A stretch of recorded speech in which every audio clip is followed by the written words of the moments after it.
When the immortal Deadpool encounters the uncontrollable might of the barbarian king's ultimate ability, what kind of scene unfolds? How spectacular is it when Thor unleashes his divine power to compete for lightning against Volundr? As a young Marvel enthusiast, Chen Yu finds himself once again immersed in the Avengers, only to be inexplicably struck down by a bolt of lightning. As a quintessential 21st century recluse, he is unexpectedly bestowed with a League of Legends system, embarking on a unique journey equipped with abilities from League of Legends. In the Marvel Universe, Chapter 1, Entering the Marvel World. Damn, this lousy website is lagging like crazy, Chen Yu muttered as he opened a bag of chips, his hand ceaselessly scrolling the mouse. As a proud recluse orphan, he believed that a full stomach meant a happy family, spending the majority of his salary on various streamers and games. Even watching the Avengers required navigating through a pirated site, and as a seasoned Marvel fanatic, or rather, an ardent superhero aficionado, was reliving the Avengers 4. What felt like the umpteenth time. However, this time felt distinctly different. The server of the website, seemingly a mere decoration, remained unresponsive, and out of sheer boredom, Chen Yu opened the game client. Just as he was about to immerse himself in the film, a sudden clap of thunder startled him, causing him to drop his chips. Following, there was a dazzling flash, and then Chen Yu blissfully lost consciousness. As light enveloped his vision once more, a terrifying beam of destructive energy suddenly descended before him. Just as Chen Yu braced for the inevitable, a dark object unexpectedly shielded him. In an instant, a towering figure materialized before him, imposing and formidable, with a gaze that radiated both gentleness and resolve. In that fleeting moment, Chen Yu felt an overwhelming sense of security. The man before him possessed a quintessential Western visage, with golden hair and azure eyes, his musculature impressively robust. Though he did not resemble Chris Evans, who portrayed Captain America, Chen Yu instantly recognized him. This magnificent figure was none other than the illustrious Captain America. The very beam of light that had threatened Chen Yu was, of course, a weapon wielded by a Chitauri soldier. Before Steve could utter a word, another Chitauri soldier descended on his flying apparatus, prompting Steve to smile wryly. He hurled his shield, swiftly grasped Chen Yu, and evaded the oncoming ray, catching the return shield before addressing Chen Yu. Apologies for the scare. However, this is hardly a place for idle chatter. With that, Steve called out, "Tony, I could use your assistance." "What?" A voice brimming with arrogance crackled through the earpiece. It was none other than Iron Man, Tony Stark. It was at this moment that Chen Yu began to awaken from his stupor. Had he truly crossed over into another realm? Surely, one wouldn't meet their demise merely for glancing at a pirated movie. Although he found himself within the Marvel Universe, a twinge of joy coursed through him. Yet, how could an ordinary individual survive in a world as perilous as Marvel? Chen Yu was still lost in thought when, in a flash, the formidable steel armor from his memories materialized before him, landing with a thud. IT addressed Chen Yu and Steve. "What is happening?" Steve positioned Chen Yu before him and stated, "There's still an ordinary person here who hasn't left. We must find a way to evacuate him from New York." Stark furrowed his brow slightly, though the steel suit concealed it. He felt a sense of responsibility and swiftly lifted Chen Yu into the as they soared. Chen Yu felt the wind tearing at him as if it could shred him apart. Just when he thought he might faint again in midair, a mechanical voice resonated. "System-bound. Host, please claim your beginner's gift pack." What the hell? Chen Yu's voice was drowned out by the wind, yet the mechanical voice relentlessly repeated its message, as if it would continue indefinitely unless he complied. Chen Yu could only shout, "Claim it." And, to his astonishment, a colossal question mark appeared before him. As a devoted gamer, Chen Yu instantly recognized it as the emblem that appeared when selecting a champion in League of Legends. He was momentarily taken aback as the question mark transformed rapidly, ultimately resting on the icon of the frost which .at that moment. He seemed to hear a commanding female voice echo in his mind. "Close your eyes. Let the cold consume you." Instantly, he felt an overwhelming chill surge within him. Stark, meanwhile, was struggling to fend off the relentless onslaught of Chitauri soldiers while navigating around the terrifying Chitauri beast. Suddenly, JRVS interjected, "Sir, the suit's temperature is plummeting." What? Stark was momentarily stunned, glancing at Chen Yu, who now had eyes that had turned entirely blue. A bone-chilling aura enveloped him, radiating a lethal cold. Stark hastily descended and placed Chen Yu atop an undamaged vehicle, then inquired of JRVS. "JRVS, what's happening with him?" "Sir, his body temperature is rapidly decreasing, currently nearing 10 degrees, which exceeds the human survival threshold, yet his vital signs remain normal." Just as JRVS finished, Chen Yu regained consciousness. Though it was but a fleeting moment, He felt as if he had absorbed memories from ancient times, the power of frost etched into his mind. At that instant, a Chitauri soldier appeared, attempting to attack Stark, who was still assessing the situation. Chen Yu rose, unleashing a blast of frost from his hands. The icy force coalesced midair into a shard of ice, infused with a terrifying chill, which struck the Chitauri soldier directly. The soldier was instantaneously frozen, exploding into shards of ice. Amidst the icy fragments stood a somewhat eerie blue figure. Advancing towards the nearby Chitauri soldiers, it was the passive ability of Lysandra from Chen Yu's memories, Iceborne Servitude. When an enemy champion perishes near Lysandra, they become an icebound thrall, seeking out living foes and reducing the movement speed of nearby enemies. After 4 seconds, the frozen servant would shatter from the extreme cold. Following the activation of his abilities, Chen Yu indeed noticed their effects. However, the system did not elucidate the ultimate outcomes of these skills. Thus, Chen Yu could only experiment with them one by one.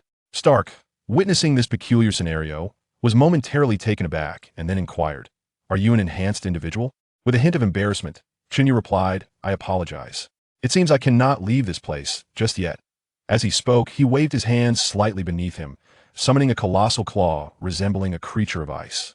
The icy claw surged forward, and Chen Yu leapt upon it, unleashing a barrage of icy shards upon the approaching Chitauri soldiers. Stark, after a brief moment of astonishment, quickly regained his composure and ascended into the sky to engage the advancing Chitauri.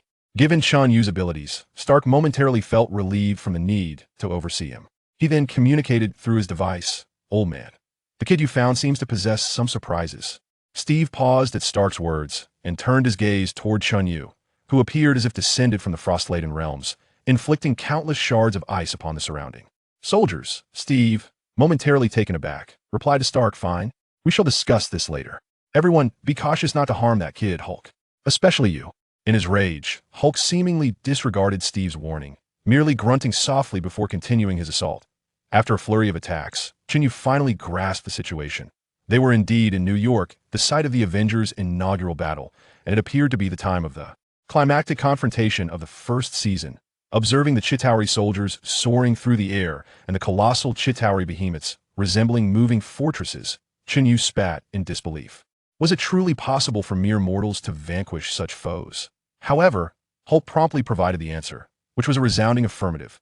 He crouched atop a dilapidated building, then launched himself with immense force directly toward one of the Chitauri giants, smashing it down with terrifying might.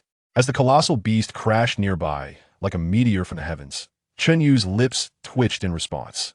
Indeed, these were among the most formidable Avengers in the Marvel Universe. The sheer power on display left him too intimidated to act. Fortunately, Hulk seemed to heed Steve's orders, merely glancing at Chen Yu before leaping away, evidently uninterested in his well-being. Chen Yu exhaled in relief, even with the powers of the Scarlet Witch. He could not guarantee survival amidst Hulk's indiscriminate rampage. Chapter 2. Frost sweeps the battlefield. After vanquishing a colossal Chitauri beast, Hulk soared into the air once more. Chen Yu, wielding the glacier path, swiftly followed, traversing the icy giant's claw. Behind him, countless ethereal blue ice crystal spirits erupted, some engulfing nearby Chitauri soldiers, reducing them to mere shadows, while others vanished silently into the void. On a battlefield swarmed by Chitauri troops, these spirits spread like a plague, inching ever closer.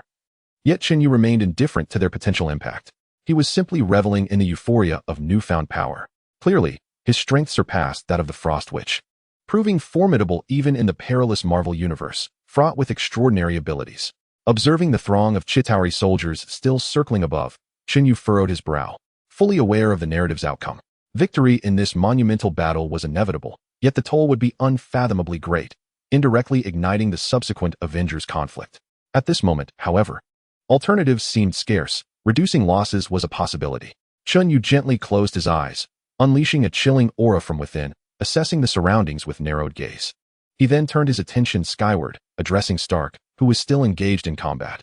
"Mr. Stark, would you mind giving me a lift?" Initially oblivious to Chen Yu's words, Stark was soon informed by Jarvis, prompting a moment of surprise before he glanced at Chen Yu, an expression of curiosity crossing his face. Nevertheless, he promptly flew over, grasping Chen Yu's outstretched hand and hoisting him into the air. Releasing his grip, Chen Yu spread his arms wide, enveloped in ice, transforming into a vision of blue. An overwhelming chill, reminiscent of a spectral dread, swept across the battlefield, leaving the Avengers momentarily stunned. Black Widow, witnessing this crystalline force, gasped in astonishment, murmuring, "What is this?" "Icebound tomb," Chen Yu intoned, a hint of authority in his voice. With that, countless shards of frost erupted forth as he was encased in ice. In an instant, a wave of cold enveloped the entire New York battleground, freezing Chitauri soldiers into shards of ice, while spectral souls permeated the arena. However, this was evidently insufficient against the relentless tide of Chitauri warriors. Nonetheless, it granted Stark and the others a fleeting moment to react. Seizing the opportunity before the advancing Chitauri could close in, Black Widow swiftly repositioned herself. Meanwhile, Chen Yu, trapped within the icebound tomb, found himself at an impasse. The spell was indeed powerful, perhaps to an extraordinary degree. However, in reality, the side effects are indeed too potent, and Chen Yu finds himself unable to liberate himself from the icy grip. In other words, he is currently incapable of continuing the battle. Fortunately, this frost is conjured by magic, rendering the attacks of other soldiers ineffective. Yet, within the icy confines, a thought strikes Chen Yu, and he struggles with an unusual expression. Alas, it appears that an imbecile is about to unleash a nuclear bomb. As anticipated, Stark, weakened from lack of energy, collapses after defeating a Chitauri behemoth, only to be compelled to rise again mere seconds later. Chen Yu understands that Stark is off to control the nuclear device. However, he muses that his involvement should not alter anything, though the current situation is evidently beyond his aid. Fortunately, just as Chen Yu had anticipated, Loki's scheme ultimately falters, and the teleportation of Chitauri soldiers is abruptly concluded amidst the explosion of the nuclear bomb. Subsequently, Chen Yu succumbs to unconsciousness once more, only to awaken later to the startling realization that he is bound. Indeed, he is not in a hospital, but rather within a cell. Observing the various restraining devices affixed to him, he furrows his brow. Turning his gaze, he sees Loki being escorted away, fitted with a contraption resembling a muzzle. And he breathes a sigh of relief, recognizing that he is in the S-H-I-E-L-D prison. It seems this is precisely the moment marking the conclusion of the first season of the Avengers. With the disappearance of a rainbow-hued light, Chen Yu comprehends that Loki and Thor have departed. Moments later, a man of African descent enters, accompanied by several agents clad in peculiar attire. Upon seeing this individual, Chen Yu realizes that he stands before Nick Fury, the legendary director of S.H.I.E.L.D., also known as the King of Agents. Having seen all the Marvel films, Chen Yu is acutely aware that this man is a master of deception, one whose charisma is undeniably compelling. However, this bears little relevance to his current predicament. With a look of curiosity, Chen Yu observes Nick Fury as he exchanges words with those beside him. Soon, the prison doors swing open, and Chen Yu finally meets Fury face to face. Nick Fury regards him and states, "You have just annihilated half of New York's structures." Chen Yu is at a loss for words. Such a declaration would likely elicit disbelief even from Fury himself. The frost he wielded could at most freeze these locations. But true destruction? That would hardly be attributed to him. Nevertheless, Chen Yu finds no inclination to respond, recognizing that Fury's words are merely intended to instill caution within him. In Fury's eyes, Chen Yu is indeed a threat. The unexpected emergence of an uncontrollable element in his Avengers initiative is certainly surprising. Just then, Steve walks in. Having slumbered for 70 years, Steve finds himself with nowhere to go but to temporarily reside within S.H.I.E.L.D. Behind Steve, Chen Yu also spots two other significant figures from this great conflict, Black Widow and Hawkeye. The allure of Black Widow surpasses her cinematic portrayal, stirring unexpected emotions within Chen Yu, though he swiftly suppresses them, aware that her reputation is not to be trifled with. Chen Yu refrains from idle chatter and addresses Nick Fury directly. "Is this truly how you protect those who offer assistance?" Nick Fury smiled subtly, observing Chen Yu. "You seem to be quite knowledgeable." "Rather than knowledge, it is more accurate to say I have no choice but to endure," Chen Yu replied. He was acutely aware of the reasons for his confinement. Steve approached Chen Yu and said, "I apologize, but until we ascertain your true identity, the government will detain you." Chen Yu rolled his eyes and remained silent. The system seemed to be cognizant of his predicament, as it had assigned him the identity of an international student upon his arrival. Soon, S.H.I.E.L.D. gathered his identity information and, after some comparison, declared, "You are with the Spear Bureau?" Chen Yu shook his head slightly. He was aware of the Spear Bureau, a specialized organization in Huaxia, though Marvel had scarcely elaborated on it, leaving him with little understanding beyond the fact that it housed a cadre of superheroes. Noticing Chen Yu's denial, Nick Fury furrowed his brow and inquired, "When did you awaken your abilities?" "I'm not sure," Chen Yu replied, shaking his head once more. Steve and Nick exchanged glances before Steve suggested, Since your identity has been confirmed, could we release you? Nick Fury regarded Chen Yu for a moment, then nodded slightly. However, as Chen Yu was released, a peculiar watch was affixed to his wrist. Chen Yu's lips twitched. It was evident that S-H-I-E-L-D did not intend to let him go easily, since they would be monitoring him regardless. He thought it best to let them see everything directly instead of allowing them to waste time in secrecy, and thus he remained silent. Nick Fury had evidently prepared a narrative, but was taken aback by Chen Yu's calm acceptance. Soon, he regained his composure. Once they had departed from S-H-I-E-L-D, Steve placed his arm around Chen Yu's shoulders and asked, "What is your name?" After a moment's contemplation, Chen Yu replied, "If it must be so, you may simply call me a Huaxia person." Steve paused, momentarily taken aback by Chen Yu's response, before he nodded in acknowledgement.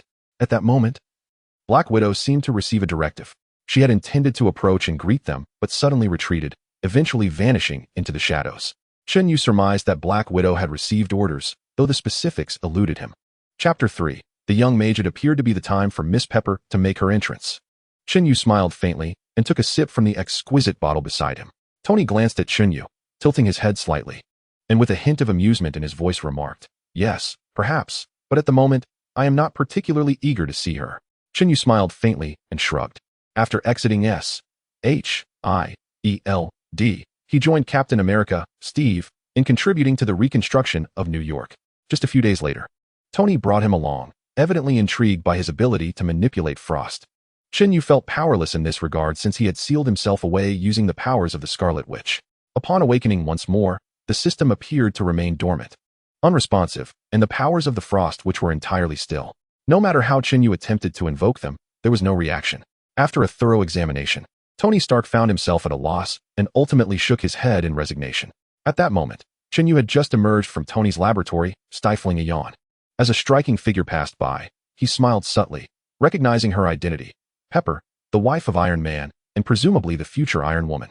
Observing Pepper, who seemed poised to deliver a lengthy discourse, Tony felt an immediate headache coming on. He quickly concocted an excuse to extricate himself from the situation and made a hasty exit with Chen Yu. Watching the somewhat flustered Tony, Chen Yu couldn't help but smile.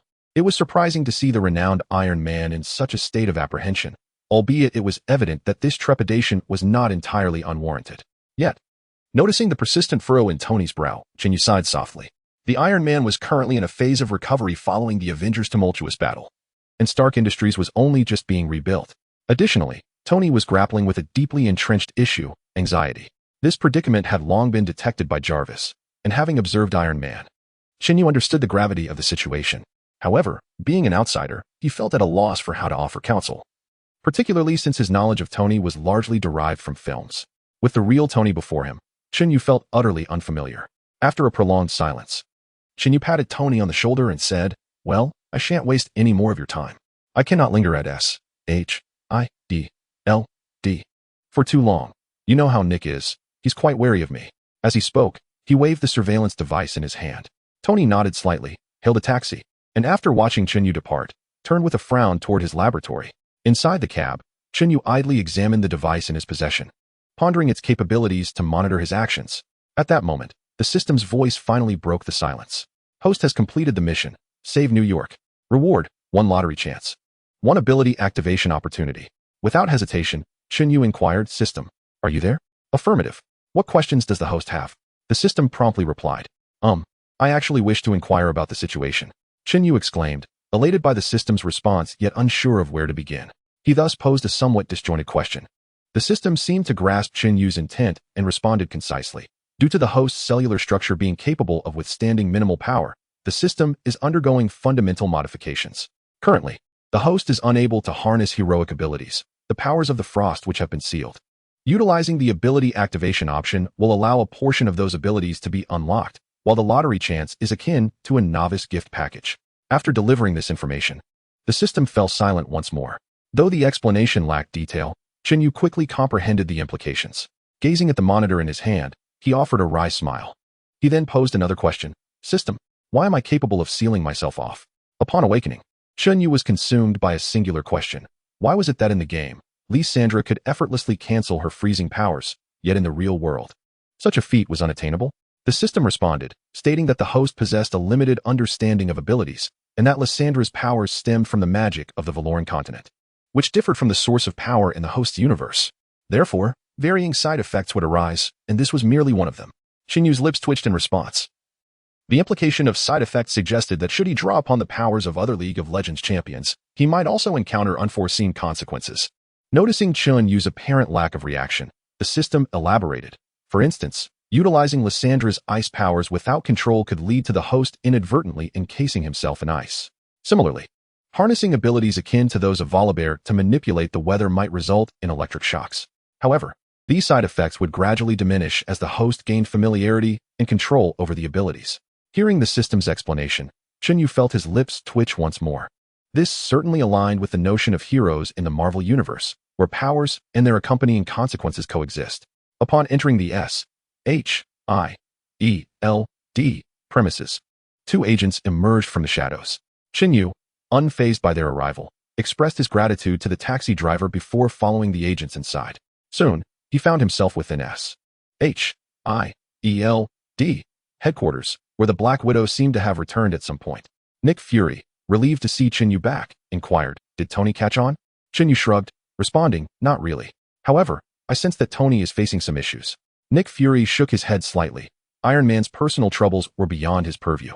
The last time he had intervened to assist Iron Man with palladium poisoning had been the extent of his capabilities. Getting too close to Iron Man would not be tolerated by those above him. Chen Yu, dismissing Nick Fury's concerns, turned his attention to the television, where news about the Patriot was being broadcast. Narrowing his eyes, he glanced at the nearby photograph of the president and muttered, "It seems those fellows are coming." "What?" Nick Fury queried, having overheard Chen Yu's murmurs. Chen Yu nodded slightly, assuring him, "It's nothing. Just, everything is fine." Originally, he had intended to articulate something that might prompt S-H-I-E-L-D to intervene in certain matters, but before he could voice his thoughts, the system interjected, "Host, do not disrupt the world's narrative." This single statement caused Chen Yu to abandon his intentions. With Nick Fury casting a curious glance, Chen Yu entered his designated quarters. Until his safety was assured, he was compelled to remain within S-H-I-E-L-D, for venturing outside could attract unwanted attention from governmental entities. Once Nick Fury departed, Chen Yu turned to the system, asking, "Why didn't you let me speak?" The system replied, "The universe in which the host currently resides is highly perilous. The host may participate in and alter certain plot lines, but cannot manipulate or destroy them. Otherwise, the resulting butterfly effect could lead to significant alterations in subsequent narratives, endangering the safety of all life within this universe." Chen Yu grasped the gravity of the situation. It appeared that his traversal was not to be taken lightly. He was acutely aware of the so-called butterfly effect, yet, given the opportunity to participate, he pondered and then asked, "Could you assist me in activating Lissandra's powers?" "Certainly. The host has one more opportunity to draw. Would you prefer to make your decision after the draw?" The system first responded to Chen Yu's inquiry, then proceeded to offer its suggestion. Chen Yu furrowed his brows slightly and replied, "All right, thank you for your assistance." The system did not acknowledge Chen Yu's gratitude, and the question mark reappeared. Following a dazzling display of light, a somewhat sinister character materialized before Chen Yu. "You have rejected the darkness of your soul, the little mage Vagar." Chen Yu gazed at the diminutive figure with delight. The malevolent mage Vagar is renowned for his explosive damage in League of Legends. However, upon witnessing the fleeting display of abilities before they dissipated, Chen Yu frowned and hurriedly inquired, "System, what is happening?" The system explained, "The novice gift package includes the experience of abilities. Currently, the draw does not grant experiential rights." Chen Yu's mouth twitched in disbelief. "Really? This can be a scam too?" Nevertheless, he could only grumble, for he had no recourse against the system's arrangements. Fortunately, he still had one activation opportunity left. Yet, Chen Yu found himself in a quandary. Should he activate Lissandra or Vagar? Contemplating this, he drifted off to sleep. The next day, Chen Yu awoke with a yawn. The S-H-I-E-L-D had lifted its control over him due to Tony's research report from the previous day. Although he could not remove the monitor from his wrist, at least his freedom was no longer curtailed. During the night, Chen Yu had resolved to first lift the restrictions on the little mage, as Vagar possessed a passive ability that could be infinitely enhanced. Clearly, activating him sooner rather than later was more advantageous compared to Lissandra. Chapter 4, Killian System, please activate it for me. Chen Yu addressed the system directly. The system seemed to sense Chen Yu's intent. After he finished speaking, it promptly activated the mage's abilities. Instantly, a multitude of magical memories flooded into Chen Yu's mind. After a brief moment of dizziness, he yawned and rose to leave S-H-I-E-L-D. Knowing the circumstances, Chen Yu felt compelled to intervene. However, the system had cautioned against altering the plot too early, so he could only attempt to engage with Stark, hoping to have some backup in case of unforeseen circumstances. Upon arriving at Stark Tower, Chen Yu was intercepted by a portly figure. With a smile, he patted the individual on the shoulder and said, "Happy." Upon recognizing Chen Yu, Happy smiled and replied, "Hello, sir." Chen Yu nodded slightly and asked, "May I enter?" Happy nodded, but then halted Chen Yu's advance, producing a badge and attaching it to Chen Yu. Chen Yu was momentarily taken aback, but chuckled as he adjusted the badge, following Happy inside. Throughout the journey, Happy seemed to transform into a parrot, incessantly repeating, "Wear your badge properly, wear your badge properly." Chen Yu felt somewhat exasperated, but fortunately, the distance was not far. After a few minutes of this torment, he finally encountered Pepper Potts. Seeing Happy's incessant chatter, Pepper approached with evident weariness and said, "Happy, that's enough." Happy quickly responded, "Oh, Miss Potts." Pepper shook her head in exasperation and remarked, "Since you took on the role of our security, the number of complaints against you has surged to 300. "Oh, thank you." Happy seemed oblivious to Pepper's words, speaking directly instead. Chen Yu looked at Happy in bewilderment, prompting Pepper to lightly tap her forehead and exclaim, "That is not a compliment, isn't it?" Happy replied, puzzled. Just then, a secretary approached and said, "Miss Pepper, you're running out of time for your 4 o'clock appointment." Pepper quickly glanced at her watch and turned to Happy, saying, "All right, let us discuss this later after I resolve my current matters." "Oh, my apologies for not noticing you earlier, sir." Chen Yu nodded in acknowledgement, feeling a newfound admiration for Pepper. Managing a group of men, especially with a character like Happy, was no small feat. However, he was not in a rush to seek out Stark, so he followed Happy as they proceeded to another location. Soon, the conference room door opened, revealing a tall, slender figure, causing Chen Yu to raise an eyebrow in intrigue. The man smiled slightly, looking at Pepper with a hint of unusual emotion, and said, "Pepper." Pepper, taken aback, responded, "Killian. Oh, what brings you here?" "Nothing much. Just spent 5 years at the doctor's," he replied. "Oh, by the way, you can call me Aldrich. Would you mind if we had a word alone?" Sensing Chen Yu's peculiar gaze, Killian raised an eyebrow, glancing at both Happy and Chen Yu before inquiring. Happy, feeling intimidated, shrugged and stepped out, while Chen Yu exchanged a meaningful look with Killian before exiting the conference room. He understood that any developments with Killian could significantly affect subsequent events, and thus chose to observe quietly. After shutting the door behind him, he noticed that inside, Killian and Pepper appeared to be engaged in an animated conversation, quickly finding common ground. Shortly thereafter, Killian dimmed the lights, and a multitude of virtual projections illuminated the room, while Happy seemed to harbor concerns for Pepper. At that moment, Stark called in. Stark, busily occupied, sounded somewhat irritable as he answered, "What is going on?" "This is the head of security. Don't disturb me. I'm working." "It's Happy," he replied directly. Stark rolled his eyes and asked, "What? Is it that annoying intern? I told them I was Iron Man's personal bodyguard." "Can you guess their reaction?" "They laughed at me, and I need to escape before I lose face." Happy explained. Stark, upon hearing this, burst into laughter. "Well, you don't seem very pleased, but I must inform you that Pepper appears to be entangled in something." "Pepper? What is wrong with her?" Stark questioned skeptically. Happy grimaced, saying, "She is currently meeting with a wealthy, handsome scientist." "What do you mean?" Stark inquired immediately. Happy continued, "At first, I didn't recognize him. You know I'm not great with faces." Stark interjected, "Yes, and then, I did some research. His name is Aldrich Killian. We've encountered this guy before." "Where was that science event in 1999? Happy asserted. Switzerland?" Stark replied, momentarily taken aback. "Exactly. That's south the place. I don't remember any Killian."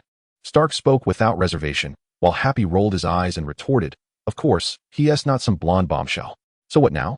Stark, disinterested in Happy's remarks, inquired directly. "Is he showing Pepper his brain?" Happy appeared perplexed by the situation. Stark furrowed his brow and commanded, "Turn the camera around. Let me see." "How do I do that?" Happy fumbled with the tablet in his hands. Stark sighed, "Just rotate the camera." "Sorry, I'm not a tech whiz. Anyway, hurry over. This person is quite peculiar. And the individuals he brought along seem rather sneaky." Clearly, Happy had no idea what Stark was referring to. Chen Yu, exasperated, tapped his forehead, then snatched the tablet from Happy's grasp and adjusted the camera. Although Stark finally saw the footage, he exhibited little reaction, merely perusing the document Happy had discovered. "It seems SHIELD has released you," Stark remarked upon seeing Chen Yu's arrival. Chen Yu nodded, "It's going all right. But are you sure you don't want to come over?" "No need. He'll likely just discuss his bizarre projects, and Pepper can manage that." Stark replied nonchalantly, then retrieved a bottle of liquor from the fridge, his tone dripping with arrogance and disdain. Chen Yu waved his hand, fully aware that Stark had become an insufferable egotist. After a moment of silence, he closed the video, glancing at the two still engaged in conversation. This dialogue had not yielded the desired results for Killian. Chen Yu understood that Stark's absence was inconsequential, yet he found no way to pass the time productively. He meandered to Stark's laboratory, where he discovered Stark clad in his Iron Man suit. Chen Yu shrugged. Really? You wear that at home too? Upon noticing Chen Yu, Stark exclaimed, "Hey, you seem rather idle." Of course, S-H-I-E-L-D. Wouldn't he permit me to return to class? I'm essentially a bum now. Just here to pass the time. Chen Yu replied with self-deprecation. Stark nodded in agreement. Fair enough. Oh, by the way, would you like a drink? He raised a glass toward Chen Yu, who declined, having no interest in alcohol, in either this life or the previous one. Stark said nothing further, continuing to feign drinking while still in his armor. Observing Stark's constant state of armored attire, Chen Yu frowned, acutely aware of Stark's severe anxiety. However, he realized that this was a matter Stark needed to address himself. At that moment, Pepper returned to the lab and remarked, "You wear that thing at home too?" Chen Yu found amusement in the similarity of her question to his own. Stark waved his hand dismissively, remaining silent. However, Pepper seemed to notice something, stepping closer to Stark and asking, "So, are you going to give me a kiss?" "No, it appears I can't remove this mask." "You might as well kiss me right here," Stark said, tapping on his mask. Pepper pouted, "Or I could find a crowbar in the basement and break it open." After speaking, he walked away, and Chen Yu realized something and followed him. As expected, Stark was not in the armor but in the basement laboratory. Upon seeing Stark, Pepper immediately exclaimed in anger, "You invited me to dinner, and now you eat it alone?" "Ah, I was merely conducting an experiment and had a little snack. After all, I didn't know if you would be having dinner with Killian tonight," Stark replied. Chen Yu remarked, "It seems I arrived at an inopportune moment." "Killian, you've been following me?" Pepper said directly, her tone revealing a hint of disbelief and fury. Chen Yu shrugged, thinking it best to find a place to escape. Seeing Pepper's fury, Stark quickly apologized. "I'm sorry, my fault. Please forgive me." Pepper looked at Stark with an odd expression as he wearily met her gaze. "I apologize, I'm just a bit overwhelmed. After New York, I've been struggling to cope. You know, with the extraterrestrial beings, to them, I'm merely a mortal encased in a metal shell." Chapter 5. Plot development. "I'm just a little tired," Stark said, a hint of exhaustion in his voice. Chen Yu observed, but felt uncertain about how to assist Stark. However, it was evident that Pepper was far more capable in this situation. After pondering for a moment, Chen Yu decided to leave. Remaining there was not the most prudent choice. Stepping out of Stark's extravagant mansion, Chen Yu stood at the entrance, gazing at the enormous toy resembling a small mountain outside. He winced slightly. It seemed amusing in the movies, yet in reality, it was rather bizarre. Suddenly, an idea struck Chen Yu. He picked up the special communication device provided by S-H-I-E-L-D and fiddled with it to call Happy. Indeed, he was uncertain how to operate the contraption, but fortunately, his intellect remained intact. After wasting considerable time, he finally got through to Happy. By this time, night had fallen, and the event he was worried about was not far off. Furrowing his brow, he saw that Happy quickly answered the call, surprised to see it was Chen Yu. "Hi, young sir. If you could kindly drop the young part, I would greatly appreciate it," Chen Yu quipped. Happy said nothing in response, but looked at Chen Yu and said, "All right. It seems you have no intention of changing it. Never mind, suit yourself. Oh, by the way, where are you now?" Noticing Happy's apparent indifference, Chen Yu sighed. Happy glanced around before revealing his location, seemingly uncertain of his surroundings. Chen Yu nodded, then hung up the phone, hailing a cab to head towards Happy's location. Soon, he encountered Happy, who was pretending to check himself in a mirror by the roadside. Observing Happy's comical antics, Chen Yu shook his head in disbelief and asked, "Happy, what is going on?" "Oh, young sir, what brings you here?" Happy was evidently taken aback by Chen Yu's arrival and inquired with a hint of curiosity. Chen Yu said nothing, instead following Happy's instinctive gaze. Sure enough, the individuals previously described by Happy as sneaky were engaged in conversation with someone who appeared somewhat unwell, carrying a box filled with various items. Once their discussion concluded, Happy hastily abandoned Chen Yu and approached them, performing a rather lackluster act of bumping into the individual.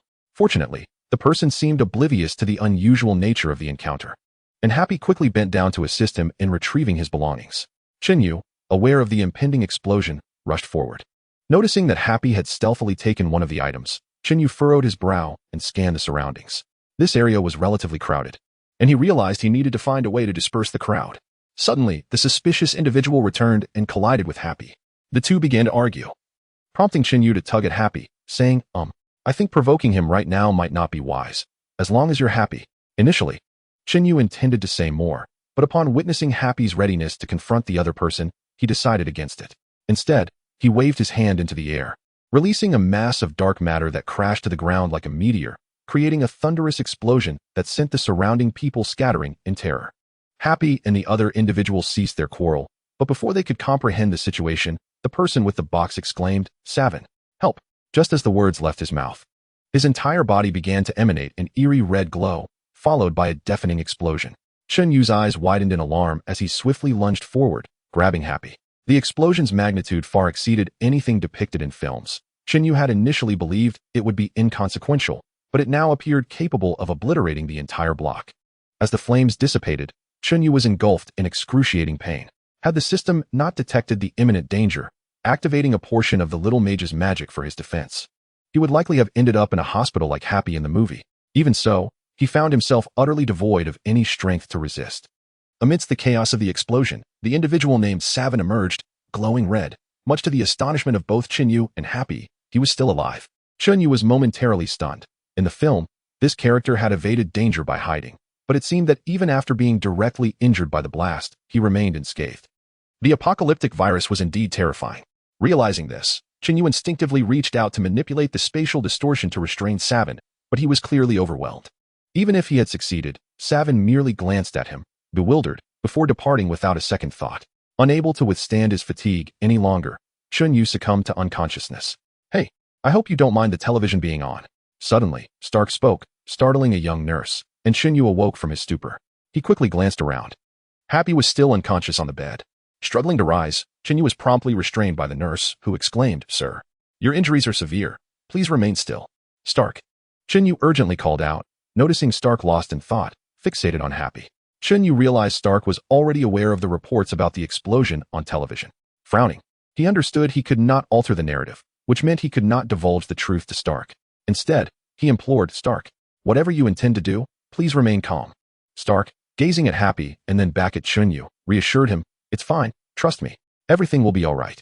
Yet, seeing the fury in Stark's eyes, Chen Yu found it impossible to believe that all was well. At a loss for what to do, he watched as Stark said nothing further and exited the hospital. Chen Yu wanted to call after Stark, but it was futile. In desperation, he switched the television to live coverage, only to see Stark revealing his address, causing a wave of anxiety to wash over him. Fortunately, it seemed that time was not yet lost.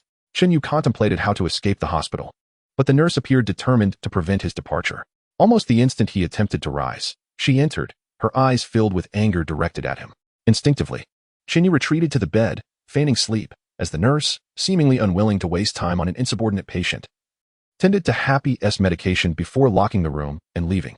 Once the coast was clear, Chen Yu quickly got up and removed the 4-needle from his arm, a surge of pain enveloping him. At that moment, the system interjected, "Host, your body has sustained significant damage, currently at 30%, placing you in a critical condition. Remaining magical energy is insufficient to support continued combat." "How unfortunate," Chen Yu lamented. Suddenly, a tremor coursed through his body, and the little mage's magic resurfaced, this time manifesting as a healing ability. While the little mage lacked restorative powers in the game, as a prodigy who surpassed nearly all mages of the Valoran continent, he had mastered an extensive array of spells. However, Chen Yu struggled to harness them, yet basic healing capabilities were within reach. After a moment, Chen Yu finally restored his physical condition, but as the system indicated, his magical reserves were now less than 1%. Contemplating his situation, he queried, "System, can you devise a solution?" In truth, methods for healing magic existed in this world, but the system currently lacked understanding. It responded directly, prompting Chen Yu to nod in acknowledgement. He was aware of the foremost authority on magic in this realm, but he wondered if the Ancient One would have time to converse with an unexpected visitor from another world. Fortunately, the system suggested the host might try to find a solution among the carriers of the abyssal virus. "What do you mean?" Chen Yu was taken aback. The system had accompanied him and was familiar with the abyssal virus, so he was not surprised. However, he pondered how this related to magic. The system elucidated. In order for the host to trigger the mechanism, it is essential to engage in all narratives within this realm to acquire fundamental world points, which serve to replenish the powers obtained. Upon concluding its explanation, the system swiftly assessed the world points earned from the prior engagement in the New York battle, revealing a total of 500 points, indicating that Chen Yu had dispatched at least 500 Chitauri soldiers. However, this was evidently insufficient. Chapter 6. Lin Jinghan, what shall we do now? Chen Yu gazed at the displayed 500 points, raising an eyebrow in exasperation. aware of the facts yet yearning for additional guidance. The system responded, every 100 points allows for one activation, providing a random opportunity for a lottery or the activation of abilities. There is also the possibility of a null result. Understanding the situation, Chen Yu, disinterested in further inquiries, declared, let us commence. Instantly, the 500 points vanished before him. If misfortune were to strike, even a sip of water could get caught in one's teeth. 5 attempts yielded a perfect outcome, activating a new ability. Furrowing his brow, Chen Yu remarked to the system, I have reason to suspect you have pilfered my luck. The system retorted, perhaps the host should contemplate how to utilize this newly activated ability. Dismissing Chen Yu's complaints, the system promptly activated the Frost Witch. In light of the previous explosion, Chen Yu was acutely aware that these adversaries were akin to walking gas canisters, prone to detonation at any moment. The capabilities of the sorcerer were of little use. At least Lysandra possessed an ice attribute, did she not? The system swiftly activated the powers. Though akin to the sorcerer's abilities, it was merely a fragment of inherent strength. Nevertheless, the cold ice it bestowed was sufficient for Chen Yu's needs. As he prepared to rise, 2 individuals disregarding all obstacles entered, the agents of S.H.I.E.L.D. Greetings. It appears you must accompany us. An agent brandished a specialized firearm towards Chen Yu, who, resigned, raised his hands in surrender. His surveillance device had perished in the explosion, prompting S.H.I.E.L.D. to seek him out, likely fearing complications. So, you imply that the explosion was caused by a person? Nick Fury, upon hearing Chen Yu's explanation, regarded him with confusion. Chen Yu, somewhat helpless, nodded, though the reality was difficult to comprehend. Fortunately, as the director of S.H.I.E.L.D., Fury possessed sufficient intellect. Despite his uncertainty regarding the veracity of Chen Yu's claims, it was clear that Chen Yu could not have instigated such a massive explosion. Moreover, it appeared that someone had incited a commotion, prompting the ordinary civilians to flee, leaving only a few, including Chen Yu. Nick Fury fixed his gaze upon Chen Yu and inquired, so, this is also your doing? As he spoke, Fury retrieved a segment of footage from a large screen. The recording depicted Chen Yu gesturing towards the sky, a mass of black material descending, followed by an explosion. Chen Yu recognized that it would not be difficult for S.H.I.E.L.D.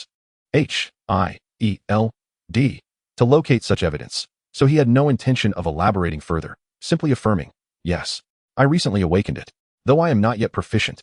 It seems our surveillance was inadequate.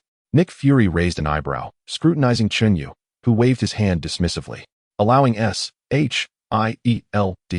to reattach the surveillance device. A chaotic series of tests ensued before Nick Fury finally released Chen Yu, who remarked, do you not intend to take any action? Apologies.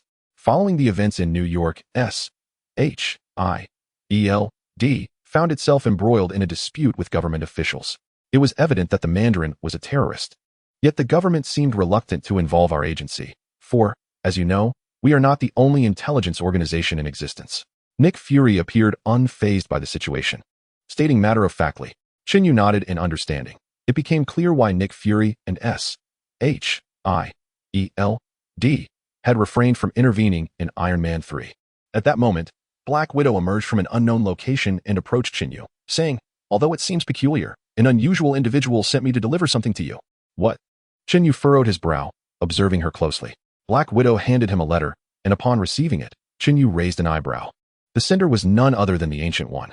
His eyes widened in astonishment. Was it truly the Sorcerer Supreme? Hastily, he tore open the envelope, and a card slipped out, inscribed with a series of numbers that appeared to be a phone number, with a time and address written on the back. Chen Yu raised an eyebrow. It seemed the Ancient One wished to meet him. However, considering the time, it was still early enough to resolve Stark's predicament first. With that thought, he stood up, bid farewell to Nick Fury, and exited. After a series of operations conducted by S.H.I.E.L.D., Chen Yu remarkably missed the window to reach Stark Tower. Upon his arrival, he found Stark's once extravagant mansion reduced to ruins. Pepper Potts, standing amidst the debris with a sorrowful expression, was searching through the wreckage. Chen Yu sighed softly and approached her, saying, hey, are you all right? Pepper seemed reluctant to engage in conversation and offered no response. Chen Yu sighed again and began searching the area, recalling that there might be clues hidden within the rubble. Fortunately, the storyline had not deviated significantly, and soon Pepper discovered a message from Stark. Through this communication, Chen Yu learned that Stark was still alive, prompting a sigh of relief. However, the pressing question remained, where was Stark? With this in mind, Chen Yu directly asked Pepper, could you take me to Mr. Stark's office? What's the matter? Pepper, having just learned of Stark's survival, was visibly elated and appeared eager to engage with Chen Yu's inquiry. Chen Yu shrugged, responding, "I just need to clarify a few matters." "All right," she replied, leading him to Stark Tower. As Pepper was currently managing the building, access to Stark's office was limited. Under her guidance, Chen Yu successfully entered. After a moment of contemplation, he said, "Miss Potts, I am immensely grateful, but may I have a moment alone? Just be cautious. You know how Tony can be," Pepper advised before saying no more. Chen Yu smiled as he watched her leave, and then he promptly said, "System, assist me. Please proceed." "Host," the system responded directly. "Can you temporarily take control of the artificial intelligence here?" Chen Yu requested. Commencing override. Override complete. As the system swiftly commandeered the electronic devices within Stark's office, it was evident that Stark, a fervent technophile, had filled even his seldom visited workplace with numerous artificial intelligences, which greatly aided Chen Yu. Let me ponder this for a moment.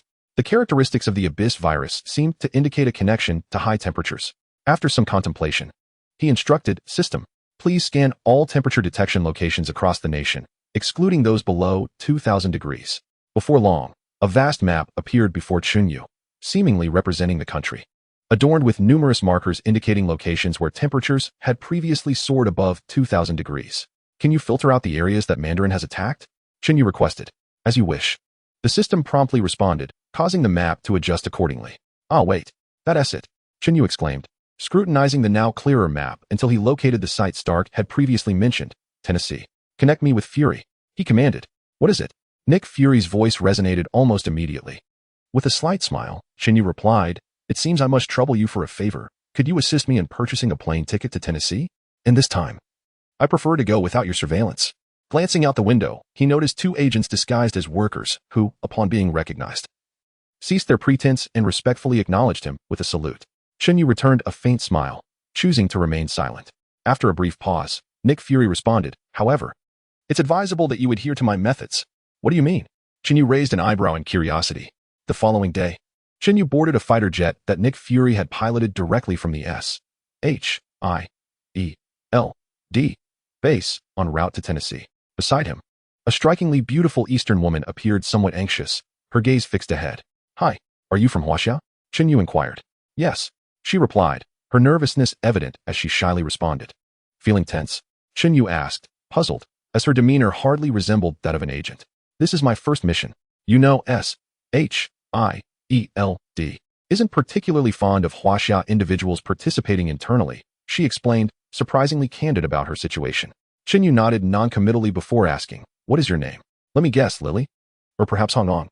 You do realize your conversational skills leave much to be desired?" she retorted, a mix of amusement and exasperation evident in her tone. Chen Yu shrugged. "Well, it seems Stark's banter isn't effective for charming women, but seeing her relax a bit brought him some relief. After all, she was gripping the steering wheel. One misstep could cost them both their lives. "My name is Lin Jinghan, though you may simply call me Lin," she said with a smile before revealing her name. Chen Yu raised an eyebrow. "A lovely name. Thank you. But could you enlighten me as to why you're heading to Tennessee? You do realize you are not exactly a free man at the moment," Lin Jinghan remarked, casting a somewhat apologetic glance at Chen Yu's wrist, clearly uncomfortable with the notion of S.H.I.E.L.D. detaining him. Chen Yu waved his hand dismissively. "It's nothing serious. I merely wish to involve myself." Lin Jinghan found Chen Yu's response somewhat perplexing. However, observing his apparent indifference towards S.H.I.E.L.D., she dismissed her confusion. After all, individuals of such character often harbor eccentric ideas, much like Iron Man. Chen Yu paid no heed to Lin Jinghan's somewhat helpless gaze, instead staring into the distance.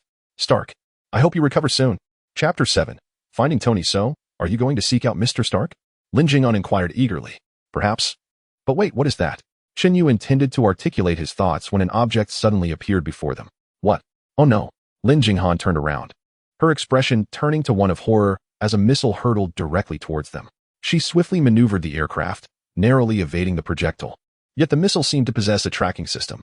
Despite Lin Jinghan's commendable piloting skills, she found it impossible to shake it off. Chen Yu slightly angled his body, unfastened his seatbelt, and looked at Lin Jinghan, saying, "Could you assist me in opening a door?" "What?" Lin Jinghan gazed at Chen Yu in astonishment. Chen Yu gestured dismissively.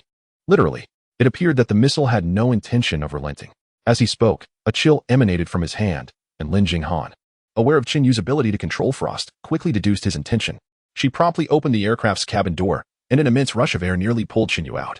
Fortunately, as he approached the door, Chen Yu conjured ice beneath his feet, anchoring himself firmly to the threshold. The missile pursued them relentlessly, resembling a harbinger of death. Chen Yu smirked slightly, then unleashed a shard of ice, resulting in an explosive detonation. He quickly encased the rear of the aircraft in frost. But the explosion's heat melted the ice almost instantaneously, while the shockwave nearly shattered the ice surrounding him. "Help me out," Chen Yu shouted towards the back, his voice nearly drowned by the wind. Fortunately, Lin Jingyan's keen hearing enabled her to promptly close the cabin door, averting the possibility of Chen Yu being ejected into the abyss. "Thank you immensely. Had you been a moment sooner, my gratitude would have been even greater," Chen Yu retorted as he returned to his seat, not missing the opportunity to jest. Lin Jingyan rolled her eyes. "Fine, but you nearly jeopardized our lives." Chen Yu shrugged, choosing not to respond. Lin Jingyan was an agent dispatched by S.H.I.E.L.D. to monitor him, yet she seemed to cater to his presence. An unusual sight to encounter a familiar face within S.H.I.E.L.D. "What is going on with Stark?" Lin Jingyan queried, her curiosity piqued. "I'm uncertain of the situation, but it appears that those individuals have set their sights on me as well," Chen Yu replied, glancing into the distance, apprehensive about what might emerge next. After a considerable duration, Lin Jingyan found a secluded location to conceal the aircraft before turning to Chen Yu and asking, "So, what now?" Just as Chen Yu was about to respond, a tremendous explosion erupted nearby, and he frowned at the billowing smoke. It seemed they had inadvertently collided with something. As Chen Yu swiftly grasped Lin Jingyan, they darted toward the explosion site. In a moment of urgency, he summoned the path of glaciers, gliding effortlessly like a skater towards the source of the chaos. Before they could approach, a wave of searing heat assailed Chen Yu, and he spotted a disheveled Tony Stark frantically evading danger. Releasing Lin Jingyan, Chen Yu urged, "Find a place to hide. I will assist." Nodding vigorously, Lin Jingyan retrieved a handgun from her pocket and sought refuge, while Chen Yu narrowed his eyes and surged forward. The path of glaciers manifested like a monstrous creature emerging from the depths of hell, its colossal claws swatting a woman hurtling towards Stark aside. Upon seeing Chen Yu, Stark momentarily faltered, exclaiming, "What are you doing here? We can discuss that later. Just find shelter, and I will handle them." Chen Yu responded hastily. Stark nodded and retreated into a nearby shop. Meanwhile, the woman who had just been flung away re-emerged, charging at Stark once more. Chen Yu rushed to intervene. But before he could reach her, a figure, who had previously escaped the explosion, appeared and blocked his path. "Hey, brother, I didn't expect you to survive," said Seven, a sly grin on his face. Chen Yu frowned, ice forming into claws around his hand. Seven smirked, flames igniting around his own hand, and lunged at Chen Yu. Chen Yu instinctively raised his hand to defend, yet the overwhelming heat from the desolation virus nearly obliterated the magical frost in an instant. Swiftly dodging, Chen Yu conjured shards of ice that hurtled towards Seven. The latter barely evaded, but the ice shards detonated upon reaching a distance, catching Seven off guard and sending him flying. Seizing the moment, Chen Yu pursued, unleashing the path of glaciers. Arriving beside Seven, the chilling aura enveloped him, and a ring of frost ensnared Seven's feet. Infuriated, Seven's desolation virus erupted, melting the ice around him momentarily, but it was brief. The frost swiftly reformed. Unlike the last time he had encased himself in the ice tomb, Chen Yu was no fool. He flicked his wrist, causing frost to surge and envelop Seven entirely, culminating in the ice tomb encasing him. With Seven trapped inside, wearing a fierce expression, Chen Yu had no time to finish the job. The woman who had approached Stark appeared to be another carrier of the desolation virus. Before he could close the distance, a tremendous explosion erupted, propelling the woman into the air, where she hung precariously from a power line. Observing the scene, Chen Yu's lips twitched in disbelief. Just then, Stark emerged from the restaurant. Trembling, Chen Yu rushed to steady him, and at that moment, a child dashed out. Seeing the child, Chen Yu smiled, teasing Stark. "Well, an illegitimate child? Can you refrain from letting those pointless jokes slip out?" Stark, somewhat at a loss for words, directly stated, while Chen Yu shrugged and replied straightforwardly. The child gazed at Chen Yu with sparkling eyes and exclaimed, "Ice Warrior. What is that?" Chen Yu was momentarily taken aback. Looking at the child with a hint of curiosity, the child hastily retrieved a newspaper from his pocket, prominently displaying the title Ice Warrior, with an accompanying image of none other than Chen Yu himself. Upon seeing such an over-the-top name, Chen Yu's expression turned to one of incredulity, and he addressed the child. "Little one, could you do me a favor? If anyone calls me that again, please give them a good thrashing." After saying this, he helped Stark into the vehicle, while Stark turned to the child and said, "Hey kid, it's time for adults to handle their business. Can you help us out by getting home safely and taking good care of your family?" The child looked perplexed at Stark's words. Stark raised an eyebrow, glanced at the child, and nodded. Return home safely, find your mother, and don't say a word. If I call you, be sure to answer immediately. Still not clear? We must bid farewell now. With that, Stark prepared to leave. However, Chen Yu quickly halted Stark, pointing towards Lin Jinghan, who was approaching. Upon seeing the familiar uniform, Stark raised an eyebrow and remarked, since when did S.H.I.E.L.D. start overseeing matters here? Perhaps just recently? Chen Yu replied with a non-committal smile, then turned to Lin Jinghan and said, Miss, could you do me a favor and escort this child home? Lin Jinghan frowned at Chen Yu and replied, I told you. You can't leave. Chen Yu displayed the monitor in his hand and stated, strictly speaking, I haven't deviated from control, have I? Stark nodded in agreement. Indeed. Please send my regards to Nick. With that, he started the vehicle, leaving the child and Lin Jinghan, both visibly frustrated. Chapter 8. Onward to Miami. Do you have any thoughts? Chen Yu inquired of Stark, who appeared somewhat anxious. Wait. Hi, Rhodes. Stark hesitated for a moment, seemingly recollecting something, and hurriedly dialed Rhodes, also known as War Machine. What's up? Rhodes' voice came through, and Chen Yu raised an eyebrow, listening to Rhodes' slightly magnetic tone. Stark asked, Do you recall meeting a woman radiating orange light? Yes. Who are you? Rhodes responded, somewhat perplexed. It's me. What are you up to? Stark adjusted his tone again. Recognizing Stark's voice, Rhodes breathed a sigh of relief and said, All right. I'm just visiting. You know, chatting with friends, strengthening bonds.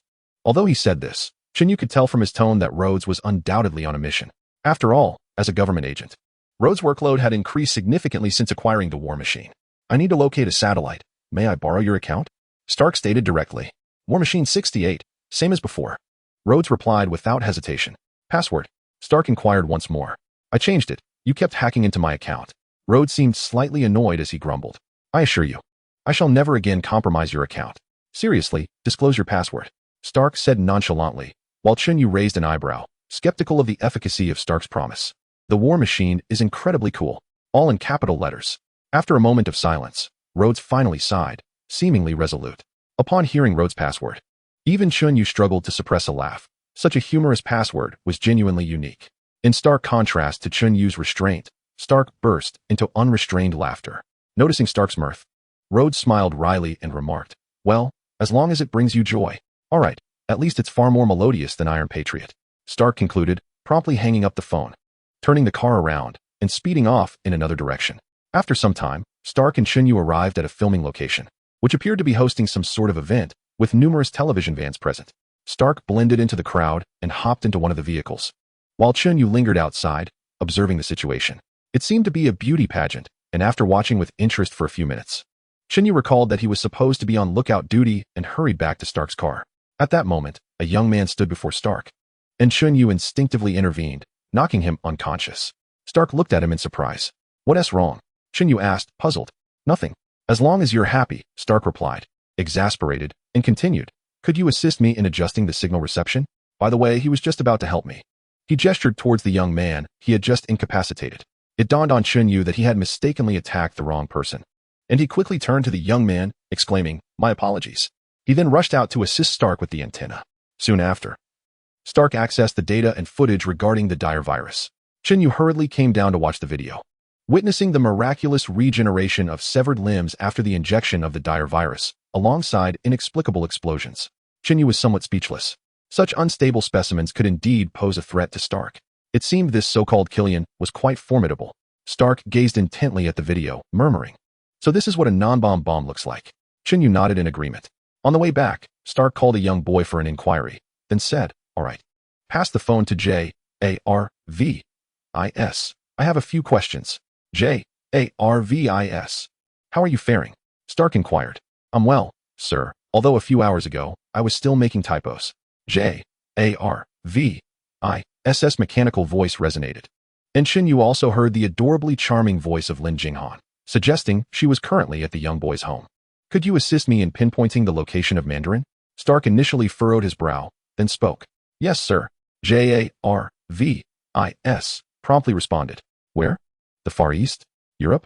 India? Stark rattled off a series of names, but J.A.R.V.I.S. quickly interrupted. The signal is in Miami. Kid, please assist me in locating the precise position and also reset the language system for Jarvis, but not right now. Stark expressed a hint of exasperation. His words tangled and incoherent. The young boy paused momentarily, then hesitantly remarked, "I can only see the signal in Miami, Florida."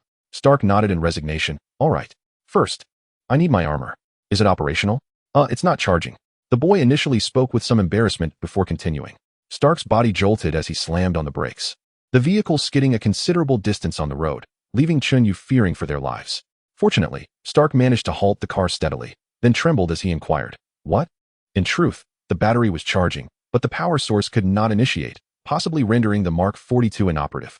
Jarvis's voice resonated, causing Stark to tremble all over. And Chen Yu recognized this as the onset of his anxiety. What could possibly be wrong with the power? "My armor. I cannot. I can't." Stark babbled incessantly, his words a chaotic jumble. Chen Yu furrowed his brow, uncertain of what to say, while the boy seemed to sense Stark's distress, quickly uttering, "Tony? Are you having an episode again?" "I didn't mention New York." "You did, just when you asked." Stark's quivering voice responded. "What should I do?" "Hey, Tony. Take a deep breath." "Deep breath." The boy hurriedly reassured him, while Chen Yu stepped forward to steady Stark's trembling form, saying, "Tony, it's all right. I'm here." With their encouragement, Stark gradually regained some composure and led Chen Yu to a large supermarket. Upon seeing it, Chen Yu, puzzled, remarked, "Though it seems odd to ask now. Are we not here at an inconvenient time? That little guy is right. Perhaps I can create something. Come on, help me gather some items." Stark explained. Unsure of Stark's intentions, Chen Yu nodded and followed, only to witness Stark rummaging through the supermarket for various hardware items, even a welding gun among other things. Before long, he had filled 2 shopping carts. Clearly, when it came to shopping, Stark possessed formidable prowess. After a flurry of purchases, Stark finally gathered enough supplies and proceeded to pay. Watching Stark's nonchalant demeanor, Chen Yu couldn't help but feel envious. He could scarcely imagine buying so much without a second thought, as he would likely agonize over such a transaction for a considerable time. Alas, such is the disparity between the wealthy and the poor. Arriving at a small house, Stark sequestered himself in the basement to tinker with something, while Chen Yu aimlessly wandered outside, taking in the surroundings. The following day, Stark emerged from the basement. Waking Chen Yu, who had dozed off at the basement door, Stark handed him a round object that resembled a rudimentary bomb, saying, "Keep this for self-defense." I think you might need it more than I do." Chen Yu rolled his eyes, as frost coalesced into a sword in his hand, observing Stark. Stark smirked him. "You make a valid point." After finishing his words, he packed up his belongings and, accompanied by Chen Yu, got into the car, speeding towards Miami. Chapter 9. The Mandarin is a fake. The following day, Stark brought Chen Yu to an old villa that exuded a sense of antiquity.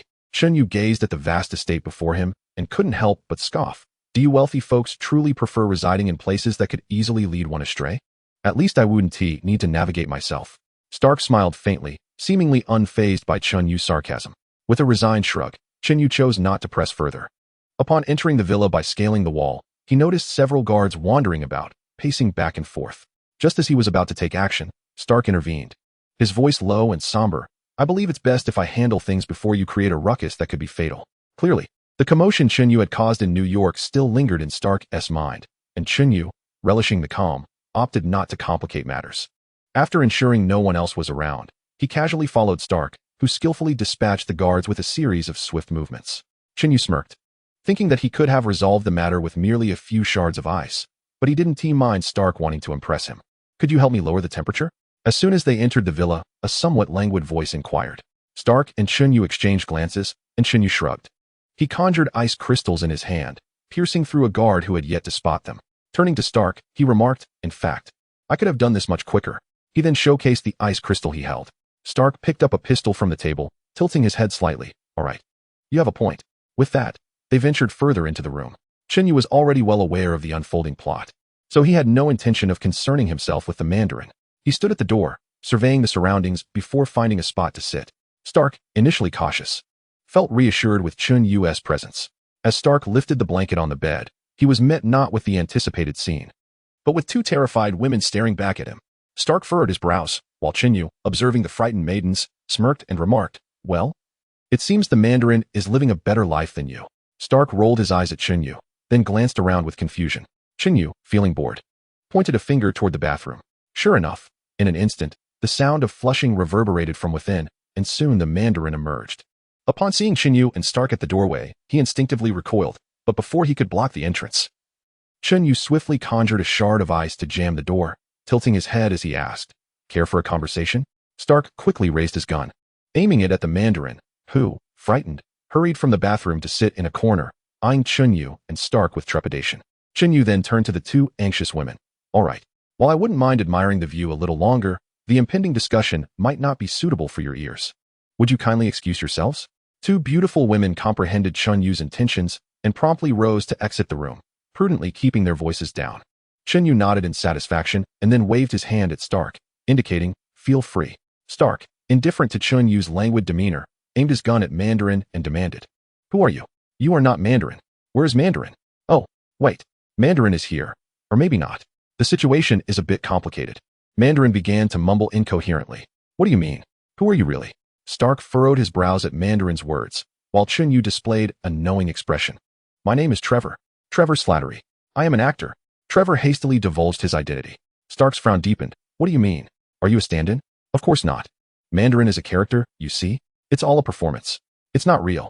Trevor began explaining, while Chen Yu yawned, stood up, and leaned against the doorframe, anticipating the arrival of someone from outside. As expected, Mandarin was in the midst of clarifying everything to Stark when Chen Yu heard some familiar footsteps.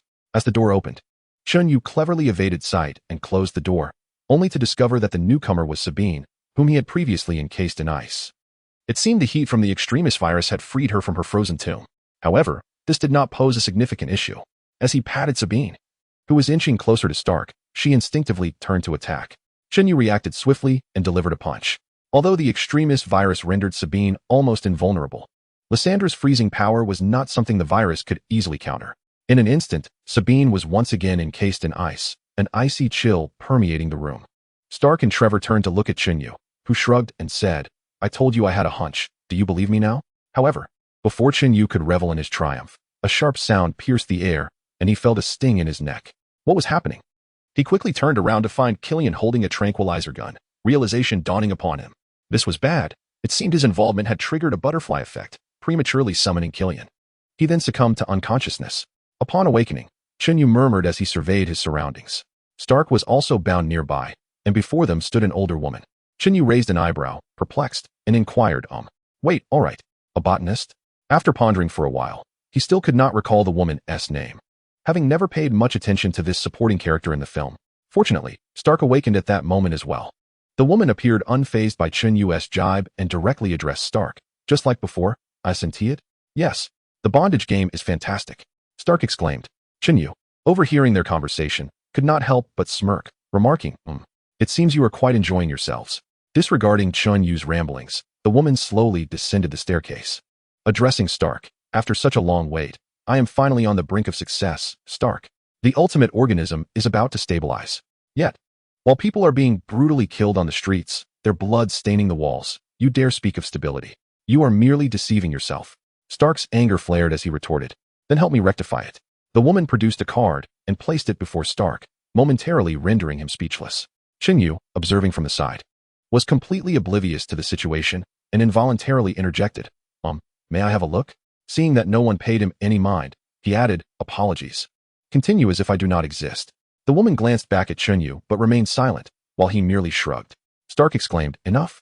You are well aware that you were once an exceptional scientist, brimming with talent, yet now you must find a way to free us. Stark seemed hesitant to articulate his thoughts, just as Killian entered the room. Upon Killian's arrival, Stark abruptly halted his words, and the woman took a few steps back. Killian, with his favorite saying, remarked, the early bird catches the worm, but the second mouse gets the cheese. Chen Yu furrowed his brow at Killian's words, thinking him foolish, indeed. The statement was utterly nonsensical, and Stark looked at him with a hint of confusion. May I interject?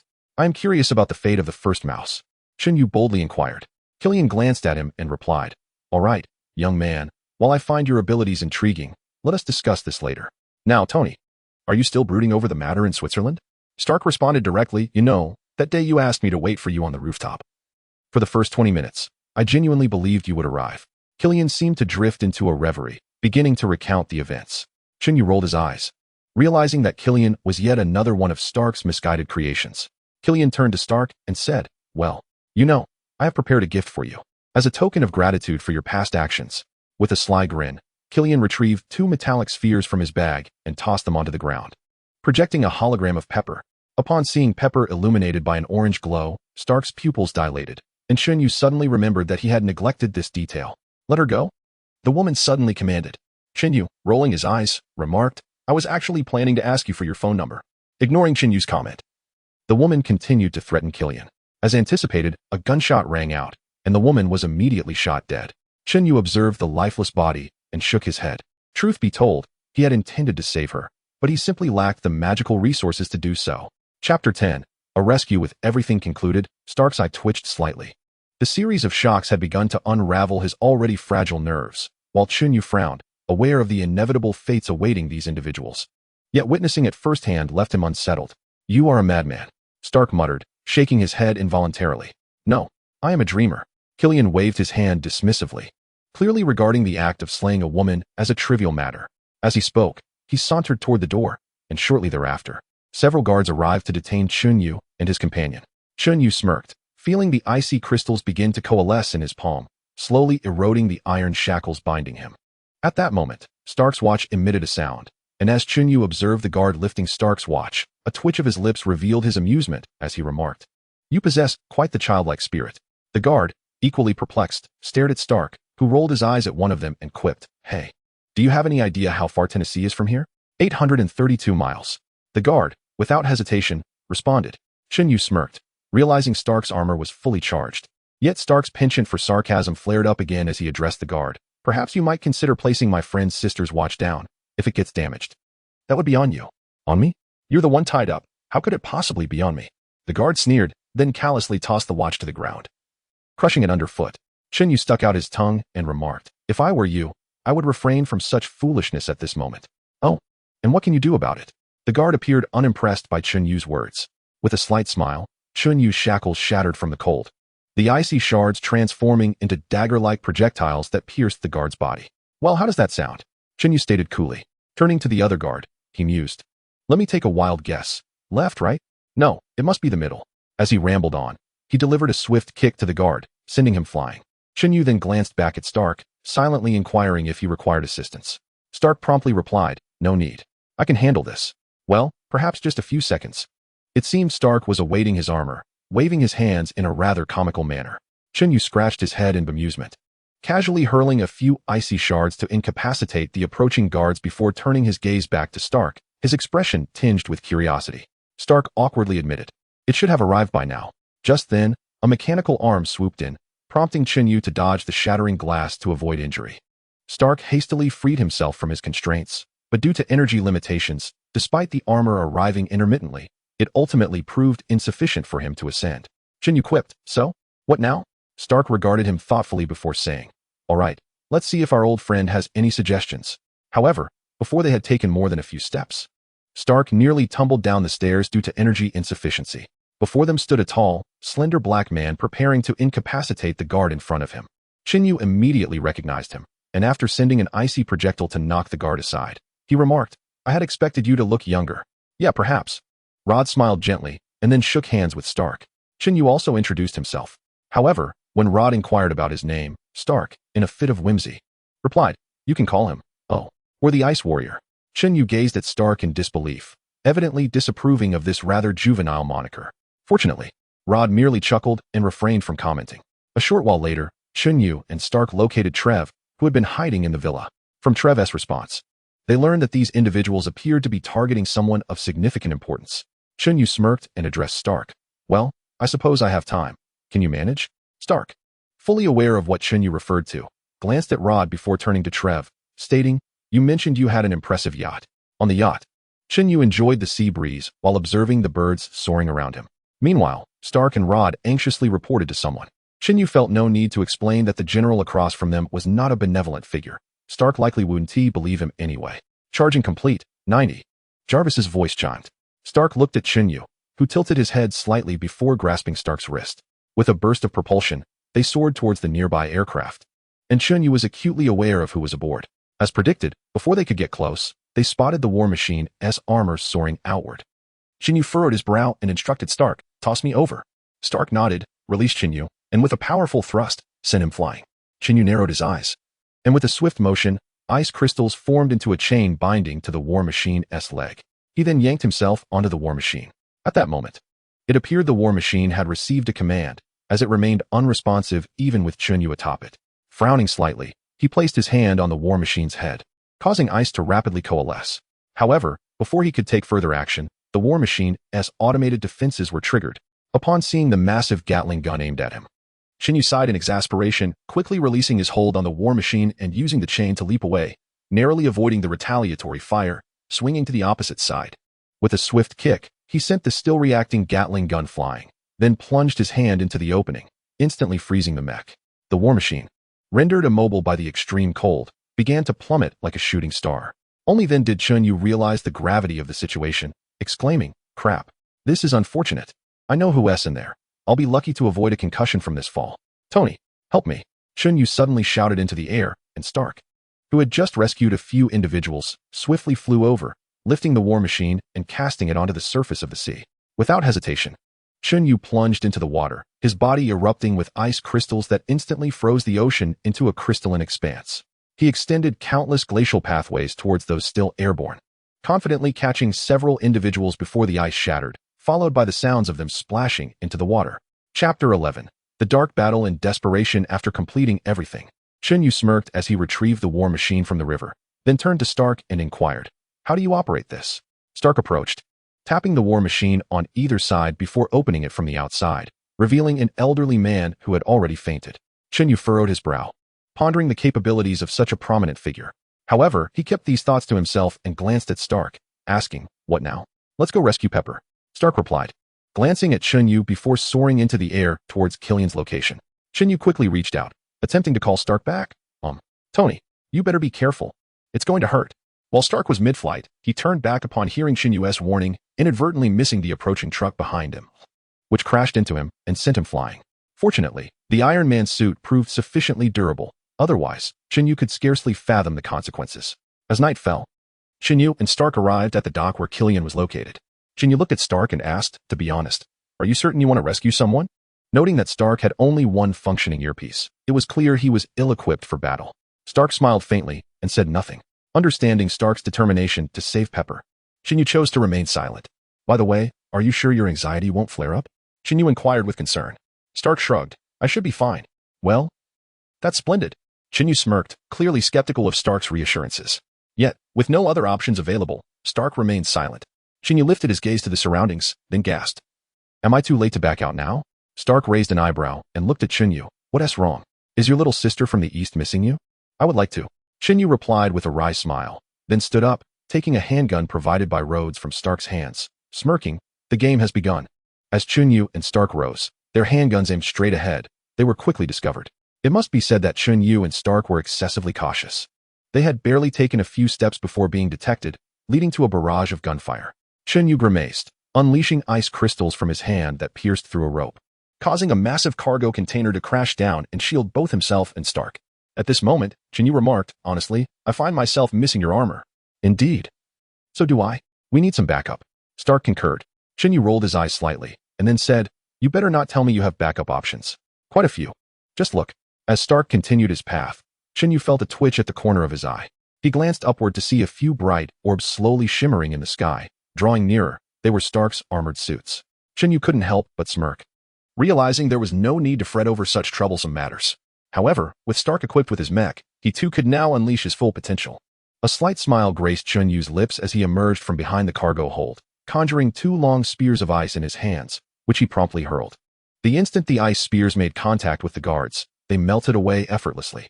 Observing the dissolving ice, Chen Yu expressed his irritation. "Well, I'm beginning to detest this virus."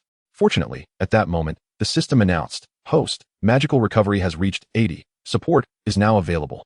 With that, Chen Yu switched the energy in his hands, transforming the cold aura into a chilling, sinister darkness. Rising to his feet, he summoned dark matter, which coalesced into a shadowy priest, and an energy sphere formed from this dark essence launched forth, striking one of the guards. The guard was sent flying, as if hit by an immense force. Suddenly, Chen Yu felt an unusual power surge within him. It was the passive ability of the little mage.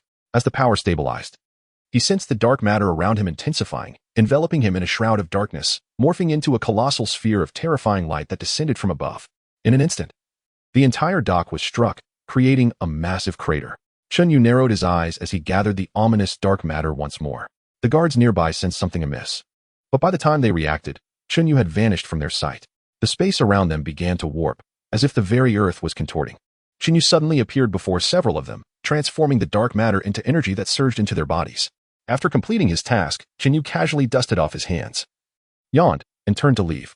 Behind him, the guards stood frozen, like wooden figures, until a peculiar explosion echoed, and they were reduced to mere nutrients for the dark matter. Tony, need any assistance? Chen Yu called out to Stark, who was engaged in a fierce battle with the guards. Stark glanced at Chen Yu and replied, no need. Trust me. Chen Yu said nothing further, but directed his attention to Killian's location. Once more, the energy in his hands shifted, transforming into the power of ice. Suddenly, it was as if the entire space began to freeze, with an iceberg emerging from thin air. Stark dashed forward, and with a resounding explosion, Chen Yu barely had time to approach when the cargo hold erupted into flames. Did I mention that Miss Pepper seems to be here? Chen Yu remarked, staring at the burning cargo hold, utterly speechless, while Stark muttered under his breath, damn it. Chen Yu glanced at Stark, who dashed towards the warehouse. Without hesitation, Chen Yu leaped down from the iceberg, charging towards a few nearby guards. Mere minutes had passed when an unexpected sound caught his attention. Turning around, he saw Pepper precariously balanced on a nearly broken subway pole, swaying perilously. Chen Yu swiftly activated his ice powers and rushed towards her, while Stark, having somehow removed his armor, was sprinting towards them on foot. Pepper, give me your hand. Don't panic. Look at me, trust me, just reach out. I can't reach you. Stretch out your hand. I will catch you, trust me. Stark urged, his voice tinged with urgency, his eyes filled with a frantic worry. However, with a deafening explosion, Pepper ultimately failed to grasp Stark's hand and slipped from the pole. In Stark's moment of despair, Chen Yu suddenly appeared, catching the falling Pepper in his arms. Miss Pepper, has anyone ever told you how fiery you are? Feeling the embrace, Pepper emerged from her panic, and upon realizing it was Chen Yu, she sighed in relief. Chen Yu then turned his gaze towards Stark, proclaiming, Tony, you owe me a life. Oh my god, Stark exclaimed, relieved to see Pepper safely caught. Yet behind them, Killian had somehow materialized, sneering, you're pathetic. If it were me, I would have caught her. With that, he began to emanate a myriad of orange lights. Stark's expression darkened instantly upon hearing Killian's taunt. Rising like an agitated lion, he approached Killian menacingly. Chen Yu, intrigued, prepared to assist. However, he soon sensed an overwhelming wave of heat and turned to see Pepper also glowing with orange light, clearly indicating that Killian had succeeded in injecting the extremist virus into her. The rising temperature forced Chen Yu to loosen his grip, causing Pepper to slip from his arms. In a swift response, Chen Yu activated his ice powers, encasing the entire space in a frigid embrace, sealing both himself and Pepper within an icy tomb. Yet, moments later, he felt a searing heat wave, as the warmth radiating from Pepper melted the ice almost instantaneously. As they fell to the ground, Stark descended from above, crashing heavily onto Chen Yu, nearly causing him to retch. With a look of extreme annoyance, Chen Yu exclaimed, damn it. Tony, what the hell? Stark, sensing he had landed on something, glanced sheepishly at Chen Yu. Meanwhile, before Stark stood Killian, resembling a skeletal figure risen from the depths of hell, engulfed in flames. Advancing slowly like a zombie, Chen Yu's eyes twitched, while Stark stared at Killian in horror. Just when they thought Killian had yet to act, a sharp crack echoed as Killian was propelled backward. Chen Yu glanced at Pepper, who still clutched the iron rod, and with a hint of embarrassment, remarked to Killian, well, that must have hurt. As he spoke, he rose to his feet. At that moment, a suit of armor detected the elevated temperature emanating from Pepper and began its assault. Stark's earpiece had fallen during the recent skirmish, leaving him unable to intervene. Chen Yu swiftly sprang into action, transforming the ice crystals in his grasp into shards that pierced the approaching armor, pinning it against the wall. Meanwhile, Pepper retrieved a missile from the ground and hurled it at the still-rising Killian, exclaiming. Chen Yu turned back, channeling his energy, which morphed into a dark specter that pursued the missile, resulting in a deafening explosion that reduced Killian to ashes. Once again, Chen Yu received a passive ability bestowed by Killian. As Pepper embraced Tony, the suits of armor erupted in the air like fireworks, showering down fragments. Observing the cascading debris, Chen Yu smirked, commenting on the ostentatious whims of the wealthy. Chapter 12. Rewards received. Hey, have you two finished your embrace? There's not a single suit left. How are we supposed to return? Chen Yu remarked, eyes rolling at Stark and Pepper still entwined. This display of affection was particularly disheartening for him, a single man. Stark rolled his eyes in response, and before he could speak, an aircraft suddenly descended from above, revealing a familiar figure. Mr. Yu, Lin Jinghan called out, her tone tinged with irritation. Chen Yu quickly waved to greet her. Aware that Nick Fury would have learned of his abrupt departure with Stark and Lin and was likely to deliver a lengthy reprimand upon his return.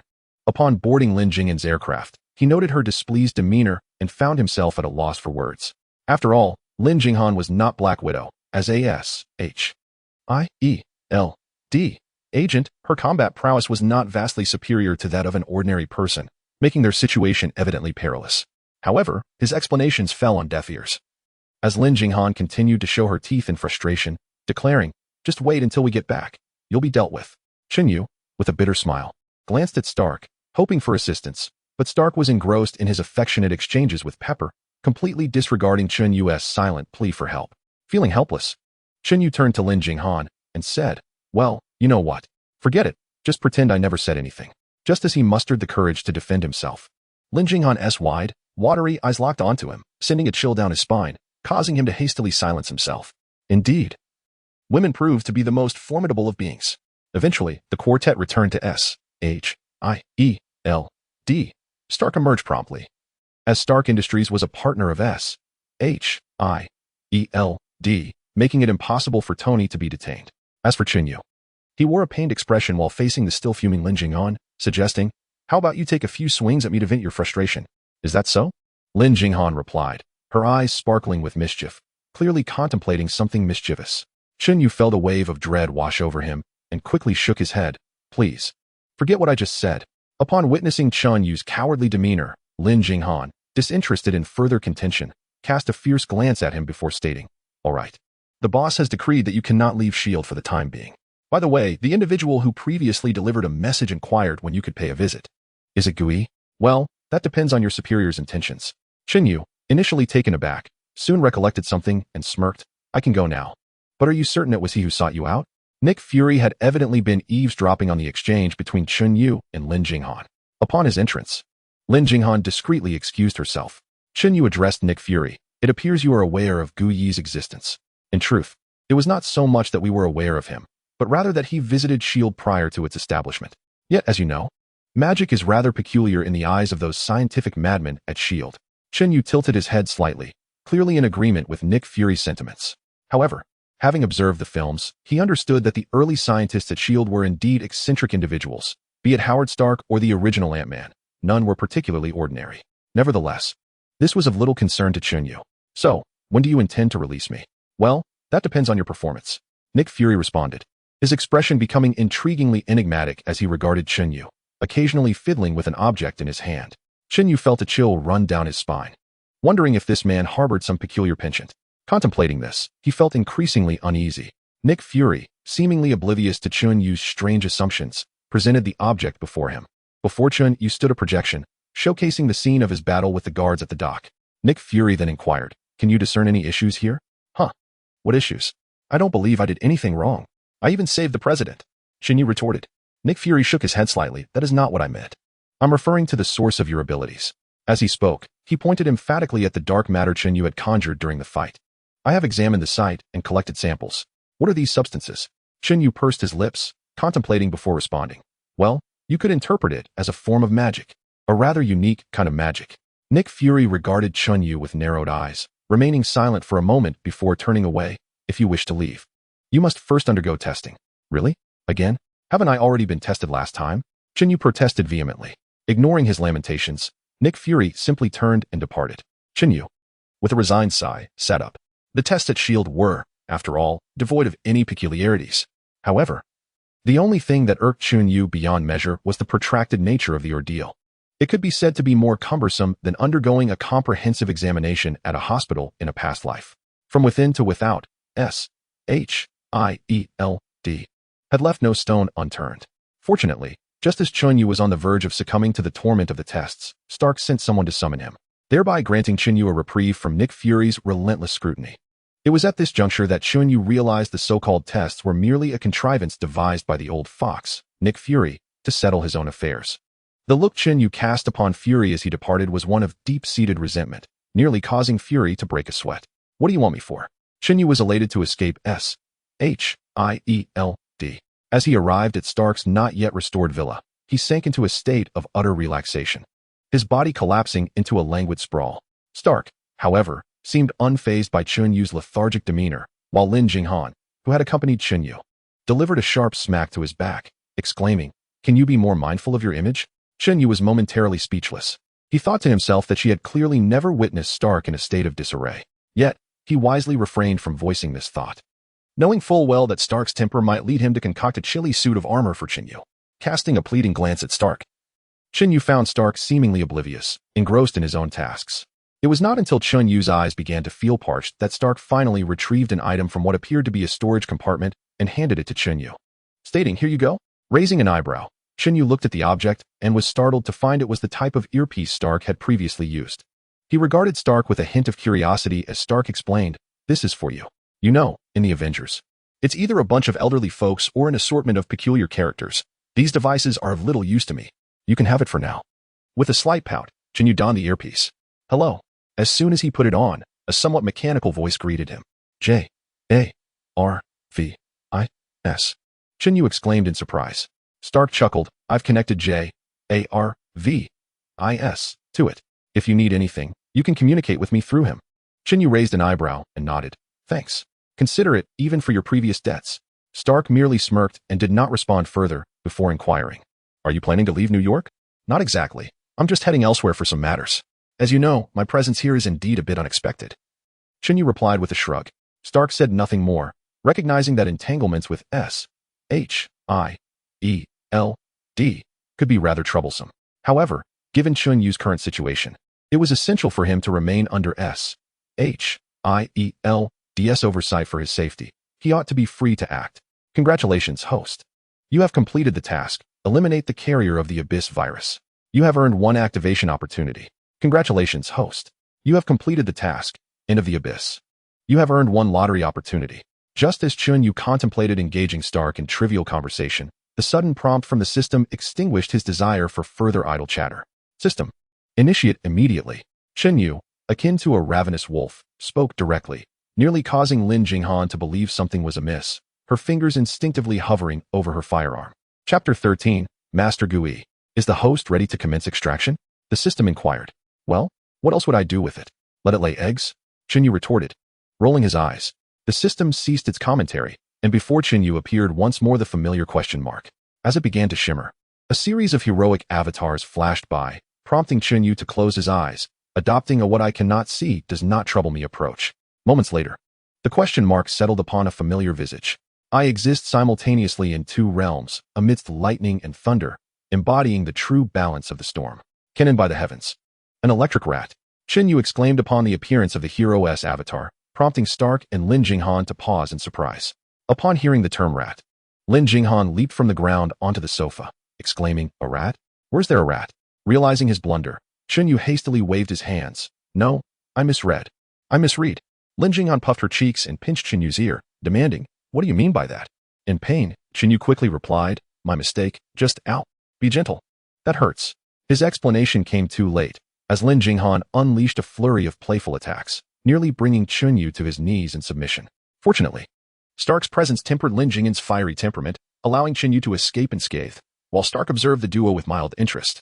It must be noted that Lin Jinghan was indeed quite beautiful, a perfect match for Chen Yu, yet both were oblivious to the dynamics at play.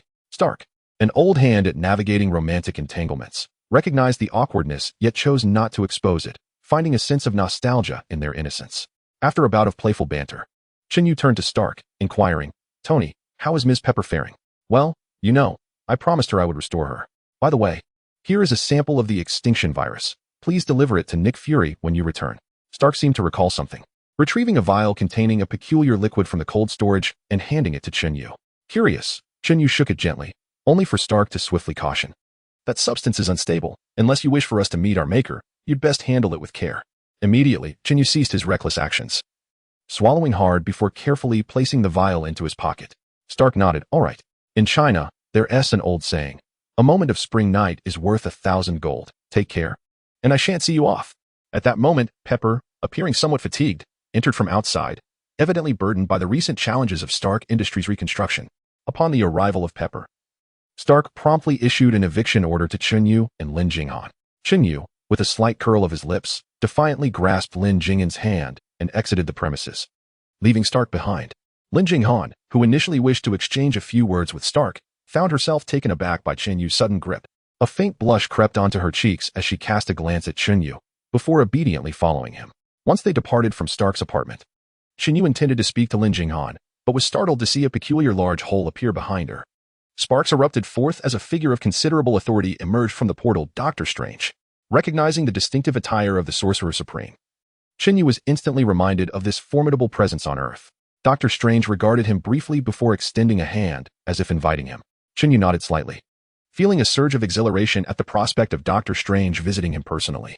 Lin Jinghan, noticing Chen Yu's abrupt stillness, turned to see Doctor Strange in the teleportation circle, her mouth agape in astonishment. Doctor Strange offered a subtle smile, remaining silent as Chen Yu gently patted Lin Jinghan's head, handing her a vial of potion and softly advising her to hold on to it. With that, he stepped into the portal alongside Doctor Strange. In a matter of moments, Chen Yu found himself in a vast, library-like space, surrounded by an array of books that left him momentarily dazed. Unfazed, Doctor Strange greeted him with a simple hello. Chen Yu instinctively bowed slightly in response, and Doctor Strange graciously accepted the gesture. He then looked at Chen Yu and remarked, "I had initially intended to take you as my disciple, but reason dictates that it may not be in your best interest." Taken aback by Doctor Strange's words, Chen Yu regarded him with a peculiar expression. Doctor Strange chuckled softly and approached a particular book, pulling it from the shelf. In an instant, Chen Yu felt a dizzying shift, only to find himself in the confines of his previous life's room. Doctor Strange observed him and inquired, "A visitor from beyond?" "To be frank, I sense a trace of dark power within you." As he spoke, Doctor Strange conjured a wisp of dark energy in his hand. Chen Yu, well aware of the origin of this darkness, Dormammu gazed at Doctor Strange and asked, "What do you mean? Boiling water?" Doctor Strange unexpectedly interjected in Chinese, abruptly interrupting Chen Yu's thoughts. Chen Yu nodded swiftly, and in an instant, a cup of boiled water appeared in his hand. Meanwhile, Doctor Strange opened the book he held, and with a subtle motion, the entirety of Chen Yu's actions in this world manifested before them. Chen Yu, bewildered, questioned, "What is happening?" "Frost, darkness, and lightning. Truth be told, had this been before, I would have attempted to banish you from Earth. However, perhaps now is not the right time," Doctor Strange remarked, observing the unfolding scene with an air of foreboding. A chill crept into Chen Yu's heart, leaving him to ponder why Doctor Strange refrained from confronting him at this moment. It is quite simple. Ancient One is fully aware that soon she will depart from Earth, or rather, she will meet her demise, and the One above will soon enter a slumber. Once they cease to protect the Earth, humanity will confront an unprecedented peril. The existence of Chen Yu is evidently an unknown variable, akin to Doctor Strange. Ancient One has witnessed countless human heroes face defeat against Thanos, leaving them utterly vanquished. Thus, she is somewhat concerned about this sudden celestial visitor. Chen Yu gazed at Ancient One and inquired, "Are you suggesting that I will influence what comes next?" Ancient One merely shook her head, choosing not to elaborate. Chen Yu found himself at a loss for words regarding this ambiguous situation, as his sole impression of Ancient One was her overwhelming power and her seemingly indifferent fate. Ancient One regarded Chen Yu and stated, "Time cannot reveal your future, but I must ascertain whether you will become an adversary to humanity." Chen Yu was momentarily taken aback, gazing at Ancient One with a puzzled expression. "What do you mean?" With a subtle gesture, Ancient One initiated a sensation of dizziness within Chen Yu, and soon he felt an array of scenes shifting around him. As the vertigo subsided, he realized he had been transported outdoors, standing before a grand building. Chapter 14. The World of the Amazing Spider-Man. Chen Yu surveyed his surroundings, furrowing his brow in confusion. What is happening? He quickly glanced around, but found no trace of Ancient One. It seemed she had truly cast him beyond Earth. Yet the bustling crowd confirmed that he remained on the planet. But where precisely was he? Before he could ponder further, a group of young individuals clad in white lab coats entered an opulent structure. Upon reading the sign above, Chen Yu immediately deduced his location, Oscorp Industries. Is this where Spider-Man resides? Has Ancient One sent me to Queens? He wondered, sensing that this place did not resemble the Marvel universe he knew. However, upon spotting several young individuals entering Oscorp, he quickly grasped the situation. Before him appeared a somewhat disheveled young man, who emerged from the building while rubbing his neck. Could this be the world of the Amazing Spider-Man? Contemplating this, Chen Yu approached the young man with curiosity and gently tapped him on the shoulder. "Hi, Peter Parker." Still disheartened after being dismissed from Oscorp and having recently been bitten by a spider, looked at Chen Yu in bewilderment. "Oh, hi. Sorry. I may have forgotten your name. No need to worry. Let me think. Peter Parker, right?" Chen Yu smiled at the young man, who, upon hearing his name, assumed Chen Yu was an employee from Oscorp and hastily clarified, "Oh, I apologize. I didn't mean to intrude. I was just, don't concern yourself with that." "Well, it seems we'll meet again in the future." Chen Yu replied with a faint smile before turning to leave. It appeared that at this moment, Peter Parker had just begun to acquire his abilities and was still bewildered by the unfolding events. Chen Yu confirmed his departure, leaving Peter Parker gazing curiously at his retreating figure. However, shortly after being bitten by the spider, he felt a darkness clouding his vision and a sense of weakness enveloping him. Lacking the inclination to observe Chen Yu, Peter Parker decided to depart from the spot. Meanwhile, Chen Yu watched Peter leave from the shadows, and suddenly struck by a thought, he inquired, "System, are you there?" "Yes," the system promptly replied. Chen Yu quickly asked, "Am I in the previous Marvel universe?" "No, host. It appears you are currently in a unique parallel world," the system responded unexpectedly. Raising an eyebrow, Chen Yu gazed into the sky, pondering the enigmatic reason behind Ancient One's intervention. However, he soon relinquished his thoughts, acknowledging that Ancient One had provided him with ample information, even if it was shrouded in mystery. It seemed she wished to ascertain whether he was suited to remain on Earth. Yet, with little else to occupy his time, Chen Yu smirked and rose to follow Peter Parker's retreating figure. Suddenly struck by another thought, he exclaimed, "System, if I were to disrupt the storyline in this world, would it trigger a butterfly effect?" "In theory, yes. However, the degree of the butterfly effect may be diminished. Nevertheless, the system advises against such attempts," the system patiently elucidated. Understanding the system's warnings, Chen Yu reflected, "If I recall correctly, Spider-Man in this world does not seem to have a particularly fortunate fate." The Amazing Spider-Man, as he recalled, was a film produced by Sony, and its narrative not only recapitulated previous Spider-Man tales, but also wove an intensely tragic storyline for this incarnation. Chen Yu had always harbored disdain for the endings of both Spider-Man films. Yet, having arrived in this world, he felt a sense of obligation to take some action. With that thought, he leaped from the sky, landing gracefully before making his way towards Parker's direction. After only a few steps, the system interjected once more. "While aware that I cannot deter you, I must remind you that the Spider-Man of this world acquired his heroic abilities through several extraordinary circumstances. Should you intentionally disrupt this, it may cause a significant butterfly effect." Chen Yu halted, descending into silence. He understood well that Spider-Man's status as one of the most beloved superheroes stemmed from a profound belief in heroism. With great power comes great responsibility, all of which was established upon the death of Uncle Ben. Did it not imply that Ben must indeed perish? Chen Yu, gazing at Parker's silhouette, fell into deep contemplation. Clearly, if he were to forcefully intervene in Ben's fate, Parker would undoubtedly forego the path of a superhero. Given that Parker inadvertently caused his uncle's demise from the very day he acquired his powers, without Ben's guiding presence, Parker could very well fade into obscurity with his abilities. After a prolonged silence, Chen Yu decided to follow him. As night fell, he stood outside Parker's window, where Peter was ravenously consuming food as if starved, indicating that his spider abilities were beginning to take effect. Yet, observing Parker's transformation, Chen Yu felt no excitement. The question lingered in his mind. Should he intervene and save Ben? As the sun rose once more, Chen Yu silently followed the path of Peter Parker, who was on his way to school. It was only after Parker entered the building that Chen Yu found a secluded corner to sit down, feeling a twinge of melancholy. At that moment, an unexpected figure approached him. Harry Osborn. The instant Chen Yu laid eyes on Harry, he found it impossible to associate him with the Green Goblin, who would later become a source of immense frustration for Spider-Man. Noticing the troubled expression on Chen Yu's face, Harry approached with genuine concern, saying, "Hey, brother, is something bothering you?" After a moment of silence, Chen Yu replied, "Well, if you were to embark on a task that could potentially lead to dire consequences, would you still proceed?" Harry pondered for a moment before responding with a light-hearted smile. "I hadn't considered that, but if it were me, how would I know the outcome without trying?" Chen Yu, upon hearing Harry's words, was suddenly reminded of something, and he burst into laughter. Indeed, who knows what might happen if one does not act? It's merely the butterfly effect. If trouble arises, we shall confront it head-on. With the existence of the system in mind, Chen Yu was confident that no significant problems would arise. He turned to Harry and said, "Thanks, brother. I owe you one." With that, he exited the school, contemplating how he could save Uncle Ben while imparting to Parker the true essence of a hero's responsibility. Chapter 15. The Rescue of Uncle Ben. As night fell, Chen Yu gazed at the unfolding situation with a hint of exasperation. Before him stood Parker, staring blankly at an empty space. The day had unfolded too rapidly and chaotically for Parker to process. Upon returning home, he was met not with Uncle Ben's customary comfort, but rather with a scolding. Although he was indeed at fault, this did not alleviate the discomfort that settled within him. After a brief respite, Parker mustered the energy to enter a nearby shop, and Chen Yu followed suit. Observing his surroundings, Chen Yu noted that aside from himself and Parker, there was a rather disheveled individual present him.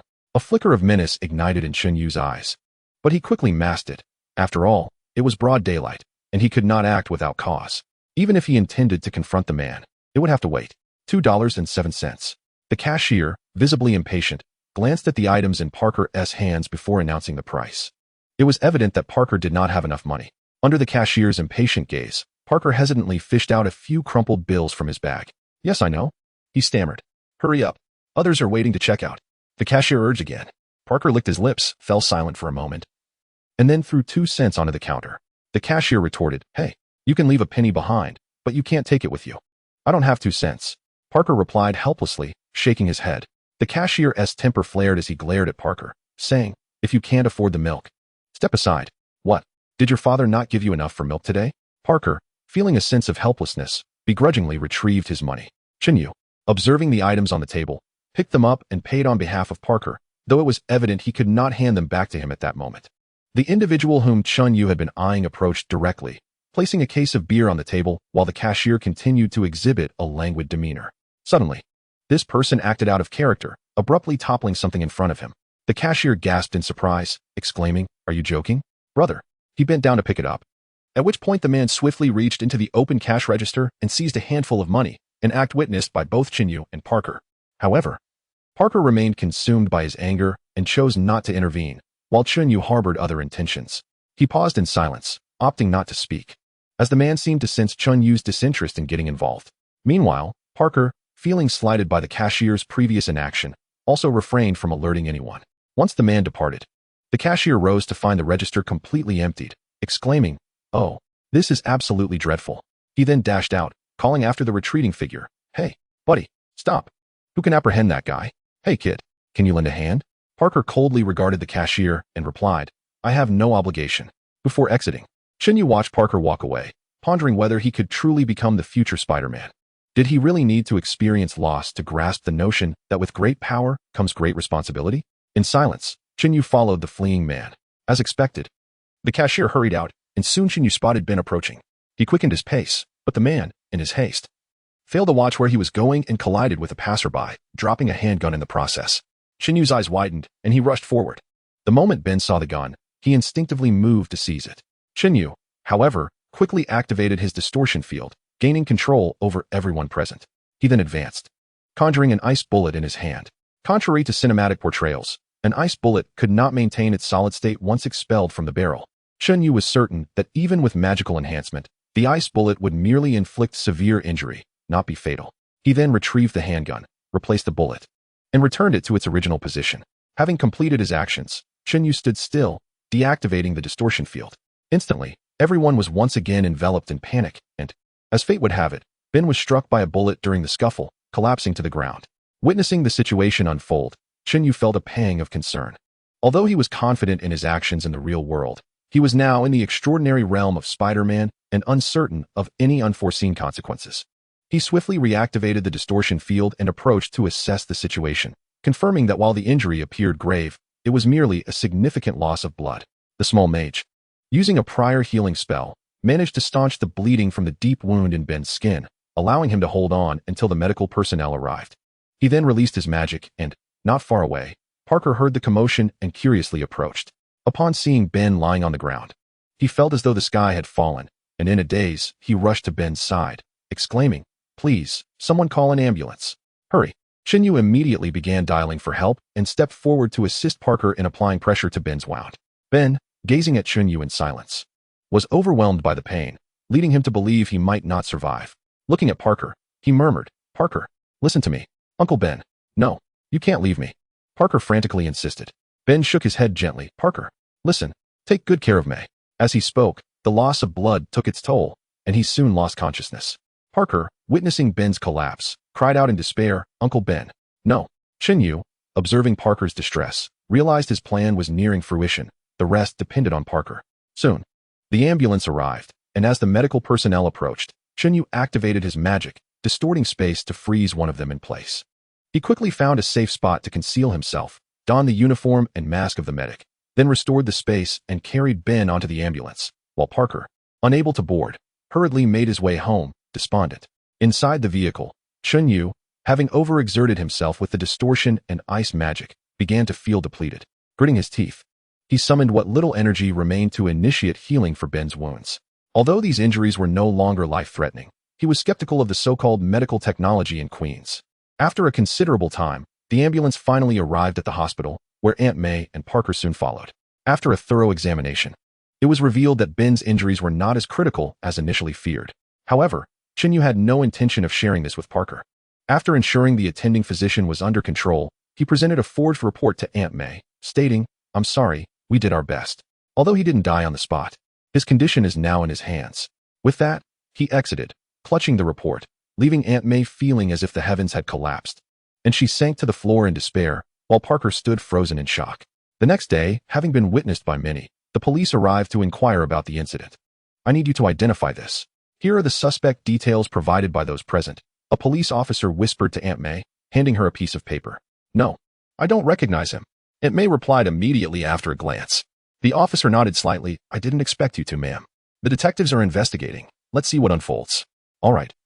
Aunt May choked out, while Parker, his eyes void of life, looked at the officer and, upon his approach, asked, "Can you show me?"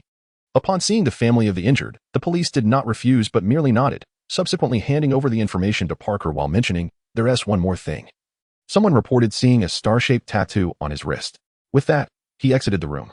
Chapter 16. The birth of Spider-Man. As Parker examined the documents and images in his hands, a realization dawned upon him. The very criminal who nearly harmed Uncle Ben was the one he had carelessly overlooked.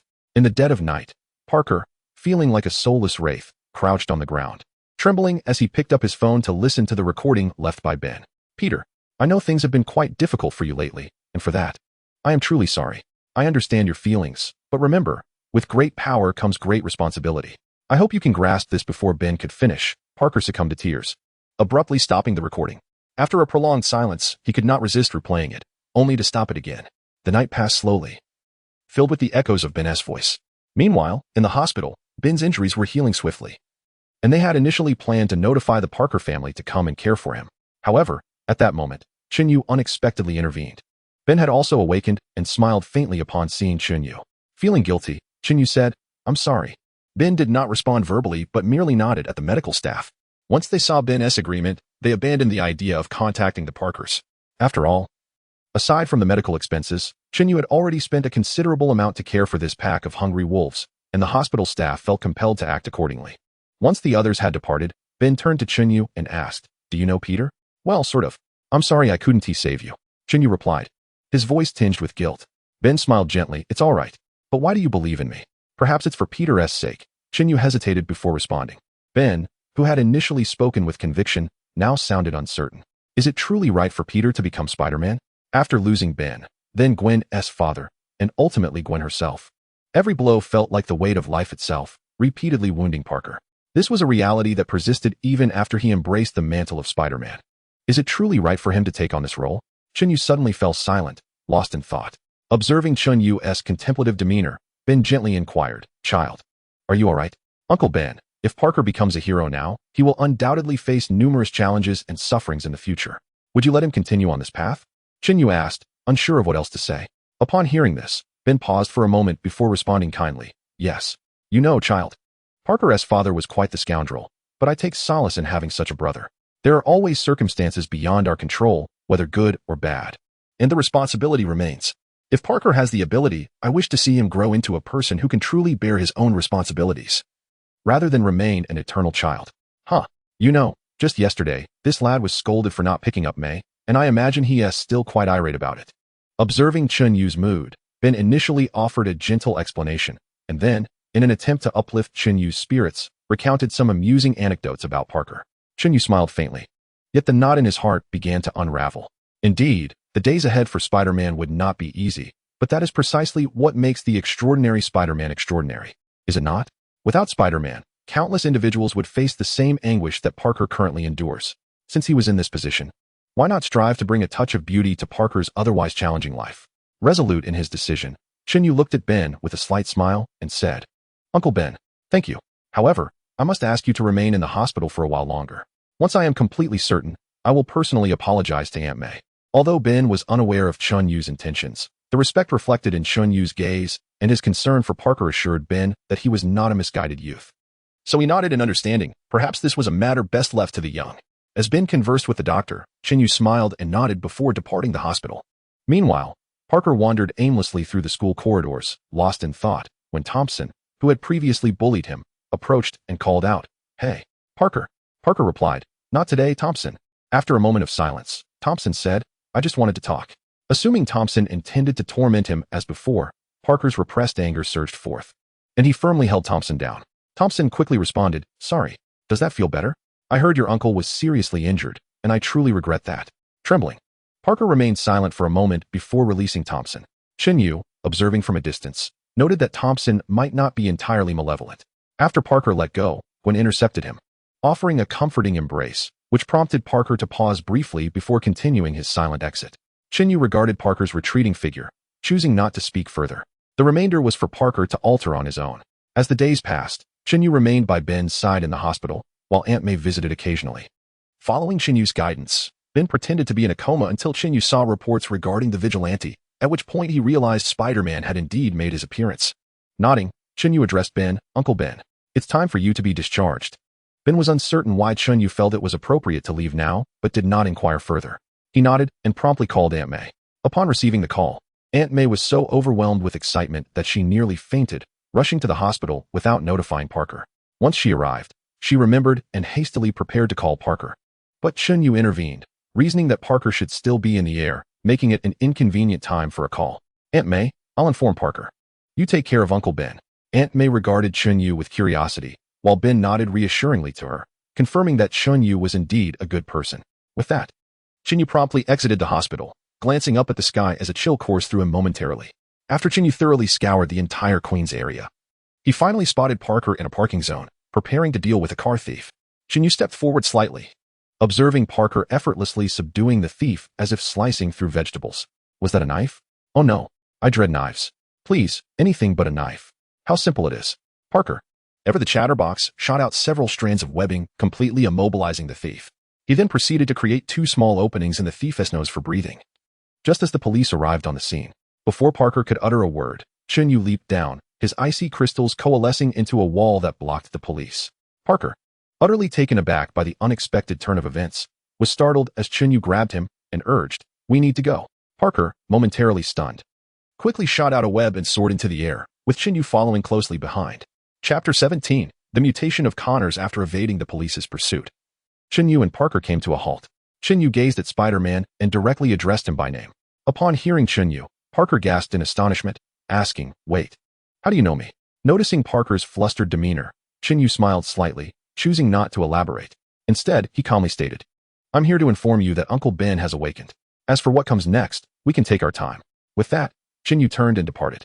The news of Uncle Ben's recovery exhilarated Parker to the point that he failed to notice Chen Yu's sudden disappearance.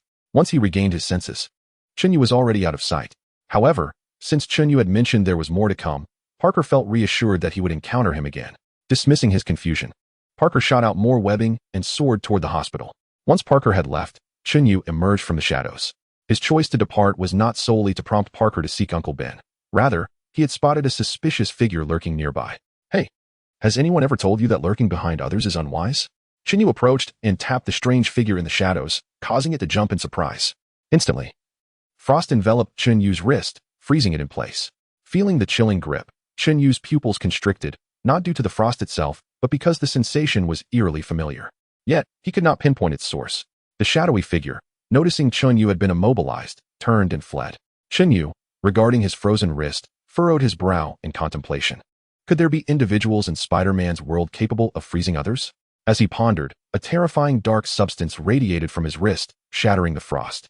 And he turned his gaze toward the direction the shadow had fled, deep in thought. At that moment, the system suddenly chimed in. "Host, the system has detected that the host's alterations to the original trajectory of this world have resulted in a partial butterfly effect. Specific details remain unknown." Upon hearing the system's words, Chen Yu furrowed his brow. The timing of its arrival was suspicious, likely linked to the shadow he had just encountered. Contemplating this, he narrowed his eyes, yet he sensed that now was not the time for inquiries. After a prolonged silence, he exhaled deeply and turned to leave once more. Uncle Ben. Parker, having just arrived at the hospital, rushed eagerly to Ben's bedside. At that moment, Chen Yu entered the room, and upon observing the scene before him, he smiled faintly. "Compared to the wretched Spider-Man of yore, The current version appeared significantly more at ease. As for the impending so-called butterfly effect, that could be addressed later. With this thought in mind, Chen Yu squinted slightly. Noticing Chen Yu's entrance, Parker's expression shifted subtly. Chen Yu, however, merely shook his head slightly, offering Parker a reassuring glance, which Parker acknowledged with a quick nod. Chen Yu then approached Ben, who nodded in recognition. Chen Yu smiled and greeted May. Hello? Aunt May? Oh, hello. Are you Parker's classmate? May asked with surprise upon seeing Chen Yu. He nodded gently. Yes, I suppose so. My name is Chen. I hail from Huaxia, and I can be considered a friend of Parker, albeit just barely. Parker quickly chimed in, right? By the way, Aunt May, we need to discuss a few matters. So we'll step outside for a moment. With that, he pulled Chen Yu out of the room, leaving Ben and May alone. Outside the room, Parker said, Hey, listen. I don't want Aunt May to know about my situation. You understand? She might not wish for me to. After closing the door, he continued, and Chen Yu nodded. I understand. Rest assured, I won't disclose anything about you being, the Spider Boy. Please, that moniker is rather unappealing, Parker retorted with a grimace. Chen Yu merely smiled faintly and fell silent. Then, seemingly recalling something, Chen Yu asked Parker, did you give your father's formula to Dr. Connors? Parker paused, surprised by the question, before nodding slowly. What's wrong? Connors was a friend of my father. I thought that. Oh no.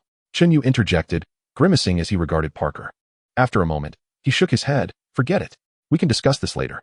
What? Hey, don't leave me hanging like that, Parker exclaimed.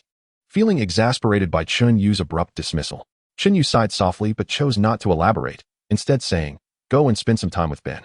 With that, he strode down the corridor. Once outside the hospital, Chen Yu checked his watch. Connors. He likely hadn't mutated yet. Perhaps he could prevent the synthesis of the serum or even destroy it before it was too late. Chen Yu pondered the narrative ahead, knowing that the death of Gwen's father was closely tied to Connors. If he could thwart Connors, it might mean preventing this tragedy altogether. With that thought, he hailed a taxi and made his way towards Oscorp Industries. Upon arriving at Oscorp Industries, Chen Yu observed Connors engaged in a heated dispute with an executive, evidently concerning the serum.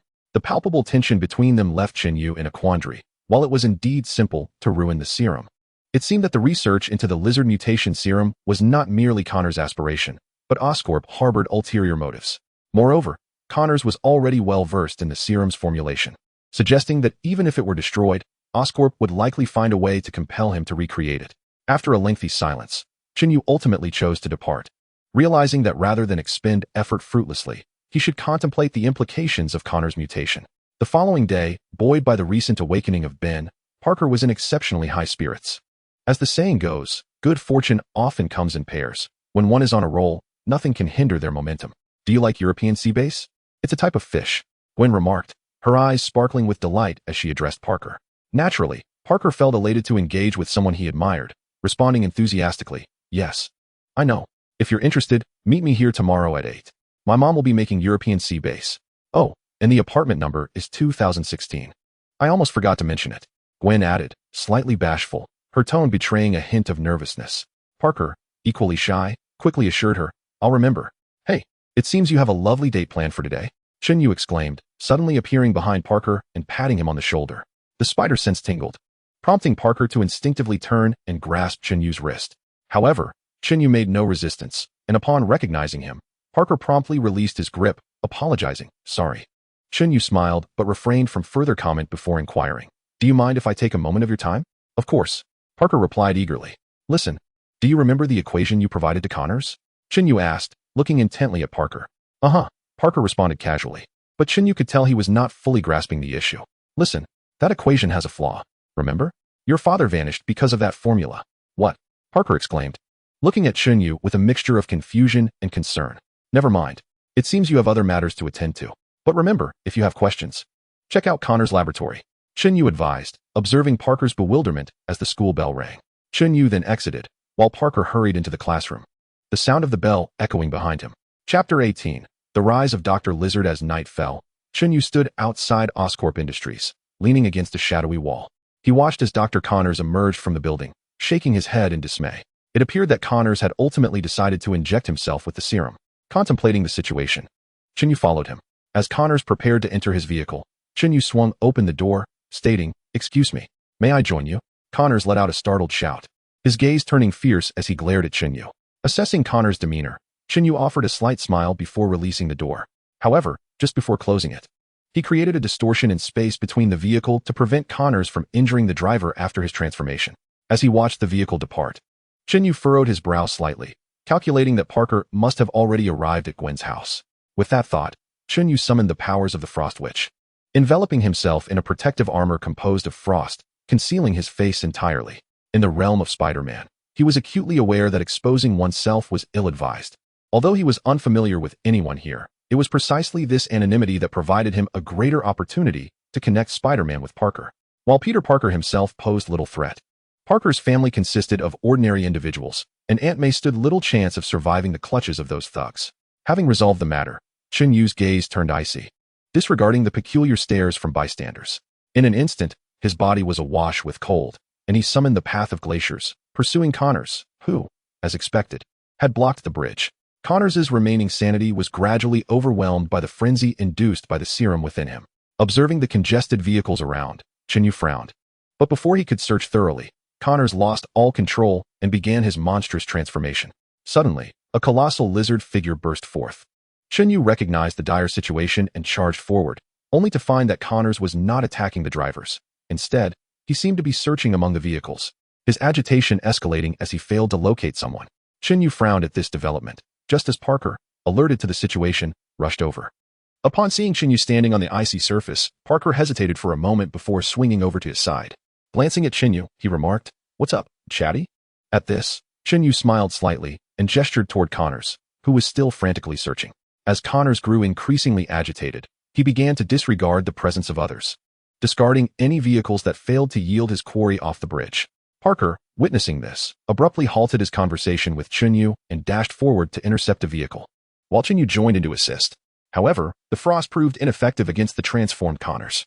Furrowing his brow, Chen Yu sprinted toward the vehicle Connors had hurled off the bridge. Unlike Parker's webs, his frost lacked the ability to suspend the vehicle in midair, and a moment's inattention could result in a fatal crash. Left with no choice, Chen Yu leapt from the bridge into the water below, and in an instant, an ice mountain surged upward, lifting all the vehicles that were on the brink of falling.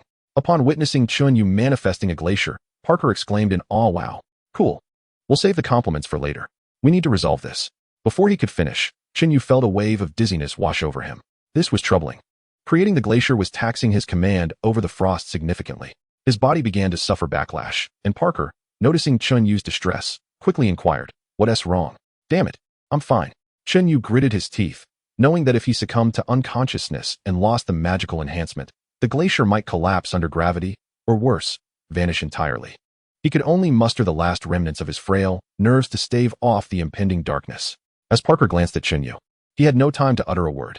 At that moment, Connors seemed to have located the person he was searching for and began to launch a fervent assault on a nearby vehicle to avert any potential injuries. Parker disregarded Chen Yu for the time being and rushed forward to assist. Following a swift kick from Parker, Connors appeared to regain a semblance of his senses and promptly fled. Observing Connors' escape, Chen Yu furrowed his brow and attempted to pursue. But a wave of dizziness overcame him, forcing him to collapse onto the ground, feeling as though he might faint at any moment. "Hey, Spider-Man, I need a favor," he called out. Initially intent on chasing after Connors, Parker turned back upon noticing Chen Yu's distress. "Stop those cars," Chen Yu exclaimed just as darkness enveloped his vision, signaling his imminent unconsciousness. Taken aback by Chen Yu's plea, Parker quickly comprehended the situation as he witnessed the glacier beginning to melt. He swiftly shot out webbing to secure the cars still on the icy surface. Once the glacier had completely thawed, the vehicles were left precariously inverted beneath the bridge, and Parker hurriedly rescued the occupants one by one. The following day, as Chen Yu regained consciousness, his eyes bore a hint of fatigue. Upon seeing Parker before him, he smiled and remarked, "Parker, it seems your date yesterday went well." "Uh-huh. Oh, you're awake?" Parker, still lost in the memories of his date, was startled by Chen Yu's sudden awakening. "What is the situation?" Chen Yu inquired immediately as he sat up. Parker shrugged and pointed to the television, which was broadcasting the events from the previous day. According to reports, besides Spider-Man, there had also appeared a rather eccentric man. Eyewitnesses claimed this individual seemed capable of emitting extreme cold from his wrists, freezing the entire river surface in mere seconds before making it vanish. Based on the available information and reports from relevant personnel, it appeared that the two were in pursuit of a rather robust individual. "What? A dinosaur?" During the live broadcast, the reporter, initially delivering the news with utmost seriousness, was taken aback when someone nearby suggested that the two were chasing a dinosaur. Chen Yu smirked slightly, Parker was Spider-Man. Yet he was referred to as the eccentric man in this context? Was there truly a need for such differentiation? By the way, did Connors escape? Chen Yu suddenly recalled something and promptly inquired of Parker. Taken aback by Chen Yu's question, Parker hesitated before responding. Dr. Connors? Connors, wait. You mean? Chen Yu nodded slightly. Do you remember I mentioned that the equations you provided to Connors were flawed? There were defects in the gene synthesis. Finally recalling Chen Yu's earlier warning. Parker had previously dismissed it, believing that both Connors and his father possessed high intelligence. If there were indeed issues with the equations, Connors should have recognized them. Seemingly anticipating Parker's thoughts, Chen Yu urged, listen, I know you have great faith in your father, but Connors is no fool. He must be aware of the flaws in that equation. However, I cannot fathom why he chose to inject himself. Right now, Connors is a ticking time bomb. Should he mutate again, he could endanger others. Realizing the gravity of Chen Yu's words, Parker sprang to his feet in alarm. This is bad. Gwen is still in the laboratory. Chapter 19. The conflict in the sewers. Observing Parker's hurried departure from home, Chen Yu merely shrugged and remained silent. The following dawn, Parker entered with a furrowed brow, while Chen Yu was preparing to share a meal with Aunt May. At that moment, as he watered the plants by the door, Chen Yu noticed Parker's return and inquired, how did it go? Parker shook his head and replied, I don't know. Dr. Connors has given them a break. And now he's nowhere to be found. As Parker attempted to elaborate, Aunt May interjected, Peter, you need to get to school. Oh no, I'm going to be late. Parker suddenly remembered his obligation to school, hastily snatching a few slices of bread before dashing out. Chen Yu, under Aunt May's urging, was compelled to follow suit. After all, in Aunt May's eyes, both Chen Yu and Parker were students at the same institution. Upon entering the school, Chen Yu exchanged a glance with Parker before they discreetly concealed themselves in the shadows. Parker chose to skip his classes and hurried to the police station. True to the cinematic narrative, Gwen's father appeared skeptical of Parker's warning, leading him away. Meanwhile, Chen Yu awaited Parker's return outside the station. Where have you been? Parker asked, gazing at Chen Yu. With a slight frown, Chen Yu responded, I was investigating Oscorp. Aside from the vial of serum Connors injected, numerous components for creating the serum have vanished. I fear Connors may. Parker fell silent momentarily, his spider sense suddenly tingling. Instinctively, he scanned the surroundings and noticed numerous lizards crawling toward the sewers. Chen Yu, squinting, exchanged a knowing glance with Parker before they both retreated into a corner. After changing into their costumes, they swiftly entered through a sewer opening. However, the sewers of Queens were a labyrinth, leaving both Chen Yu and Parker disoriented. The stench was nearly unbearable, yet they persevered in their search, determined to find answers. After a prolonged period with no success, Parker opted to use a sewer junction to shoot his webbing, creating a net to await Connor's arrival. Chen Yu, feeling bored, lay back and pretended to doze, while Parker affixed a camera to the wall. Has no one told you that placing personal information in such a location is unwise? Chen Yu teased, observing Parker's actions. Unaware of the impending events, Parker dismissed Chen Yu's comments as mere banter. After what felt like an eternity, Chen Yu was on the verge of slumber when Parker's webbing began to tremble. Parker's spider sense activated, alerting them to the emergence of reptilian creatures from all directions. Chen Yu recognized that Connors was approaching, and he and Parker began to scan their surroundings. However, visibility in the sewers was severely limited, and neither Chen Yu nor Parker could discern any figures. Suddenly, Parker's spider sense went into overdrive, and a massive shadow loomed, crashing down upon him. Connors, Chen Yu exclaimed, rushing forward to assist Parker. You thwarted me once. You shall not stop me again. I grow stronger with each passing day. Connors has been thoroughly consumed by the frenzied control of the lizard serum, gazing at Parker with a menacing whisper. As he spoke, his claws crept ominously towards Parker's chest, seemingly intent on eviscerating him. Has anyone informed you that your newfound strength is rather unsightly? Chen Yu remarked bluntly, as he conjured an icy crystal that enveloped his arm and swung it fiercely. With a resounding shatter, the ice exploded, sending Connors hurtling through the air, crashing into the sewer below. However, the cramped confines of the sewer severely limited Chen Yu's ability to execute any effective attacks, and Parker, too, found himself at a disadvantage compared to the accustomed Connors. Despite relying on Parker's spider sense, the two could only manage a back-and-forth skirmish against Connors. Yet, Chen Yu's expenditure of ice magic had not fully replenished, and he could not guarantee that unleashing dark matter would not obliterate the entire sewer system of Queens. Let us retreat. After a few minutes of fierce combat, Chen Yu realized that continuing the fight would yield no favorable outcome for either him or Parker. Parker nodded in agreement, but Connors appeared unwilling to let them escape, pursuing them relentlessly. Gritting his teeth, Chen Yu summoned countless ice crystals, forming an ice tomb that flickered into existence. Unfortunately, the limited space meant that only a fraction of the ice tomb could be unleashed. Yet it was sufficient to momentarily impede Connors. Parker quickly kicked open a nearby drainage hole, and with the force of the water, both he and Chen Yu were swept inside. Connors, having freed himself from the ice, attempted to follow, but his size rendered him unable to enter the drainage hole, allowing Parker and Chen Yu to narrowly evade disaster. However, as fate would have it, Connors discovered Parker's camera, signifying the exposure of Parker's identity. Yet, at that moment, there was little they could do, and the tumultuous current soon separated them. When Chen Yu regained his senses, he found himself far from the chaos. Rising, he surveyed his surroundings, and, confirming that Connors was absent, hastily sought an exit. Damn it! Chen Yu frowned at the scene outside, realizing he was at Oscorp Industries. The memory of Connors' intentions regarding the Oscorp device flooded back to him, prompting an exasperated spit. Fortunately, when he arrived at Oscorp, everything appeared unchanged, allowing him to linger at the entrance throughout the night. The earlier events left him uncertain whether the narrative would shift. The following day, as Chen Yu dozed atop a nearby building, a cacophony jolted him awake. Connors was seeking Parker. Without a moment to ponder, Chen Yu rushed forth, knowing that if Connors were to go berserk, Parker alone would stand no chance against him. As the path of glacial ice expanded, Chen Yu swiftly reached the school, only to discover that much of it had been demolished by Connors, who was now locked in a fierce struggle with Parker. Chen Yu furrowed his brow and promptly stepped forward to assist. The frozen tomb erupted, encasing Connors once more in ice. However, contrary to expectations, Connors extricated himself within mere minutes. Chen Yu frowned, and with a determined gesture, he encased Connors' feet in frost. Parker and Chen Yu hastily began to flee. Parker, while running, continuously hurled nearby individuals away, ensuring he secured a strand of webbing with each toss.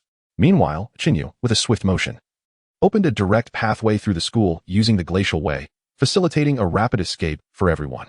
Before long, they found themselves pursued beyond the school grounds, where police had also arrived. Connors, seemingly unwilling to engage with the authorities, cast a murderous glance at Chen Yu and Parker before retreating into the underground passage. Vanishing from sight, Chen Yu exhaled in relief, then turned his gaze toward Oscorp, dashing out. Parker, witnessing Chen Yu's departure, contemplated calling out, but ultimately refrained, instead following the direction where Connors had disappeared. Soon enough, they discovered Connors' experimental lair. Upon viewing the footage, Parker realized Connors' sinister intentions and exclaimed, "No, Gwen." Connors' plans to use the Ganali device to transform everyone into monsters. He quickly dialed Chen Yu's number. "I understand. I'm right outside Oscorp." Chen Yu replied, "Oh, thank goodness. Please, I just sent Gwen to Oscorp. You must stop her," Parker implored urgently. "Understood," Chen Yu responded before ending the call. At that moment, Gwen arrived. Chen Yu rushed to intercept her, exclaiming, "Don't go in." "Who are you?" Gwen, unfamiliar with Chen Yu, was unwilling to heed his warning. Chen Yu's brow furrowed in frustration, unsure how to explain himself, as Gwen swiftly dashed into Oscorp. Gritting his teeth, Chen Yu followed her inside. True to his instincts, within mere minutes, a cacophony erupted. Connors had arrived. Observing the alarms blaring outside, Chen Yu urged Gwen, "We don't have time. We must leave." Having just received Parker's call, Gwen recognized Chen Yu and understood the gravity of the situation, yet with the serum nearly complete, she was resolute in her decision to stay. Chapter 20. Awakening the power of lightning. Seeing Gwen's expression, Chen Yu understood her determination to remain, which only deepened his concern. Just then, Connors burst into the room. Upon witnessing Connors, Chen Yu clenched his jaw, his hands beginning to coalesce dark matter. With no assistance from Parker, he knew that mere ice would not suffice against Connors. Sensing Chen Yu's presence, Connors charged towards him. Chen Yu swiftly waved his hand, unleashing a distortion of space. Yet, even as he managed to ensnare Connors, the latter's massive size and momentum propelled him out of the warped space, sending Chen Yu flying. "Damn it!" Chen Yu cursed. Chen Yu spat in disdain as dark matter coalesced around his wrist, unleashing an explosive burst that struck Connors directly. The ensuing detonation left Connors severely injured. Yet to Chen Yu's astonishment, he began to recover. "What the hell? Can you all regenerate?" Chen Yu exclaimed, recalling how the last Abyss virus had operated similarly. And now Connors was no different. However, due to the injury inflicted by Chen Yu, Connors decided against pursuing him further and retreated to the laboratory. Chen Yu was about to follow when, unexpectedly, several lizard men, equally as formidable as Connors, emerged to block his path. The sight of the lizard men sent a shiver down his spine. In the original narrative, Connors had indeed mutated a few lizard men, but they had barely managed to act before the antidote had taken effect. Gritting his teeth, Chen Yu charged forward, only to be effortlessly sent flying. "Host condition critical," the system suddenly announced. "Then find a way, damn it," Chen Yu shouted, warding off the attacking lizard men while utilizing twisted space to control those approaching ordinary humans. Activating berserker heart ability. The system replied promptly. As the opportunity to activate faded, Chen Yu recalled that he had acquired an activation chance before entering the world of Spider-Man. But the chaotic events had made him forget. Upon completing the activation, a tingling sensation coursed through his body, and terrifying bolts of lightning manifested in the sky, marking the first time he felt their presence tangibly. As the lightning coalesced, Cannon's power was fully awakened. Chen Yu roared, "Secret art! Thunder prison!" Instantly, a vast net of lightning enveloped the area around him, while the sky darkened with ominous clouds, unleashing torrents of lightning that struck the lizard men. With each strike, the lizard men gradually ceased their movements, seemingly incapacitated by the electric shocks, a consequence of the berserker heart's passive effect. With no time to ponder, Parker arrived and engaged Connors in a fierce struggle, while Gwen administered the serum to her father. Seeing Gwen's father ascend the stairs, Chen Yu swiftly shifted to frost powers, encasing all the lizard men in ice. After the lightning control, the lizard men found themselves unable to escape the icy grip. As the frost powers waned, Chen Yu fell into a state of exhaustion, yet he steeled himself and switched back to the berserker heart, unleashing his ultimate technique. Thunder armor manifested as a sphere of lightning that surged upward through the building. Enveloped in electricity, Chen Yu felt enhanced, rapidly closing the distance. Noticing Chen Yu obstructing his path, George furrowed his brow and regarded him. Chen Yu quickly revealed his intent, "Hand me the serum." Taken aback by Chen Yu's demeanor, George hesitated. "What?" Just then, another commotion erupted from above. Chen Yu seized the serum, grasped George, and leaped from the heights, transforming into lightning to safely deposit him before racing back up the stairs. Per Parker. Without a father, without a mother. Alone, Connors mockingly removed Parker's hood. "He is not alone, you fool," Chen Yu exclaimed, unleashing a surge of lightning that struck Connors. With a roar, Connors released Parker. As Parker broke free from Connors' grasp, Chen Yu rushed forward, handing the serum to Parker, declaring, "I will hold him off." Parker quickly accepted the serum and dashed towards the Gonali device, while Chen Yu, battling dizziness, charged at Connors. Upon noticing Chen Yu, Connors became even more ferocious and lunged at him. After several enhancements from the serum, Connor's strength was far beyond that of the lizard men below. His overwhelming power sent Chen Yu flying, blood arcing through the air. The excruciating pain nearly caused Chen Yu to lose consciousness. Connors, baring his teeth, charged again, but at that moment, a voice echoed from above. It seemed Parker had successfully switched the serum.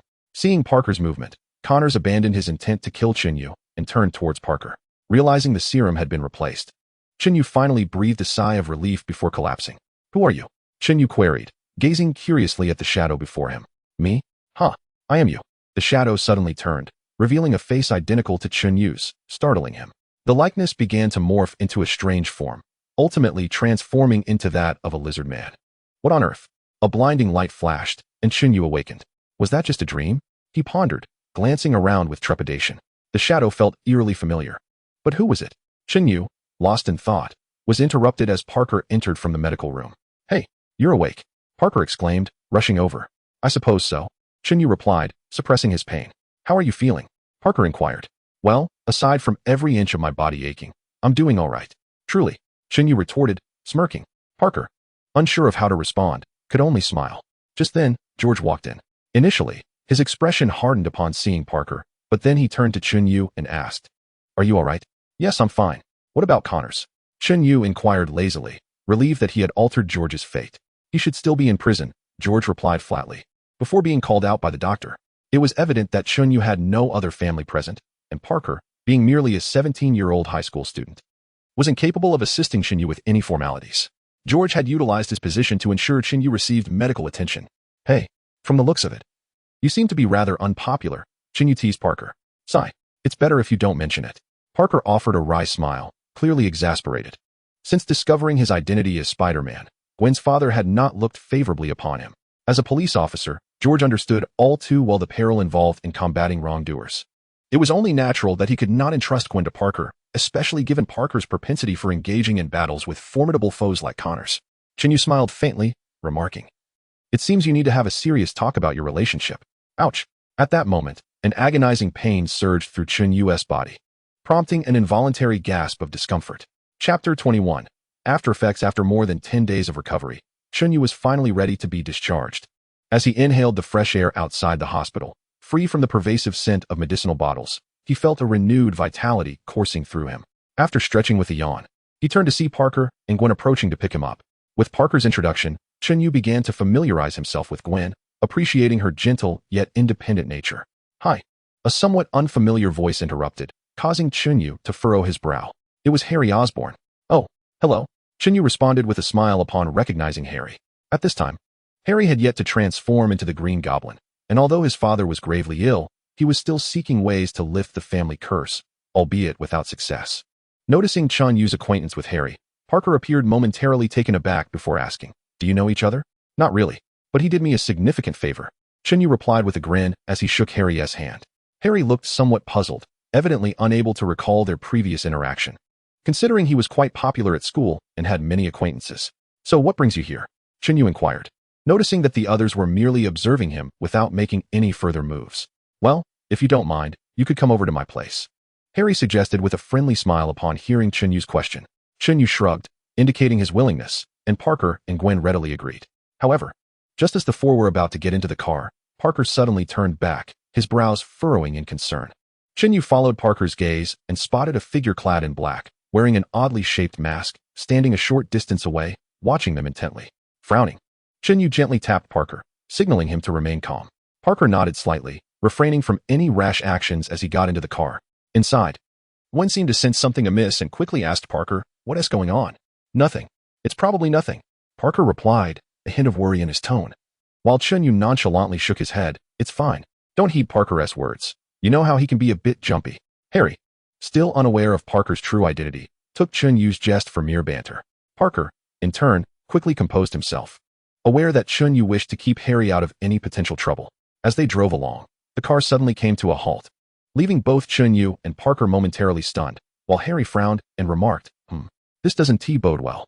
Chen Yu promptly asked, "What's wrong?" "I'm not sure. It seems the car has broken down."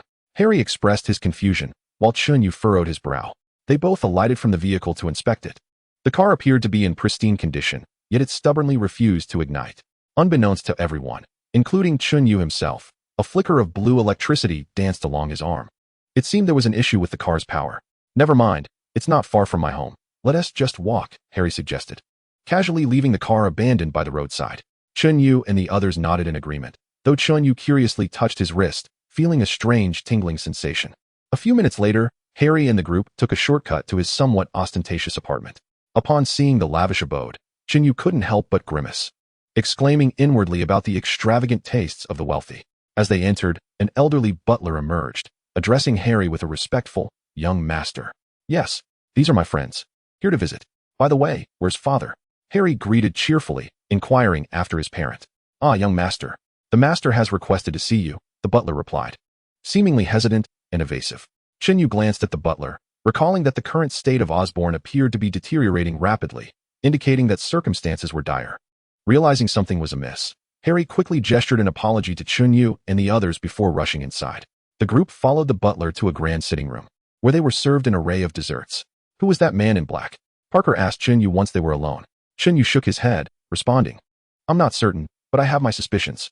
He pondered the shadowy figure, recalling it bore a striking resemblance to the individual who had previously emerged with ice powers. However, his identity remained a mystery. It seemed he was not a character from Spider-Man lore. Had Doctor Strange sent someone else along with him? Seeing that Chen Yu was equally perplexed, Parker refrained from pressing further. Meanwhile, Gwen was preoccupied with something. Observing her, Chen Yu inquired, "What's wrong?" "Oh, it's nothing. You know, Dr. Connors was captured, and Oscorp has shut down his laboratory, so we've been unceremoniously relocated. I'm still assessing the situation." Gwen replied with a slight smile. Chen Yu nodded in understanding, choosing silence. Soon, Harry emerged, his expression tinged with sorrow. He addressed Chen Yu and the others. "I'm sorry." "It's all right. By the way, what's wrong with your father?" Parker quickly asked upon Harry's arrival. Harry shook his head, assuring them, "It's nothing." Yet, the hand he kept at his side trembled slightly, betraying his composure. Chen Yu noticed this subtle movement, frowning in concern. It appeared Harry's condition was worsening. Just as Chen Yu was about to inquire further, a sudden pain shot through his wrist, prompting him to instinctively lift his hand, inadvertently overturning the table. The others stared at him in bewilderment. "What are you doing?" they exclaimed. "Sorry, but what the hell?" Chen Yu had initially intended to offer an explanation, but he was suddenly overcome by a tingling sensation that enveloped his entire arm. Almost instantly, blue electrical currents began to emerge from his wrist. Upon witnessing this phenomenon, Parker and Gwen were momentarily taken aback. Gwen recalled Parker mentioning that Chen Yu possessed the ability to generate electricity, and it seemed the situation had spiraled out of control. In a state of urgency, Gwen glanced around and spotted several objects that could insulate against electricity. She quickly seized one and tossed it to Chen Yu. Reacting promptly, Chen Yu covered his arm with it. The moment the object made contact, he felt a restoration of normalcy in his arm.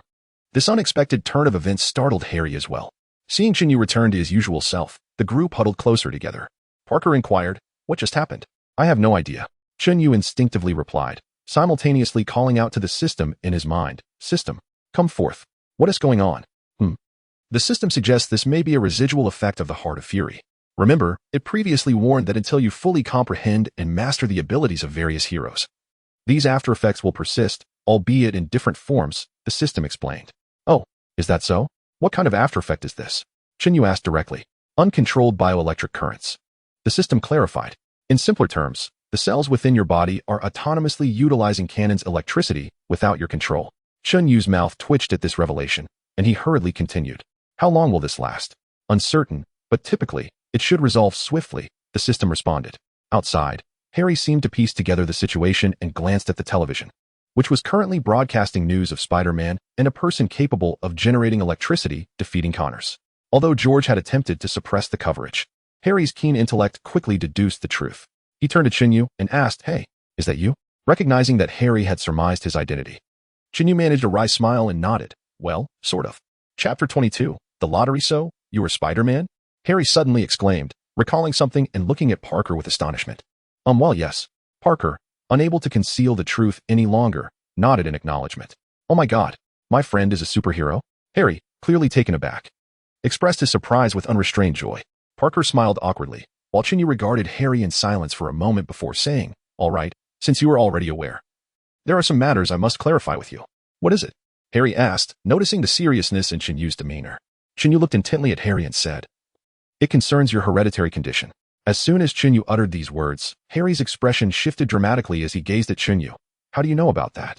"Hey, there's no need to panic. Rest assured, no one else knows about this but me." Chen Yu quickly reassured him as Harry calmed down slightly. Harry then asked, "What do you know?" "I know what your father is aware of regarding the things you have come into contact with," Chen Yu replied, gesturing toward the item in Harry's hand that Norman Osborn had left behind. Hearing Chen Yu's words, Harry appeared momentarily stunned before retrieving the object. "What is this?"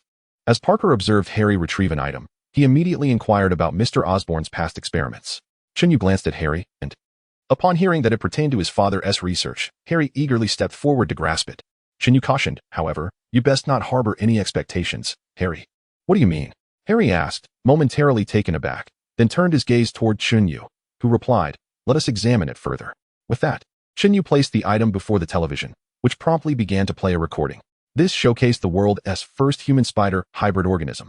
As the footage concluded, Harry sat in silence, staring blankly at the screen, while Parker furrowed his brow, contemplating the end of the recording. Chen Yu, however, remained taciturn. "Parker." After a prolonged silence, Harry turned to Parker, his eyes suddenly alight with yearning. Parker instantly discerned Harry's thoughts and interjected, "Harry, have you forgotten the consequences faced by Dr. Connors?" "Connors was too weak," Harry exclaimed. "I am different." His tone bordered on frenzied. "No, it is not merely a matter of strength, Harry," Chen Yu interjected, scrutinizing Harry's expression. After a moment of silence, he added, "Trust me, if you proceed to inject yourself with the spider gene serum as your father suggested, the repercussions will be far more terrifying than Connor's experience." "What?" Harry was taken aback by Chen Yu's words. Chen Yu continued, "Do you remember? That spider was created by Parker's father. Parker's abilities are intertwined with that lineage. Moreover, Connor's formula has significant flaws. If you inject that serum, Harry, believe me, you will lose your sanity. But if I don't inject it, I will die. Remember? I have a hereditary disease." Harry exclaimed, his agitation rising. Parker quickly embraced him, saying, "Brother, hey, calm down. Since we've mentioned it, there must be a way, right?" Parker's assertion was not without merit, yet Chen Yu remained pensive before responding. "Indeed, but not at this moment." Harry then composed himself and looked attentively at Chen Yu, asking, "What is your plan?" "To be honest, I am not entirely certain at this moment. However, I have an idea, but it cannot be executed just yet. Before I ascertain its viability, Harry, you must trust me," Chen Yu stated earnestly, fixing his gaze on Harry. In the original narrative, misunderstandings between Harry and Parker indirectly led to Gwen's demise, a scenario Chen Yu naturally wished to avert. Nonetheless, Harry appeared lost in thought, casting a silent glance at Parker. Noticing Harry's contemplation, Chen Yu urged, Harry, if you do not trust me, you are welcome to try. But remember, if Connor's failed, do you truly believe you will succeed? Yes, Connor's physique may not match yours. But recall that he nearly caused ruin here. Upon hearing Chen Yu's words, Harry fell silent and regarded him, saying, very well. I trust you. But when will you be able to assist me? Soon. Trust me, Chen Yu assured Harry, who then relinquished any intentions of acting upon his father's directives towards Parker. As night fell, concluding a rather hectic day, Chen Yu and Parker returned home. Due to his lack of accommodation, Chen Yu had temporarily taken refuge with Uncle Ben. In the room, Parker turned to Chen Yu and asked, do you have a solution for Harry's ailment? I am uncertain. To be frank, I do not know what to do. Do you remember? Mr. Osborn and your father have struggled for over a decade without success. After a moment of silence, Chen Yu spoke up, and upon hearing his words, Parker fell silent as well. Suddenly, an idea struck Chen Yu, prompting him to hastily inquire of the system. System, I have saved Ben and Uncle George, and I have also thwarted Connors. Shouldn't I receive some rewards? To be frank, this may not be considered a significant achievement. But since the host desires it, the system can certainly provide. The system paused, seemingly evaluating the validity of Chen Yu's statement. After a lengthy silence, it finally responded. Splendid. Congratulations, host, on completing the storyline task, thwarting Dr. Connors. Congratulations on assisting Peter Parker in the mission, defeating Connors.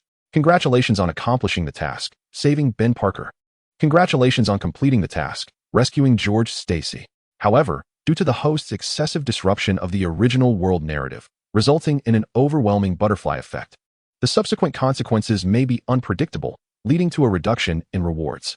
Congratulations, host, on obtaining 2 lottery chances and activating opportunities 4 times. Upon hearing the system's announcement, Chen Yu was filled with elation, astonished by the wealth of rewards. Regarding the so-called butterfly effect mentioned by the system, he was unconcerned. Having already prepared himself for the consequences before taking action, everything seemed worthwhile.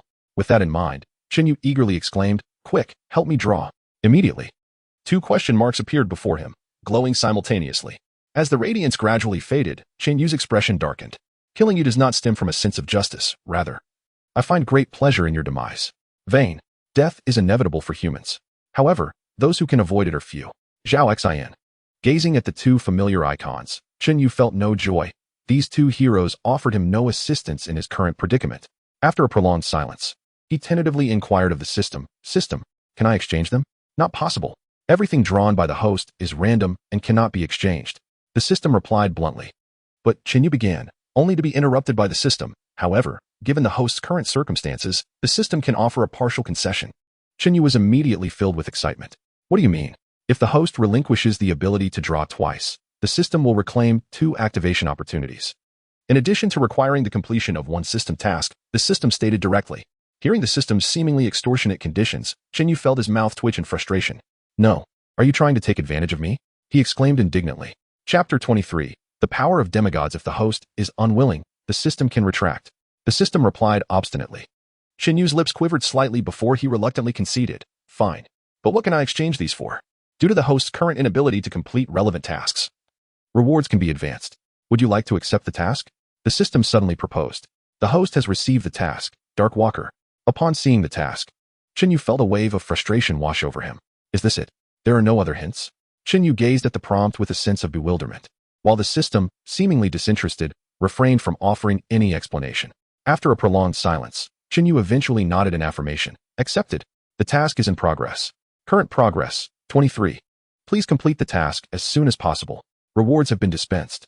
With that, the system vanished, and in that fleeting moment, a torrent of memories surged into Chen Yu's mind. The cruelty of a few cannot blind me to the suffering of the many. Soraka. Soraka? Once all the memories were thoroughly instilled, Chen Yu stood dazed, for within the game, Soraka was merely a mobile health pack, seemingly devoid of any capabilities beyond healing. Yet the memories imparted by the system fundamentally reshaped Chen Yu's perception. Let us not forget that in the universe of League of Legends, Soraka is a demigod. Although Chen Yu had yet to activate Soraka's powers, he understood, even through fragments of her memories, the true extent of her might. While she remained a support character in the game, her abilities were astonishingly powerful, leaving Chen Yu in disbelief. Alert! Soraka belongs to the divine realm. Her inherent strength is formidable. The host is unable to bear her power, hence the activation will be significantly diminished, though it may gradually recover with increased usage. The system suddenly interjected, disregarding Chen Yu's intentions and directly activating Soraka's abilities. Parker, who had initially intended to inquire about Chen Yu's days, was taken aback as a radiant light enveloped Chen Yu, illuminating the entire room as if it were midday. In an instant, the wounds Parker had sustained from constantly battling foes healed almost completely. Sensing the transformation within his own body, Parker gazed at Chen Yu in disbelief, while Chen Yu remained immersed in the resplendent glow. As the activation concluded, Chen Yu emerged from his stupor, glancing at his arm, feeling an overwhelming surge of life force radiating from him, akin to being enveloped by a celestial angel, even devoid of any menacing aura. It inspired a sense of reverence within him. Well, this could be considered quite a bargain, Chen Yu murmured, finally grasping why the system placed such importance on this power. In the Marvel Universe, such strength could render any armed faction nearly invincible in a short span of time. This was not merely the immortality of Wolverine, but the invincibility of an entire force. Though he had inherited only a fraction of Soraka's power, it was more than sufficient for healing Harry. The following day, Chen Yu roused Parker, who was still groggy from sleep. What should have been a leisurely weekend turned hurried under Chen Yu's insistence. Meanwhile, an advertisement on the roadside announced the death of Norman Osborn. Observing the details, Chen Yu couldn't help but smirk. To be candid, Norman Osborn was indeed a talent. Yet his myriad of sins rendered Chen Yu indifferent to any notions of salvation for him. Upon arriving at Harry's apartment, the old butler spotted Chen Yu and Parker and hurried inside to notify Harry. In a flurry, Harry emerged, still clad in his pajamas. Chen Yu, observing Harry's disheveled appearance, couldn't help but chuckle lightly. Well, this is quite a refreshing sight. Harry, slightly embarrassed by the jest, fidgeted with his attire before ushering the two inside. Do you have a plan? After dismissing the butler, Harry directly inquired of Chen Yu, who nodded in affirmation. A glance at Parker confirmed his understanding, prompting him to swiftly draw the curtains. Chen Yu promptly summoned the power of Soraka, whose formidable energy exuded an extraordinary pressure even in its dormant state. Sensing the force emanating from Chen Yu, Harry involuntarily trembled, while Chen Yu grasped his arm, aware that the weight of Soraka's power pressed upon them all, including himself. Star infusion. As the verdant energy erupted, it gradually enveloped Harry's being, commencing a purifying baptism of his cells. Under the influence of star infusion, the cells began a cycle of death and rebirth, the malevolent energy within them gradually diminishing. The immense agony accompanying this cellular regeneration nearly caused Harry to lose consciousness. Yet he valiantly suppressed his cries of pain.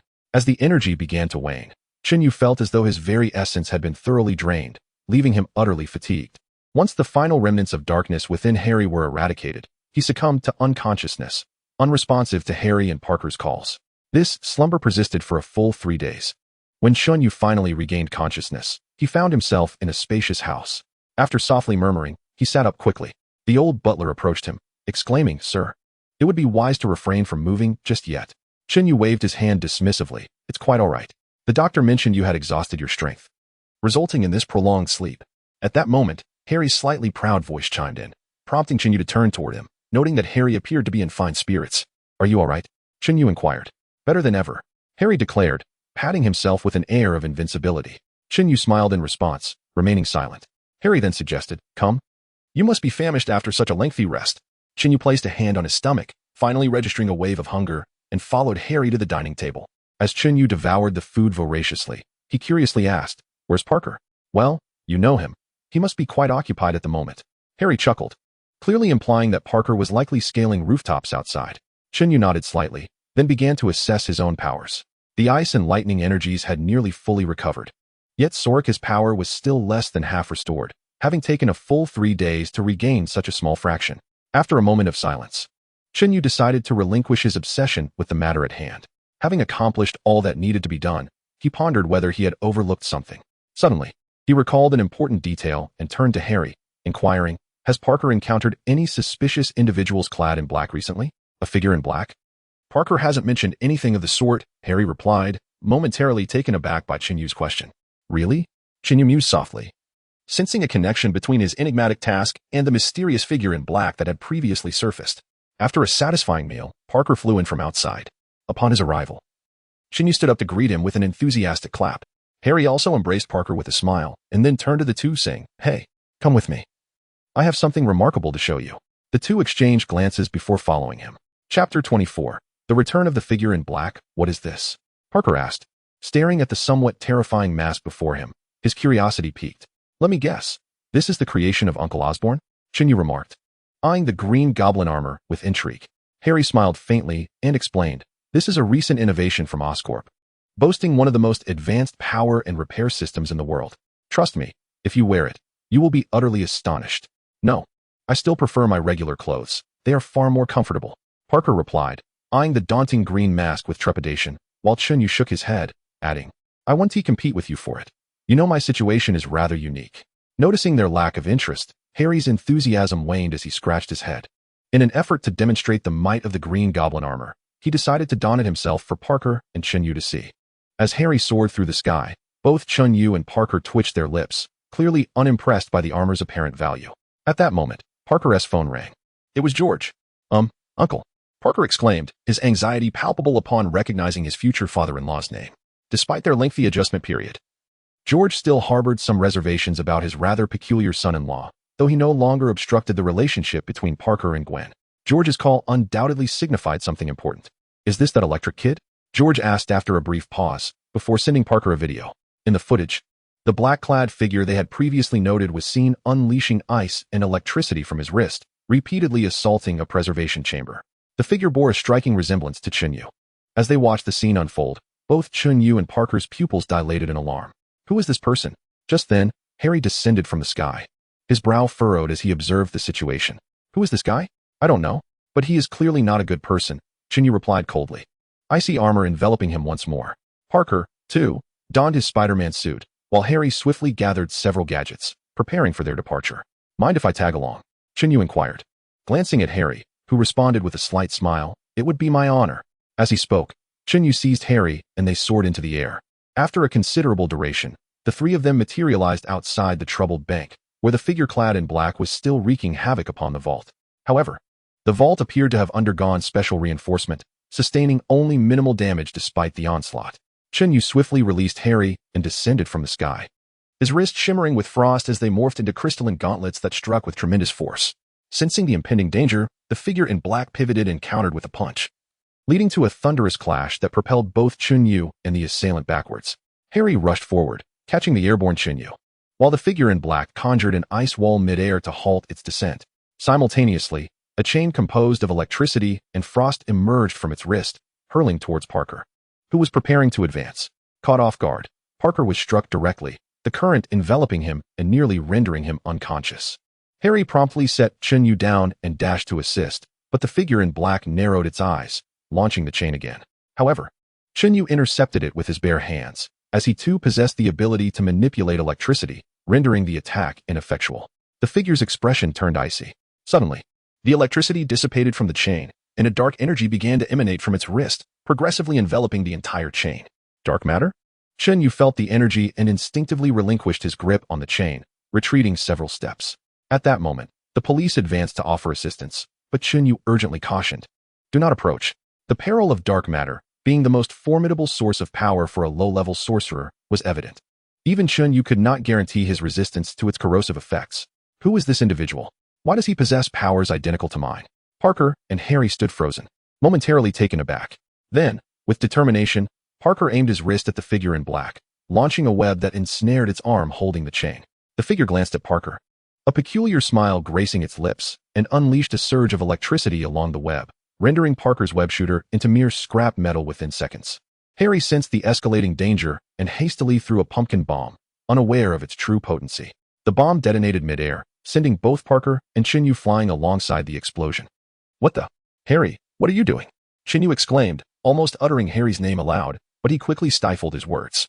The figure in black, having sustained damage, promptly rose and, before Chen Yu's astonished gaze, vanished, cloaked in dark matter.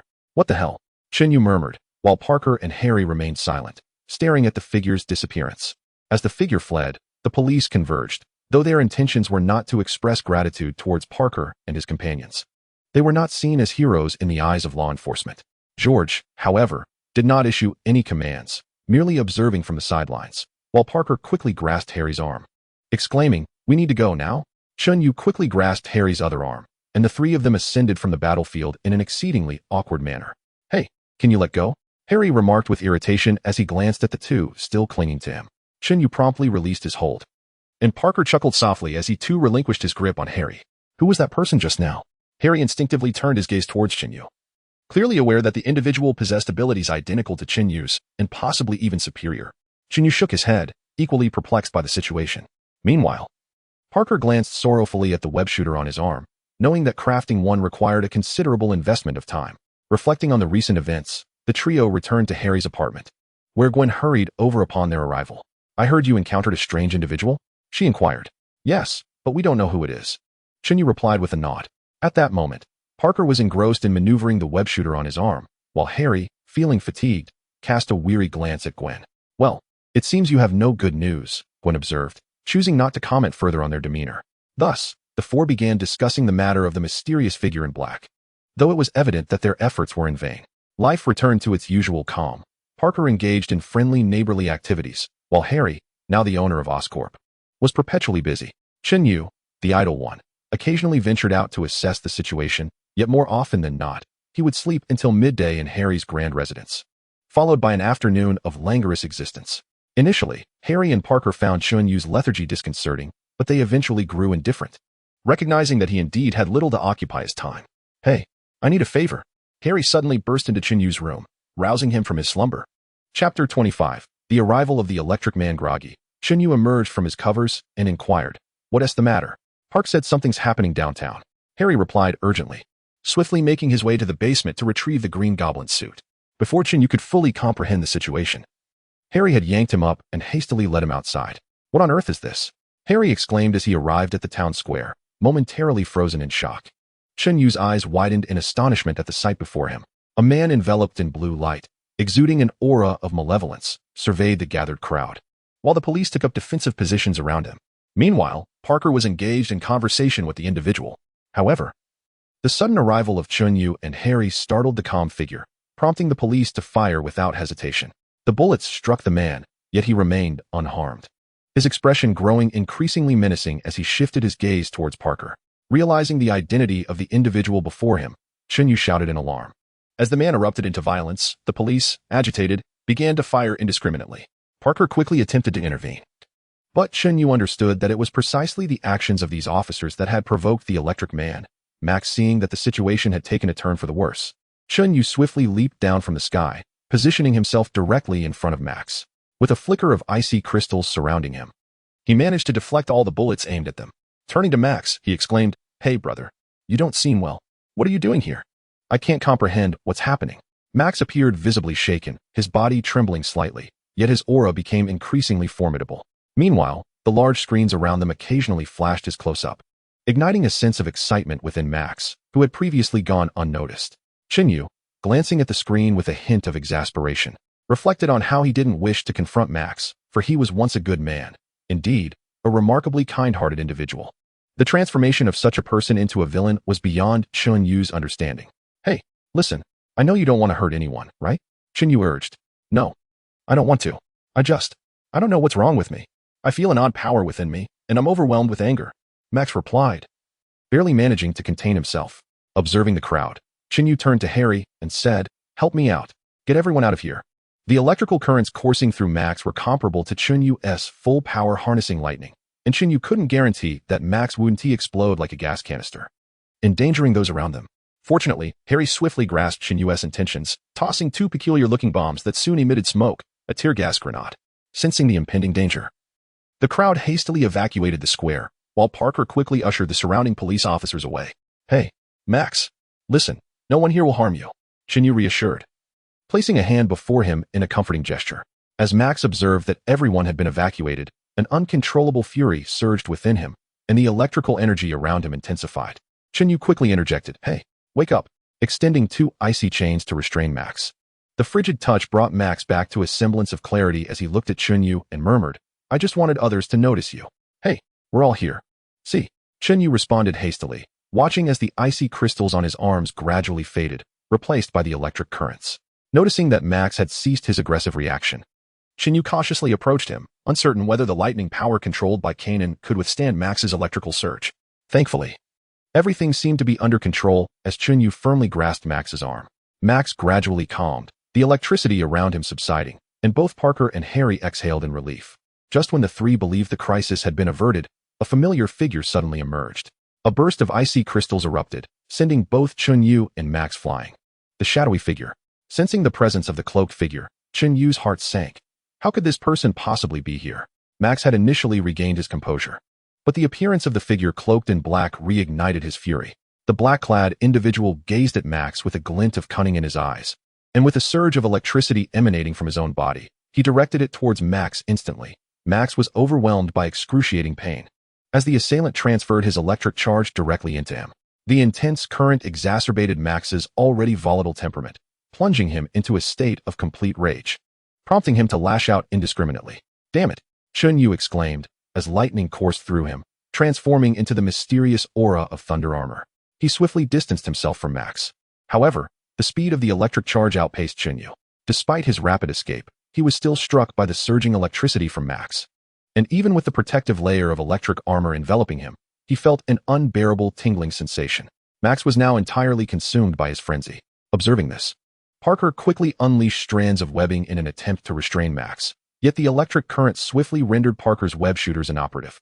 The unleashed electricity caused chaos throughout the factory, culminating in explosions as a billboard toppled in the midst of the turmoil.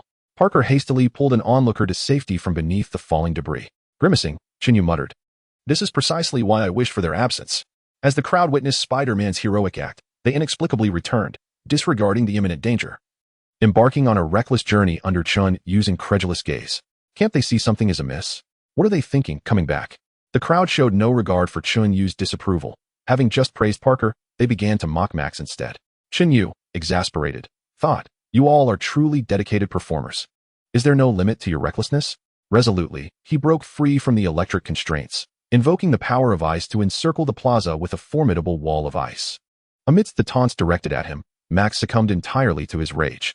Harry, unable to escape in time, was struck by the electric surge.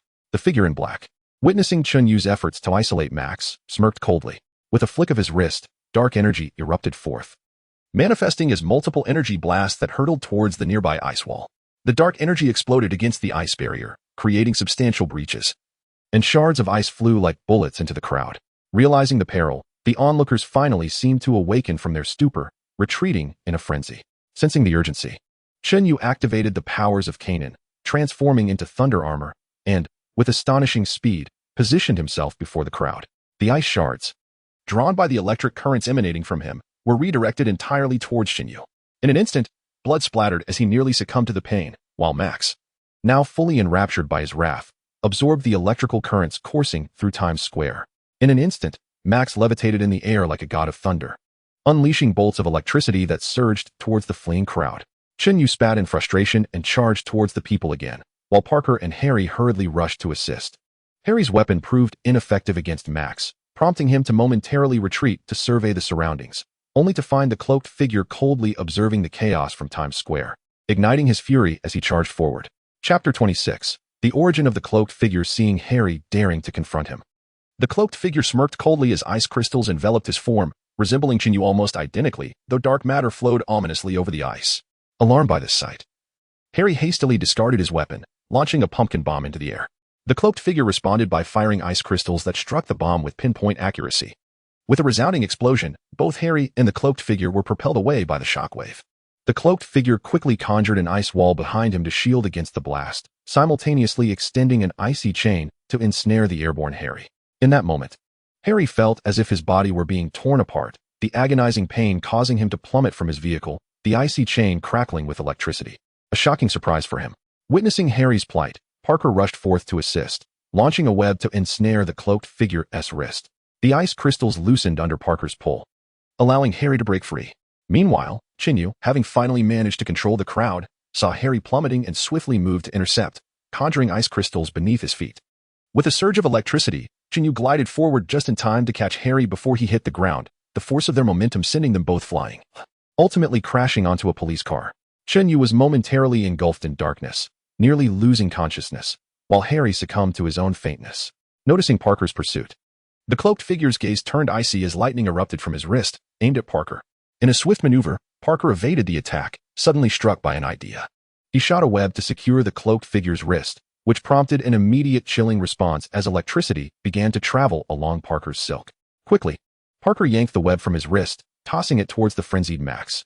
As anticipated, the web connected the electrical currents of the cloaked figure and Max, incapacitating the cloaked figure with a surge of electricity that left him trembling and momentarily releasing his power. After severing the web with ice, he staggered back, but Parker, intent on continuing the chase, was halted by Max's gaze fixed upon the incapacitated Chen Yu. Panic-stricken, Parker dashed forward, flinging his web towards a nearby fire hydrant and hurling it at Max. Max was hurled out with great force, while Chen Yu, enduring excruciating pain, managed to lift Harry and flee from the vehicle. Max's assault followed immediately, resulting in a devastating explosion that sent Chen Yu flying. Harry was also propelled outwards. Observing the chaos, Parker quickly glanced around and spotted the fire trucks nearby, an idea sparking in his mind. He rushed over, and a torrent of water surged forth, sweeping Max aside as he attempted to regain his footing. The water intertwined with Max's body, initiating a short circuit that began to immobilize him. "Damn it," Chen Yu muttered, casting a glance at the incapacitated Max before succumbing to unconsciousness. When he regained consciousness, he found himself in Harry's private apartment, where Harry lay unconscious in bed. "You're awake." Upon seeing Chen Yu stir, Parker hurried over. Chen Yu instinctively struggled to sit up, inquiring, "Where's Harry?" "He's still unconscious," Parker replied, his tone laced with frustration. Chen Yu's expression hardened at the mention of the man in black. "What happened to Max?" he asked urgently. "Max. He has been taken to the Osborn group for detention," Parker answered promptly. Chen Yu breathed a sigh of relief and quickly rose to his feet, the power of Soraka radiating from him. Recognizing Chen Yu's intentions, Parker swiftly led him to Harry's room, where Gwen was assessing Harry's condition. Upon seeing Parker enter, she exclaimed, "Parker. Oh, you're awake." Chen Yu nodded slightly, channeling his radiant power, wishing, as the light enveloped them. Both Chen Yu and Harry's injuries began to heal at an astonishing rate. Gwen, witnessing this miraculous phenomenon, gaped in awe. As a scientist, she understood the human body's recuperative abilities far better than most, yet the spectacle before her surpassed all expectations. Moments later, the wounds on both Harry and Chen Yu had completely vanished, but Harry remained unresponsive. Chen Yu frowned, studying Harry intently. Gwen, coming to her senses, reassured him, "It's all right. He simply received anesthesia. You know his condition isn't good." Chen Yu, relieved, took a breath. At that moment, the voice of the system echoed in his mind. "Host has activated the mission. Pursuit. Please locate the Dark Walker within 3 days and prevent him from using lightning to wreak havoc upon the world." Dark Walker? Chen Yu immediately thought of the man in black and hastily inquired of the system, "Who exactly is he?" "Remember? The system mentioned that all powers you possess come with side effects." The system responded cryptically. Chen Yu furrowed his brow, puzzled. "What do you mean? Is the man in black a side effect? But of which ability?" Suddenly, it dawned on him. Before he activated the power of lightning, the man in black had appeared once, and he had already learned that Lyssandra's side effect could potentially freeze him. This left only the little mage. Instantly, Chen Yu looked at the dark matter in his hand, realizing that the man in black was indeed a consequence of the little mage's powers. The system appeared to have sensed Chen Yu's thoughts and elucidated. The host must have guessed that the abilities of the Dark Walker primarily stem from darkness, and that the Dark Walker itself has endured centuries of torment. The dark energy residing within poses a threat to the host. Upon fusion, a portion of the dark powers is stripped away, giving rise to a new entity, namely, the Dark Walker. Upon hearing these words, Chen Yu immediately comprehended the situation, his lips twitching involuntarily. At that moment, Parker also noticed Chen Yu's reaction and inquired, "What's wrong?" "It's nothing. Just wait." Chen Yu hurriedly responded, then turned to Harry, suddenly struck by a thought. "Utilizing lightning? Wait, the Dark Walker aims to destroy the world?" Chen Yu recalled the system's warning, a sense of dread washing over him. Just then, a notification from the system appeared, indicating that the Dark Walker possessed abilities identical to his own, yet was more adept and formidable. However, to reach the extent of world destruction seemed a distant reality. Chen Yu pondered deeply, since the Dark Walker was a splinter of himself. Did that imply it also harbored memories of the Spider-Man universe? A chilling realization gripped him. If the Dark Walker's powers were indeed insufficient, there was someone who could match them, Max. Chen Yu's thoughts raced, and he quickly grabbed Parker, exclaiming, "This is bad." With that, he pulled Parker along as they dashed out, leaving Gwen bewildered and stationary. Chapter 27. The Battle of Darkness. Parker, being dragged out of Harry's apartment by Chen Yu, inquired curiously, "What's going on?" "Listen, if that dark fellow, remember? I mean, he could very well be my splinter, akin to a clone, but he is no benign entity. If I know where Max is, then he must know as well," Chen Yu fervently explained. Upon realizing Chen Yu's implication, Parker's eyes widened in understanding. He promptly released Chen Yu's hand and shot out a web, lifting Chen Yu into the air. Lacking Harry's flying apparatus, they had to adapt in this manner for the time being. Before long, they arrived at the Osborn Group building. Chen Yu and Parker exchanged glances before preparing to enter. As expected, however, the dark-clad figures had arrived before them. A thunderous explosion reverberated, causing the entire Osborne building to tremble. Emerging from the chaos was the Dark Walker, carrying the still unconscious Max. Upon seeing Chen Yu and Parker, the Dark Walker's expression turned icy. A strange smile creeping upon his lips as lightning began to crackle in his grasp. The entire edifice was enveloped by the secret technique, the heavenly prison of thunder. As storm clouds began to gather ominously above, Chen Yu furrowed his brow. The explosive sounds of thunder echoed incessantly in the sky. Meanwhile, Parker observed the unfolding scene above and patted Chen Yu on the shoulder, saying, "Hey, this is not a good sign." Chen Yu suddenly gazed upward at the building, where countless electric currents twisted and coiled like serpents above. Within the building, numerous individuals had yet to evacuate. His eyes widened in alarm as he turned to the Dark Wanderer, who merely smiled faintly. With a subtle gesture, he tapped his forehead with 2 fingers, and a mass of darkness shot toward the building. The energy erupted, causing the structure to tremble violently. As the dark substance began to corrode the lower parts of the edifice, akin to a parasitic entity clinging to its host. Realizing the Dark Wanderer's intentions, Chen Yu quickly understood the gravity of the situation. The Dark Wanderer then turned, his aura flickering momentarily before he vanished from Chen Yu's sight. Chen Yu spat in frustration and, alongside Parker, rushed toward the building. "You go save them," Chen Yu instructed Parker. He unleashed dark energy from his wrist, engaging with the malevolent substance above. Fortunately, with the Dark Wanderer's control diminished, the dark matter quickly lost its potency.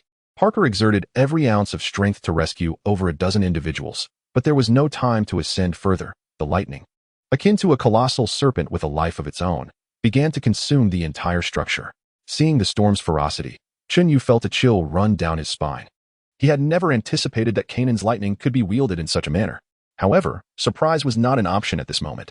Gritting his teeth, he transformed his energy once more into Kanan's lightning power, raising his hands toward the heavens. As the current surged forth, the lightning serpent seemed to find its target and charged directly at Chen Yu. In that moment, a profound sense of cold enveloped him. Yet he could not afford to move. Should the lightning serpent slip from his grasp, all within the building would be doomed.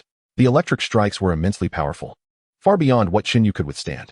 His control over Kanan's power paled in comparison to that of the Dark Wanderer. The serpent approached him, slowly encircling Chen Yu, and the excruciating pain erupted, causing him to cry out. "Ah!" Chen Yu's agonized scream sent shivers down Parker's spine, prompting him to halt his efforts and prepare to assist. Yet Chen Yu bellowed, "Save them!"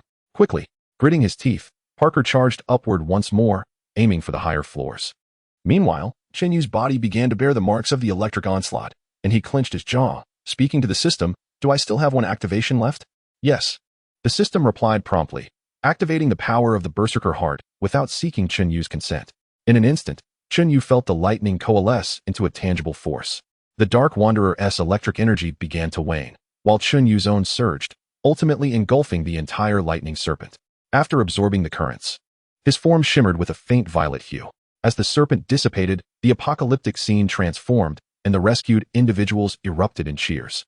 Despite enduring immense pain, Chen Yu urged Parker, "Let us go. We must stop that fiend at once." Parker nodded eagerly and dashed towards Chen Yu, intending to embrace him. However, the lightning enveloping Chen Yu seemed unwilling to allow Parker to assist him. The moment Parker drew near, he was instantly repelled, sent flying away. Chen Yu reassured him, saying, "It's all right. I can handle it myself." Immediately, a layer of lightning enveloped Chen Yu, invoking the technique of thunder armor. The enhanced armor significantly amplified his speed, propelling him forward as if he had transformed into pure lightning, covering 100 meters in an instant. Seeing this, Parker hurriedly pursued him. While Parker was uncertain of Chen Yu's destination, Chen Yu was acutely aware that all the electrical circuits in the city had been designed by Max, and there was only one place capable of controlling the city's power. Before long, the two arrived at the power control center, where the Dark Walker had already bound Max to an oddly shaped device. Upon noticing Parker and Chen Yu's arrival, the Dark Walker sneered coldly. Frost materialized in his hand, and an ice wall swiftly rose to block their path. Parker crashed headlong into the ice wall, nearly losing consciousness, while Chen Yu quickly altered his course, managing to slip through a gap in the ice wall before it fully sealed. The Dark Walker raised an eyebrow, surprised by Chen Yu's sudden increase in speed. However, it was evident that the Dark Walker had no system of his own. His formidable power stemmed solely from his mastery and understanding of strength. Thus, Chen Yu's unexpected enhancement surprised him, but it was not enough to intimidate the Dark Walker. Chen Yu paused, feeling the fatigue from his rapid sprint. After catching his breath, he faced the Dark Walker and remarked, "Hi, has anyone ever told you that your imitation is rather repulsive?" "Repulsive?" The Dark Walker regarded Chen Yu with a peculiar smile before reaching for his mask and removing it, revealing a face strikingly similar to Chen Yu's, save for the fact that the Dark Walker's eyes glowed with a blood-red hue. Honestly, this is the first time I've found my own face to be ugly. Chen Yu spat, and with a flourish, he summoned dark matter from his arm, hurling it at the Dark Walker. The Dark Walker merely sidestepped and grasped the dark matter, swallowing it whole before Chen Yu's astonished gaze. Chen Yu felt a chill run down his spine. What manner of creature was this? The Dark Walker tilted his head slightly, then became enveloped in lightning, charging towards Chen Yu like a sharpened blade. Chen Yu quickly conjured ice crystals to form a wall for protection, but before the Dark Walker, who wielded frost powers as well, the ice wall posed no threat. With a mere touch, it crumbled effortlessly. As he pierced through the ice wall, the Dark Walker's form flickered, his ice crystals transforming back into lightning, drastically increasing his speed. In an instant, he was upon Chen Yu, who had no time to evade. Chen Yu was struck squarely by a punch, sent flying backward to crash forcefully against the ice wall.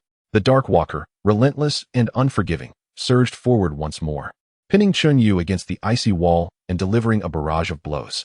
Chen Yu, consumed by fury, transformed his energy into crackling lightning, intercepting the Dark Walker's assault with fierce determination.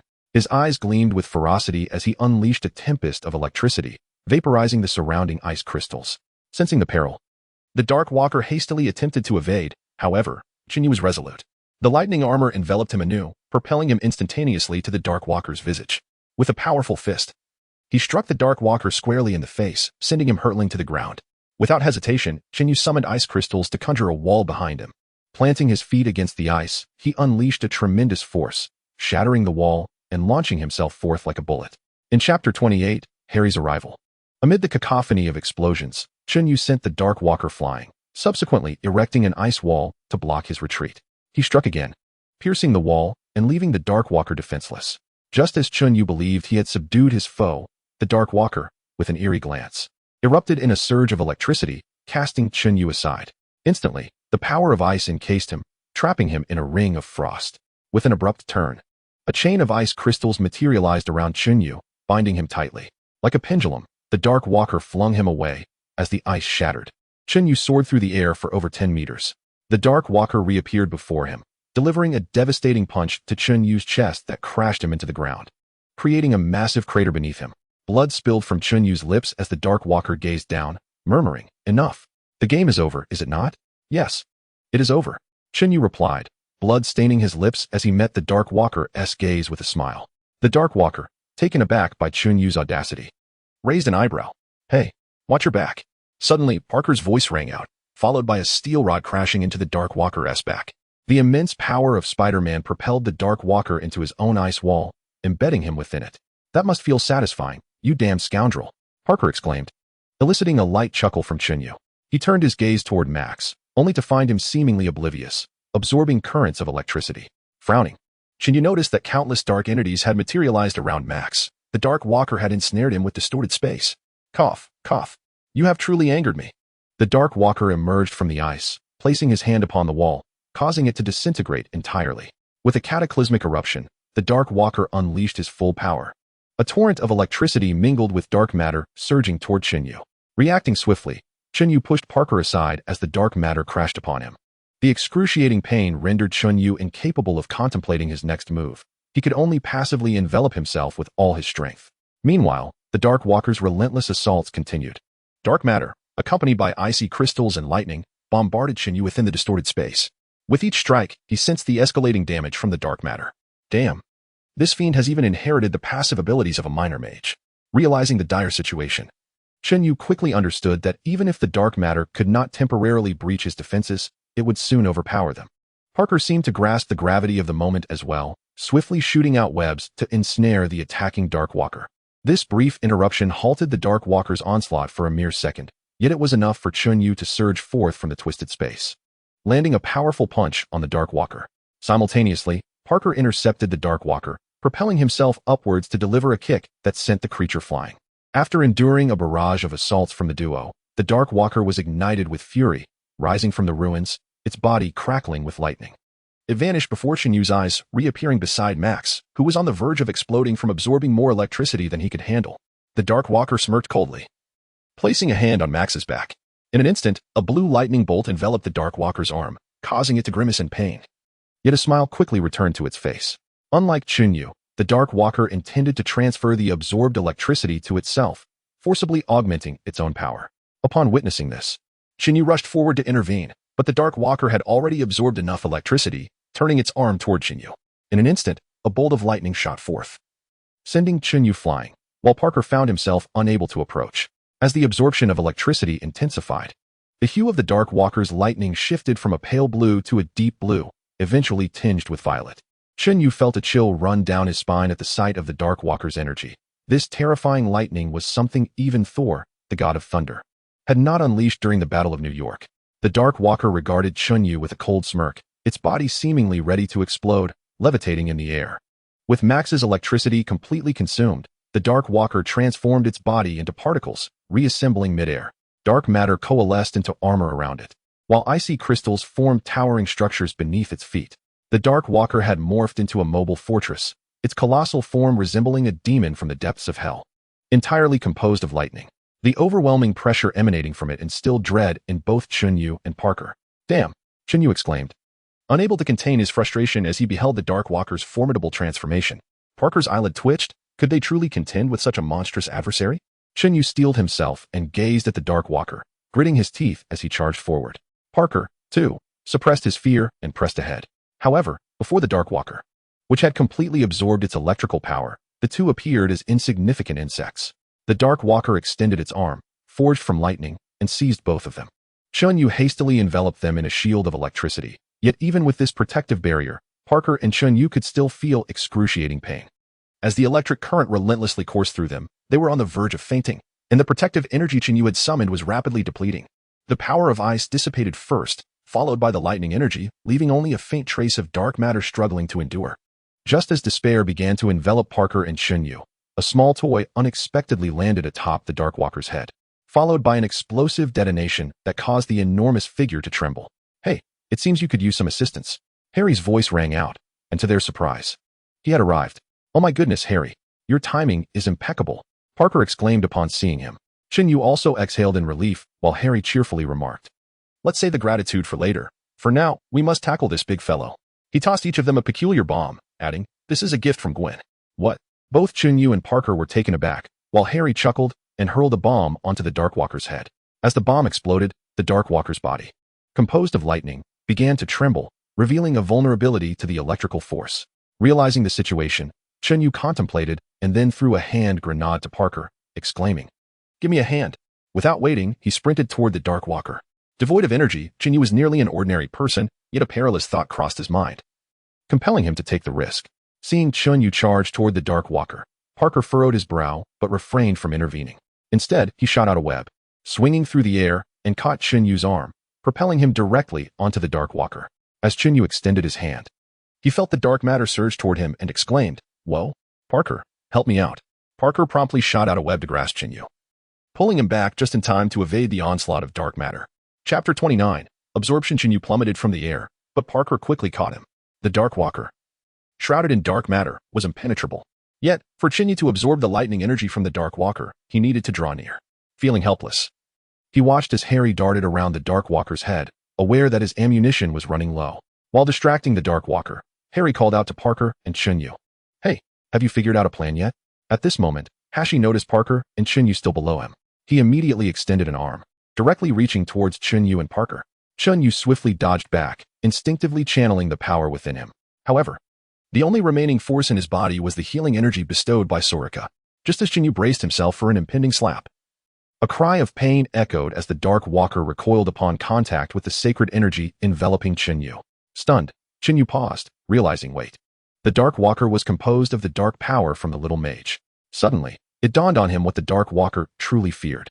He hurriedly called out to Parker, "Throw me over." Parker hesitated for a moment before responding, "Are you joking?" "Hurry," Chen Yu urged, and after a brief silence, Parker lifted him and hurled him towards the Dark Walker.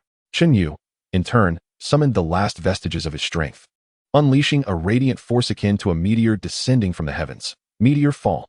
The sacred energy coalesced into a meteorite that struck the Dark Walker, creating a significant breach in its dark matter shield.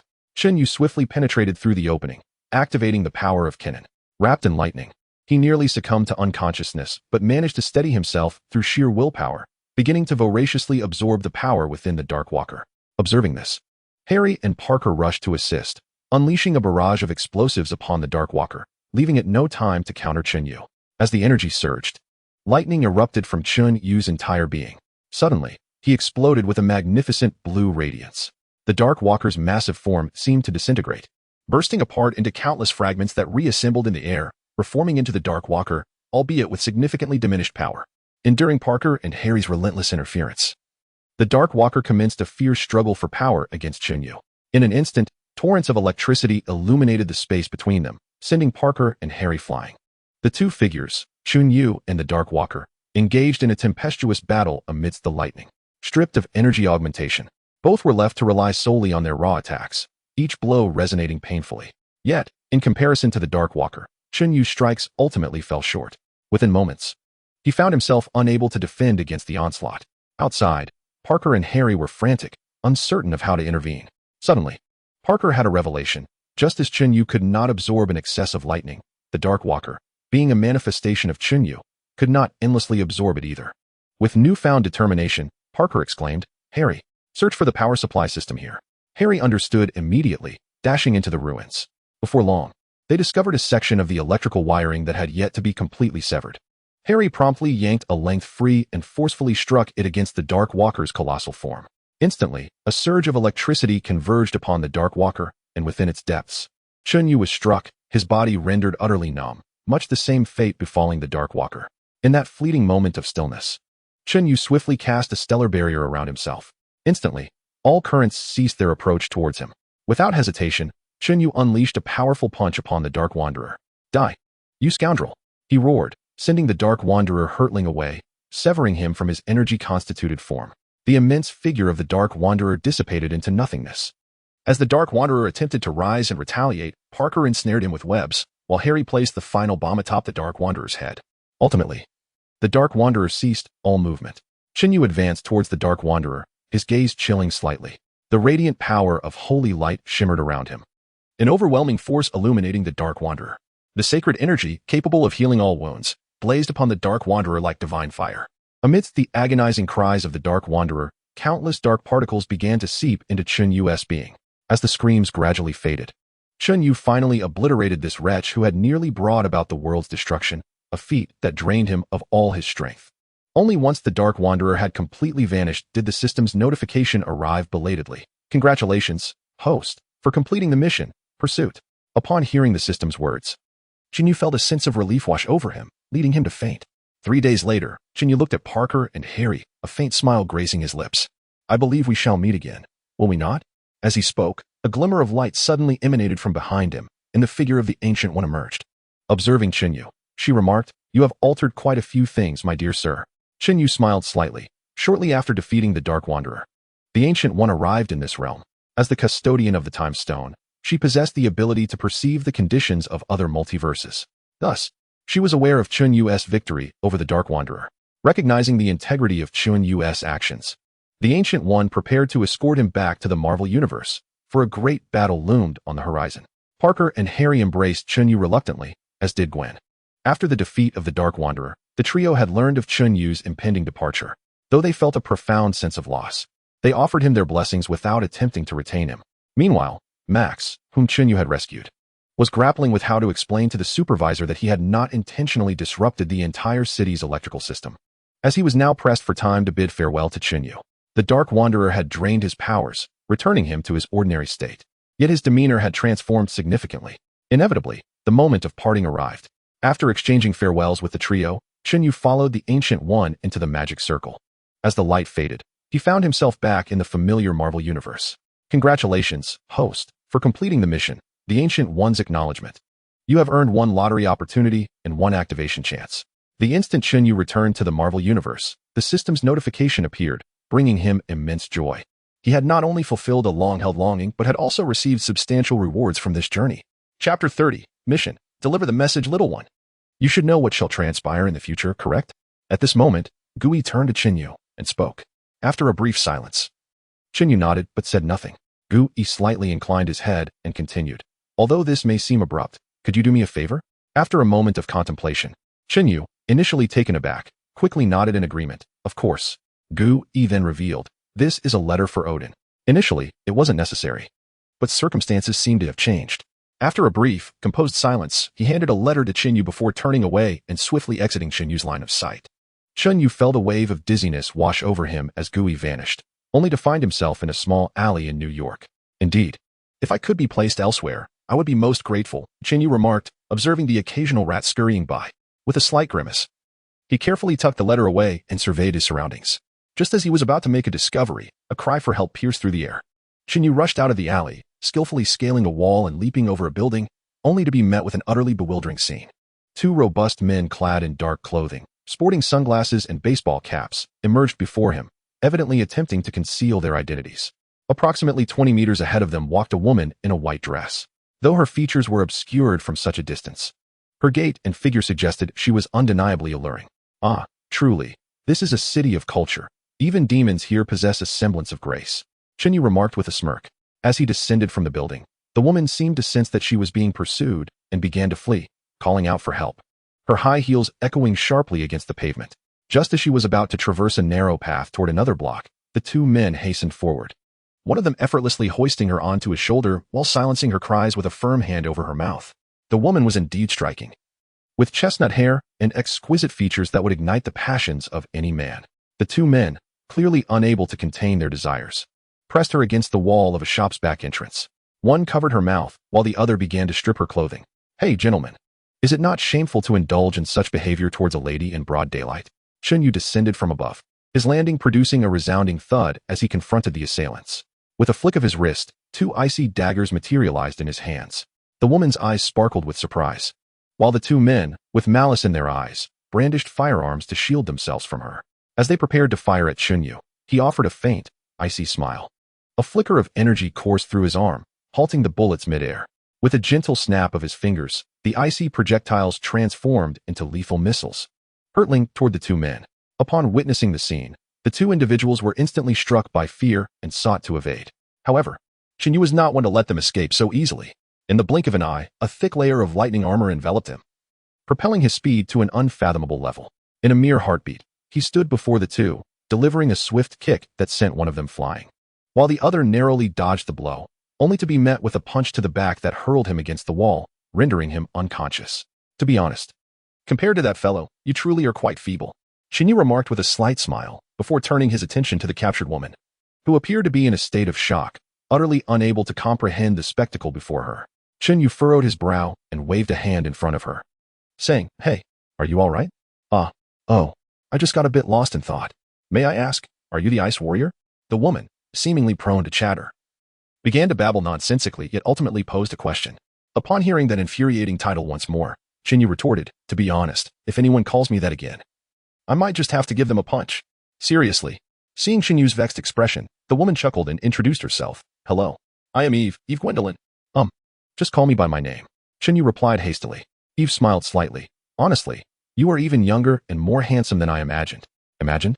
Chen Yu raised an eyebrow at her words. Eve covered her mouth and giggled. "All right, allow me to introduce myself, though it may be a bit abrupt. You are significantly more dashing than your profile suggests. I am a researcher from S.I.E.L.D. What?" Chen Yu was taken aback, staring at Eve. Noting his astonishment, Eve asked, "What is wrong? You seem rather odd." Odd is an understatement. "When did Nick Fury start this?" Chen Yu exclaimed, clearly flabbergasted. It had only been a month or two since he left, and he couldn't fathom why Nick Fury would take an interest in him. "You aren't the kind of researchers who bind people and slice them for study, are you?" Chen Yu inquired, his curiosity piqued as he scrutinized Eve. Eve pouted and replied, "You really have atrocious conversation skills, sir." She rolled her eyes at him, clearly unimpressed. "Do you know him?" Chen Yu asked. "Well, as your researcher, I naturally need to coordinate with the lady. However, you should be cautious when you return. Your sudden disappearance, coupled with no explanation, has led to the lady receiving quite the scolding.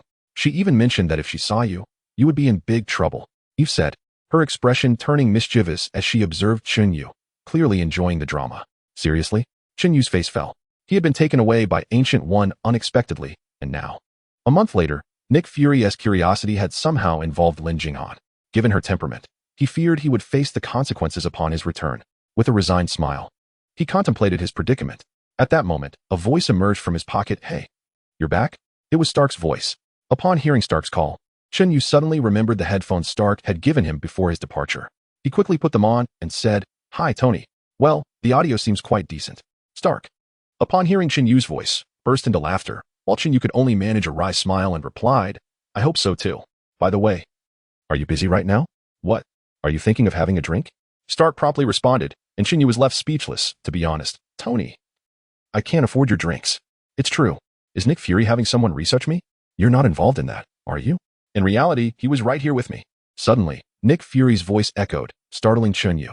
He immediately felt a wave of frustration and said, Hey sir, if possible, could you bring Agent Eve back to me? Nick Fury showed no sign of being offended by the reprimand and calmly replied to Chen Yu. Chen Yu, feeling helpless, waved his hand and said, All right. Chapter 31, Jane Foster. Hey, it seems you've grown considerably stronger. As soon as Chen Yu entered the S.H.I.E.L.D. headquarters, he heard Stark's compliment, which brought a glimmer of joy to his expression. Thank you for the praise. Of course, it would be even better if you could cease your research on me. Stark merely shrugged, as researching Chen Yu was part of S.H.I.E.L.D.'s mission. He was merely curious to delve into it himself. Subsequently, Chen Yu brought Eve into S.H.I.E.L.D., and after Nick Fury examined Chen Yu from head to toe, he remarked, Honestly, I would love to lock you up again. However, based on the information Eve just provided, it seems you have acquired some new abilities?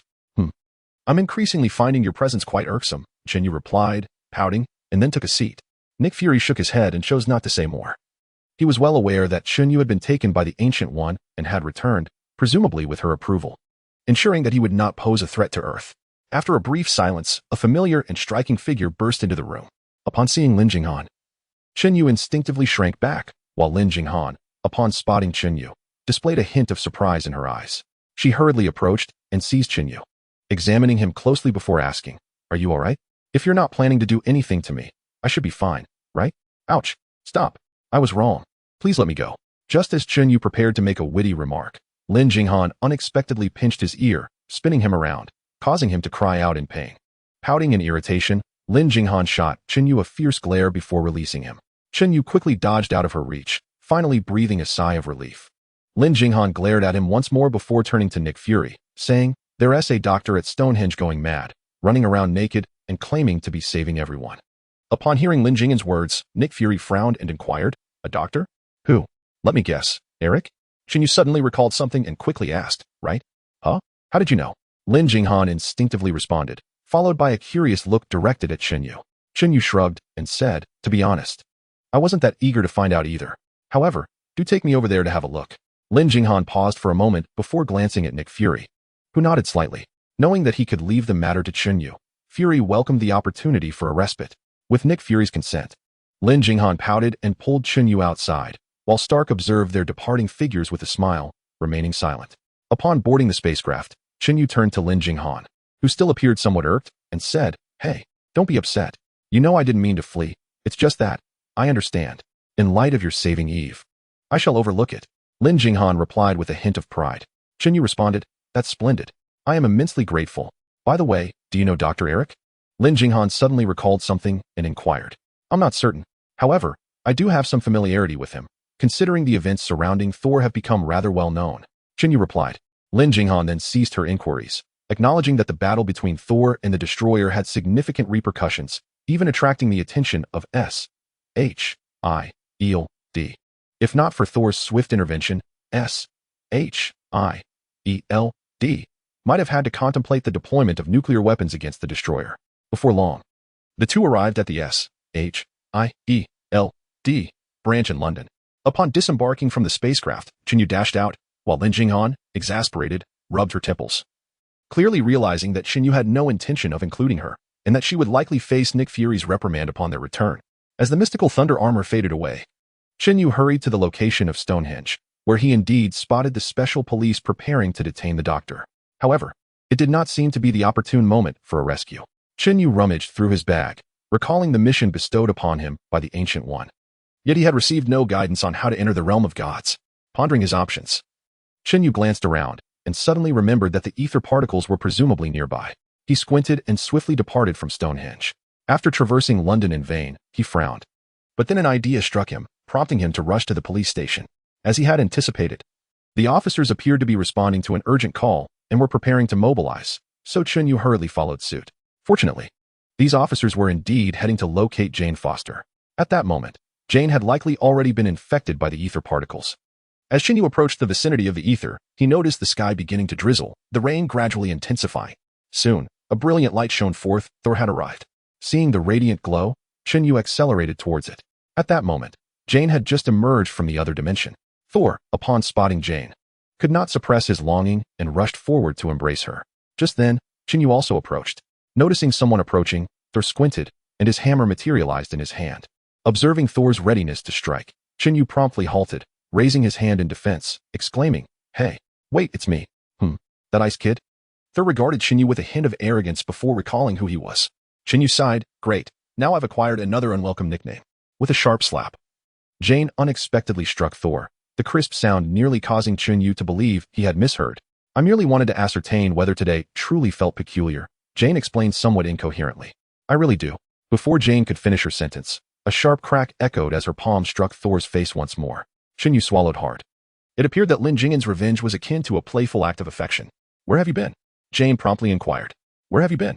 Heimdall cannot see you." Thor also hurriedly asked. "I have been at the very spot where we parted ways. I waited and wept, and then I ventured out to look for you. You promised you would return." Jane exclaimed, her emotions surging. I know. However, the Rainbow Bridge has been destroyed, the 9 realms are in chaos. And everywhere is engulfed in turmoil, with marauders descending like locusts to plunder. I must first quell this unrest." The god of thunder quickly clarified. "If that is the case, then it is somewhat understandable," Jane murmured. "But I saw you on television. You were in New York." Jane suddenly interjected again. I can explain that. It was merely a mischievous younger brother who nearly demolished New York with a rather unappealing pet. Well, he did it to protect humanity." Chen Yu interjected, eager to prevent Jane from delivering another slap to Thor out of frustration. Thor glanced at Chen Yu with gratitude before stating, "He is not mistaken. Though it may be somewhat presumptuous, we are bound to be apprehended. Do you recall, Jane?" At that moment, a lively-looking girl approached. "Hey, Daisy," Chen Yu exclaimed upon recognizing her. Daisy, delighted that Chen Yu knew her, responded, "Hey, handsome, I don't remember meeting you." Chen Yu smiled faintly, choosing not to elaborate.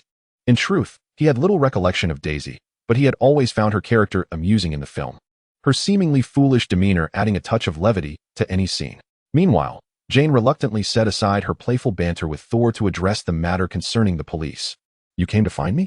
As Jane stepped away, Thor quickly turned to Chen Yu for clarification. "Actually, I intended to seek Odin. However, as you know, Heimdall seems rather indifferent to the calls of mortals, so I had no choice but to come to you," Chen Yu explained, producing a letter from Ancient One from his pocket. Thor furrowed his brow as he regarded Chen Yu, remaining silent for a moment before inquiring, "Nick Fury sent you?" "Not exactly.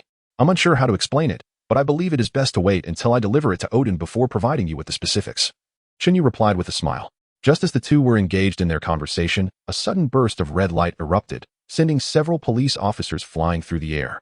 Chapter 32. The ether particle. Upon witnessing the flash of crimson light, both Chen Yu and Thor instinctively turned their gaze toward Jane's direction. Seeing the officers propelled into the air, Chen Yu swiftly intervened, conjuring an ice wall from his wrist to catch the flying officers before turning his attention back to Jane, who looked on in horror at the surrounding chaos. Thor, with furrowed brows, moved closer to Jane. At that moment, the officers, now agitated by the attack on their comrades, drew their weapons and aimed them at Jane, commanding, "Put your hands on your head. If I were in your position, it would be prudent to seek out a tranquil space and reflect upon the promising future that lies ahead." Chen Yu offered a faint smile and positioned himself protectively behind Jian, while Thor addressed the nearby officers, stating, "Her condition appears to be quite concerning. Listen, she is in grave danger." A relatively youthful officer promptly stepped forward to offer a warning. "I concur," Thor exclaimed, his demeanor shifting with a surge of intensity as he noticed someone daring to aim a firearm at Jian. In an instant, Chen Yu intervened, exclaiming, "Hey, regardless of whether you can hear me, Heimdall, please lend us your assistance. Hold on tight," Thor instructed Jian, and with that, a brilliant burst of light enveloped the three of them, allowing Chen Yu to be the first to traverse the Rainbow Bridge. The overwhelming sensation of vertigo nearly caused Chen Yu to lose consciousness mid-crossing. Yet the swift passage lasted only a few seconds before they arrived in the domain of the Aesir. Thor led Jian out of the Rainbow Bridge with grace, while Chen Yu, unfortunately, was less fortunate, as he was unprepared for the sudden stop of the bridge and was ejected from it. We are back here. Jian exclaimed with delight upon seeing the realm of the Aesir, to which Chen Yu responded, to be honest, I can see your joy. But I would be immensely grateful if you could assist me in getting up. At that moment, a darkly hued arm reached out to Chen Yu, pulling him upright. Once standing, Chen Yu looked at the person who had helped him and said, Hi. Heimdall. Welcome to the realm of the Aesir. Heimdall smiled at Chen Yu and Jian. They both expressed their excitement, and under Thor's guidance, they began to make their way toward the temple. Upon arriving at the temple, Thor led Jian to a rather peculiar area where several individuals were preoccupied with various tasks. Thor approached them, saying, Could you please assist me?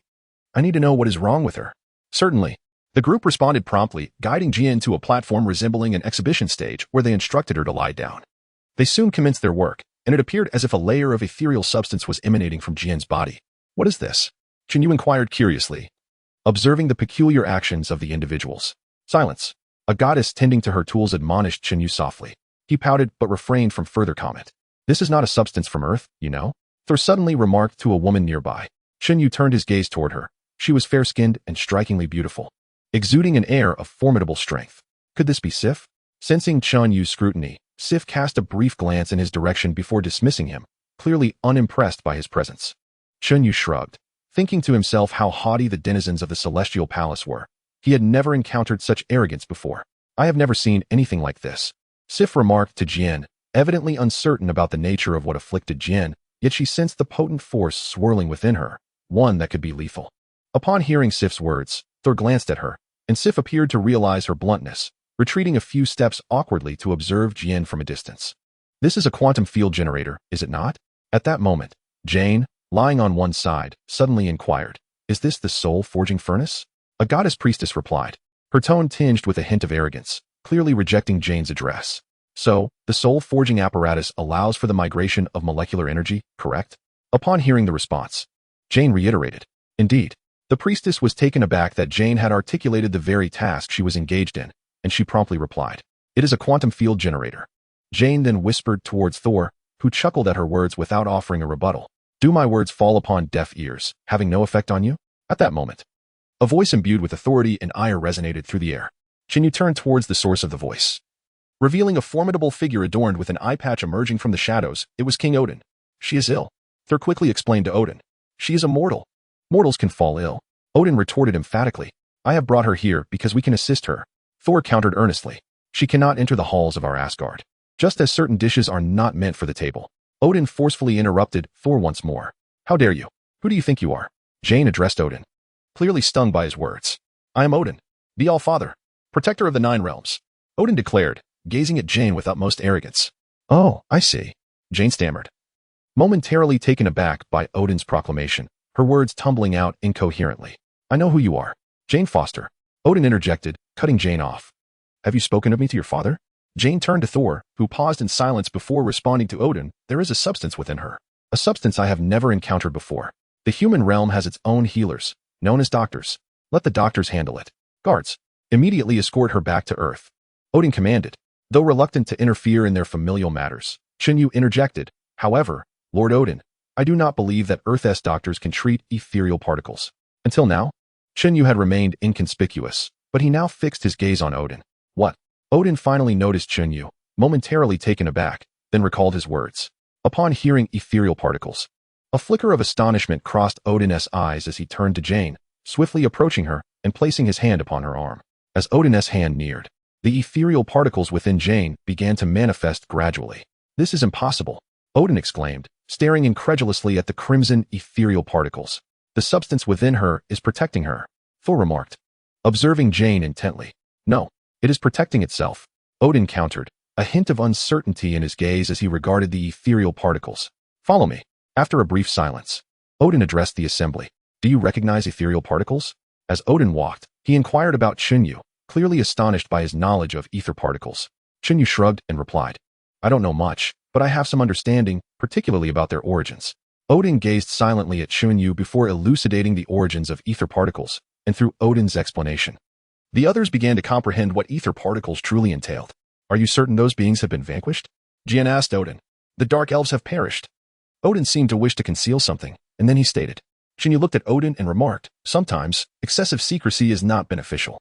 Upon hearing Chen Yu's words, Odin fell silent for a moment, then said nothing further and turned to leave, evidently affirming Chen Yu's assertion that the Dark Elves had not vanished entirely, or rather, had not been completely eradicated.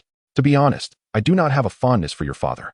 After Odin departed, Chen Yu turned to Thor with a somewhat exasperated expression, clearly unsettled by Odin's arrogance.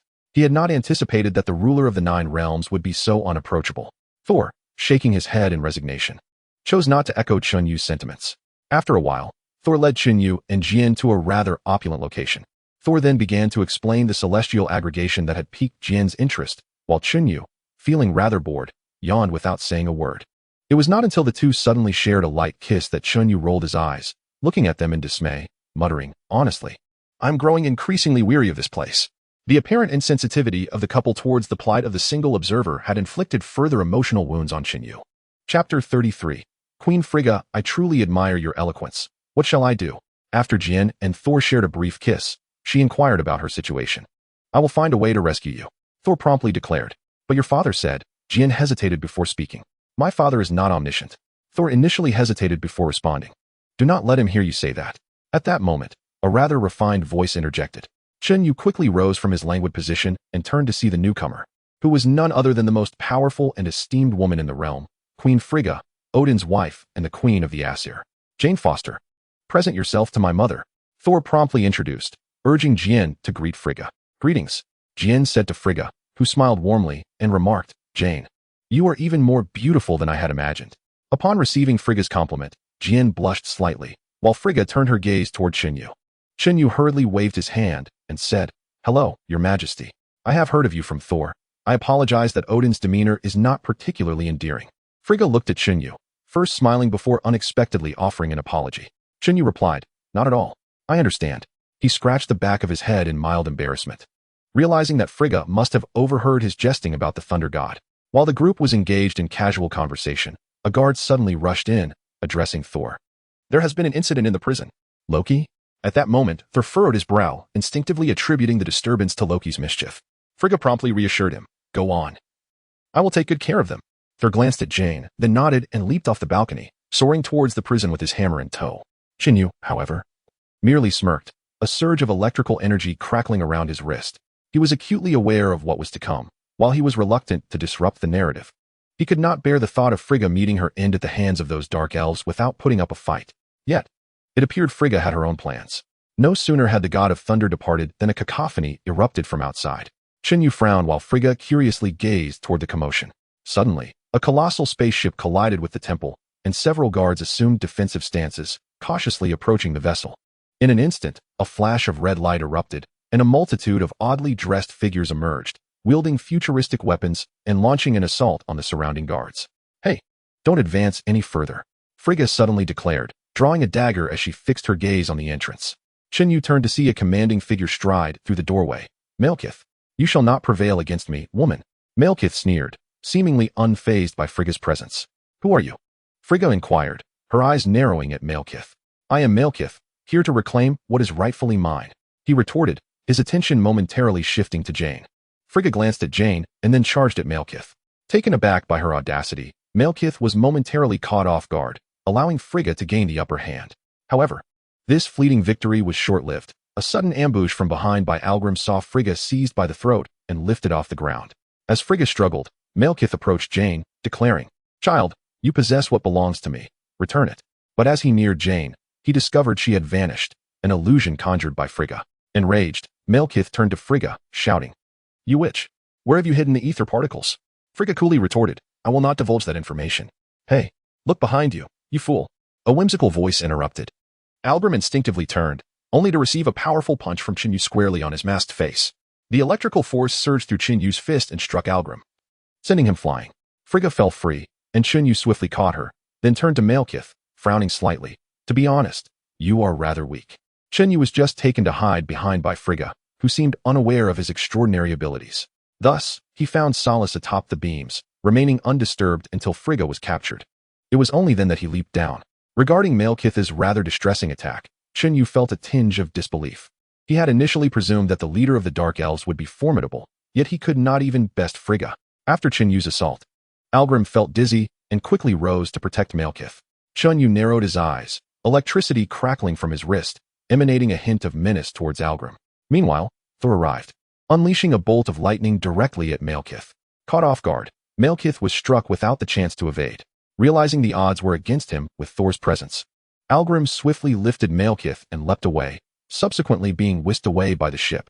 "You owe me one," Chen Yu remarked, smirking as he retracted the lightning from his wrist. He turned to Thor, who, having witnessed the earlier events, understood that Chen Yu had saved Frigga and promptly expressed his gratitude. "Thank you. However, I don't recall you having the ability to control lightning." Curiously eyeing the dissipating electricity on Chen Yu's wrist, Thor inquired. Chen Yu shrugged nonchalantly. "It's nothing of great consequence. Consider it merely a little trick of mine." At that moment, Odin approached, evidently having anticipated the Dark Elf's intentions towards Frigga. Upon confirming her safety, he sighed in relief. Chen Yu regarded Odin, stating, "I told you, concealing too much is not wise, Mr. Odin." Surprisingly, Odin refrained from retorting, seemingly at a loss for words in response to Chen Yu's statement. Yet, Chen Yu was cautious not to provoke such a godlike being further. Noticing Odin's silence, he merely shrugged and withheld further comments, as the Dark Elves swiftly fled from the divine realm. However, these matters were not of concern for Chen Yu and his companions as they returned. Being human, Chen Yu and Jane were escorted by the realm's guards to a lounge. Jane, seemingly called by some unseen force, stood on the balcony, her eyes glowing red as she gazed out the window.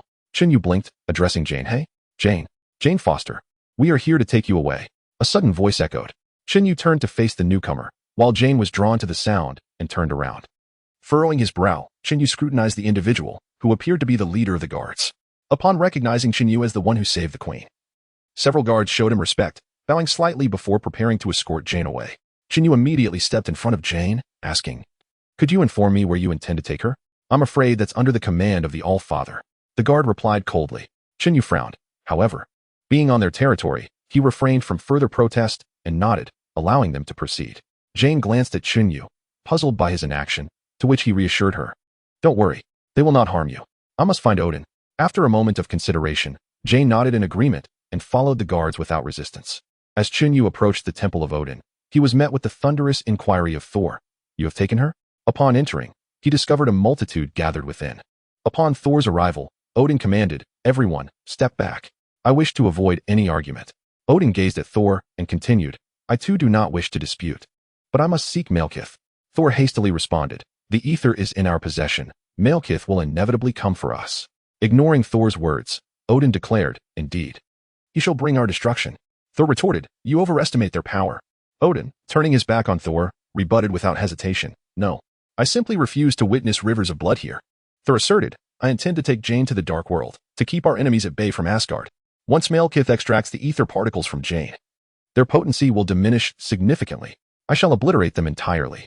Odin turned to Thor, stating, "If you fail, that weapon may very well fall into our enemies' hands." Thor countered, "Inaction poses a far greater danger. Their warships could be hovering above us, watching." He continued with fierce determination, "Should he dare to attack, I shall ensure he returns to his realm in defeat, with no place to rest." Odin's fury ignited, "And how many lives will be lost in such a confrontation?" Thor replied bluntly, "I care not how many perish.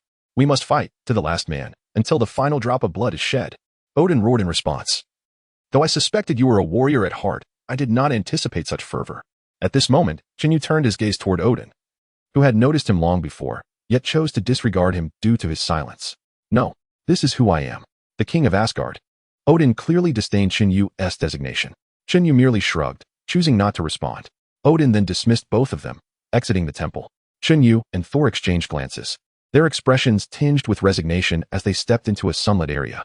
Thor sat down, wearied, as he observed Heimdall approaching, while Chen Yu idly stood aside, examining the peculiar weapons surrounding him. "You did not attend the war council." Thor addressed Heimdall. "Your father has commanded the complete closure of the Bifrost, forbidding passage for anyone. I cannot even see our enemies. What use is a guardian such as myself?" Heimdall removed his helmet and looked intently at Thor. "Malekith will not relent. You know, Heimdall, I require assistance," Thor implored. Heimdall replied solemnly, "I cannot defy the king's decree, even for you." "That is not my intent," Thor clarified. "The 9 realms need a formidable father of the gods, regardless of his competence. Yet he is blinded by rage and sorrow." Chen Yu then turned to Thor, remarking, "In truth, the situation is not particularly dire. At least, the casualties are minimal." This was not the justification he had been waiting for. Thor gazed intently at Chen Yu, evidently hoping he would lend his assistance. Chen Yu shrugged and took a seat before the two, indicating his willingness to participate. The road ahead will be arduous, Heimdall remarked after a moment of silence. Indeed, we shall encounter thorns along the way, and we have no alternative. Thor responded, looking at Heimdall. What do you wish me to do? Heimdall inquired of Thor. As Thor elaborated on his plan, the trio began to strategize. However, it was clear that Chen Yu was merely regarded as a free enforcer by Thor, with little room for independent action. Before long, the god of thunder summoned a host of deities unfamiliar to Chen Yu, gathering in a shadowy corner to contemplate their scheme. There is but one path to the realm of darkness, known solely to one individual. Thor suddenly fell silent. It seems we must pay a visit to your troublesome brother, Chen Yu remarked, rising to accompany Thor. Thor, somewhat resigned, nodded in agreement without protest. Soon, the two arrived at the prison where Loki was confined. Upon seeing Chen Yu and Thor, Loki exclaimed, Thor, my dear brother, you have finally remembered to visit me. Is this out of pity or mockery? Enough, Loki. You nearly brought our mother to her demise. Thor retorted, his frustration boiling over at Loki's continued banter, prompting Loki to fall silent. Is Frigga unharmed? Loki asked Thor.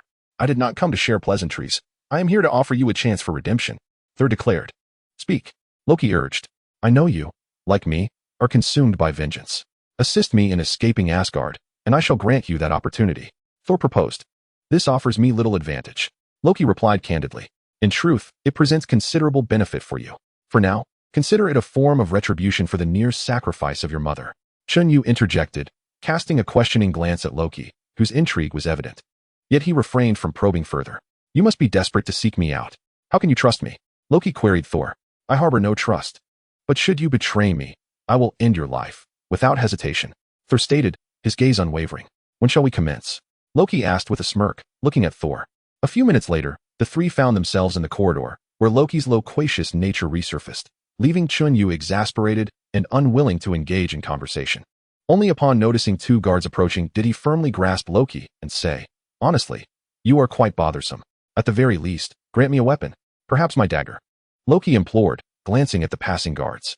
Thor, observing Loki, let out a cold laugh, extending his hands to place shackles upon him. Oh, come on, Loki protested. I know you relish in chaos. Thor chuckled, confident that with both himself and Chen Yu present, Loki's participation in combat would be unnecessary. Soon, the trio arrived at the designated meeting place, and Sif approached with Jane.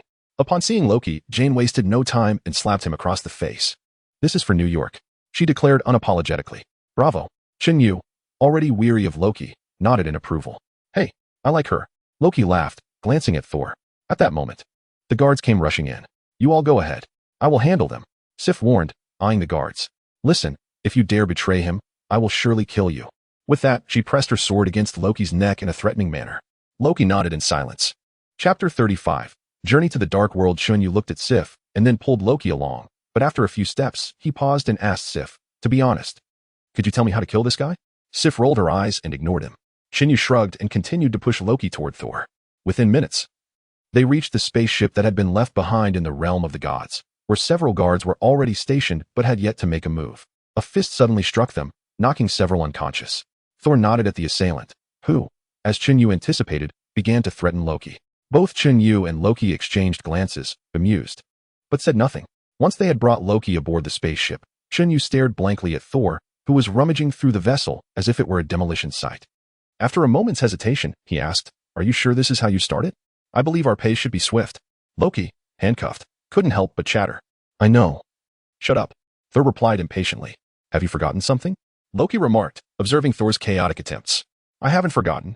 I must press all the buttons, Thor retorted, growing increasingly frustrated as the spaceship remained still. I think it would be best to let Loki take control before you break anything, Chen Yu remarked, exasperated, realizing that Thor was utterly incapable of piloting the ship.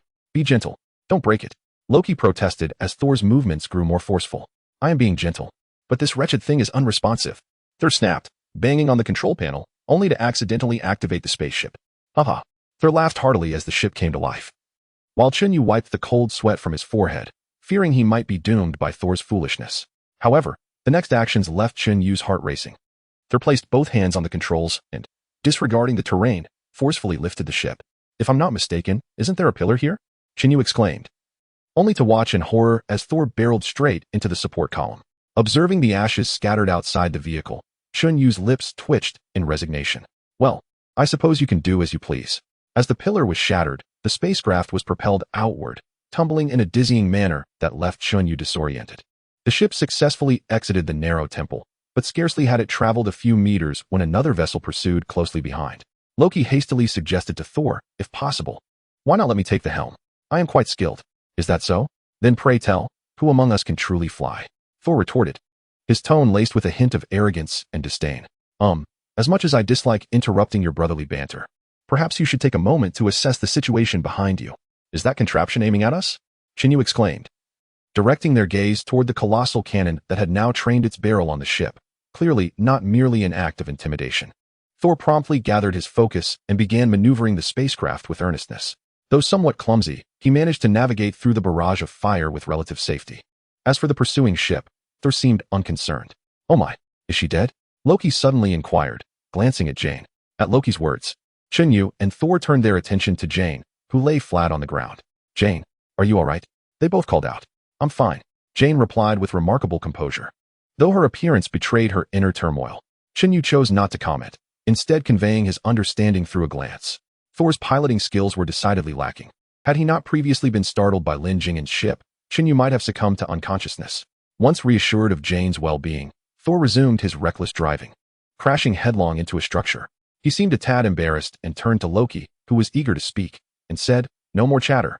Loki rolled his eyes and replied, "So, this is your grand plan? To whisk her away in plain sight? Father will have us killed. Is that so?" Thor said, glancing at Chen Yu before looking back at Loki. Chen Yu smirked and immediately grasped Loki's arm. "To be honest, if I could, I would certainly toss you overboard." With that, Chen Yu seized Thor and leapt off the ship, startling Loki into a shout. It was only after landing on Vandal's vessel that Loki deduced Thor's scheme, prompting him to cease his cries. Thor, meanwhile, jumped off the ship, cradling Jane in his arms, as the pursuing vessels remained oblivious to the unfolding events, continuing to unleash a torrent of fire upon the abandoned craft. "You deceived me? Well played," Loki remarked incredulously at Thor, who responded, "Thank you for the compliment. Now fulfill your promise and lead us to the secret exit." Loki smiled, then grasped the ship's controls and accelerated, just as their pursuers seemed to regain their wits and closed in. "Vandal," Thor called out, and Vandal nodded slightly before leaping onto the pursuing ship. With a few splashes, several guards were unceremoniously kicked off the vessel by Vandal, who saluted Thor afterward. Thor nodded in acknowledgement. Having dealt with the rear vessel, Loki swiftly changed course, heading straight for a rock wall. "Are you serious?" "Loki," Chen Yu exclaimed in shock. "If there's no danger, why do you need me?" Loki retorted. "Are you out of your mind?" Thor interjected. "Perhaps just a little," Loki admitted. Loki chuckled and swiftly accelerated again. Upon hearing Loki's words, Thor hastily shielded Jane beneath him, while Chen Yu felt a flicker of icy crystals manifesting in his hand. Fortunately, the concerns that plagued them did not materialize. The ship, despite its considerable size, managed to squeeze through a narrow crevice in the stone wall, propelling them directly into the realm of darkness. As they entered this shadowy world, Chen Yu sensed an unusual energy surging within him. Was it the power of the little sorcerer? He glanced at his wrist in confusion, realizing that the dark matter had slipped beyond his control, instinctively absorbing the energies of the dark realm. Though the amount was minuscule, he could distinctly feel the dark abilities evolving gradually. However, he soon discovered that, aside from the dark matter, all his other powers were rendered utterly unusable. Noticing Chen Yu's peculiar reaction, Thor furrowed his brow and inquired, "What is the matter?" "In truth, I may be of little assistance," Chen Yu replied helplessly, raising his hand. Upon observing the strange black energy coiling around Chen Yu's wrist, Thor paused momentarily before reassuring him. "It's fine. Things aren't too dire yet. Let us hope so," Chen Yu replied, falling silent as he expressed his concern. Fortunately, due to Chen Yu's intervention in saving Frigga, the quarrel between Thor and Loki did not transpire, and they journeyed in silence to a vast open space. Chen Yu, unable to contribute, remained perched on a nearby hill, watching as Thor and Loki appeared to conspire over some plan, hesitating as they moved closer to the distance. Suddenly, Jane's eyes turned pitch black, and she muttered, "Malekith." As the trio vanished from sight, Chen Yu curiously observed the energy at his wrist. The dark matter was voraciously consuming the energy in the dark realm's atmosphere, much like a hungry child. As the energy accumulated, he could distinctly feel the dark power intensifying, yet this enhancement did not bring him joy. Chapter 36. The ether is stolen. As the dark matter grew stronger, an inexplicable discomfort surged within Chen Yu's heart, as if something were striving to break free. Just as the sensation intensified, leading him to believe that the dark power might consume him, Thor approached, cradling Jane with a sorrowful expression. seeing Thor's demeanor. Chen Yu instantly grasped the gravity of the situation. I am truly sorry, Chen Yu said, his voice strained with discomfort, realizing that Loki had indeed sacrificed himself. This was all part of Loki's ruse. Yet Chen Yu remained uncertain whether his actions in altering Frigga's fate could also influence Loki's outcome. Thus, he could only utter an apology, unable to articulate anything further. It is his honor, Thor responded, casting a pained glance at Chen Yu. At that moment, Jane added, the ether has been taken by that fiend. What are we to do? The 9 realms are on the verge of convergence. Malekith will surely strike. We must return to Earth immediately.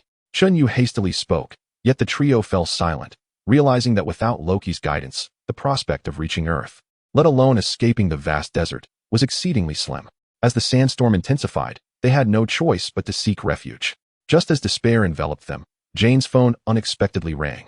Startling the 3 of them, Jane quickly retrieved her phone and said, hello, who is this? Hi, it's me, Richard. Do you remember? Richard's voice resonated with a certain magnetic charm. Richard, where are you? Jane exclaimed upon hearing his voice. I'm at the office. Today has been utterly chaotic. Richard chuckled in response. Oh, this is simply unbelievable, Jane remarked, gazing incredulously at her phone. Is that so? I enjoyed our lunch together. Even if we didn't eat anything. Richard replied with a hint of humor. How is there a signal here? Jane wondered aloud. Is something wrong? Do you need my assistance? Richard inquired. Don't do anything. Jane quickly interjected. Oh, all right.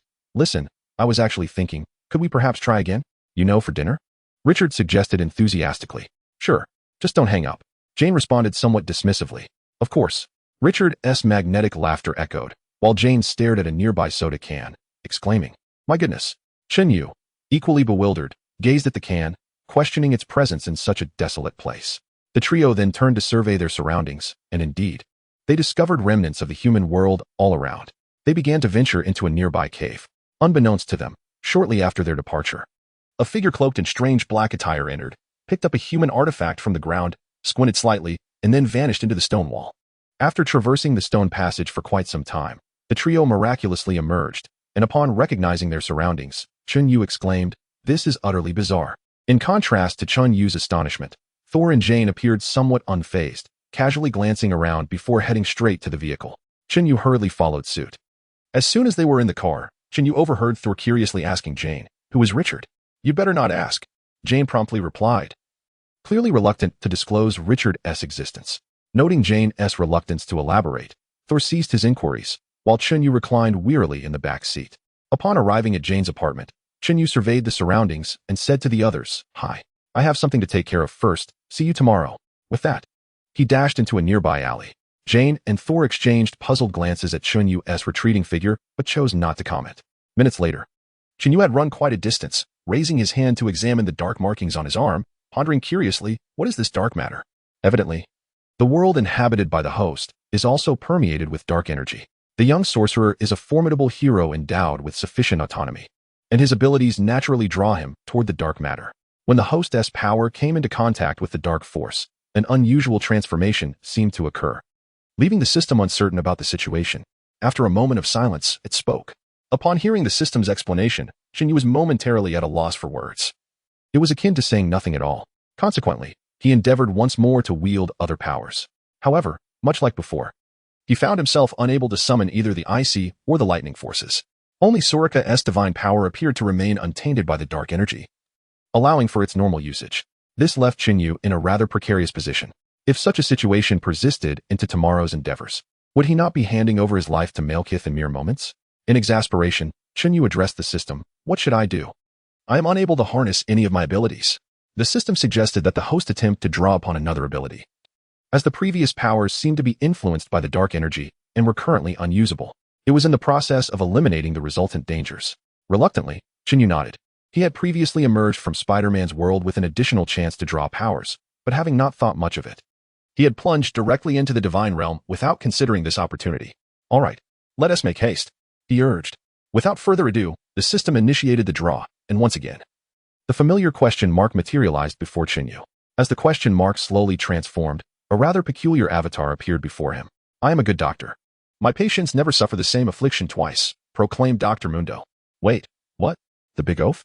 Chen Yu was momentarily taken aback. Mundo, one of the bulkiest champions in League of Legends, epitomized the art of taking hits. What sort of ability could he possess? Surely, He couldn't be expected to carry countless blades, haphazardly tossing them at others. Chen Yu pondered in disbelief. However, once the infusion of Mundo's power began, his perspective was utterly overturned. Although Mundo might appear as an ordinary warrior in the game, lacking in formidable skills, one must not forget that in his backstory, before indulging in chaos, he was a man who derived joy from suffering. Coupled with the peculiar effects of the bizarre concoctions he developed, Mundo's physique had reached extraordinary levels. Merely a fragment of his memories led Chen Yu to believe that wielding Mundo's strength would render the notion of tearing apart Godzilla trivial. Instantly, Chen Yu excitedly exclaimed to the system, "Activate it for me immediately." The system, however, cautioned the host, advising that it would be prudent to activate the power tomorrow, as Mundo's abilities carried unique side effects, necessitating some psychological preparation. This time, the system unusually prompted Chen Yu. Upon hearing the system's notification, Chen Yu was momentarily taken aback. After a brief silence, he ultimately resolved to heed the system's suggestion, knowing that activation was inevitable, regardless of the timing. However, a smile crept across Chen Yu's face as he glanced towards the nearby grand store. Chapter 37. The Power of Madness. The following morning, as the first rays of sunlight graced the earth, a colossal spacecraft materialized in the skies above the nation. The immense black warship loomed like a shadow, reminiscent of an ominous cloud. As the ship drew nearer, the entire port was reduced to ruins upon impact.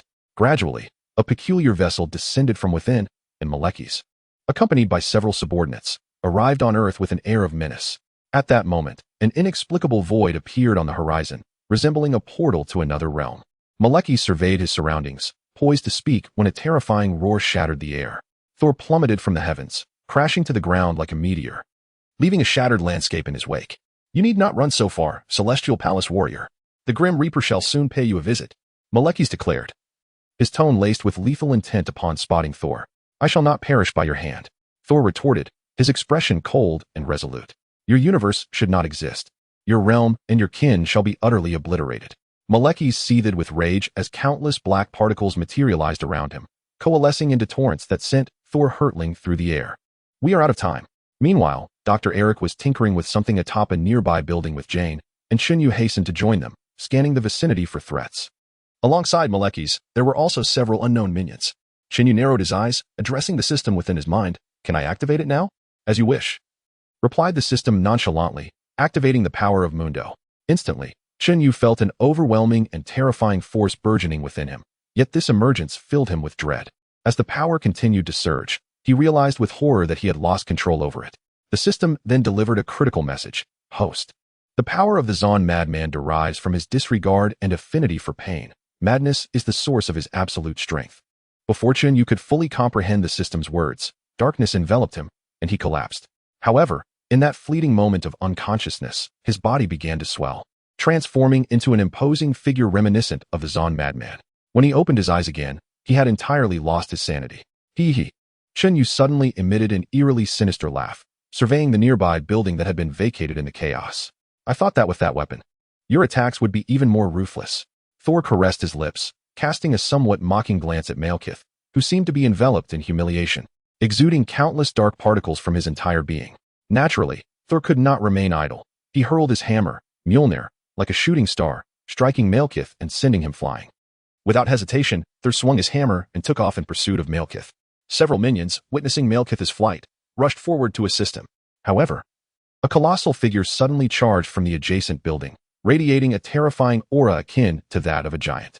The minions quickly turned to confront the now completely berserk Chen Yu, but their weapons, capable of slaying celestial warriors, merely tickled him, posing no real threat. Yet, he did feel the pain. An onslaught of lasers bombarded him, further aggravating his already frenzied state. "Ah!" Chen Yu screamed in madness, charging forward, indifferent to whether he faced stones or minions. At that moment, he merely wished for them to experience the exquisite agony he felt. As he approached, the minions hastily attempted to evade him, but in the presence of Chen Yu's colossal form, their evasion only prolonged their inevitable demise. Chen Yu stood still, his head twitching uncontrollably for a moment before he drew a massive long knife from his waist. This weapon had been purchased the previous day before he activated the power of Mondo. Although uncertain of its efficacy, he believed it prudent to be prepared. Upon witnessing Chen Yu brandish his weapon, the minions rushed forward to attack him. Nevertheless, Chen Yu merely glanced at them before charging ahead, wielding his long knife with ease, sending the surrounding minions sprawling as though they were mere vegetables being chopped. Meanwhile, Malekith was engaged in a fierce struggle with Thor. Upon noticing the emergence of a gigantic purple creature, he frowned slightly, but clearly, there was no time to address Chen Yu. Thor seemed to sense Chen Yu's presence as well, yet he did not turn to investigate. Instead, he lunged directly at Malekith. In response, Malekith commanded the surrounding particles to assault Thor, who crouched to evade the attack, then struck Malekith with a powerful blow. Malekith was propelled by the immense force, only to vanish from Thor's sight. Thor quickly pursued him, and Malekith reappeared, delivering a powerful strike that sent Thor flying. The two resumed their fierce battle, creating shockwaves that lifted the floor around them, capturing Chen Yu's attention. He abandoned the notion of tormenting the insignificant minions and strode purposefully toward Thor and Malekith. Sensing the tremors of the earth, both Malekith and Thor instinctively recoiled. Chen Yu charged directly at Malekith, who, upon seeing this purple-skinned behemoth, swung his arm, unleashing black particles to attack Chen Yu. In a fit of rage, Chen Yu bellowed and charged through the particle assault toward Malekith. What is this? Thor, equally astonished, gazed at Chen Yu, clearly failing to recognize that the monstrous figure before him was indeed Chen Yu. Yet, at this moment, Chen Yu had no inclination to provide any explanations. He was wholly consumed by a fervent desire to unleash a relentless barrage of attacks upon Malekith. Unlike Hulk's furious onslaught after his transformation, Chen Yu's intent was solely to torment Malekith, delivering each strike with utmost vigor. The sheer force of his blows sent Malekith soaring through the air, only to be hurled back again. Thor, in a hurry, sprang to his feet and charged towards the two combatants. With a powerful swing of his hammer, he struck between them, causing both to be thrust into a spatial portal. In an instant, the trio found themselves transported to the realm of darkness, plummeting from the sky. Chen Yu's massive form crashed to the ground like a meteor, stirring up a cloud of dust, while Thor and Malekith were once more engulfed by the spatial vortex, landing within the dark world. Quickly recovering, Chen Yu rose and unleashed a furious roar skyward. He then leapt with great force to the spot where the two had vanished. His colossal figure soon disappeared into the abyss. Within the dark realm, Thor hurled his hammer, yet it passed right through Malekith's form, vanishing into the shadows. Just as Malekith prepared to retaliate against Thor, Chen Yu emerged from the sky like a primordial beast, crashing down upon Malekith's head and sending him flying several meters before soaring out of the dark world, back into the realm of humanity. The three continued their tumultuous battle, shifting through dimensions until they found themselves in a frigid landscape. Suddenly, a fearsome roar echoed as a monstrous beast burst forth from the darkness, charging towards Chen Yu and his companions. Without hesitation, Chen Yu turned and delivered a powerful punch, his immense strength driving the creature into the ground, shattering the cliffside. The three, along with the beast, plummeted downward, reappearing once more in the human world. Thor and Malekith resumed their clash, while Chen Yu relentlessly pursued the colossal creature. Launching a frenzied assault, grasping the beast by its tail, he swung it like a pendulum, the force of his strikes embedding several approaching minions into the ground. Eventually, the creature succumbed to Chen Yu's onslaught, losing consciousness. Observing the incapacitated beast in his grasp and glancing at the nearby Malekith, Chen Yu hurled the creature towards him. But it vanished midair, returning to the dark world. Chapter 38. Defeating Malekith. Upon witnessing the monster's disappearance, Chen Yu's fury reignited. He leapt towards Malekith, who, along with Thor, turned to deliver a punch that sent the other flying. Thor collided with a rift in time and space and was whisked away, while Malekith was transported directly beneath Chen Yu. Seizing the opportunity as if he had stumbled upon a toy, Chen Yu's massive fist descended upon Malekith. In a desperate attempt, Malekith raised a particle shield, but the feeble barrier could not withstand Chen Yu's frenzied assault. Chen Yu's colossal purple hand, resembling a pendulum, struck Malekith with tremendous force, sending him crashing against a nearby stone pillar. Malekith hastily leaped down from the wall, swiftly coalescing particles to launch an attack at Chen Yu. In a furious roar, Chen Yu's entire form expanded once more, doubling in size as he leaped toward Malekith. However, midair, he collided with a spatial rift, which transported him away, landing him on a distant street. At that moment, Soul, who had just been teleported, returned and collided directly with Chen Yu. In a frenzied state, Chen Yu, unable to discern friend from foe, unleashed two powerful punches towards Soul. Taken by surprise, Soul had no time to evade and was sent flying. Chen Yu advanced once more, his massive fists descending upon Soul, who barely managed to dodge and retaliated with a punch that forced Chen Yu back several paces, causing him to crash into another spatial rift and be transported to another district. Meanwhile, Daisy and Ian, who were fleeing from pursuers, suddenly appeared before Chen Yu. Upon witnessing his imposing figure, they nearly fainted, while the pursuing soldiers behind them hastily prepared to flee. However, their movements caught Chen Yu's attention, prompting him to abandon his pursuit of Daisy and Ian. He seized a nearby car and hurled it at the group of soldiers, incapacitating them before tossing the vehicle toward the fleeing Ian and Daisy. Fortunately, at that moment, another spatial rift opened, and the car flew toward Malekith, who was making his way to the gathering place of the 9 great nations, striking him with force. Chen Yu followed closely behind. Yet the overwhelming pressure from the convergence of the 9 great nations made it difficult for him to approach. Countless particles gathered in the air, allowing Malekith to penetrate the storm of ether particles, while Chen Yu found himself assailed by the barrage of particles, rendered immobile. Just then, Thor arrived on the scene. But Malekith had already entered the eye of the storm, rendering it impossible for anyone to approach. "We are too late," Thor exclaimed, watching the red particles emerging. "Has it already reached its peak? Can this thing stop him?" he inquired, gazing at the device held by Dr. Eric. "It won't work. We cannot get close." "Doctor," Eric replied decisively. "I can. Give it to me," Thor asserted, swiftly snatching several peculiar tools from Eric's hands and dashing toward Malekith. Struggling against the storm of ether particles, Thor pressed onward, inching closer to Malekith, while Chen Yu, amidst the onslaught of the storm, succumbed to a frenzy and charged recklessly toward his foe. "Malekith," Thor shouted, locking eyes with him. "The darkness returns. Celestial warriors, have you come to bid farewell to your universe?" Malekith taunted with a hint of pride. "I have come to accept your surrender." At that moment, Sultan abruptly hurled the tool in his hand towards Malekith. However, Malekith effortlessly caught it, only to be taken aback as the tool suddenly detonated, causing his arm to vanish in an instant. Malekith stood bewildered, staring at the space where his arm had once been. Sultan, undeterred, threw another object, striking true once more, and Malekith found himself bereft of both arms. Yet, amidst the particles, this loss was far from daunting for him. "Do you think you can hinder its arrival?" he scoffed, as the ethereal particles could not obliterate the potential for his arms to reconstitute. Before he could unleash his grandiloquent boasts, Chen Yu's imposing form loomed before him. With a massive hand, Chen Yu seized Malekith's head and smashed it down onto the ground, akin to a game of whack-a-mole. Chen Yu relentlessly pummeled Malekith's body with both hands, rendering him utterly immobile. "The ether will not dissipate, but you shall," Sultan declared, launching an assault against Malekith, while the mighty Mjolnir, having finally found its master, struck the ship behind Malekith. In that fleeting moment when the storm subsided, Chen Yu lost his target, gazing in confusion towards Malekith. Suddenly, a brilliant flash of white light swept through, causing Malekith to vanish from sight. As Chen Yu regained a semblance of awareness with the closing of the rift, the power of Mundo began to wane, and the massive ship, having sustained damage, began to collapse. Chen Yu rushed towards Sultan, positioning his formidable body to shield him from the falling vessel. Upon contact, the ship shattered and inexplicably vanished into thin air, with the last rift transporting it entirely to a shadowy realm. Malekith, still reeling from the chaos, was struck by the disintegrating ship and disappeared without a trace.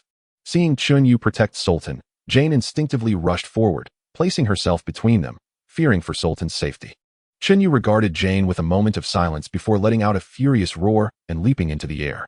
Although he had regained some clarity, he was uncertain if he would once again succumb to rage, necessitating distance from everyone. If he were to lose control again, it was likely that only Sultan would survive. Once Chen Yu vanished from sight, Jane quickly turned back to Sultan. "Is everyone unharmed?" she asked, her voice laced with concern as Dr. Eric smiled and inquired about their well-being. With the threat abated, everyone sighed in relief. Not far away, Chen Yu reverted from his Mundo form, overwhelmed by an immense sense of emptiness that nearly caused him to collapse. Grabbing onto a nearby trash can for support, he managed to regain his footing. A homeless man glanced at the disheveled Chen Yu, contemplating whether to claim the trash can for himself. Chen Yu, feeling exasperated, quickly stood up and waved his hand, saying, "Help yourself." As he approached a nearby vehicle, Chen Yu noticed that the driver had run off to join the crowd. Without uttering a word, he tossed a bundle of dollars onto the ground and sped away in the car, heading back to Greenwich. Chapter 39. Captured. You once claimed that there was no king wiser than I. How mistaken you were. The celestial bodies unite all realms, allowing them to witness your salvation, as well as mine. Extraordinary beings among humanity. But how shall we repay our new king? At that moment, Odin stood upon the throne with an exceptionally peculiar expression, gazing down at Chen Yu and Thor. "With my life, Father, I cannot assume the throne of Asgard. I shall fight for the Aesir and the 9 realms. But I cannot fulfill the duties of a king. Despite his many flaws, Loki possesses a profound understanding of governance, and I fall short in comparison. Cold and ruthless. A bloody sacrifice can alter a person. I would rather be a good man than a great king." Thor paused briefly, then turned to Odin, speaking with remarkable calmness. "Is this the voice of my son?"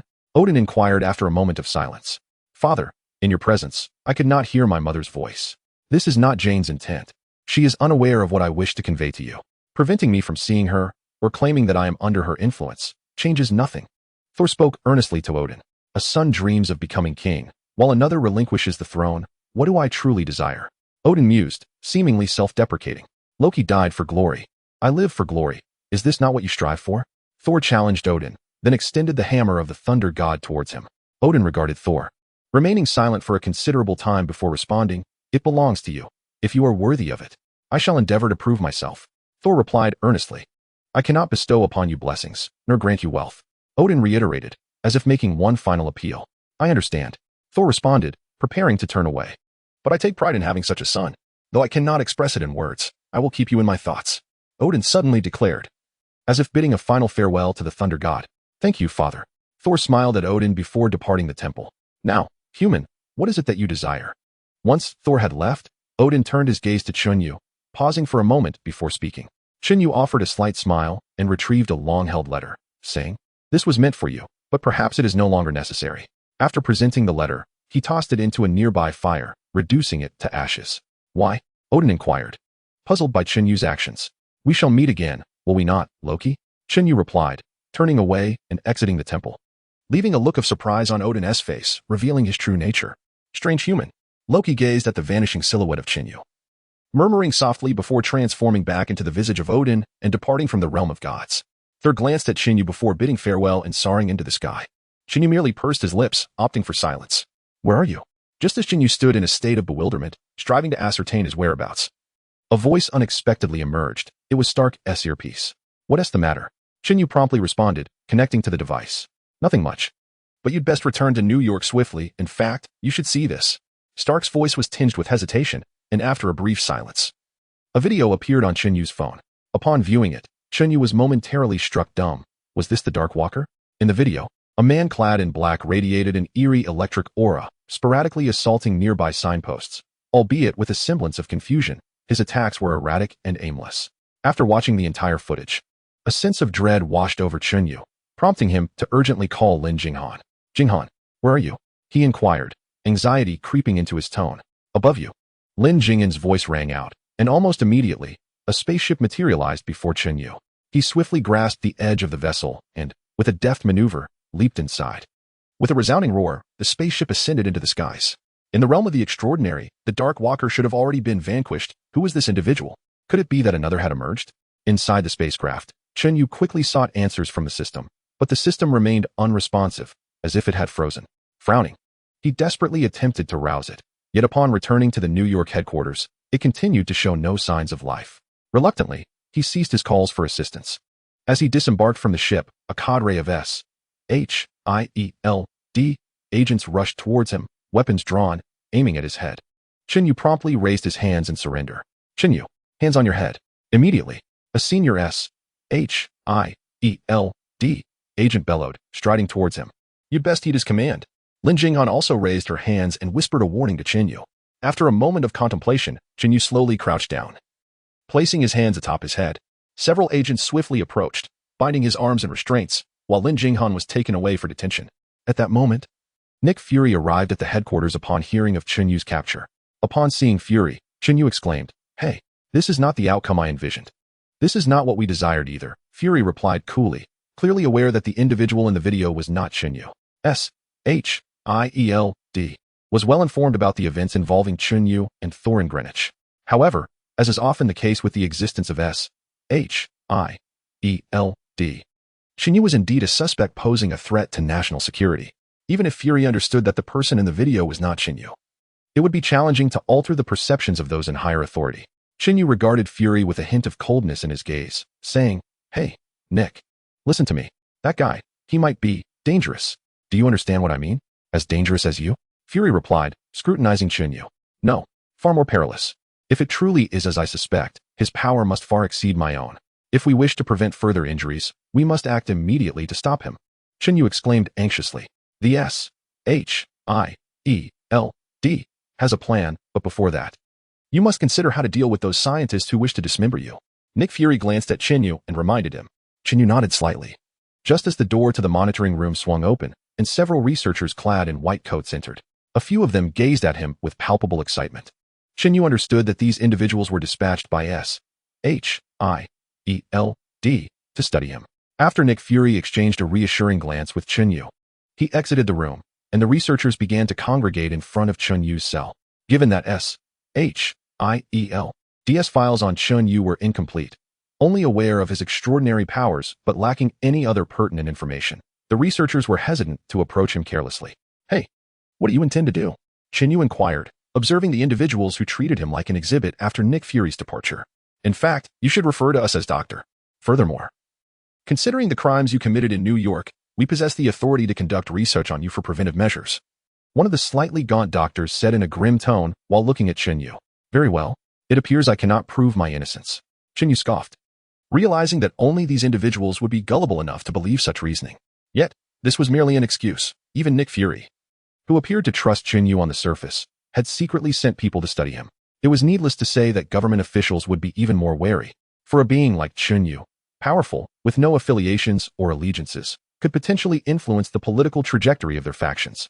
Chapter 40. The Awakening of the System, Sir. Please allow me to examine your physique thoroughly. The pathological doctor looked at Chen Yu, instantly engulfed in ecstasy, clearly perceiving him as a high-grade research specimen. The epitome of what a mad scientist would desire.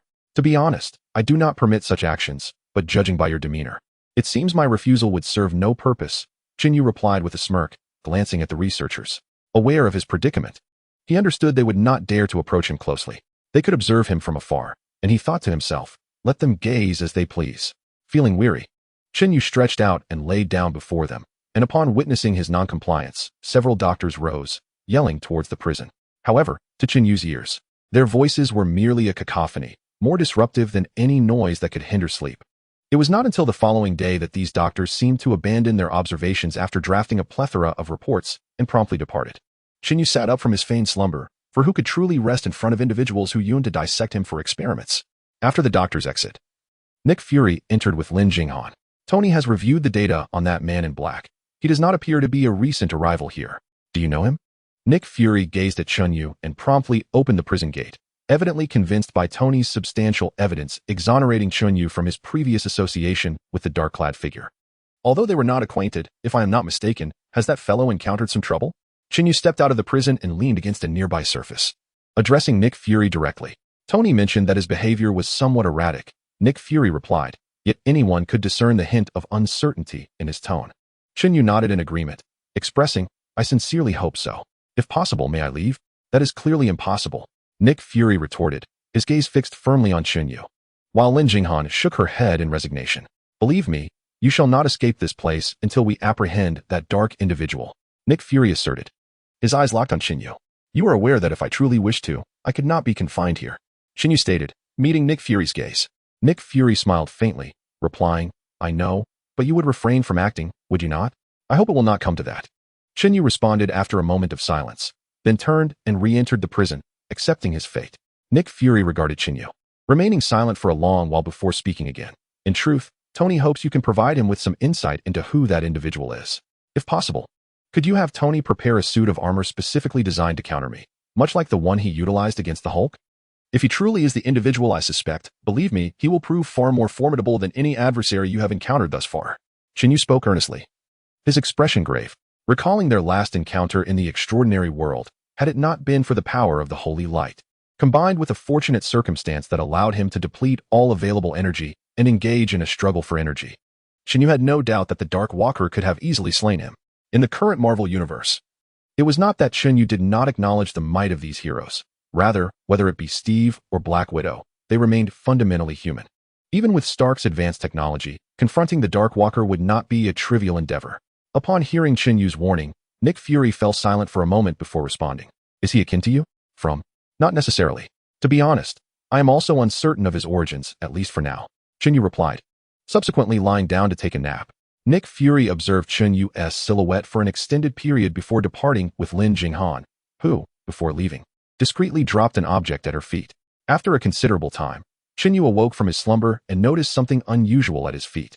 Upon inspection, he discovered Lin Jinghan had inscribed instructions on how to short-circuit the prison's systems, evidently believing he would attempt an escape.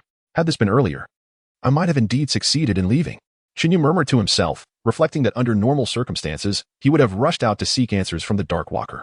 However, in his current state, it was a mere jest. Apart from the Holy Light's power, which offered no offensive capabilities, he was left with Mundus's chaotic strength. Chen Yu had no doubt that should he unleash his fury under the watchful eyes of S.H.I.E.L.D., he would undoubtedly be labeled as the second Hulk, if not more exaggerated. After all, the Hulk was merely about brute destruction, while he had the ability to conjure ice and lightning intermittently. Host, the system suddenly interjected. Damn, you choose now to show up. Chen Yu exclaimed in surprise upon hearing the system's voice.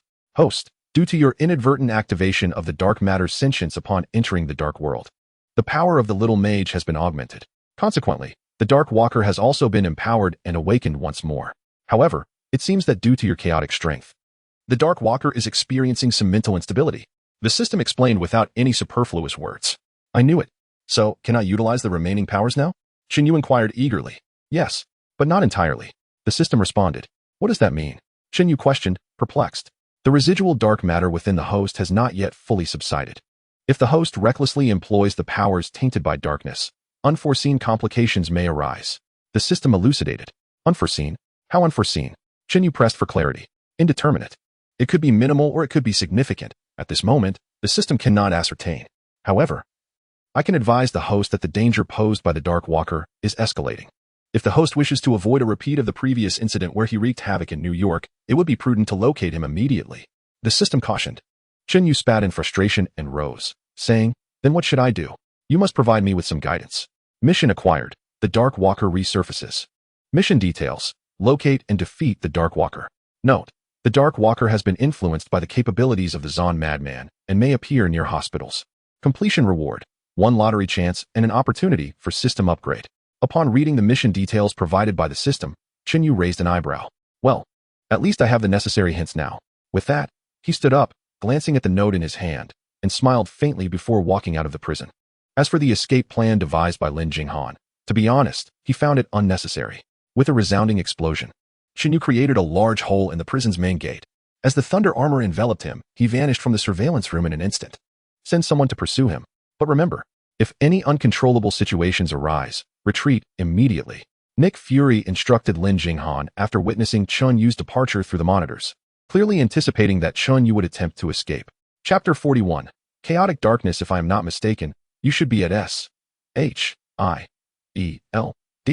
right now? Stark remarked as he observed Chen Yu.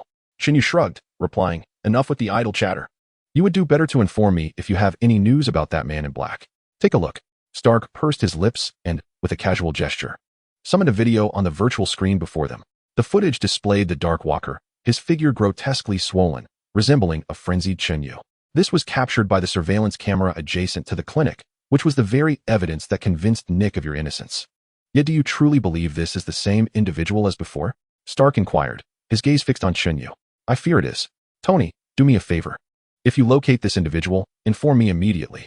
Furthermore, please activate your suits. This adversary is not one to be trifled with.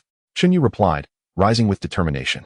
Stark rolled his eyes and remarked, Does this fellow possess the ability to, shall we say, discharge electricity like you? Or can he exhale frigid air? Your analogy is quite amusing. Tony, unless you wish to see him transform you into a popsicle for a snack, it would be prudent to distinguish between him and me. Chen Yu retorted, turning to Stark before exiting the latter's villa.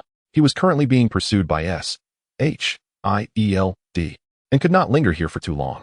Once outside, Chen Yu squinted slightly and made his way to the clinic depicted in the video. By calculating the perspective, he quickly pinpointed the location where the Dark Walker had materialized. Sure enough, he discovered a plethora of chemical substances strewn across the ground, suggesting that Mundo's influence had rendered the Dark Walker somewhat deranged. If Mundo is involved, what could possibly attract him to this vicinity? Drugs? Wait, patience. Suddenly, a realization struck him. In the backdrop of Valoran, Mundo fancies himself a doctor. Thus, the greatest allure for him must be patience. Chen Yu then directed his gaze toward the large hospital nearby, Cornell University Hospital. After some time, Chen Yu arrived at the hospital's entrance, which was bustling with activity. He frowned slightly. Given the crowd, it would be exceedingly difficult to locate the Dark Walker, let alone subdue him without endangering innocent lives. Fortunately, the Dark Walker seemed disinclined to engage with Chen Yu and his companions during daylight. After waiting for nearly 2 hours, he was compelled to abandon the search when S.H.I.E.L.D. agents finally arrived. Thus, he spent a tranquil afternoon. As night fell, Chen Yu stood atop the hospital roof. The cool night breeze brushing against him, providing ample space for observation. "Hey." Stark's voice suddenly echoed from behind. Chen Yu nodded slightly but remained silent. He had anticipated that Stark would deduce the Dark Walker's potential appearance at the hospital. However, it was uncertain whether the Dark Walker would indeed manifest here. Fortunately, events did not spiral into the worst-case scenario. A massive figure abruptly emerged from the darkness, resembling a hulking brown bear, its enormous frame accompanied by an oddly unsettling sound. Stark frowned and turned to Chen Yu, inquiring, "What is the story with this guy? To be honest, I suspect he may have been stung by a bee. For heaven's sake, if I knew, I wouldn't be standing here like a fool." Chen Yu couldn't help but roll his eyes in exasperation, while Stark merely shrugged his shoulders, turning his gaze towards the completely transformed Dark Walker. Observing the figure of the Dark Walker, Chen Yu paused momentarily before addressing Tony. "Honestly, don't you have any specialized armor designed to counter me? Would you wish for such a thing?" Stark regarded Chen Yu with a questioning look. "At least at this moment. I sincerely hope you possess such foresight," Chen Yu retorted, but Stark merely shook his head. It had only been a few months since he had destroyed all of his armors. The time invested in restoring so many had already been considerable, let alone the research required to comprehend an entity like Chen Yu, which even S-H-I-E-L-D had failed to grasp. Chen Yu narrowed his eyes, and with a flick of his wrist, electrical currents surged forth. The frenzied Dark Walker seemed utterly oblivious to Chen Yu and Stark, remaining unresponsive even as they approached his head. Furrowing his brow, Chen Yu leaped down, landing atop the Dark Walker, pressing both hands firmly on his crown. A tremendous jolt of electricity struck the Dark Walker's head, nearly incapacitating him. "Tony, lend a hand. Knock this guy out for me. Damn it." Just as Chen Yu was about to request assistance from Tony, the Dark Walker seized his arm and hurled him away as if he were a mere ball. Tony rushed forward to assist, but given their location in a hospital, employing high-powered weaponry could endanger innocent lives. Aware of the precarious situation, Chen Yu quickly surveyed his surroundings. Dark energy began to manifest around his arm, distorting the very fabric of space as he ensnared the frenzied Dark Walker. Meanwhile, Tony advanced, deploying a peculiar-looking tether from his wrist to bind the Dark Walker. Chen Yu promptly joined in, encasing the Dark Walker in a frozen tomb, transforming him into a popsicle. After Tony dragged the Dark Walker to a nearby hill, he broke free from the ice and charged forward. Chen Yu hastily conjured an ice wall to obstruct him. However, the fragile ice was utterly inconsequential before the Dark Walker. With a resounding crack, the Dark Walker shattered the ice wall and collided forcefully with Chen Yu. Chen Yu was propelled over 20 meters, crashing into a large tree that splintered upon impact. Tony rushed to offer assistance, but the frenzied Dark Walker was comparable to the Hulk. With only his basic armor, Stark was no match for the Dark Walker, who effortlessly yanked him from the air and slammed him down as if he were a whack-a-mole. Fortunately, considering the Dark Walker's enhanced physique, Stark had upgraded his armor's protection. Otherwise, this impact would have surely rendered him unconscious on the spot. "Damn it." Chen Yu cursed vehemently, summoning dark matter to his wrist and unleashing several explosive energy blasts. The dark energy, having ascended to a terrifying potency in the Dark Realm, struck the Dark Walker with overwhelming force, completely devoid of battle awareness. The Dark Walker made no attempt to evade, directly colliding with the dark matter. However, contrary to expectations, the blast did not produce the anticipated effect. Instead, the Dark Walker's massive form showed no sign of hesitation whatsoever. A colossal figure descended upon Chen Yu like a meteor, causing him to feel as though his very bones were at the verge of dislocation. The Dark Walker, seemingly unwilling to relent, seized Chen Yu's ankle and began to hurl him about like a mere plaything, reminiscent of Hulk's furious assault on Loki. "Damn it, Tony!" Chen Yu shouted amidst the tumult, prompting Stark to spring into action, aiming his energy cannon at the Dark Walker. However, before he could unleash his attack, the Dark Walker, noticing Stark's movement, flung Chen Yu in his direction. As Chen Yu inadvertently shielded the creature from Stark's assault, Stark abandoned his offensive and embraced Chen Yu. Yet, in that very embrace, Stark lost sight of his target. To his astonishment, the Dark Walker materialized before them, its massive fist wielding the force of a charging bull, sending both Chen Yu and Tony hurtling through the air. "What on earth is this? Hulk!" Stark exclaimed, bewildered as he was thrown away. While Chen Yu had no interest in answering, the Dark Walker, fueled by its frenzied power, relentlessly pounded them into submission. If the Dark Walker were to gain complete control, who would be left to oppose him? Chapter 42. The arrival of the Thunder God. "Clearly, you require assistance." A familiar voice resonated through the chaos. Chen Yu and Stark looked up in astonishment as Thor, the god of thunder, descended from the heavens. Without hesitation, his immense hammer was hurled towards the Dark Walker, staggering the creature momentarily. Indeed, Thor proved himself as one of the mightiest Avengers. His divine strength, combined with Volundr, allowed him to momentarily dominate the Dark Walker in combat. However, the frenzied power was not to be trifled with. Chen Yu, having withstood the onslaught of the ether particles and battled Malekith through sheer madness, knew that facing the Dark Walker was no trivial feat as anticipated. The emergence of a new adversary ignited the Dark Walker's fury, which erupted in a primal roar as it charged at Thor like a rampaging rhinoceros. Thor swiftly raised his hammer, striking the Dark Walker with force. Volundr, unliftable by any unworthy, held the Dark Walker in check momentarily. Yet, this fortunate turn of events was not destined to last. Just as Chen Yu prepared to unleash the power of holy light to vanquish the frenzied Dark Walker, the creature suddenly emanated a surge of purple lightning, phasing out of Thor's control. Damn it, Chen Yu exclaimed, as frost once again enveloped his arm, forming a ring of ice that sought to restrain the Dark Walker. However, this control lasted scarcely a second before the Dark Walker violently shattered the ice beneath it. The creature's gaze was filled with a terrifying, murderous intent directed at the trio. Ultimately, Chen Yu's fears materialized as the Dark Walker regained a flicker of sentience. Eyeing the three before him, a glimmer of hesitation crossed the Dark Walker's countenance, prompting it to dash in the opposite direction. Chen Yu and the others quickly resolved to pursue. However, after taking only a few steps, Chen Yu was suddenly overwhelmed by excruciating pain, leading him to lose consciousness. Stark's armor was severely damaged, rendering it incapable of supporting his pursuit any further. Seeing this, Thor had no choice but to abandon the chase of the Dark Wanderer. He swiftly lifted the two and dashed toward Tony's villa. The following day, Chen Yu regained consciousness once more, greeted by the concerned gazes of Stark and Thor. "Hi, are you all right?" Thor inquired, looking at Chen Yu. "Aside from a headache and pain all over, I am fine," Chen Yu replied promptly. "My goodness, that fellow's punch had a force of 5 tons. Is he mutated like Banner due to gamma radiation?" Stark exclaimed, astonished by the data analyzed by Jarvis. "What manner of monster is that?" Thor asked Chen Yu, who shook his head in response. "It's difficult to explain at the moment. But one thing is for certain, if we do not swiftly deal with him, I can guarantee he will tear us apart with his own hands." "Can he continue to grow stronger?" Stark exclaimed in disbelief at Chen Yu's implication. "Far stronger than we can imagine," Chen Yu replied, sitting up as pain coursed through his body like shattered bones. He swiftly summoned the power of holy light to envelop himself, feeling a modicum of comfort as the green glow gradually merged with his being. Before Chen Yu could say more, an agent from S.H.I.E.L.D. kicked open the door. "Hands up, you are under arrest," shouted the lead agent, brandishing a gun at Chen Yu's head. Chen Yu was momentarily speechless, retorting, "To be honest, had this been yesterday, you wouldn't have survived the night." Nevertheless, he complied and raised his hands, recognizing that S.H.I.E.L.D. had to intervene. He couldn't fathom how formidable the fully recovered Dark Wanderer would be. Perhaps S.H.I.E.L.D. could offer some assistance. Nick Fury then stepped out from behind the agents, stating, "It seems you've uncovered something. To be frank, if you have any plans, you should act on them swiftly." Chen Yu replied to Fury, "Plans? My plans have never required your involvement." Nick Fury smiled slightly, then asked Chen Yu, "What is your connection to that fellow? If possible, I would personally like to eliminate him. Care to guess our relationship?" Chen Yu replied, somewhat bemused, then turned to Tony, saying, "That guy possesses even more abilities than what you've seen. Remember, I instructed you to deal with him as you did with me. Can he emit electricity as well?" Thor seemed to have made a connection, quickly interjecting, "Far beyond that," Chen Yu affirmed. "Immediately summon Rogers back," Fury commanded upon hearing Chen Yu's words. With the news from S.H.I.E.L.D. disseminated, the Avengers were once again summoned.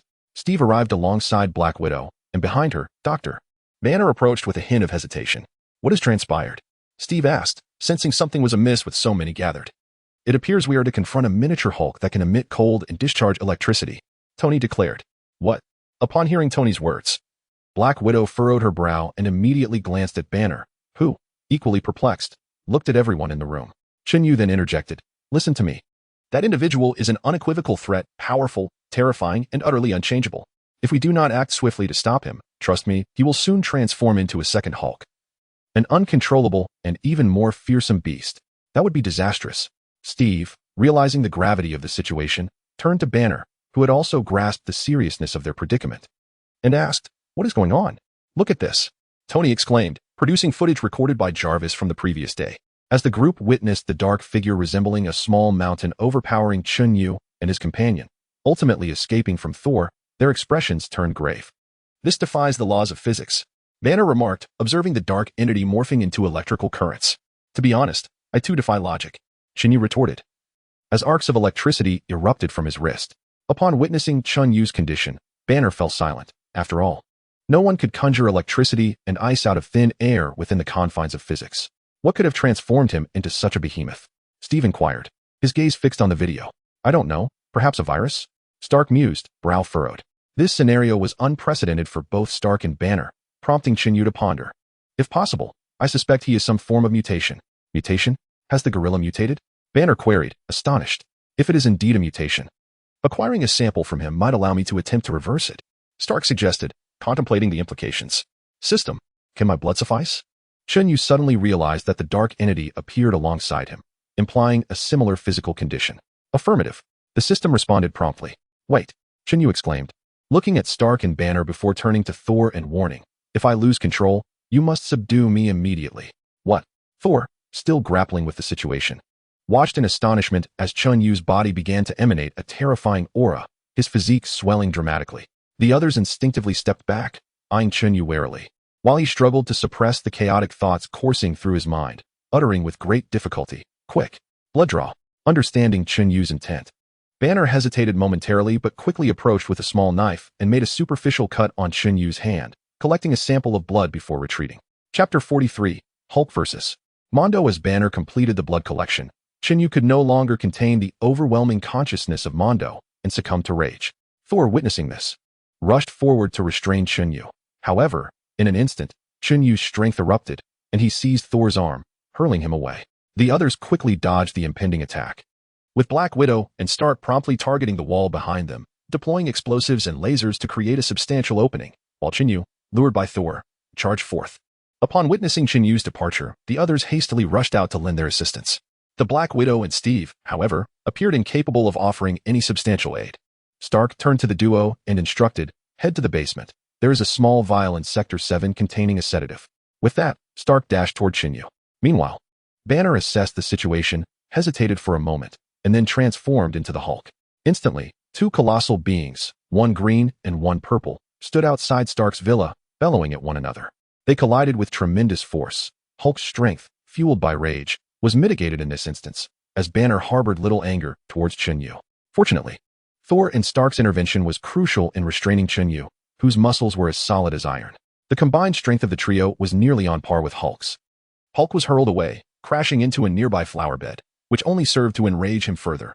In a flurry of fury, Hulk lunged at Chen Yu, landing a punch that sent Chen Yu crashing to the ground, momentarily incapacitated. Yet, in mere seconds, Chen Yu rose once more, delivering a powerful blow to Hulk that sent him flying, and then seized Thor, hurling him towards Hulk. Hulk retaliated with a punch that sent Thor soaring through the air. Hulk charged at Chen Yu again, landing a fist squarely in his abdomen, propelling Chen Yu's massive form into the air. Hulk then leaped, striking Chen Yu on the back, driving him into the ground and creating a vast crater.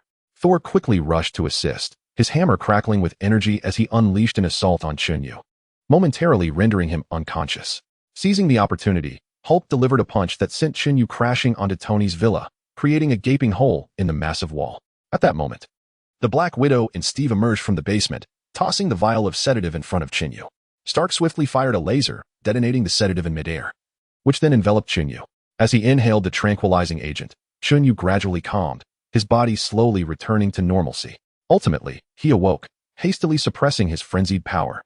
Emerging from the chaos, that fellow is truly terrifying, Banner remarked, gazing at the unconscious Chen Yu. To be honest, if Chen Yu is correct, the entity we must contend with may be even stronger.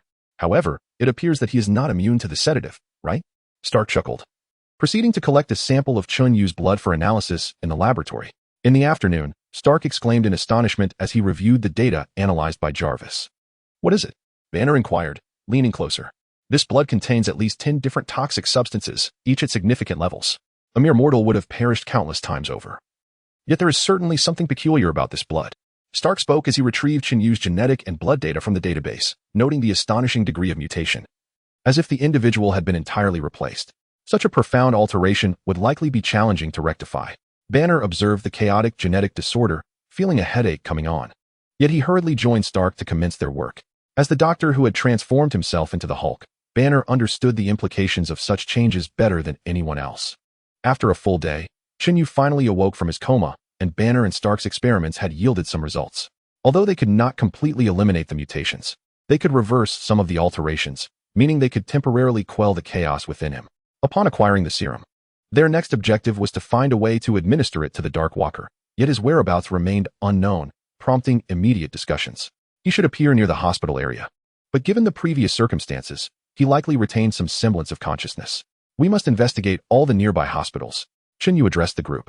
I can assist with that. Black Widow smiled and immediately stepped outside. As one of SHIELD's most formidable agents, she possessed impressive hacking skills, making the task of monitoring various situations second nature to her.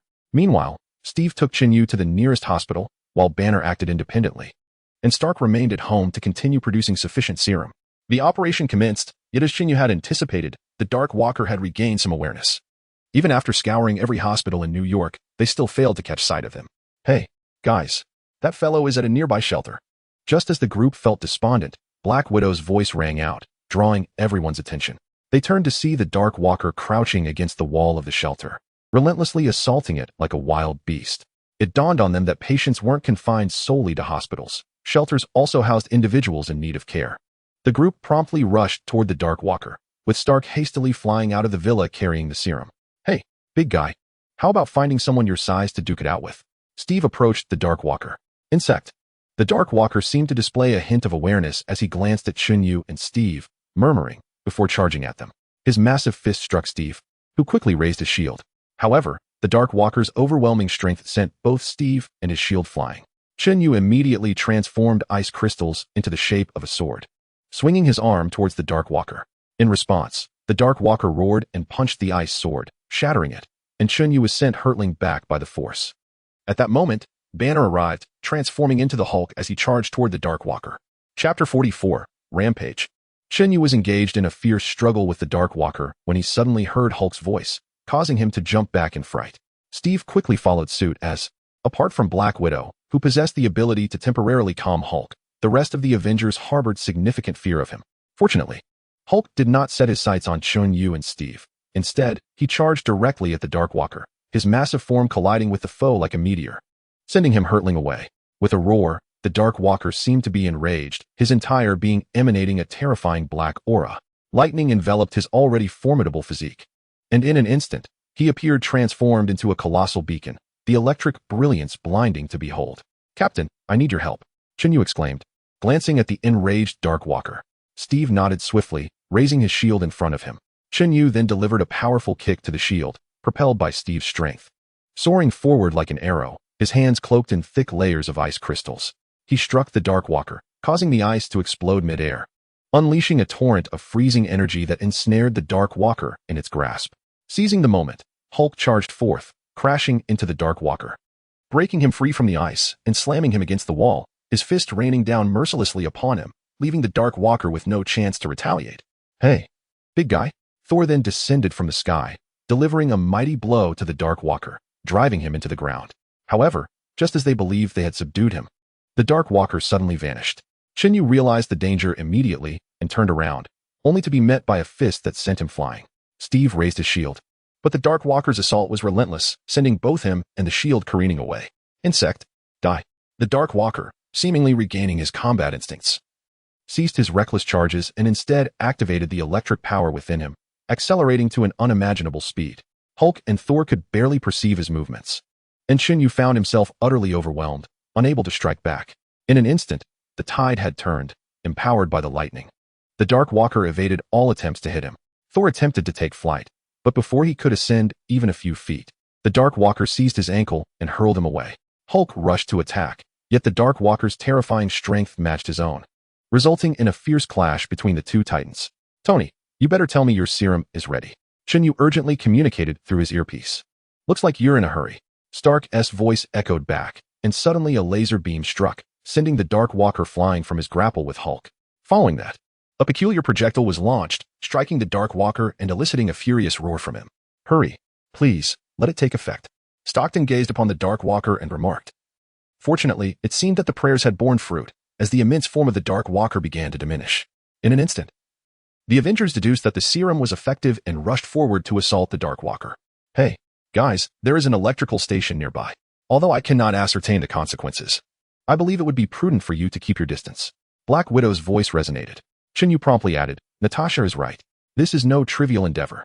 Without hesitation, Stockton charged towards the Dark Walker, who, after the serum took effect, began to regain its senses. Observing the individuals attacking it, the Dark Walker exclaimed, insignificant insects. With that, the Dark Walker rose to its feet, emanating numerous bolts of lightning and shards of ice, its speed surging dramatically. Chen Yu quickly activated his thunder armor and pursued, grasping the adversary. However, the power of the ice crystals erupted forth to seize control, yet within less than a second.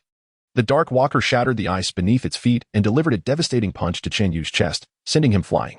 Blood spewed from his mouth, and he nearly lost consciousness. Hey, it's heading towards the power station. Black Widow's voice rang out, prompting a wave of urgency among the group.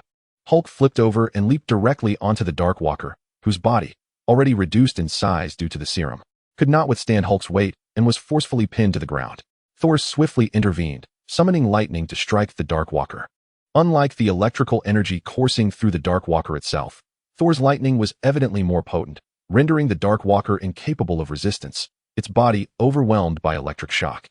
Stark quickly unleashed 2 beams of laser fire upon the Dark Walker, propelling it into the air, only for Hulk to follow up with a punch, slamming the Dark Walker back to the ground.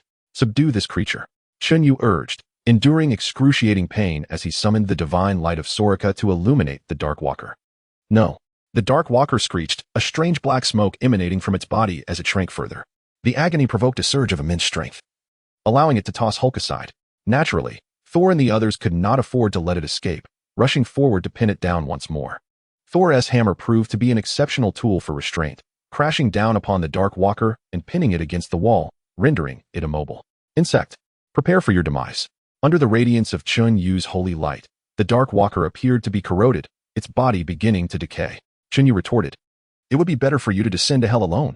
No, you shall join me, the Dark Walker roared, suddenly unleashing a terrifying surge of electricity that shattered the surrounding structures into fragments. When the others assessed the situation again, the Dark Walker had inexplicably lunged at Chen Yu, seizing him by the throat. After a furious roar, it transformed into a cloud of smoke, enveloping Chen Yu entirely. Warning. The concentration of dark matter within the host has surged. Warning. The intensity of the ice power has exceeded the permissible limits. Warning. The frenzied power has surpassed control thresholds. Warning. The lightning power has exceeded the host capacity. Alert. The host's body is undergoing uncontrollable mutations. Warning. The host is entering a state of frenzy. The system's alarms blared. Yet at that moment, Chen Yu remained utterly disinterested. His physique had begun to swell, resembling that of a Dark Walker in a frenzy. The Dark Walker had inexplicably compressed all its power into Chen Yu's body, causing chaos within him. However, the most critical danger was the loss of control over Mundo's frenzied power, which activated spontaneously. Chen Yu felt as though his entire being was infused with boundless energy, while his mind was overwhelmed by a terrifying aura of slaughter. Gazing at the Avengers before him, he was consumed by an impulse to tear them apart. Chapter 45. Chen Yu and the Avengers, is that the Ice Kid? Stark observed that Chen Yu's condition seemed amiss and promptly inquired. However, the response he received was not the usual banter from Chen Yu, but rather a colossal purple fist. Chen Yu had completely lost control and began to indiscriminately attack those around him. Stark swiftly evaded, narrowly escaping Chen Yu's assault. Tony, do you still have that serum? Steve asked, noticing Chen Yu's frenzied state. Yes, but there's only 1 dose left. Stark replied immediately. Then give it to him. Thor interjected, rushing towards Chen Yu, his mighty hammer striking down upon him. Yet, the blow that had previously affected the Dark Walker had no effect on Chen Yu now, who had attained an unprecedented strength after doubling his frenzy. Even the Hulk could not compare. The Avengers furrowed their brows as Hulk charged at Chen Yu, knocking him to the ground. However, Chen Yu collapsed only momentarily, seizing Hulk's arm and flinging him away. Roar! Chen Yu bellowed, turning his gaze towards Stark, subconsciously warning himself to be wary of the airborne figure. Ignoring Thor's attack, he barreled past him towards Stark. Realizing Chen Yu's intent, Stark quickly propelled himself into the air. While Chen Yu leapt high, Stark hastily tossed a bomb that struck Chen Yu, sending him flying. The others rushed in to subdue Chen Yu. He let out a low growl as a thick layer of lightning power enveloped him, accompanied by a spray of frost. The Avengers swiftly dodged. Hulk, undeterred by the onslaught, charged at Chen Yu, knocking him to the ground and raining down punches upon him. In a fit of rage, Chen Yu intercepted Hulk's fist, pinning him down and delivering a powerful blow to Hulk's torso. Hey, big guy, Suddenly, Thor descended from the heavens, delivering a mighty blow upon Chen Yu, sending him sprawling across the ground. Chen Yu emitted a primal roar, seizing a massive stone nearby and hurling it toward Thor. Stark promptly intervened, unleashing 2 beams of laser that shattered the stone into fragments. Thor, undeterred, struck Chen Yu on the head with his hammer, knocking him to the ground. Steve rushed forward, launching his shield directly at Chen Yu's head, disorienting him completely and rendering him incapable of retaliation. "Hey, administer a shot," Steve called out to Stark, who nodded in agreement and fired another projectile. However, Chen Yu suddenly extended his hand, grasping the missile and tossing it aside. "Damn it, we must restrain him, otherwise we cannot land a hit." Stark spat in frustration. Natasha immediately informed Nick to evacuate the surrounding area. "Hulk, deliver a heavy blow." "Thor, can you summon enough lightning to incapacitate him?" Steve orchestrated the plan. Thor nodded and soared into the air, channeling lightning around him, while Hulk pounced on Chen Yu, delivering fierce strikes. Stark dashed toward the discarded serum. Steve quickly retrieved his shield, striking Chen Yu, and upon its rebound, he targeted Chen Yu's head once more. Chen Yu was momentarily overwhelmed by Hulk and Steve's relentless assault, but the pressure from Hulk's attacks was fleeting. Chen Yu soon regained his composure, unleashing a surge of terrifying electricity that sent Hulk staggering backward. With a thunderous roar, Chen Yu launched Hulk away and charged towards Steve. Steve's eyes widened in alarm as he raised his shield to block Chen Yu's onslaught. Yet, Chen Yu grasped the shield and smashed it against the wall, nearly incapacitating Steve. The brief moment of disorientation left Steve vulnerable to Chen Yu's assault. Just as Chen Yu prepared to deliver a devastating punch to Steve's head, Stark swooped down from above, pressing his hand against Chen Yu's eyes, obscuring his target. Chen Yu, furious, seized Stark, yanking him off and tossing him aside. Steve quickly regained his senses and rolled away to evade Chen Yu's strike, which landed with a resounding thud against the wall. "Thor, if you don't want us to become pancakes, you'd best hurry," Stark urged. Thor shouted back, "Give me 1 more minute. Damn it, I must devise an anti-armor." Stark cursed, launching himself at Chen Yu once more. Chen Yu, enraged, reached out to grab Stark, but Hulk charged in, delivering a powerful punch that forced Chen Yu to step back, preventing him from seizing Stark. "Thank you," Stark exclaimed, as his laser cannon recalibrated to target Chen Yu, firing 2 beams that struck him. Chen Yu raised his hands to shield himself, yet the immense force of the lasers rendered him immobile, leaving him unable to advance. Chen Yu let out a fierce roar, and in an instant, he reached down and seized a massive stone, hurling it directly at Stark, sending him flying. Without hesitation, Chen Yu leapt high into the air, crashing onto a building where several individuals had not yet evacuated. His colossal figure appeared before them, instilling such terror that many nearly fainted. "Not good, Stark," Steve exclaimed, prompting Stark to swiftly turn back towards the building that Chen Yu had struck. He hurriedly pulled several ordinary people to safety, launching them away, while Steve rushed forward, throwing a shield at Chen Yu. Meanwhile, Hulk smashed through the wall, roaring as he charged at Chen Yu, overpowering him and pinning him to the ground. "Hey, don't harm the civilians," Steve urgently cautioned, yet Hulk was evidently too preoccupied to heed Steve's words. Chen Yu seized Hulk and flung him aside, then charged towards the surrounding crowd of ordinary people, delivering a powerful punch. Fortunately, Stark reappeared just in time to rescue those targeted by Chen Yu, tossing them onto a nearby building. "Thor," Stark shouted into his earpiece. "All right," Thor replied, and in that instant, a terrifying bolt of lightning descended from the heavens, striking Chen Yu. In a flash, he was enveloped in electricity, the immense current coursing through his body, rendering him unconscious. Stark quickly acted, injecting a serum into Chen Yu's system. Fortunately, the serum proved effective, and shortly after losing consciousness, Chen Yu regained his senses, shrinking back to his ordinary form. Chapter 46. Power sealed. "I'm sorry, Captain." Chen Yu, awakening in a hospital bed, looked at Steve with a hint of guilt. He had never anticipated that the Dark Walker would forcibly merge with him, causing a surge of chaotic power that nearly claimed Steve's life. "It's all right. Seriously, you won't suddenly transform into that giant again, will you?" Steve initially smiled, then furrowed his brow as he inquired about Chen Yu. "I shouldn't," Chen Yu replied, shaking his head. He secretly asked the system, "Why can't I feel any power within me?" Due to the host's insufficient physical capacity. All of the host's powers have exceeded the limits of their body. Any reckless use of power may lead to bodily collapse. The system had previously warned that the host's abilities, eroded by dark energy, could no longer be utilized normally. For the host's safety, all corrupted abilities will remain sealed until the host can fully control the chaotic power, the system explained. "So, does that mean I have no abilities at all?" Chen Yu quickly asked, understanding that without any powers in a world where ordinary individuals were mere fodder, his demise would be inevitable. Subsequent powers will not be sealed, and Soraka's power will remain unsealed. The system promptly clarified. Congratulations, host, on completing the task, the Dark Walker returns. You have gained 1 lottery chance and 1 system upgrade opportunity.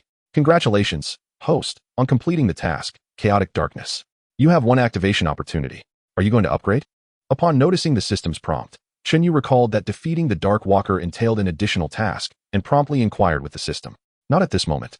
The host's body is undergoing uncontrollable changes, and the system will refrain from upgrading for the time being, to prevent the host from being overwhelmed by power. The system replied succinctly. Very well, Chen Yu responded after a moment of silence. Just then, Lin Jinghan rushed in, urgently grasping Chen Yu's arm, attempting to flee. What is happening? Chen Yu held Lin Jinghan back, questioning her. Nick Fury has come to apprehend you, she exclaimed hastily. Nick? Steve furrowed his brow, turning to face Nick Fury, who had just entered. What are you planning to do? It's not safe. Remember, he nearly killed you and destroyed a building. Fury's words were pointed as he regarded Steve. This was not his intention. Stark interjected, breaking his silence. Neither was Hulk's rampage voluntary, was it? Fury retorted coolly, producing a bracelet from his person and addressing Chen Yu. Do you require further explanation? No need. I will accompany you, but this matter does not concern them. Chen Yu stated firmly, looking at Fury. Excellent. Rest assured, S-H-I-E-L-D will not involve them, Fury replied nonchalantly. Casting a glance at Stark and the others, the group exchanged uncertain looks before ultimately clearing a path. Chen Yu hastily rose from the hospital bed. Though he deliberately ignored the silver bracelet Fury extended, he did not consider himself a criminal and felt no need for handcuffs. Fury, not insisting further, followed Chen Yu out of the hospital room. Is this what those in charge decreed? Chen Yu asked as they walked, eyeing Fury. You are aware of S-H-I-E-L-D-S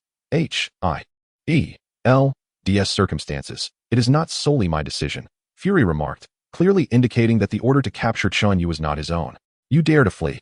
Upon their return to S-H-I-E-L-D headquarters, several researchers in lab coats rushed towards them, reprimanding Chen Yu. He rolled his eyes, remaining silent in the face of those who would dissect him at any moment. Take him back to the monitoring room, Fury commanded coldly, directing his gaze at Lin Jinghan. She grimaced, glancing at Chen Yu before reluctantly pulling him along.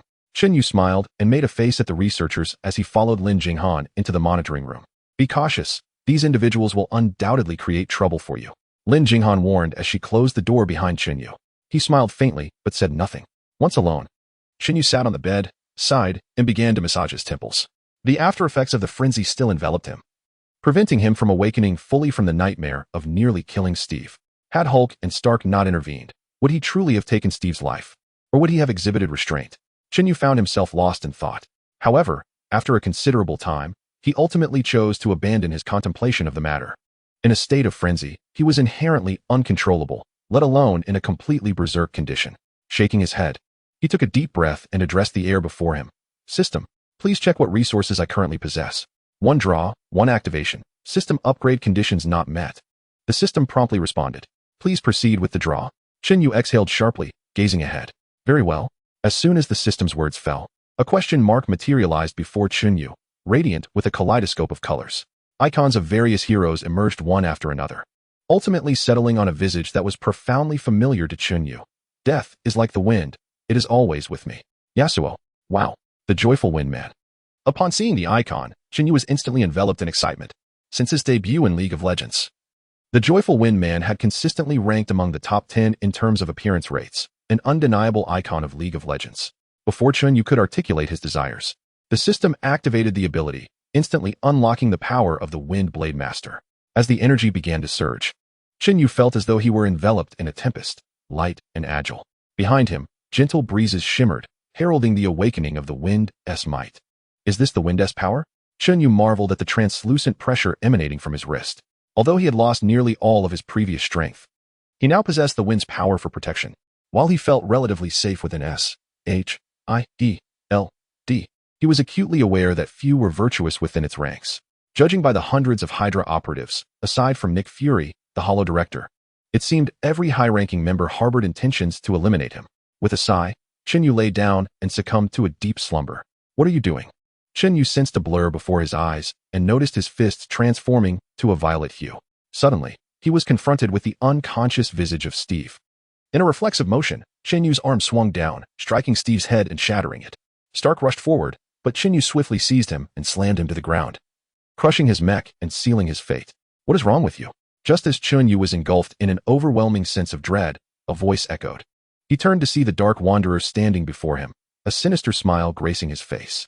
Unable to contain himself, Chen Yu grasped the Dark Wanderer, his hands tightening around the figure's throat. Cough, cough. What is wrong with you? The Dark Wanderer unexpectedly emitted a feminine voice, causing Chen Yu to suddenly awaken.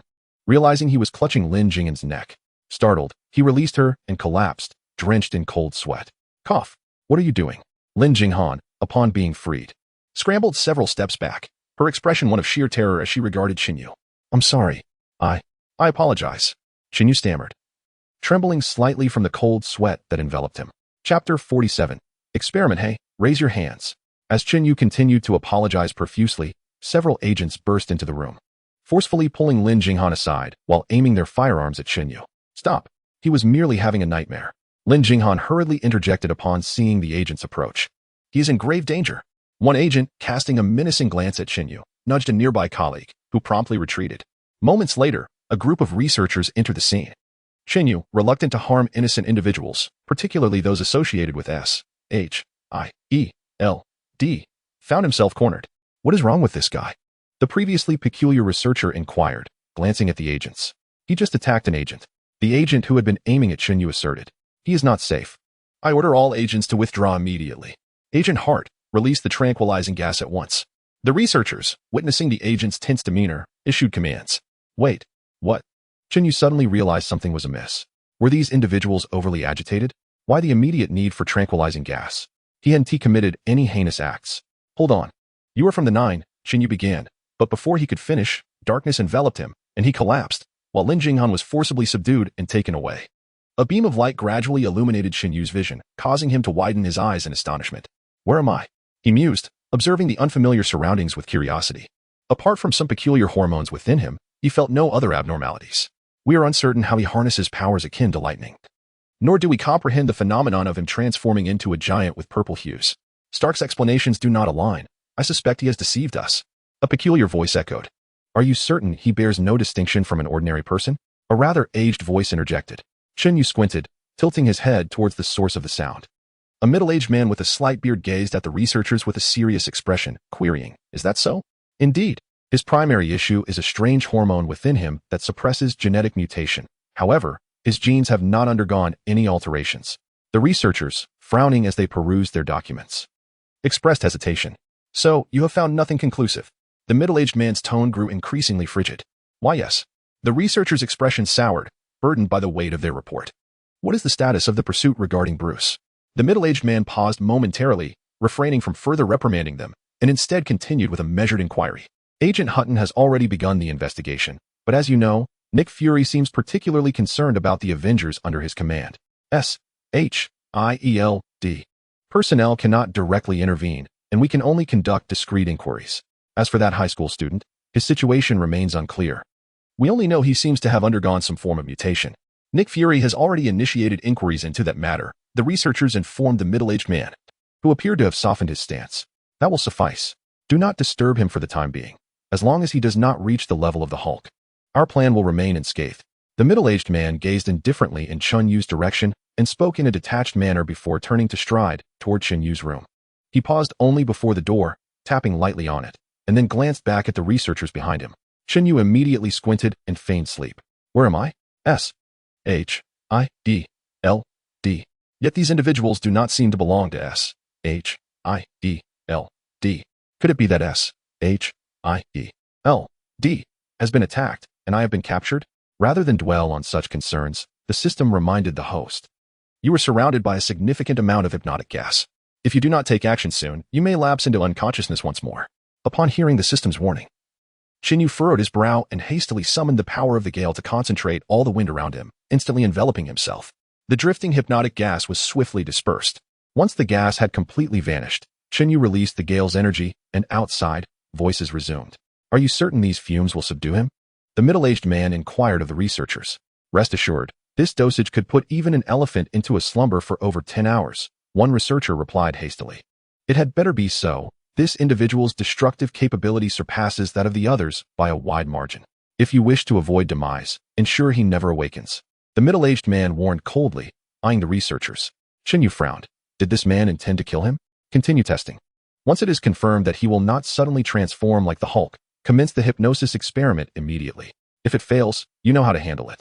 The middle-aged man nodded and glanced around Chen Yu's room before departing the laboratory.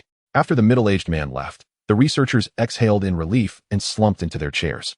One remarked to his companions, "He has been increasingly irritable lately. I fear he might snap and obliterate me." The existence of the Avengers was indeed unexpected. Along with this individual's sudden emergence, it was fortunate he had not erupted in anger yet. His companions laughed lightly, echoing the sentiment. "System, can you ascertain where we are?" Chen Yu inquired, surveying the excessively enclosed room. "I am unable to connect to nearby networks. They appear to have employed some material to sever electronic connections. However, it is certain that this place is underground." The system replied after a moment of silence. "Damn, where on earth have these people brought me?" Chen Yu grimaced. At that moment, another researcher approached, addressing his companions. "Seidel, do you think he could become our next weapon?" "Next? Huh. That mechanical arm has already made me feel uneasy. If we have another who might transform into a monster at any moment, I will surely lose my mind." Seidel exclaimed, patting his head. "Okay, Winter Soldier needs you over there." At that moment, a voice echoed through the air. "Ockley." The researcher who had just briefed the middle-aged man rose with an air of indifference and let out a weary sigh before making his exit. Were these individuals affiliated with Hydra? If Chen Yu had been oblivious to their identities and the nature of this place moments ago, he could now ascertain the truth. No one understood the Winter Soldier's whereabouts better than he did. This was undoubtedly a clandestine laboratory established by Hydra within S.H.I.E.L.D. However, wasn't the Hydra rebellion supposed to occur a year later? Why were they causing him trouble now? This gene serum was simply unattainable. As Chen Yu pondered these matters, a voice emerged from one of the researchers who had conversed with Ockley earlier. "Hey, Mike, be cautious with your hands, if those break. None of us will make it out alive." It was Sidar, seemingly offering a warning. "It's just a pile of useless serums." Mike retorted angrily, dismissing the concern. "Best not to let Ockley overhear that. You know how he is." Mike added hastily. "A gene serum? Could it be akin to Captain America's serum?" Chen Yu furrowed his brow, realizing that aside from Captain America's enhancement serum, no notably potent concoctions had emerged in this world. The extent of their research was likely confined to that. While contemplating, Chen Yu attempted to free himself from his restraints. But it appeared those present had taken precautions against any potential resistance, binding him securely with over a dozen restraints. Chapter 48. Coerced control. What's the situation? As Chen Yu analyzed his surroundings, Ockley returned, prompting Mike to inquire urgently. "It's nothing serious, just some basic tests. You know how it is. The Winter Soldier has some tasks to attend to." Ockley replied with a smile. "What about him? What shall we do?" Sidar glanced towards Chen Yu as he spoke. "According to the general, let us observe for now. If he doesn't go berserk during the experiment, we can proceed with hypnosis. Otherwise, we eliminate him immediately." Ockley remarked with a cold smirk, directing his gaze at Chen Yu. "Very well, but how do you plan to conduct the tests?" Mike asked. "We'll start by seeing if we can provoke him into anger." Ockley chuckled lightly as he approached Chen Yu, who suddenly felt an unsettling sense of foreboding. What was this man planning? Before he could fully grasp the situation, a force collided with him, followed by a surge of electricity coursing through his body. Chen Yu was immediately engulfed in excruciating pain, followed by a familiar yet uncomfortable tingling sensation. The intensity of the experience nearly compelled him to scream. Yet he stifled the impulse. If they discovered he had evaded the hypnosis gas, it would undoubtedly be his demise. "Host, I can detect nearby electronic signals," the system suddenly announced. "Then assist me and turn off this damned current." Chen Yu roared inwardly. "Understood."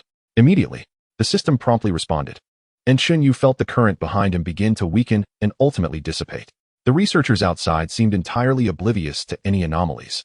They merely observed Chen Yu's unresponsive state and began documenting their findings. "What is happening?" Chen Yu inquired of the system upon sensing the absence of unusual activity. At the moment of electrification, the system utilized the current to bypass the insulating materials. "Although I cannot connect to the network, I can still control the machinery in this facility," the system quickly replied.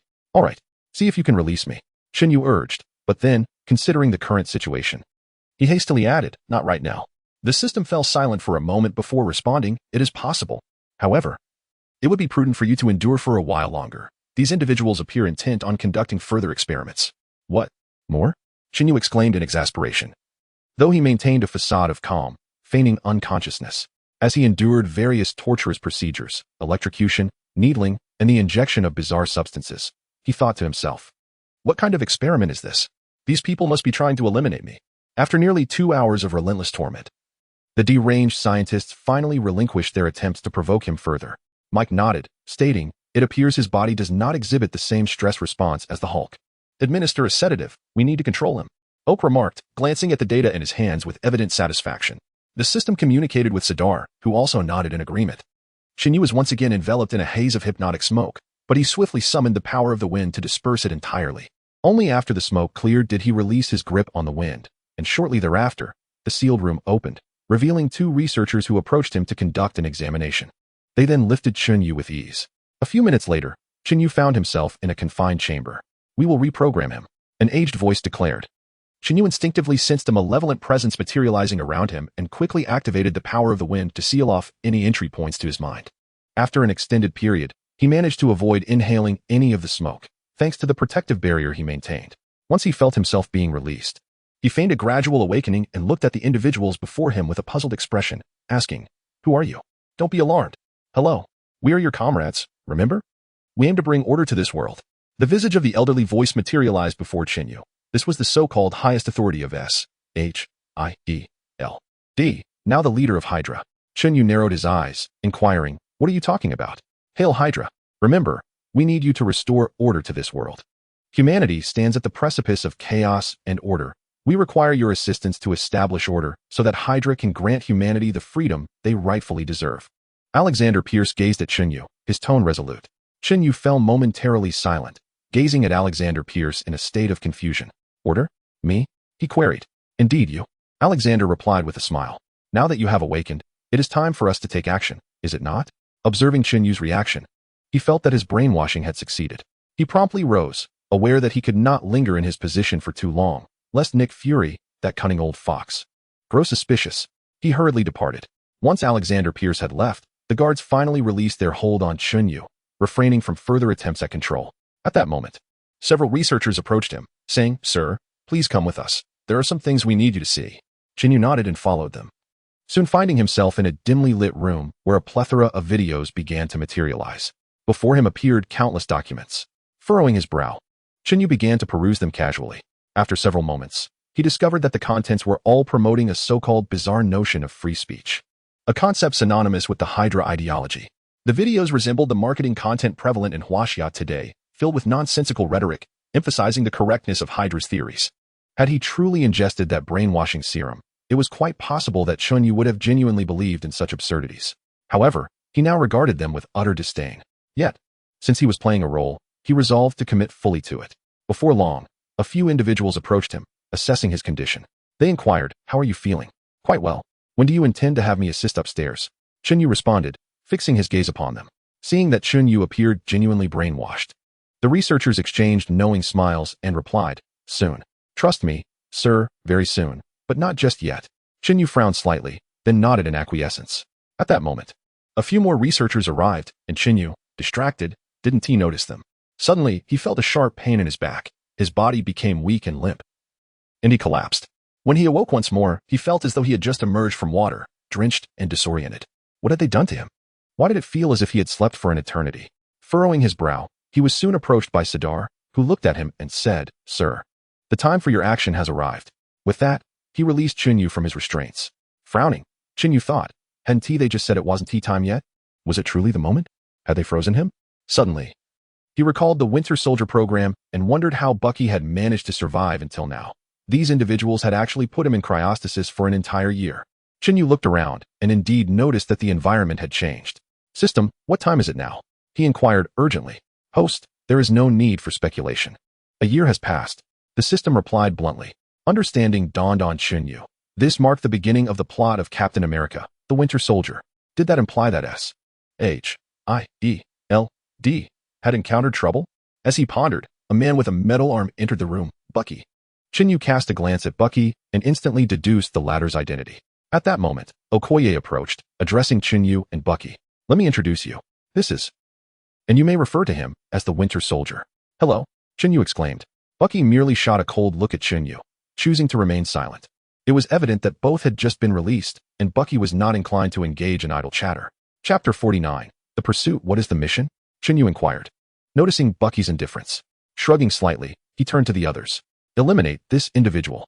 At that moment, Mike approached, handing each of them a photograph. one that displayed Nick Fury's likeness. Chen Yu quickly grasped the current situation. Before long, both were transported to the ground by Hydra's aircraft. Bucky, seemingly unwilling to waste time with Chen Yu, strode out with his weapon in hand. Chen Yu grimaced, regarding the weapon and mask prepared for him. After a moment's hesitation, he decided to take them. Having something was better than having nothing.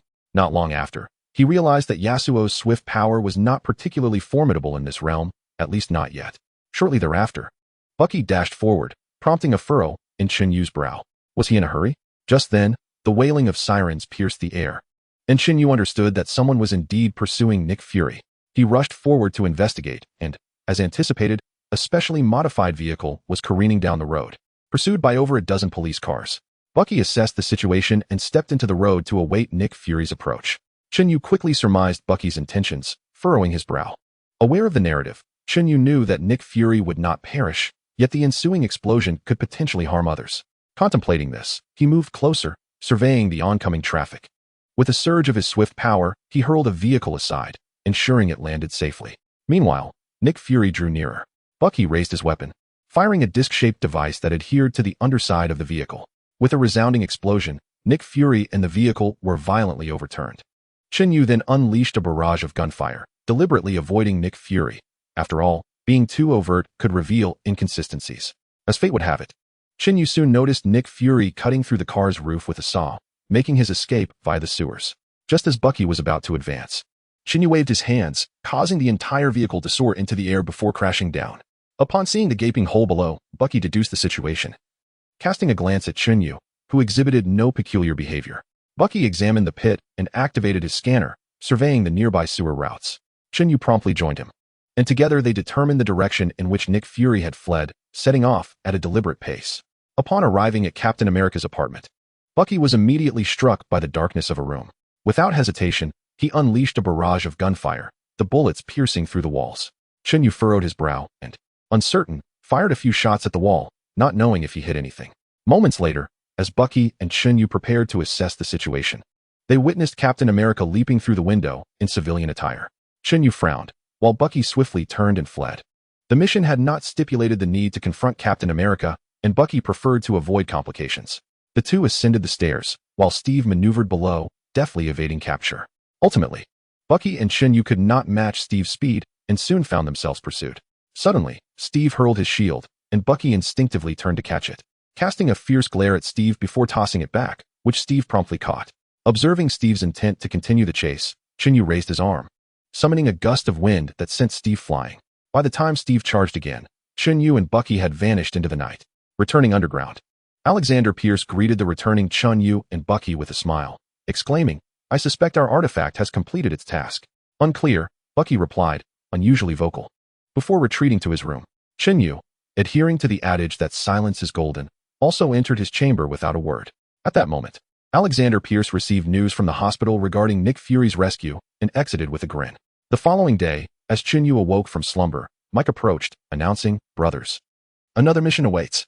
He handed them 2 photographs, images of Steve, indicating a pursuit. Chen Yu smiled, donned his mask, and stepped outside, while Bucky, maintaining a stoic expression, followed suit. Soon, they were taken to the surface. Unlike before, Hydra did not lead them directly to their destination. They had no knowledge of Captain America's whereabouts and left the two to find him on their own. Quickly, they split up. Bucky preferred solitude, while Chen Yu aimed to conceal any signs of disturbance from Bucky. "If my memory serves me, they should be heading to New Jersey," Chen Yu murmured, setting off towards the state. Before long, he arrived at a seemingly abandoned military base.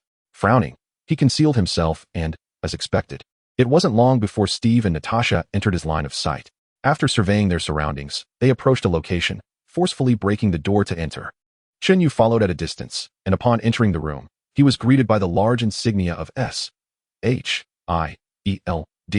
the Strategic Homeland Intervention, Enforcement, and Logistics Division. That name is rather lengthy, Chen Yu mused, continuing to trail behind Steve and Natasha, careful to maintain his distance. In this place, there are only antiquated machines, incapable of storing any data, Natasha remarked as she surveyed the decrepit relics before her. Steve Rogers, born in 1918, Natasha Alexeyevna Romanova, born in 1984. At that moment, a mechanical voice resonated. "What is this recording?" Natasha inquired, her curiosity piqued. "I am not merely a recording, miss," the mechanical voice responded, imbued with a hint of emotion.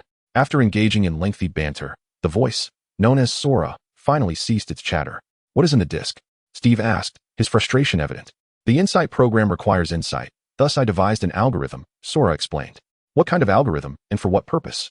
Natasha pressed for details. "The answer to that question is quite tantalizing. However, I am unable to disclose it to two deceased individuals," Sora concluded, promptly sealing the data room, leaving Chen Yu locked outside. Chen Yu furrowed his brow, but remained still. Soon, a thunderous explosion reverberated through the air. Chen Yu swiftly enveloped himself in a gust of wind, then forcefully hurled the iron door aside before turning his attention to Steve and Natasha. The duo had been severely disoriented by the blast. Natasha had succumbed to unconsciousness, while Steve, injured, staggered about.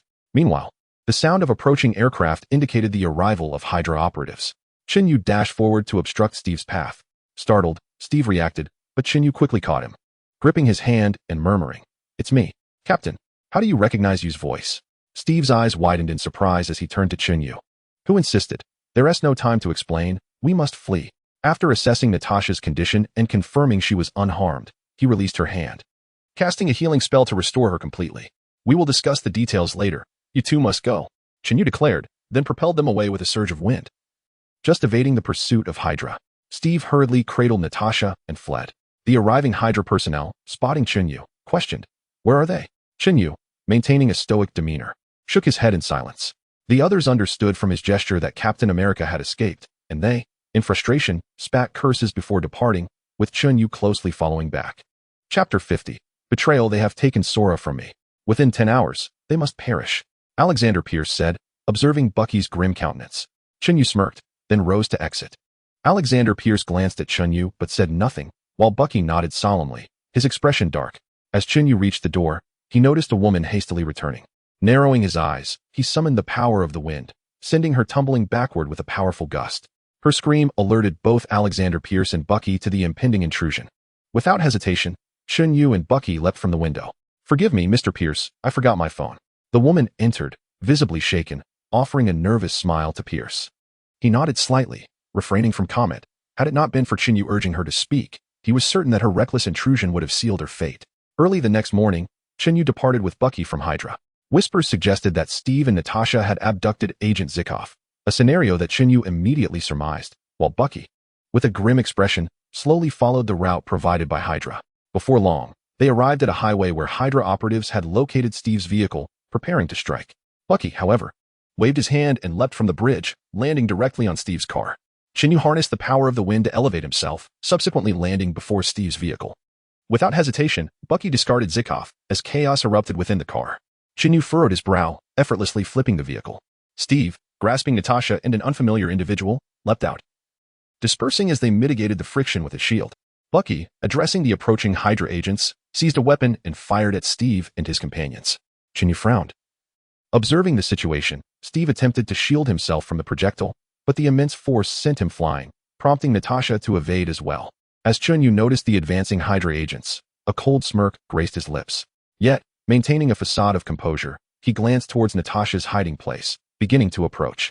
However, Bucky abruptly seized Chen Yu, stating, "I'll handle her. You go after that man." Chen Yu raised an eyebrow, shrugged, and joined several Hydra agents sprinting towards the direction where Steve had been launched. Just as he pondered how to manage the situation, one agent brandished a Gatling gun aimed at the bus, seemingly intent on unleashing a barrage. Chen Yu's brow creased in concern, and with a flash of wind, he sent several agents hurtling away, declaring, "All right, I've had my fun." The agents, astonished by the attack, gaped at Chen Yu, who cast them a cold glance before directing the wind to hurl them violently against the rocky wall. Emerging from the wreckage, Steve spotted the masked Chen Yu and frowned. Chen Yu smiled, saluted, then turned, channeling the power of the wind to soar upwards. Bucky, oblivious to Chen Yu's betrayal, continued his pursuit of Natasha.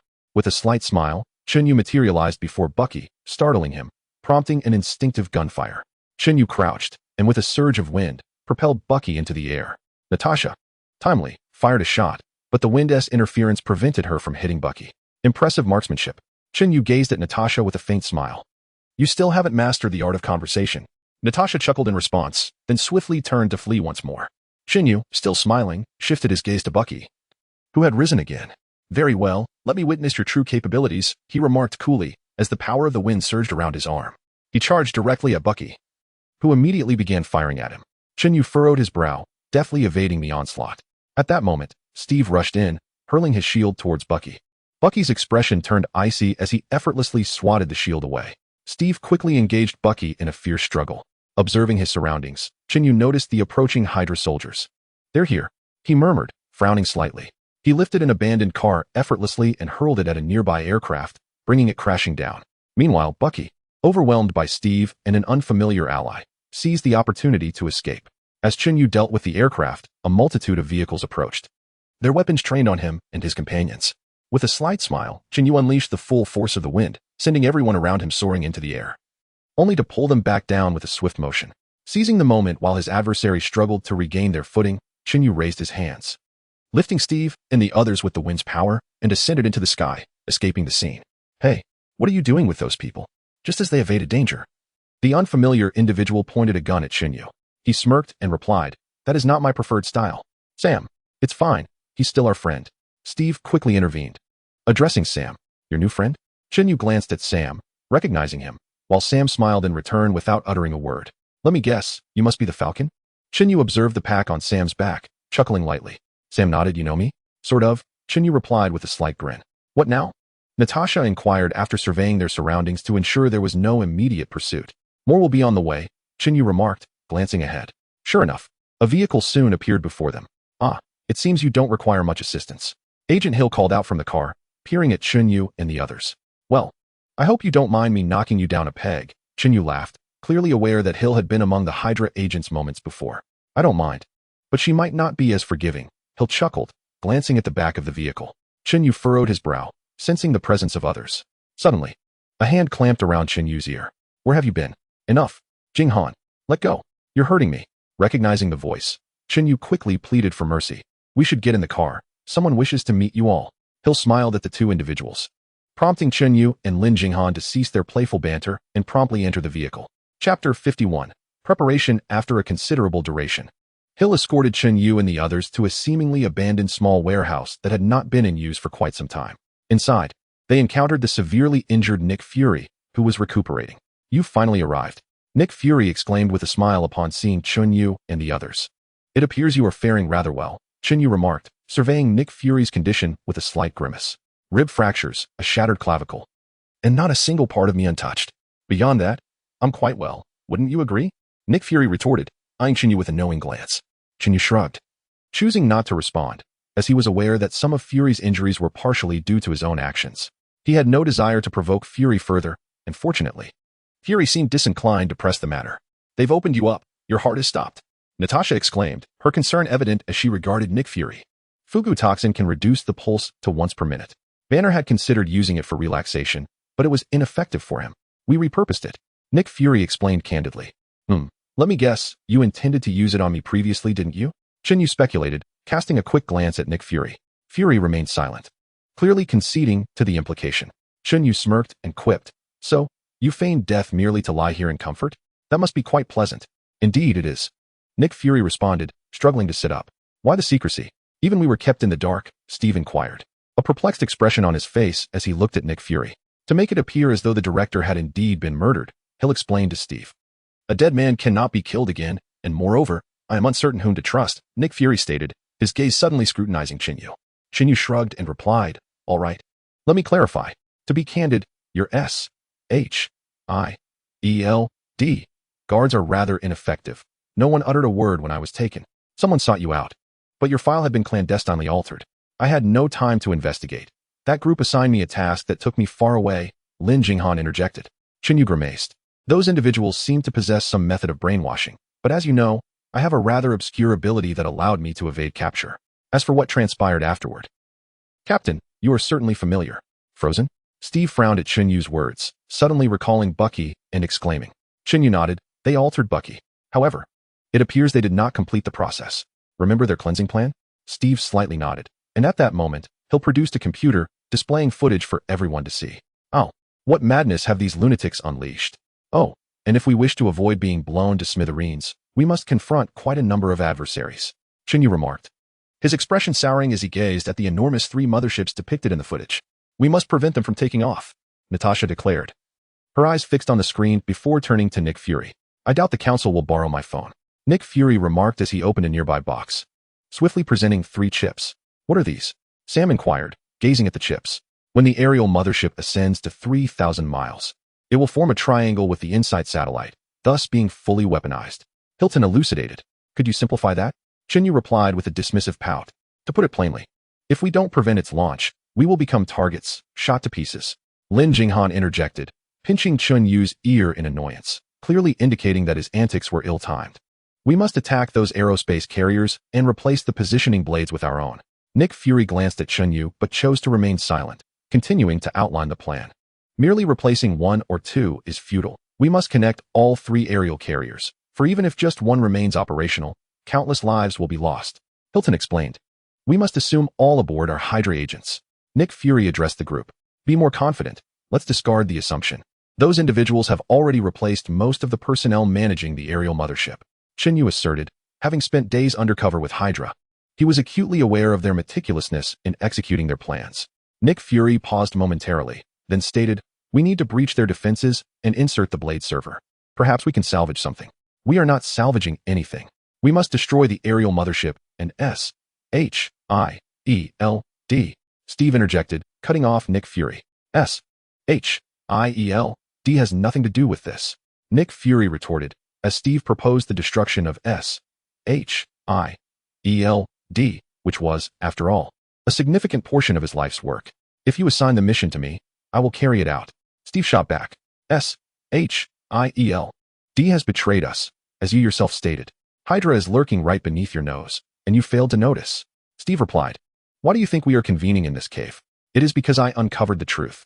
Nick Fury hastily defended himself. How many lives were sacrificed before your discovery?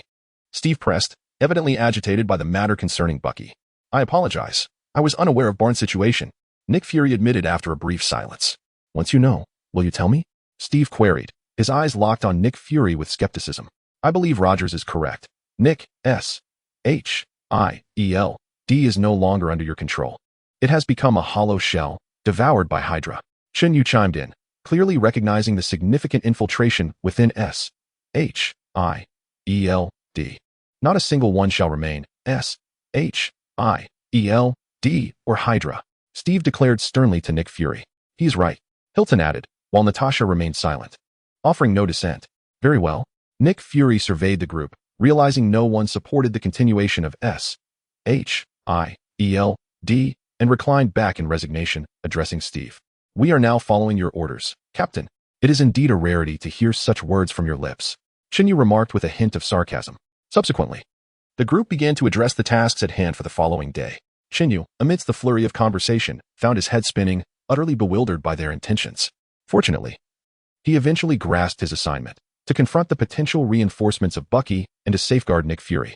Is the scope of this mission not a tad excessive? Chen Yu observed Nick Fury's imminent demeanor and couldn't help but scoff. Rest assured, I have faith in your capabilities. Steve responded with a smile, clearly confident that Chen Yu could effortlessly handle a dozen fully armed Hydra agents, making the task of dealing with Bucky a mere trifle. Steve wished to engage Bucky himself, yet he feared his own restraint. If matters were not resolved before their ascent to the airborne fortress, many lives could be lost. A risk Steve could not afford to take. Chapter 52, Confrontation with Bucky. The following day, Chen Yu and Steve set out early. Observing the battle attire Steve donned, reminiscent of an era long past, Chen Yu quipped, to be candid, if it comes to a dire situation, we could always consult Stark to ascertain whether this ensemble is indeed capable of withstanding an assault. Huh, worry not. We are old partners, Steve replied with a chuckle, to which Chen Yu merely shrugged, following Steve towards the prepared Natasha and others. What is the situation here? Chen Yu inquired, bewildered by the unfamiliar woman before him. Natasha will infiltrate the inner circle. As long as Pierce is oblivious to her identity, she will be able to control the situation. Nick Fury explained, observing Natasha, whose visage had been concealed by technology. Are you planning to take her into the Security Council? Steve questioned Natasha. I will go alone. Nick's current condition is not suitable for exposure. I will find a helicopter for Nick. Can you manage that individual? Natasha turned her gaze to Chen Yu. Chen Yu shrugged, saying, if we disregard the possibility of him eliminating me, then yes, I should be fine. Natasha nodded, dismissing Chen Yu's jest. The group then began to disperse. Chen Yu, along with Hill and Steve, boarded a helicopter heading towards the SHIELD headquarters. As they approached, Hill expertly manipulated her computer, allowing them to enter with remarkable ease. Upon nearing the control room, a person opened the large door. Steve smiled at the individual, saying, "Please step aside." The mere sight of Steve rendered the person immobile, while Chen Yu, unimpressed, surveyed the interior and confirmed it was filled with non-combatant technical staff. He then patted Steve on the shoulder and stepped outside. He needed to ascertain Bucky's whereabouts. Allowing Bucky to infiltrate would spell disaster. Steve nodded, permitting Chen Yu's actions. Shortly thereafter, Chen Yu heard Steve's authoritative voice over the intercom. "Attention, all S.H.I.E.L.D. personnel. This is Steve Rogers. You have heard much about me in recent days. Some of you may have even received orders to apprehend me. It is time for the truth to be revealed." Well, he certainly possesses a talent for delivering official statements. Chen Yu smiled slightly and immediately harnessed the power of Gale to elevate himself. To be honest, Yasuo's Gale Force should possess terrifying destructive capabilities. However, in Chen Yu's recollection, Yasuo's skills were intrinsically linked to the blade he wielded. Beyond that, he truly lacked clarity on how to utilize such powers. Fortunately, the adversary he faced, even if it was Baki, was merely a slightly formidable human, rather than a monster capable of annihilating the earth at a whim like the last encounter. As he soared upward, Chen Yu spotted countless individuals standing still, gazing at the broadcast overhead, listening to Steve's narration. Chen Yu nodded. It seemed to be having some effect. At that moment, through the translucent window, he caught sight of the agent who had previously captured Steve, now hastening towards a certain location with a group of agents. Chen Yu quickly pursued, crashing through the obstructing glass to enter the launch sequence, sending the spacecraft soaring into the sky. Jack observed the technicians before him and issued commands. The technicians, having just heard Steve's words, found themselves in a quandary, glancing helplessly between Jack and the computer in their hands, uncertain of what to do.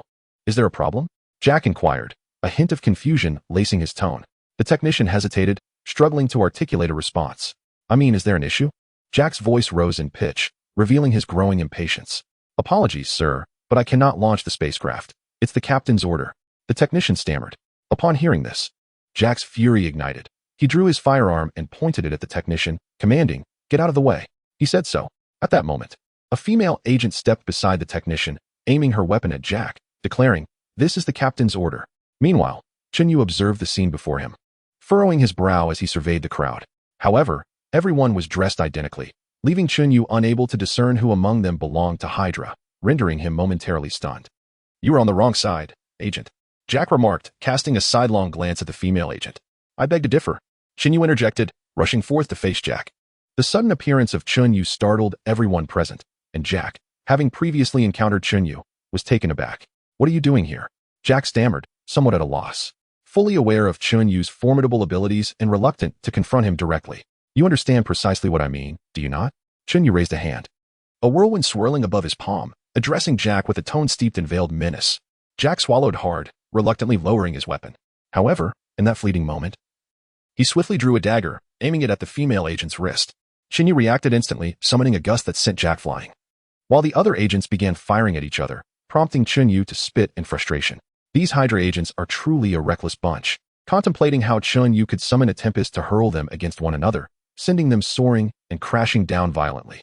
While this might inadvertently harm the innocent, it would at least halt their actions. However, before Chen Yu could proceed with his plan, a steel fist unexpectedly struck his face. "Traitor!"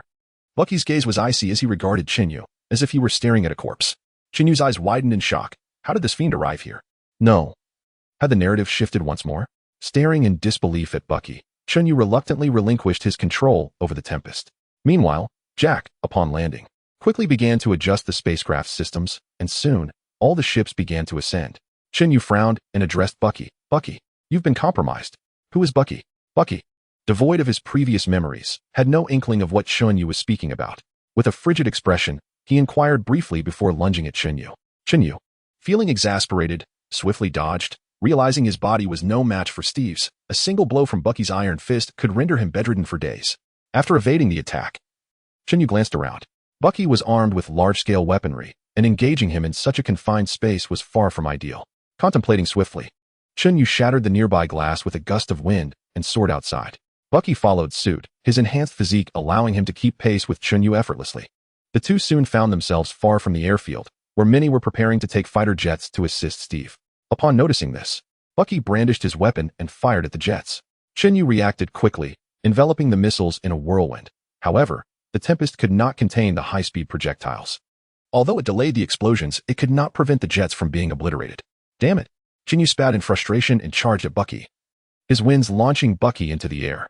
Seizing the opportunity, Bucky tore the door off a nearby fighter jet and hurled it at Chen Yu, who narrowly dodged. Bucky, using this moment to break free from the tempest, struck Chen Yu with a powerful punch. Chapter 53. Stalling Bucky struck by Bucky's fist. Chen Yu was sent careening through the air, unable to react in time. By the time he regained his footing, Bucky had boarded a fighter jet and taken flight.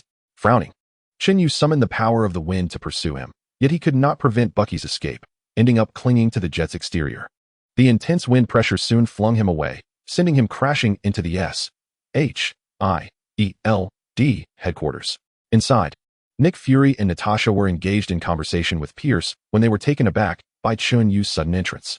Chen Yu smiled and greeted them. "Hello. You weren't brainwashed?" Pierce exclaimed, his eyes wide with disbelief. Chen Yu smirked. "Please, is that really surprising? Oh, by the way, you might want to remove any weapons you have. Unless you'd prefer to have a gaping hole in your bodies." Upon finishing his words, Chen Yu flew out directly. Bucky had boarded the plane and would undoubtedly seek trouble with Sam and Steve. He harbored little belief that the current Bucky could remember Steve. Meanwhile, Natasha, upon hearing Chen Yu's statement, was momentarily taken aback. Her gaze fell upon the brooch at her chest, and suddenly, a realization dawned upon her. Pierce, aware that his plans had been exposed, dashed toward a nearby table, hoping to seize the controller. However, Lin Jinghan swiftly intervened, delivering a punch that knocked Pierce to the ground. "Behave yourself," Lin Jinghan remarked coldly. Nick Fury furrowed his brow as he stepped forward to pick up the controller. After a brief inspection, he crushed it in his hand, his expression darkening as he exclaimed, "I never imagined you could descend to such madness." "Is that so?" Pierce sneered at Nick Fury, his expression twisted. Outside, Chen Yu finally caught up with Bucky, yet he was still unable to halt him. Steve, taken by surprise, was knocked aside by Bucky's charge. Sam rushed forward to assist Steve, while Bucky leaped from the plane, his gaze fixed coldly on the approaching Chen Yu. Without hesitation, he raised his weapon and fired. "Come on. If I could eliminate you, you wouldn't survive this episode." Chen Yu spat, his frustration mounting from Bucky's relentless assault. Nevertheless, Bucky was to become the future White Wolf, an essential character in the unfolding narrative, and Chen Yu dared not alter the storyline lightly. A repeat of the previous ordeal with the Dark Walker would surely lead to his demise. Fortunately, Sam caught up with Steve just in time, bringing him back to safety. However, Bucky abandoned his skirmish with Chen Yu and charged toward the duo. Upon recognizing Bucky, Steve was momentarily stunned before being sent flying again. "Not again, Captain," Sam exclaimed, promptly unfurling his wings to take flight, only to be seized by Bucky and hurled away. Seeing this, Chen Yu quickly harnessed the power of the gale to shield Sam midair and rushed toward Bucky. Bucky narrowed his eyes, gathering all his strength for a punch aimed at Chen Yu. Having learned from past encounters, Chen Yu deftly evaded the blow, swiftly maneuvering behind Bucky to deliver a kick. The force of Chen Yu's kick sent Bucky tumbling. In retaliation, Bucky grabbed a nearby cargo and hurled it at Chen Yu. Reacting swiftly, Chen Yu dodged, only to discover that the object was several missiles. Should these missiles fall from such heights, they would undoubtedly detonate. Realizing the imminent danger, Chen Yu abandoned the confrontation and dove downward, grasping a missile. However, the flight enabled by the gale was not sufficiently powerful to maneuver such a heavy object. Panic surged through Chen Yu as he surveyed his surroundings for a suitable place to drop the missile, exerting all his strength to slow its descent. Fortunately, there exists a considerable body of water surrounding the headquarters of S.H.I.E.L.D. Chen Yu gritted his teeth and summoned all his strength to shift the missile, subsequently hurling it into the water, where it detonated with a tremendous explosion that sent Chen Yu flying. Had it not been for the protective shield formed by the wind force nearby, he would have surely met his demise. After executing this maneuver, Chen Yu found himself nearly depleted of energy and inquired through his communication earpiece. "Hi, Steve. Steve, hurry. Please tell me you are all right." "I'm fine. Don't worry," came Steve's reassuring voice, allowing Chen Yu to breathe a sigh of relief. "My flight suit is damaged." "I apologize, Captain." Sam's voice was tinged with guilt. Chen Yu furrowed his brow deeply, yet he summoned his remaining strength to ascend. "It's all right, I can manage," Steve replied, quickly climbing aboard the aerial mothership, where Bucky awaited him. Steve made his way directly to the control room. "Falcon, Ramlo has gone to the council." Hill's voice rang out. "I'll handle him." "Hey, flying kid, lend me a hand," Sam shouted at Chen Yu, who was ascending into the sky, leaving Chen Yu momentarily speechless at the absurd title. He then diverted a portion of his power to lift Sam, propelling him towards the headquarters, where Sam crashed through the glass and leaped inside. Chen Yu hurriedly followed him to the mothership. At that moment, Bucky was engaged in a fierce struggle with Steve. Upon noticing Chen Yu's approach, Bucky swiftly drew his firearm from his waist and fired at him. Chen Yu narrowly dodged and exclaimed, "Come on. Do you really need to shoot Steve with that worthless piece?" With a sense of exasperation, Chen Yu advanced once more, seizing Bucky's arm. However, his strength was evidently insufficient to restrain him, though it did delay Bucky's movements. Bucky's physical prowess was on par with Captain America, and without any special abilities. Chen Yu was unable to hold him back. Steve, preoccupied with the urgent task of installing the chip, was equally disinterested in fighting. "Curse it. I'll hold him off.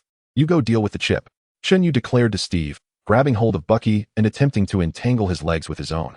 When he found himself unable to move Bucky, he awkwardly activated the scant remnants of the wind force, flipping both himself and Bucky over. Bucky, now pinned beneath Chen Yu, seethed with rage, relentlessly striking at Chen Yu's arms with his metallic limb.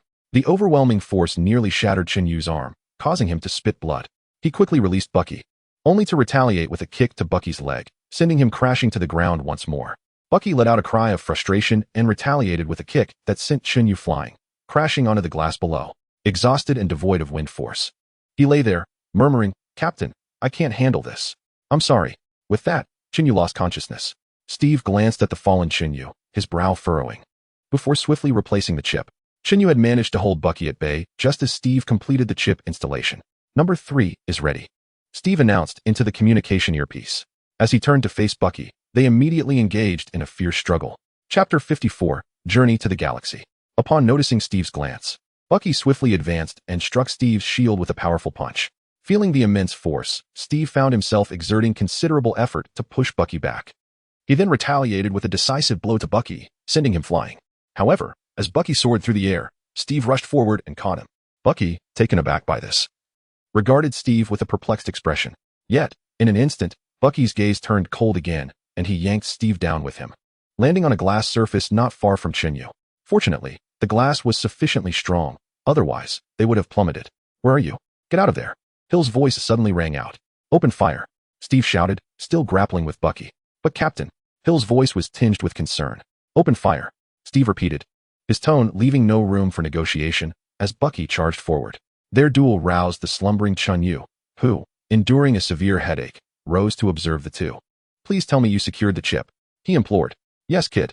Do me a favor," Steve exclaimed, promptly seizing Bucky's hand that was poised to strangle him. However, before Chen Yu could assist, a tremendous explosion erupted, hurling all three into the air as 3 aerial battleships began their assault. "Are you joking? We're still up here," Chen Yu yelled. "Captain, must you bring me into your reckless demise?" Yet, he quickly dashed towards Bucky, colliding with him to push him away from Steve, subsequently pinning Bucky's mechanical arm down. Bucky retaliated with a punch aimed at Chen Yu, while Steve rushed forward to intercept Bucky's strike. The impasse in their combat rendered them unable to evade the oncoming artillery fire, while Steve was prepared to sacrifice himself. He was unwilling to let Chen Yu meet the same fate. He grasped Bucky's arm and pulled Chen Yu away, urging, "Run." "What?" Chen Yu exclaimed, looking at Steve. With no time for further explanation, Steve delivered a powerful blow to the glass beneath them, shattering it, and then tossed Chen Yu downwards. Chen Yu screamed. "What are you doing, Steve?" "No, no," he roared in midair, unaware that he was unable to fly now. As the ground loomed closer, he could not suppress his cries. Fortunately, at that moment, Nick Fury, accompanied by Natasha and Lin Jinghan, arrived just in time to catch Chen Yu as he fell. "It seems you require assistance," Nick Fury remarked, observing Chen Yu's pain-ridden state. "Thank you so much," Chen Yu replied, quickly regaining his footing and glancing towards Steve. However, by then, the aerial battleship had begun its descent, crashing to the ground, leaving uncertainty about Steve and Bucky's fates. Several hours later, as he witnessed Steve being retrieved by S.H.I.E.L.D., Chen Yu breathed a sigh of relief. It appeared that his interference had not triggered any significant butterfly effect. "Host, the system has discovered a means to help you control the madness within you." The voice of the system suddenly resonated. "What?" Chen Yu was immediately filled with elation and hastily inquired further.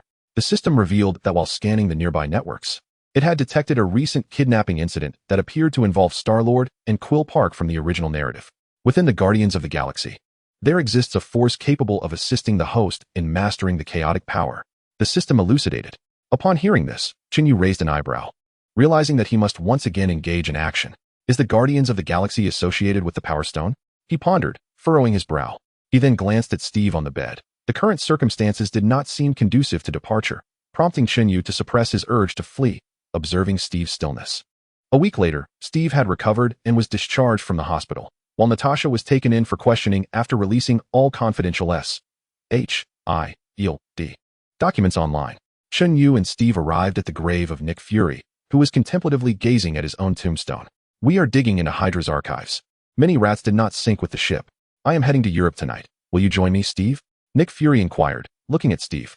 "I have something else to attend to first." Steve declined. "And what about you, Sam? Your skills could be of assistance." Knowing Steve's intent to investigate Bucky, Nick Fury did not press further and turned to Sam. "I prefer being a soldier over a spy," Sam replied with a smile. "Excellent." Nick Fury smirked. Then turned to Chen Yu, who hastily interjected, "Don't look at me. I have matters to attend to as well. At least until our next meeting. Do not expect my assistance." "Very well." Nick Fury replied with resignation, extending his hand to shake hands with each of the three. "If anyone inquires, you shall say I am here," he said, glancing at his grave. "You should feel honored." He almost expressed gratitude. At that moment, Natasha's voice chimed in, indicating the completion of her press appearance. "Aren't you coming?" Steve asked Natasha. "No," she replied with a smile. "Not even staying?" Steve inquired again. "My identity has been compromised. I must create a new one," Natasha asserted. "If you don't mind, could you assist me in obtaining one as well?" Chen Yu suddenly suggested. Natasha smiled and nodded at him. "This will take considerable time," Steve remarked with a smile at Natasha, clearly indicating that their trust in each other had grown once more after the recent events, and Natasha rarely displayed such a smile. "Well, it seems there is nothing left to do here." Nick Fury chuckled, then added, "Come with me. I shall give you a ride." "Thank you." Chen Yu smiled and followed him. Soon, they arrived at a car where Lin Jinghan and Hill were anxiously waiting. Upon seeing Chen Yu approach, Lin Jinghan hurriedly pulled him close. Chen Yu had been missing for a year, and Lin Jinghan had feared that he had been subjected to dissection by S.H.I.E.L.D.'s researchers. If it weren't for Eve constantly assuring him, he would have believed he would never see Chen Yu again. She must have stormed into Nick Fury's office, unleashing a torrent of invective at him. Upon seeing Lin Jinghan, Chen Yu smiled. Having been frozen for a year, he lacked any real sense of time and did not feel as though the past year had been particularly arduous. However, after such a long absence from Lin Jinghan, he found himself missing her, as their relationship was on the brink of a deeper understanding. Yet, as individuals from Huaxia, both were somewhat hesitant to express their feelings openly. Unlike their more extroverted compatriots. "Where do you need me to take you?" Nick Fury inquired, curious as Chen Yu had yet to disclose his destination. "I still think it's more reliable for you to arrange a plane for me. After all, the place I'm heading to is likely not very close." Chen Yu replied with a grin. Nick Fury simply smirked and instructed Hill to start the vehicle. 2 hours later, they arrived at the aircraft Nick Fury had prepared. Hill and Nick Fury departed together, leaving behind a so-called new spacecraft capable of traversing the cosmos, along with Lin Jinghan, who was set to operate the vessel. "You can do it?" Chen Yu asked, looking at Lin Jinghan with a smile. She rolled her eyes and retorted, "Please, I'm far more competent than you." Lin Jinghan had not anticipated Nick Fury leaving her behind, but it certainly did not dampen her spirits. Soon after, they boarded the aircraft. And with a startled scream from Chen Yu, the spacecraft shakily ascended, racing toward the horizon. Chapter 55, Guardians of the Galaxy. "I say, when will we arrive?" Chen Yu remarked with boredom as he gazed out at the passing scenery. "For heaven's sake, who knows how far your destination is? It's not like anyone told you to go to an alien planet." Lin Jinghan replied, equally exasperated as she piloted the ship. Suddenly, the system chimed in, "Host. There are numerous locations nearby suitable for temporal leap. You may attempt to navigate the spacecraft towards the correct leap point to reduce travel time." Chen Yu exclaimed in surprise. "Oh dear, help me, system." He quickly realized he had no clue where the leap point was, and once again turned to the system. "System, please, do lend a hand." Seemingly pleased by Chen Yu's flattery, the system promptly took control of the spacecraft. Lin Jinghan, realizing she could no longer steer the ship, panicked and exclaimed, "Oh no. Chen Yu, the spacecraft is out of control." "It shouldn't be too serious," Chen Yu muttered, his lips twitching slightly as he glanced at her. "Please brace yourselves." The system's voice suddenly echoed through the cabin. "Huh. I don't remember having artificial intelligence aboard the spacecraft," Lin Jinghan, upon hearing the system, instinctively assumed it was an AI voice. I installed it." "Yes, that's right," Chen Yu hastily explained, knowing that no one could comprehend the system's existence. Least of all Lin Jinghan. "Is that so? Well, whenever you're ready," Lin Jinghan said, furrowing her brow before adorably tilting her head in thought. She then stood up, deciding not to dwell on it any longer. As Chen Yu was incapable of piloting the spacecraft, and having flown for quite some time, Lin Jinghan was utterly exhausted. With the system now in control, It was the perfect opportunity for her to take a well-deserved rest. Upon witnessing Lin Jinghan's departure, Chen Yu noticed that the spacecraft remained stationary, prompting him to address the control system. System, what are your intentions? The system responded. Spatial leap may have some effects on carbon-based life forms. The system is currently assessing the limits of the two hosts' endurance. Assessment complete. Hosts, please brace yourselves. The leap is about to commence. With that, the spacecraft suddenly activated. Under the system's command, the vessel swiftly navigated around unnecessary spatial leap points. However, due to the lack of modifications on the spacecraft, the entire leap relied on the system's control, resulting in an unusually sluggish journey. During the leap, Chen Yu truly experienced a sensation of dizziness. Fortunately, the system calculated impeccably, and just as Chen Yu felt he might succumb to unconsciousness, the leap concluded. Gazing at the scene outside, reminiscent of a galactic battle, Chen Yu's mouth fell agape in astonishment. How is this artificial intelligence piloting? How can it be so disorienting? Oh, this is impossible. At that moment, Lin Jinghan burst forth from the lounge, running and shouting, but upon witnessing the external spectacle, she gasped and fell silent. Welcome to the galaxy, Chen Yu exclaimed, turning his gaze to the exterior of the spacecraft. In stark contrast to his own vessel, most of the ships here appeared to be heavily modified, bristling with weaponry. Chen Yu grimaced before surveying the surroundings and inquired of the system. Can you inform me of our current location? The system replied. It should resemble a trading hub akin to Earth. The host might consider landing the ship before venturing outside. The system then maneuvered the spacecraft toward a concealed area. Soon, the ship was anchored in a discreet location. As Chen Yu and Lin Jinghan exited the vessel, he frowned at the bizarre creatures surrounding them. This does not bode well. Observing the crowd, Chen Yu noted that, being on an alien planet, most of the inhabitants bore peculiar appearances. Thankfully, carbon-based beings maintained a semblance of humanity. Despite variations in skin color, they ultimately resembled humans. As they proceeded, hand in hand, Chen Yu heard a startled exclamation. He turned to see a green-skinned woman fervently attacking a tree, instantly deducing her identity, Gamora and Groot. Chen Yu quickly urged Lin Jinghan to advance, but she grasped his arm, saying, Hey, is it wise for us to approach now? Perhaps, Chen Yu nodded. Yet he did not halt his advance. Observing Chen Yu's determination to intervene, Lin Jinghan reluctantly drew her sidearm while scanning the area. Hey, big guy? Chen Yu called out to Groot, who had suffered the loss of both arms. I am Groot. Groot stubbornly replied, locking eyes with Chen Yu. An expected response. Chen Yu smirked, then glanced around. If Groot was present, Rocket must be nearby as well. Suddenly, a somewhat irate voice echoed from beneath him. Hey, you bastard. Chen Yu looked down to find Rocket, who had stealthily approached, brandishing a gun aimed between Chen Yu's legs. Reacting swiftly, Chen Yu leaped back, evading the weapon's muzzle. Hey, this isn't the typical greeting. I don't care. Rocket retorted. Rocket continued, taking aim at a figure fleeing in the distance, and discharged a shot infused with electricity that rendered the individual unconscious. Listen, I don't care if you're wanted. This person is ours. So it would be wise for you to step aside. Rocket warned Chen Yu, his tone laced with admonition. Chen Yu chuckled. All right, it's your call. Rocket emitted a peculiar sound before preparing to apprehend the incapacitated individual. However, before he could proceed, he suddenly felt something controlling him. Oh no, the police have arrived. Chen Yu observed a strange beam from the sky that was seizing control of Rocket and Groot's ship. He grimaced, only to discover that he too was ensnared. Damn, I merely uttered a few words. Yet the police were indifferent to Chen Yu's protests. After all, he had just been conversing with Rocket, so they decided to take him in. Lin Jinghan, who had been accompanying Chen Yu, was likewise captured. Honestly, did you come here just to get arrested? Lin Jinghan remarked, exasperated as she glanced at Chen Yu aboard the ship. Please, I didn't want this either. Chen Yu replied helplessly, turning his gaze to the others present. Quill? He said, noticing the recently stunned Quill. You know me? Quill inquired, looking at Chen Yu with curiosity. Not exactly, but I am somewhat familiar with the moniker Star-Lord. Aren't I? Chen Yu grinned, recalling the name Star-Lord more vividly than Peter Quill, while Quill, eager to be recognized by his flamboyant title, beamed at Chen Yu. How do you know about that? Chen Yu merely rolled his eyes and glanced at a few nearby officers holding a wanted poster featuring Quill. Oh, come on, Quill exclaimed, realizing it was all due to the poster. Hee hee. Lin Jinghan chuckled at Quill's dismay.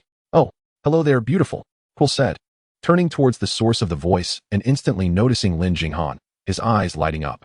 You'd best keep your distance from her. Chen Yu interjected, directly warning Quill. There was no doubt, before meeting Gamora, Star-Lord was perhaps even more of a rogue than Tony Stark.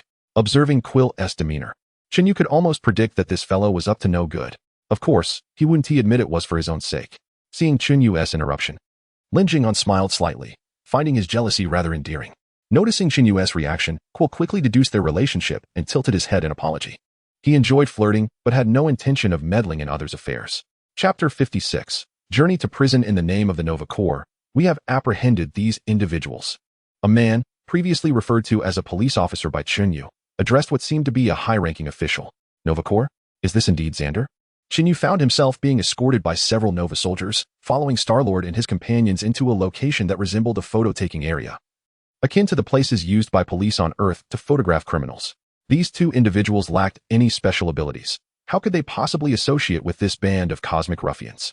At this moment, one of the Nova soldiers inquired, evidently unaware of Lin Jinghan and Chen Yu's unique powers. Chen Yu's abilities were entirely independent of this world, rendering them undetectable, while Lin Jinghan was merely an ordinary person with no powers whatsoever. In an effort to conserve effort, the soldiers unceremoniously tossed all 6 individuals into the Kree prison. On their way to the prison, Chen Yu curiously asked, "We have no criminal record and no abilities. Why are we being taken to prison?" "Criminals never admit to being criminals," one of the Nova soldiers retorted, dismissing Chen Yu's query. Chen Yu rolled his eyes, then turned to the similarly bound Star-Lord and the others, saying, "You've really gotten us into a mess. Rather than that, are you from Chala?" Quill remarked, suddenly attentive to Chen Yu and Lin Jinghan's origin. Chen Yu shrugged and nodded, "Indeed. However, I prefer to call it Earth." Before long, they were ushered into the prison. Throughout the journey, Rocket incessantly recounted his glorious escapades of escaping from prison.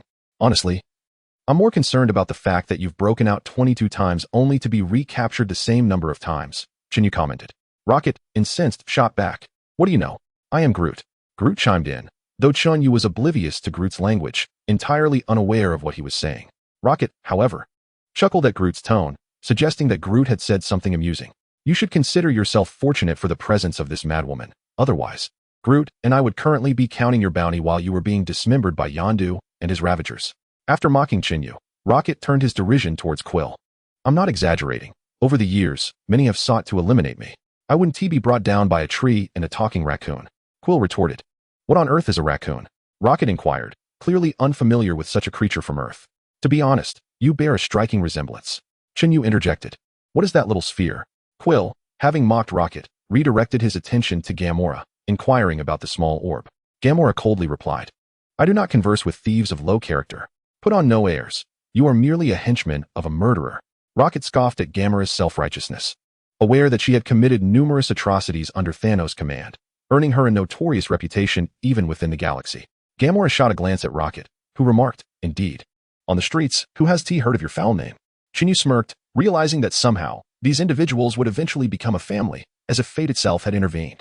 As the crowd erupted in chaos, they entered the prison, where the presence of Gamora incited more than half of the inmates to harbor murderous intent towards her. Upon their arrival, the 6 newcomers were met with an uncontrollable, fervent welcome. Lin Jinghan furrowed her brow and discreetly hid behind Chen Yu, remaining motionless. Soon, they were separated and confined, and after a disarrayed process of washing up, they donned prison uniforms. In the changing room, Chen Yu and Quill noticed the modifications on Rocket's back. Although the specifics were unclear, it was evident to Chen Yu that Rocket endured great suffering due to these alterations. Before long, the 6 were brought out again. The guards provided each of them with a set of toiletries before unceremoniously casting them into the fray, where they were quickly encircled by enraged inmates. Countless objects were hurled their way, fueled by the animosity of Star-Lord's enemies, particularly those who bore a grudge against Gamora, while Chen Yu and his companions were innocently swept into the turmoil. "Goodness, this place is quite the free-for-all," Chen Yu scoffed, glancing ahead just as an exceptionally tall alien approached. He eyed Star-Lord and exclaimed, "Look, fresh meat. I absolutely must savor him with some Ganavian jam." Huh. Though Chen Yu was unsure of the meaning behind the alien's words, he instinctively sensed they were far from benign. At that moment, Groot strode forward, his branch-like arm lifting the provocateur by the nose. "Let me make this clear. This guy is ours. If you wish to take him, first measure your own worth. Or better yet, dare to face our might." Rocket bellowed. The taunting inmate was unceremoniously dropped to the ground, crying out in pain. With Groot and Rocket's warning, Star-Lord's adversaries dared not approach Quill. However, the same could not be said for Chen Yu and his 2 companions, as Rocket had no intention of defending them. Meanwhile, Gamora remained surrounded by a throng of inmates, all seemingly poised to tear her apart at any moment. Lin Jinghan, encircled by the prisoners, felt a surge of fear and timidly tapped Chen Yu's arm. He had grown weary of being scrutinized like merchandise and unleashed his power, sending everyone hurtling into the air before crashing down violently. If you wish to live, it would be wise to behave, he declared, swiftly clearing a path by tossing aside the inmate who obstructed his way. With that, he led Gamora and Lin Jinghan onward. Chen Yu's display of power deterred the surrounding inmates, for although they were notorious criminals, most had undergone enhancements that rendered them inadequate to contend with someone of Chen Yu's caliber. Upon reaching the specially designed cells, Lin Jinghan, overwhelmed by fear, hesitated to enter her designated cell. Thankfully, as Rocket had mentioned, the prison showed little regard for the dynamics among the inmates. Lin Jinghan opted to stay in Chen Yu's cell instead. Yet, without Chen Yu's protection, a new group of aliens gathered before Gamora's cell, hurling insults and threats at her. What had she done to incite such loathing? With no one bothering her, Lin Jinghan turned to Chen Yu to inquire. After the recent events, Lin Jinghan's dependence on Chen Yu became absolute. She dared not stray more than a few meters from his side. Chen Yu gently patted Lin Jinghan's head, marking their first intimate gesture, though the surroundings were hardly conducive to such moments. Fortunately, Lin Jinghan found solace in Chen Yu's comforting presence, showing no signs of resistance. Unlike the chaotic dormitory shared with Quill and Rocket, where she had previously feared Chen Yu's wrath, the criminals dared not approach Chen Yu's cell, leaving the vast area occupied solely by the two of them. Chen Yu, indifferent to the situation, had no intention of engaging with these miscreants as long as they posed no threat. After all, their crimes bore no relevance to him. However, just as they were preparing to rest, Lin Jinghan suddenly tapped Chen Yu and pointed outside, where Gamora was being forcibly taken away by a throng of criminals. Chen Yu furrowed his brow, rising to his feet and addressing Lin Jinghan. "Let us go see." He then took her hand and led her outside. Chapter 57. Prison Break. Gamora, you have committed heinous acts across the cosmos, and your crimes are unforgivable. You are hereby sentenced to death. Even before Chen Yu could approach, a peculiar voice was audibly proclaiming Gamora's death sentence. "How dare you?" A heavy voice rang out, and Chen Yu immediately recognized its source, Drax, the very being who had torn Thanos apart in the original comic. "Do any of you not know who I am?" Drax addressed the menacing criminals with a hint of indifference. "How intriguing." Chen Yu chuckled softly, leaning against the doorframe, observing the unfolding situation. It appeared that his intervention was unnecessary, and he relished the tranquility. "Quill, what are you planning to do?" A familiar voice broke through as Rocket and Quill hurried over. Chen Yu glanced at them and nodded slightly, while Rocket waved at him, evidently aware of Chen Yu's exploits within the prison. "Hey, has the farce come to an end?" Chen Yu turned back to see Gamora snatching weapons from the surrounding criminals. Hey, is your sole desire to kill Ronan for revenge? Your current approach is hardly wise." Quill interjected as he saw Drax gripping Gamora's throat. "Aren't you the lad that this she-devil wishes to eliminate?" Drax asked Quill, somewhat perplexed. "She is certainly not the first woman to wish for my demise," Quill retorted. "Well, this is becoming a bit of a time-waster," Chen Yu remarked, grimacing as he cast a fierce glance at the nearby inmates, causing several to scurry away in fear. Once the area cleared, Chen Yu turned to Drax, saying, "If you intend to kill Ronan, Gamora must remain alive. She has betrayed Ronan, and he will undoubtedly seek her out for retribution. When he comes, you will." Chen Yu mimicked a throat-slitting gesture. In the Marvel Cinematic narrative, Drax had been significantly weakened, while the comic version portrayed him as a formidable force. Chen Yu was uncertain to which incarnation this Drax belonged and hesitated to act rashly. "Why would I draw circles around his neck?" Drax asked Chen Yu, bewildered. "Oh my, I forgot you have a one-track mind." Chen Yu couldn't help but scoff momentarily before turning to Drax and saying, "It's merely a metaphor, but you wouldn't comprehend it. In any case, if you wish to eliminate Ronan, you must spare Gamora. Do you understand?" Drax glanced at Chen Yu, then at Quill, before finally releasing Gamora. "Listen, I have no interest in whether you live or die," Quill remarked to Gamora on their way back.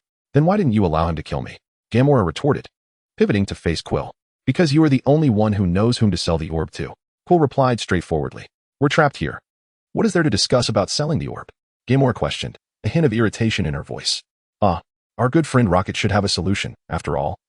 He is an expert at escaping from 22 prisons," Quill exclaimed. "It's just a usual occurrence. However, the moment you step outside, we will hand you over to Yondu to claim my bounty." Rocket initially feigned modesty before launching into a tirade at Quill. "How much is your buyer willing to pay for this orb?" Quill, uninterested in Rocket's banter, directed his attention to Gamora. "4 billion in bounty," Gamora stated calmly. Looking at Quill, "How much?" Rocket exclaimed in astonishment upon hearing the bounty amount, while Chen Yu, who had been spectating, was equally taken aback. Though he was unaware of the nature of the currency, a sum of 4 billion must be substantial, assuming it wasn't in Zimbabwean dollars. This orb is my only means of negotiating with Ronan and Thanos. Once we escape, I will take you all to find the buyer. And we will split the bounty 3 ways. Gamora declared. I am Groot. The previously silent Groot chimed in with his iconic phrase, feigning sleep when danger lurks, yet bubbling up when money is mentioned, truly incorrigible. Rocket remarked, clearly enjoying a close camaraderie with Groot. Count us in. Chen Yu interjected, gently holding Lin Jinghan's small hand. Since entering the prison, Lin Jinghan had not left Chen Yu's side, either clinging to him or holding his hand, a gesture he did not resist. After all, squeezing her delicate hand was quite pleasant, wasn't it? She is just an ordinary person, Quill stated, evidently seeking to bargain. Chen Yu shrugged, saying, I have no interest in competing for your bounty. I simply refuse to remain here. Upon hearing Chen Yu's disinterest in the money, Quill and the others displayed expressions of delight, clearly unhappy at the prospect of sharing the bounty. Very well. A band of outlaws, what are your plans? Chen Yu asked, bemused by their cheerful demeanor. My plan is to eat. I am starving. Quill chuckled, and the others raised their eyebrows before following suit. To escape from here, we need to get into that watchtower. To enter the tower, we require certain tools. Rocket murmured while carrying food, mentioning the security wristbands the guards wore to control entry and exit. I need one. Leave it to me, Gamora said, eyeing the guard controlling the wristbands. I need that guy's prosthetic leg. Rocket added.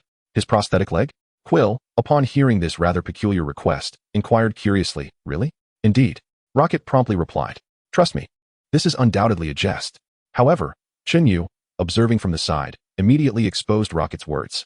That's not true, I never lie. Rocket retorted, though his tone was evidently uncertain. You have the final say. Chen Yu chuckled, thinking that he had given a timely warning. If Quill remained unconvinced, he would not concern himself further. Leave it to me. Sure enough, Quill completely failed to comprehend Chen Yu's words and took it upon himself to undertake the task. Chen Yu rolled his eyes and whispered to Lin Jinghan behind him. This guy's expression is bound to be amusing. What are you thinking? Lin Jinghan playfully poked Chen Yu in the side, finding the situation rather amusing. Chen Yu refrained from arguing and took his position as Rocket continued. There's a black passage behind that wall, glowing with yellow light. Do you see it? Uh-huh. Chen Yu responded promptly. Beyond that, there's an energy stone, a purple box, and a green wire. To enter the watchtower, I need that. Rocket elaborated. How do we obtain it? Gamora inquired. I can assist with that. Chen Yu declared, believing that acquiring the energy stone would pose no challenge for him. That wall is a solid 20 inches thick. It's impossible to scale without being detected. How do you plan to get it? Quill asked Chen Yu. I have my methods. He replied confidently. Just then, as Chen Yu was about to share his thoughts, Groot unexpectedly turned and advanced toward the target. Chapter 58. Prison Break 2 with the blaring of an alarm. Groot directly retrieved the energy stone. Chen Yu and Rocket exchanged glances, promptly stating, we got the battery. All right, let us take it one step at a time. Hurry. With that, everyone scattered in a frenzy. The guards immediately rushed in, aiming their weapons at Chen Yu and his companions. Chen Yu furrowed his brow as a gust of wind swept through, sending the surrounding guards flying. Groot then hoisted Rocket onto his shoulder, extending his arm to create a shield against the onslaught. You fool. I'm unarmed. How am I supposed to fight them? Rocket climbed up Groot's arm, beginning to roar in frustration. Chen Yu turned back, and after summoning a gust of wind, he tossed a weapon to Rocket, then picked up 2 more, handing one to Lin Jinghan. Although she appeared delicate, one must not forget she was also a S.H.I.E.L.D. agent. While she may not possess the strength of Black Widow, she was more than capable of self-defense. Armed with guns, Chen Yu and Lin Jinghan began to fire, finding the guards utterly incompetent, even inferior to the Hydra operatives. In no time, they had cleared a sufficiently large area, and Gamora and Quill returned to join them. 2 individuals, each clutching an object, hastened into the control room behind a Rocket. Meanwhile, Chen Yu summoned a gust of wind that lifted both Lin Jinghan and Drax into the air. Upon arriving at the entrance of the control room, Groot unceremoniously hurled the guards inside out. Chen Yu surveyed the surroundings, sending flying the approaching guards before finally entering the control room. Your plan had better truly lead us to freedom, Chen Yu remarked, glancing at the Rocket, who was tinkering with various devices. Time is of the essence. We must swiftly escape this loathsome prison. Drax interjected. Indeed, I concur with this living idiom, Quill said while observing the situation outside. My name is not a living idiom. Drax, utterly perplexed by Quill's words, retorted. Please, can you be quiet? Chen Yu interrupted, gesturing towards the guards rushing in. These fellows do not appear inclined to befriend us. Those weapons are rather imposing. Quill noted, eyeing the armaments the guards bore. Speak for yourself. Rocket, you had better hurry, Chen Yu urged, unleashing a fierce wind that prepared to shield against incoming fire. Fortunately, Rocket's plan was executed precisely. just as a projectile was about to shatter the glass before Chen Yu. The prison's gravity was unexpectedly nullified by Rocket's intervention. No way. Is that really your plan? Chen Yu exclaimed, observing the floating individuals. What else would you expect? Rocket replied. Please, at this level, I could manage it alone. Chen Yu asserted, extending his hand to direct the wind and send several guards flying. All right, now how do we exit? I hardly believe we can swim out under these circumstances.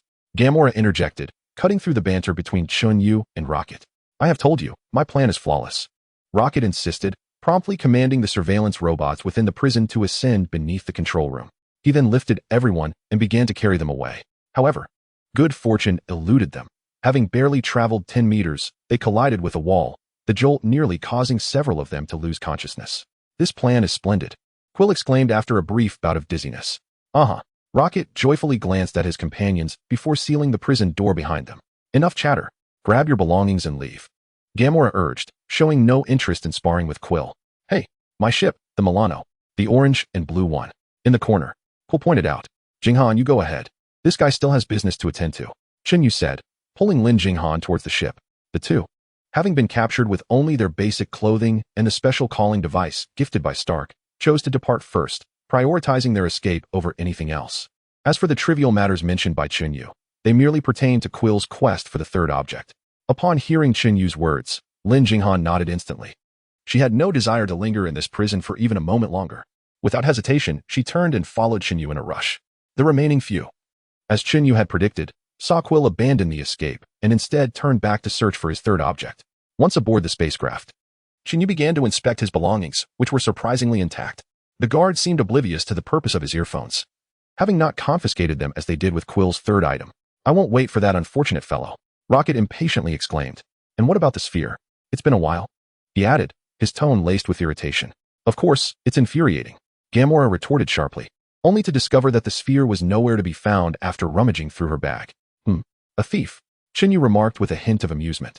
Minutes later, Rocket's temper reached its boiling point.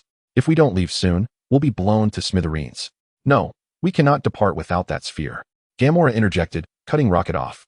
This guy is incredibly slow. Chen Yu frowned, pondering whether something had gone awry. After all, his presence should have initiated some butterfly effect, though the narrative he altered should not have been substantial.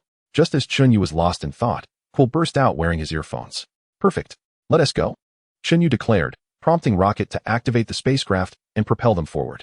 Shortly after escaping the prison, Rocket stepped away from the control panel and began to fiddle with the gadgets aboard Quill's ship. Hey, don't dismantle my spacecraft, Quill shouted, clearly irate at Rocket's meddling. Is this the bomb you invented? It looks impressive, Chen Yu inquired curiously, eyeing the small sphere in Rocket's hands. Indeed, it seems you have a discerning eye. Rocket beamed with pride at Chen Yu's compliment. All right, Gamora, where to now? Chen Yu smiled, turning his gaze to her for guidance. This direction is correct, trust me, Gamora reassured the group after glancing around. We agreed to cooperate. Could you show a modicum of sincerity? Quill addressed Gamora. Sincerity from you? Gamora rolled her eyes at Quill. My sincerity flows like a mighty river, provided you tell me what this is, Quill said, waving the sphere in front of Gamora. I advise you not to tamper with that wretched object. Otherwise, we'll all be cast into the cosmos as debris. Chen Yu warned as Quill toyed with the sphere. Unlike the others, he was acutely aware of its true nature, the Power Stone. If Quill were to accidentally activate it, there was no doubt that they would be torn to shreds by its immense power. Chapter 59. Are you an imbecile? Is this cursed place truly a marketplace? Chen Yu mused as he surveyed a venue that resembled a casino from the human world, his lips twitching in disbelief. Ha! Drax laughed heartily, seemingly unfazed. After casting a slight glare at Drax, Chen Yu turned his attention back to the casino. The traders will arrive shortly. You all wait here. Gamora instructed the group with a cool demeanor. Chen Yu and his companions shrugged slightly, choosing not to say anything. Soon thereafter, the board group began to gamble at the table. However, Chen Yu and Lin Jinghan were oblivious to the rules and the currency they were using, thus refraining from participation. Meanwhile, Drax and Rocket were enjoying themselves, but the previously harmonious atmosphere quickly soured. Drax, with his blunt demeanor, failed to express himself tactfully, and Rocket's volatile temperament ignited at the slightest provocation. After Drax won a hand against Rocket, he instinctively burst into laughter, taunting, "You lost, little monster. You're the monster. You fool." Rocket retorted, his fury erupting almost instantaneously upon hearing Drax's words, as he lunged at him. "Damn it, I forgot about these two simpletons," Chen Yu muttered, rushing forward to separate them. Quill and Gamora hastily entered from the windowsill, positioning themselves between the two. Groot, unaware of the situation, merely stood before Rocket, ready to confront Drax. "Hey, what are you doing?" Quill exclaimed, his patience wearing thin as he witnessed the argument. It was indeed a miracle that these individuals had managed to gather in one place. Chen Yu remarked, stepping in front of Drax, "Everyone, calm down. Cease this madness." Unlike Chen Yu and Quill, who merely attempted to mediate with words, Gamora intervened directly, delivering a punch to Drax while admonishing him, "You repugnant insect. All you do is boast." Drax, seemingly exerting all his effort, hurled the most venomous insults at Rocket. "Hey, that's just how I am." Rocket seethed in anger. "Silence." Chen Yu, overwhelmed by their bickering, unleashed a surge of energy that sent everyone sprawling. He then lifted Drax and Rocket, slamming them onto the table, declaring, "Listen, if you wish to avoid further trouble, it would be wise for both of you idiots to behave. Mind your own business." Rocket, seemingly beyond reason, disregarded Chen Yu's admonition and continued, "Are you planning to mock me like the others?" His disdain for being called an insect was palpable. Chen Yu fell silent, while Quill stepped in front of them, urging, "Rocket, calm down. Have you had too much to drink? No one is mocking you here. He thinks I'm a mindless, lowly creature. This isn't what I wanted, nor is it my choice." Rocket raged, brandishing his weapon at Drax. But his voice gradually faded as he recalled some painful memories. "The product of those lunatics," Chen Yu murmured, observing the sorrowful Rocket. He comprehended the nature of Rocket Raccoon's existence, as well as the tragic past and future that awaited him. "Rocket, no one is calling you a monster." Quill, visibly moved, spoke gently. "That big brute called me an insect. That woman called me a raccoon. Let me see if you all can still smile after taking a bullet." Rocket bellowed, his rage simmering beneath the surface. Rocket seemed utterly indifferent to the admonitions of the crowd, roaring with intent to attack Drax.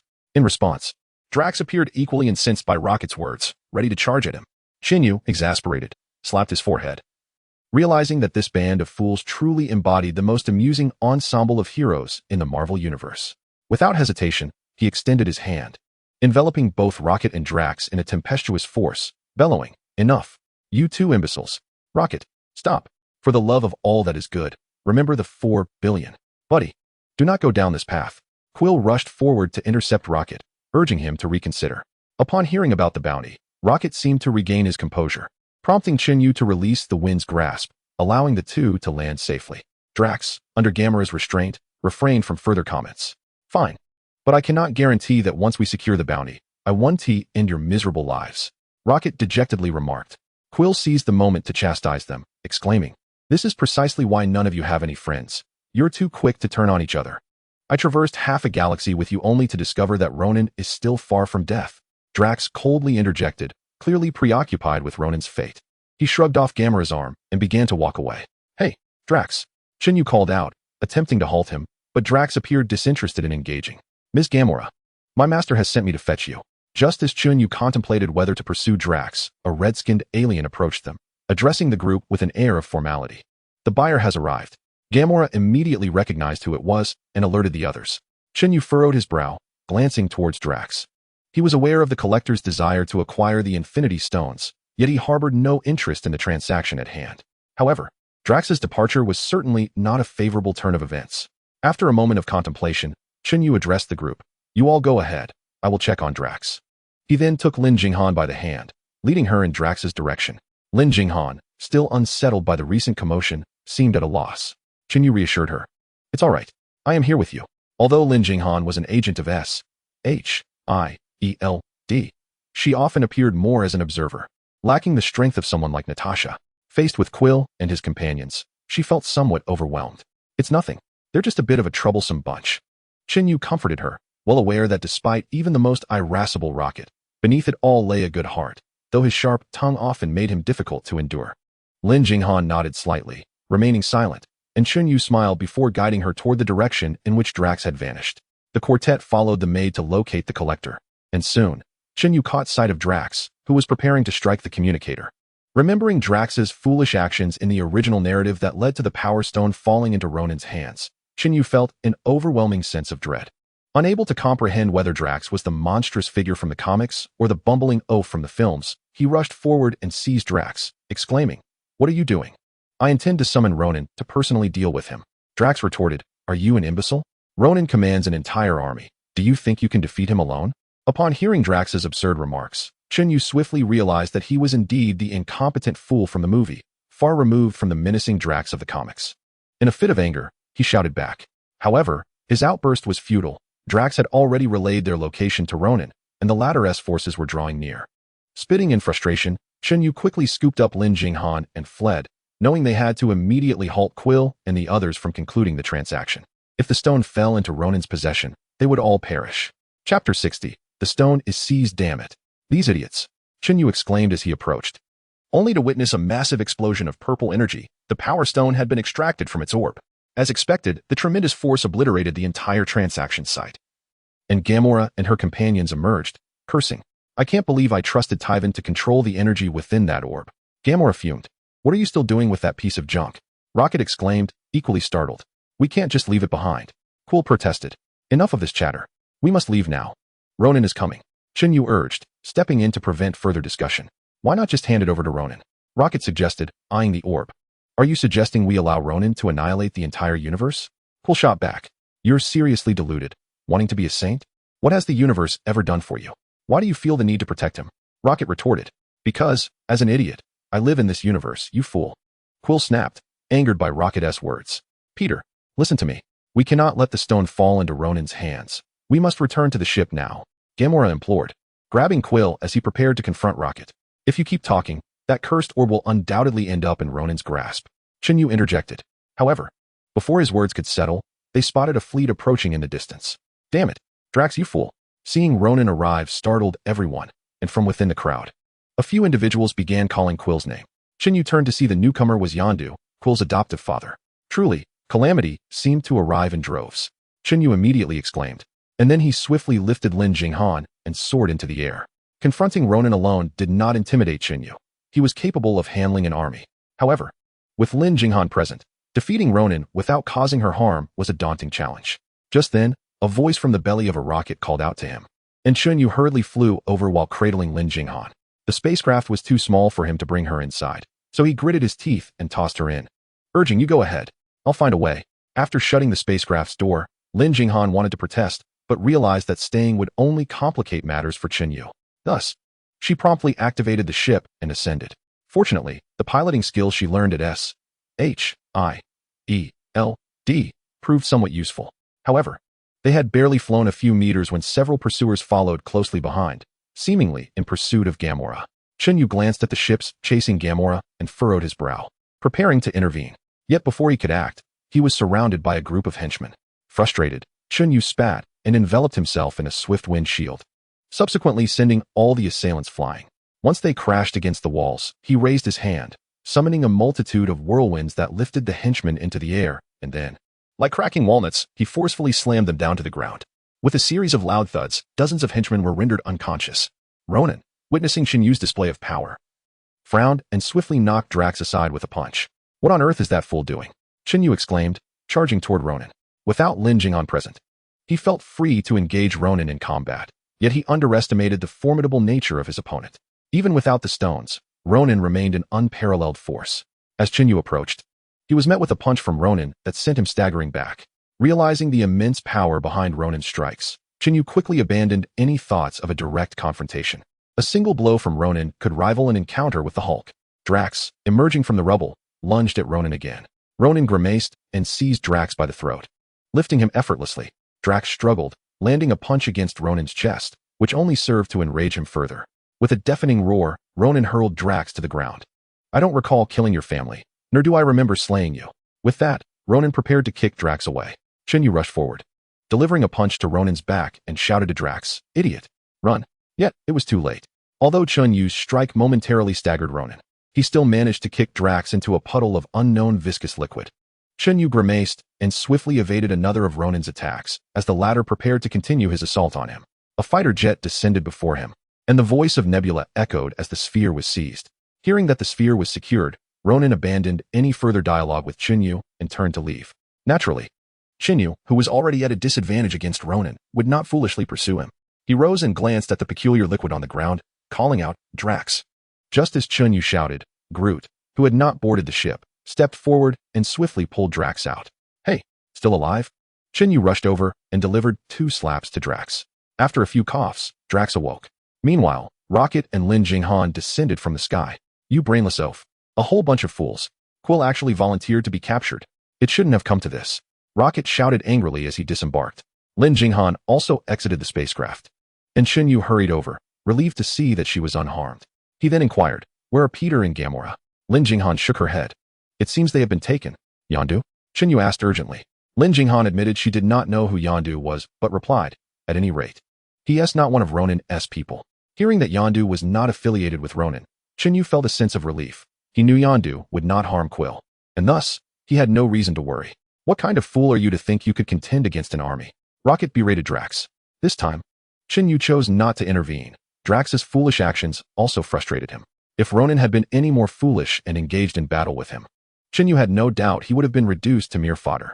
"You are right, my folly knows no bounds." Drax seemed to recognize his own recklessness and spoke with a hint of embarrassment. "What do we do now?" Chen Yu asked, observing Rocket, who was still seething with anger. It was well known that Rocket was among the most intelligent beings in the Marvel Universe. "Let us go, Groot. Ronin has stolen the orb. Our only option now is to flee to the far side of the universe as swiftly as possible. Only then can we survive this lifetime before that guy brings the war to our doorstep." Rocket exclaimed with frustration. "Are you joking?" Lin Jinghan responded to Rocket's statement. "I am Groot."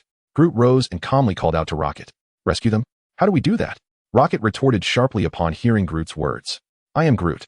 Groot continued to speak in his limited vocabulary. Chen Yu furrowed his brow. Rocket, hearing Groot, said, "I know they are our only friends. But there's an army of Ravagers watching them, and we are only 2. 3. Drax, struggling with his injuries, managed to stand and declared, "Count us in." Chen Yu sighed in agreement.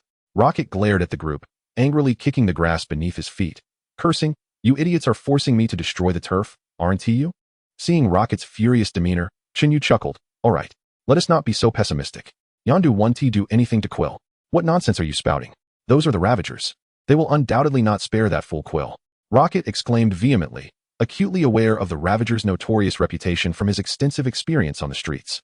"I wouldn't dare say this about anyone else, but Quill?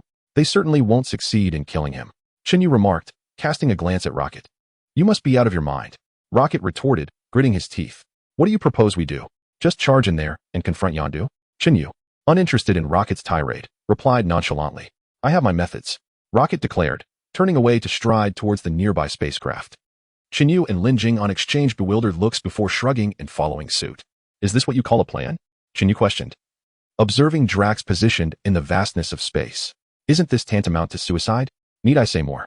Unless you have a superior plan, stop your rambling. Listen, release Quill and that foolish woman immediately, or we shall unleash our quantum rocket cannons and create something unparalleled." Rocket shot Chen Yu a disdainful glance. "I was unaware that we possessed such absurd weaponry." Chen Yu scoffed, then turned his attention to Yondu's ship. "Hurry up and release my companions now. Otherwise, I shall obliterate this vessel into smithereens, you imbeciles." Rocket continued to bellow at the colossal craft before him, causing Chen Yu's eye to twitch. It would take monumental courage to convince himself that this puny cannon could demolish Yondu's fleet. "Hey, wait a moment. It's me, Rocket. My heavens. We've resolved everything. It's all fine now." Quill's alarmed voice suddenly interjected as Rocket continued to banter with Yondu's ship. "See what I told you?" Chen Yu remarked to Rocket. "Shut up, you fool." Rocket spat back at Chen Yu. After a while, they arrived aboard Yondu's vessel. "Is this what you call resolving matters? Challenging the very beings who nearly annihilated us? You imbecile." Rocket chastised Quill. "To be honest, I also do not believe this is a wise course of action." Chen Yu added, regarding Quill. Confronting the current Ronin was not a prudent endeavor, even though, according to the original narrative, Ronin would meet a rather ignoble end. "Who is the real fool here? You were just about to blow us all up." Quill shot back at Rocket. "I gave them time." Rocket retorted immediately. "You granted them a mere 5 seconds. Even if they were to surrender us, that is insufficient time, you moron." Quill yelled back at Rocket. "The time was too short. I had no way to elaborate the plan. We traveled countless miles to rescue you, and this is how you treat me? A bunch of scoundrels." Rocket fumed at Quill. "Enough. Can we assess the situation before continuing this bickering?" Chen Yu shouted, his patience wearing thin, demanding silence from everyone. "Indeed, the most pressing concern now is whether the Ravager's army is willing to assist us in saving Xander." Gamora chimed in. "So, we hand over the orb to Yondu, allowing him to sell it to someone even worse?" Rocket interrupted Gamora's statement. "We shall discuss that later. For now, let us first determine how to deal with Ronin." Quill interjected hastily. "What should we do? Are you really going to confront Ronin with your foolish minds?" Rocket exclaimed. "Being around you all is truly unsettling." "Enough. Quill, what is your plan?"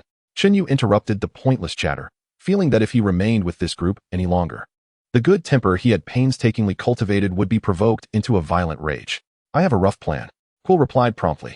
I don't believe you have any plan at all, Rocket interjected, utterly distrustful of Quill's capabilities. Please, can you keep quiet and let him finish? Lin Jinghan exclaimed, overwhelmed by the cacophony. How much of the entire plan does that encompass? Drax chimed in. This is not your place to speak. You fool who almost got us killed in the wasteland. Gamora retorted bluntly. I just saved Quill, Drax proclaimed. In actuality, it was we who saved Quill. Chen Yu hastily added. Was this not made clear already? Destroying this spaceship was not to save me, Quill exclaimed. When was this clarified? Drax inquired. Just a few seconds ago, Quill roared. I didn't hear it. I was contemplating other matters. Drax responded. Enough. Can you all quiet down and grasp the situation? If this continues, we will become targets for Ronan, Chen Yu urged, striving to maintain his composure. What percentage of your plan do you actually have? Rocket asked, calming down and directing his attention to Quill. Approximately 12%. Quill replied, somewhat helplessly. 12? Ha. Rocket erupted in laughter, while Chen Yu facebombed in disbelief, questioning how this group intended to save the universe by driving Ronan to madness. Your laughter is utterly insincere, Quill shot back at Rocket.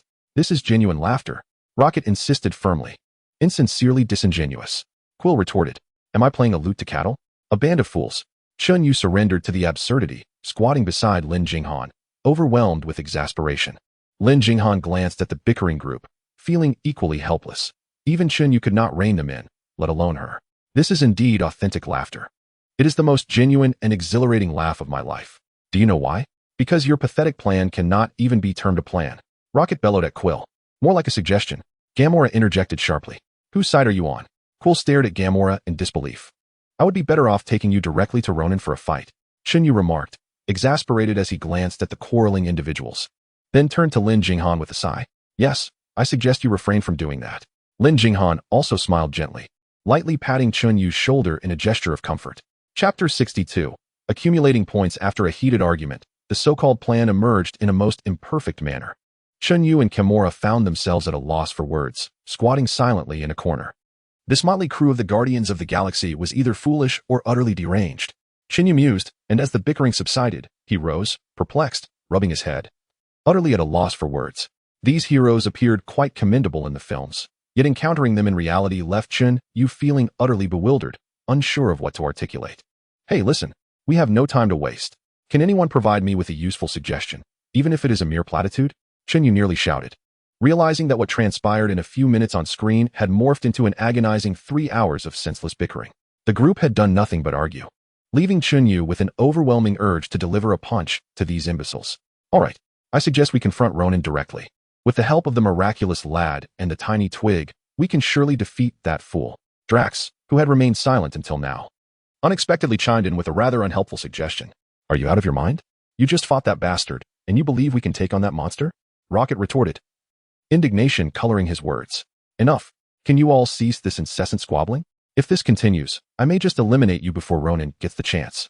Chen Yu couldn't contain his exasperation, directing his ire towards Drax, questioning the origin of that ridiculous nickname. Well, Drax genuinely seemed to want to explain, but Chen Yu swiftly waved his hand, cutting him off. Never mind, I do not wish to hear your thoughts, and please, just know, Quill, find a way. Yondu is coming, and that fool will not harm you. However, I have no intention of risking my life here.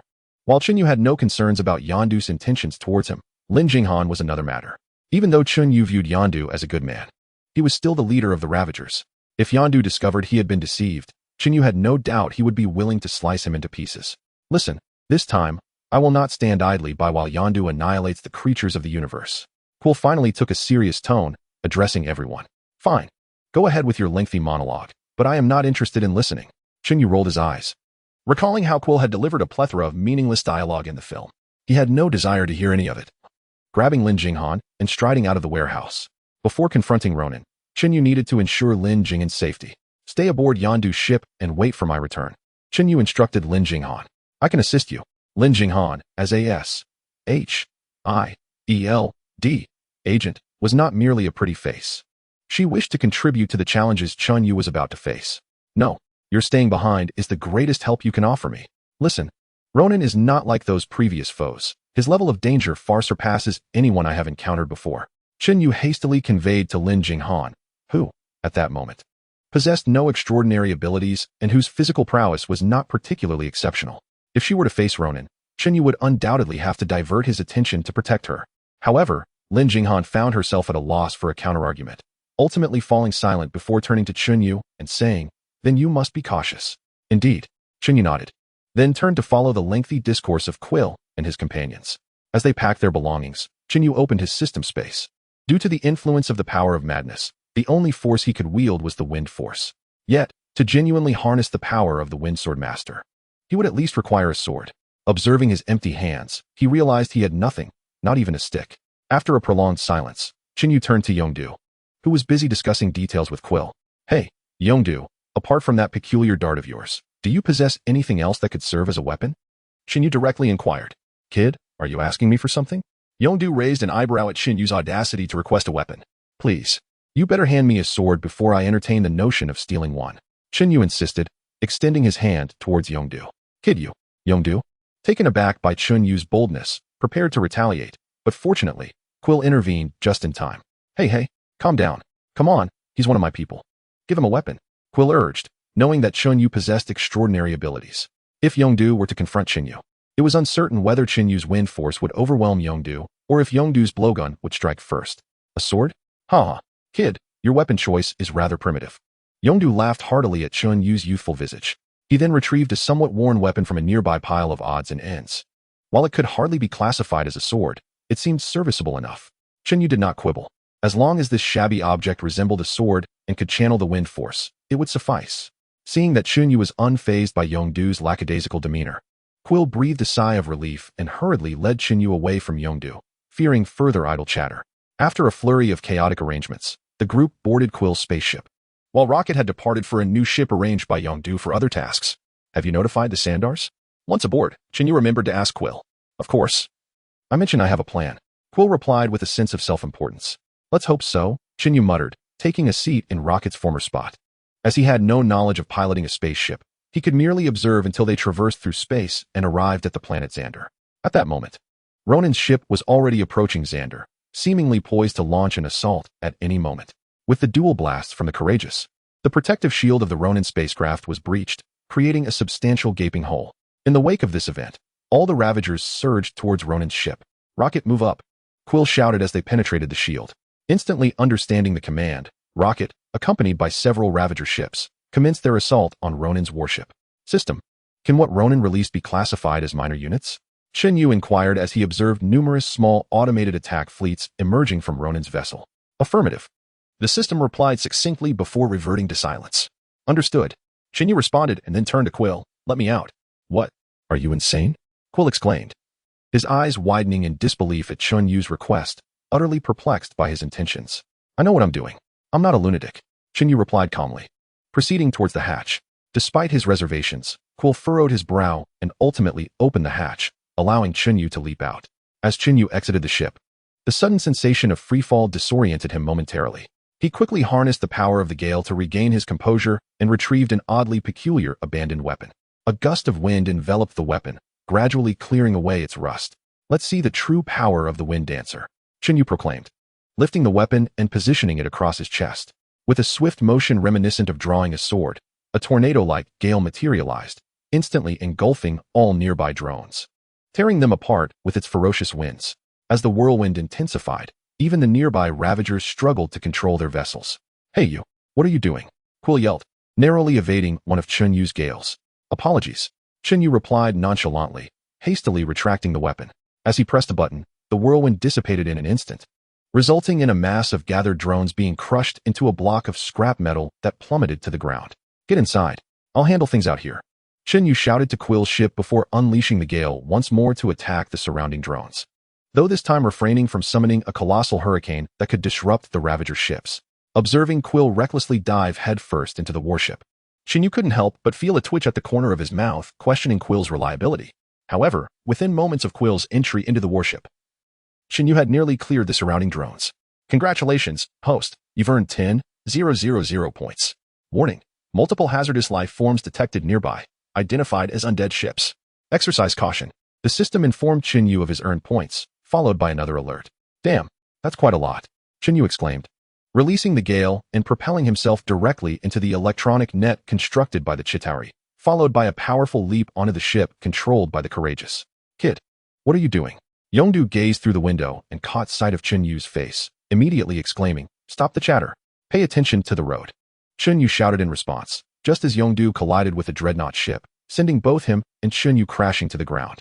Damn, your piloting skills are even worse than mine, Chen Yu exclaimed as he rose from the wreckage of the ship, having hoped to rest on Yongdu's vessel, only to find himself unceremoniously grounded.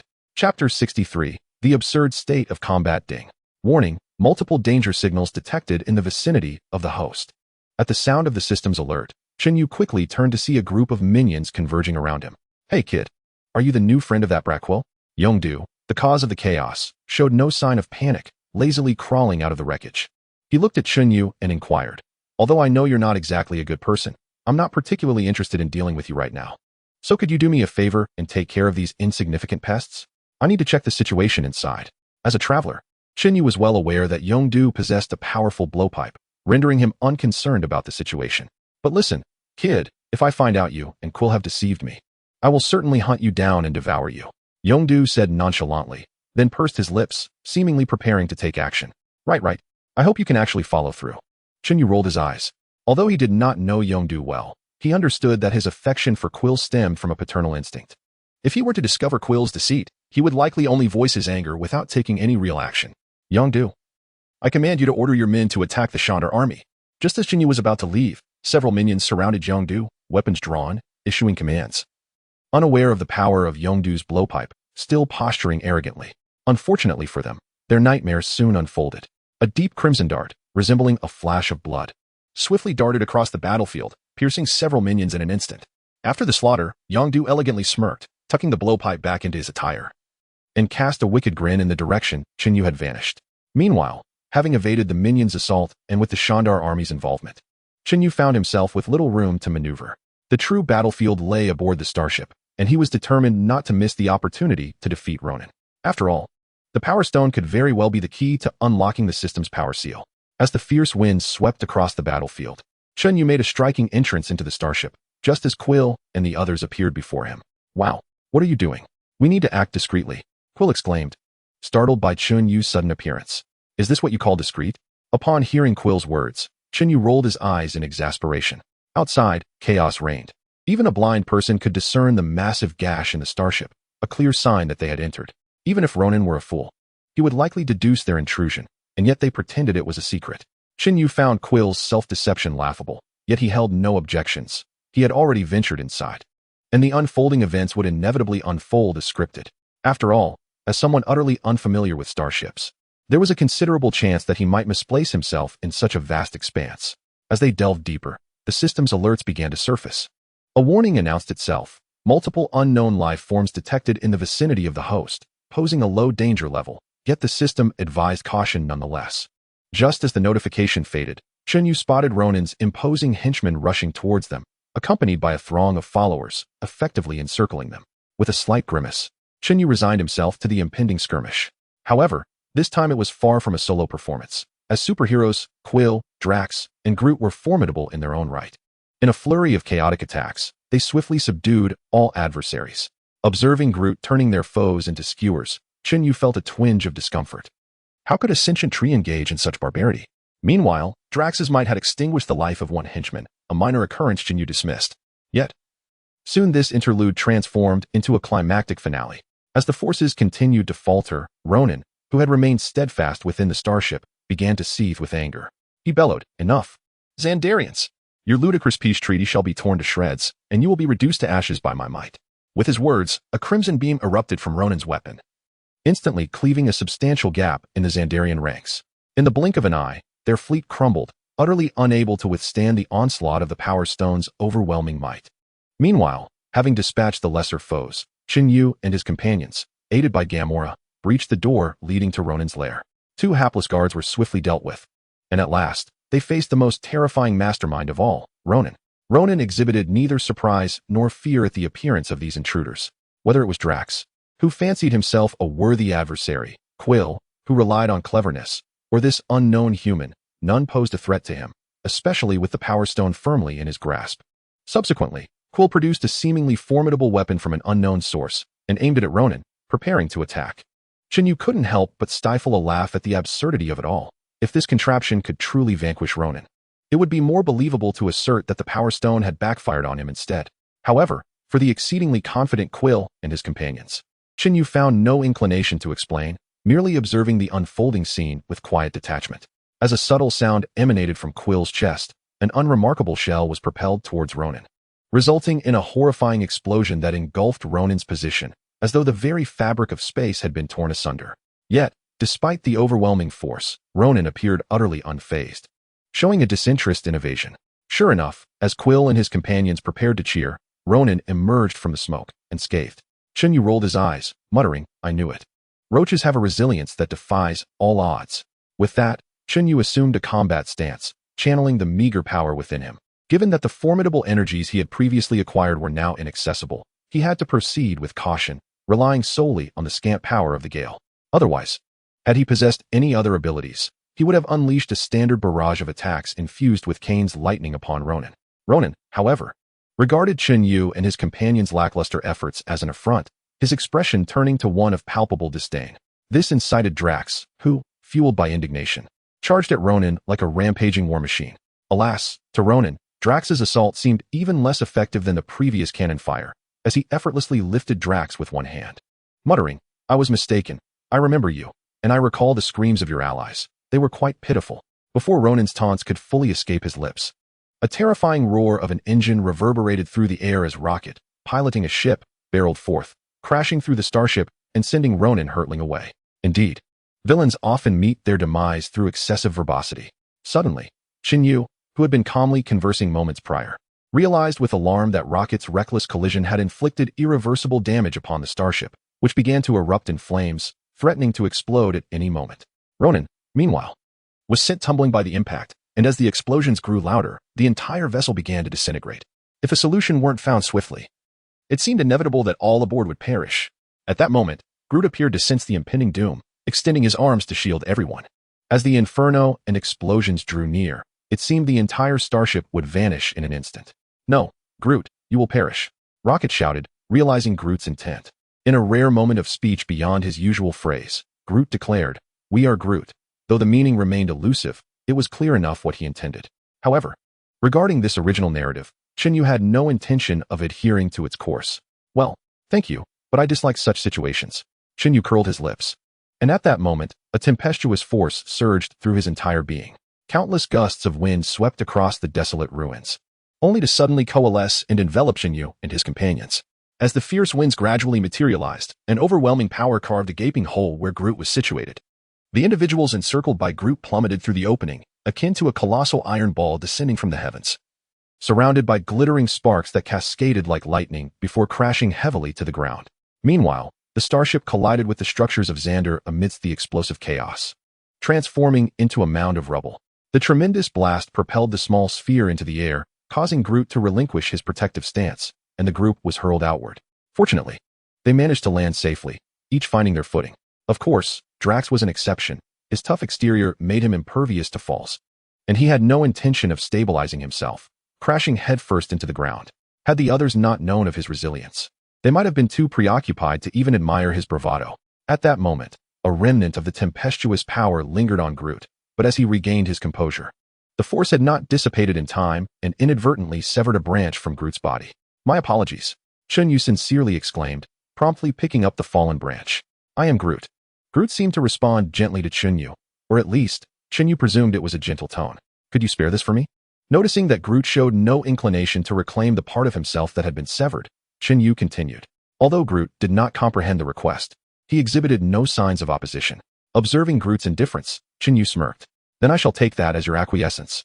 He then tucked Groot's branch away. Chapter 64. "I would rather not watch you dance having acquired Groot's branch." Chen Yu hastily turned his gaze toward the location where the starship had fallen. Emerging from the ruins, Ronan was accompanied by a distinctly Kree vintage tune. If his predictions were correct, the next pivotal scene would likely involve the Kree dancing before everyone, successfully ambushing Ronan and seizing the gem. However, Chen Yu had little interest in such antics amidst the battlefield. It was rather awkward, although he was not the one performing. He felt a profound embarrassment merely observing. "Let us move." That fellow Ronin is not so easily defeated, Chen Yu declared to his companions, taking the lead toward Ronin's position. Meanwhile, Ronin was seething with rage at the insect that had disrupted his vengeance plan, his gaze toward Chen Yu and the others filled with a menacing intent. Hey, didn't your mother teach you that glaring at others is not a commendable habit? Chen Yu remarked, a grin plastered across his face as he observed Ronin's expression. Alas, spending too much time with Parker had evidently rubbed off on him, and he had adopted the bad habit of incessant chatter during fights. Ronin paid no heed to Chen Yu's words, fixating his intense glare on the group. Then, he bellowed, behold, Xandarians, my father and my grandfather have nurtured this quest for vengeance. You shall all be obliterated in the wake of this retribution. Well, I have no fondness for dramatic speeches. Chen Yu paid no heed to Ronin's meaningless tirade, recognizing it as mere platitudes devoid of substance.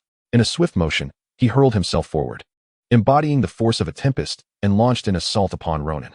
The latter, engrossed in his grandiose proclamations of imperial dominion, was abruptly interrupted and seethed with rage. Insects, you shall all be reduced to ashes by the flames of vengeance.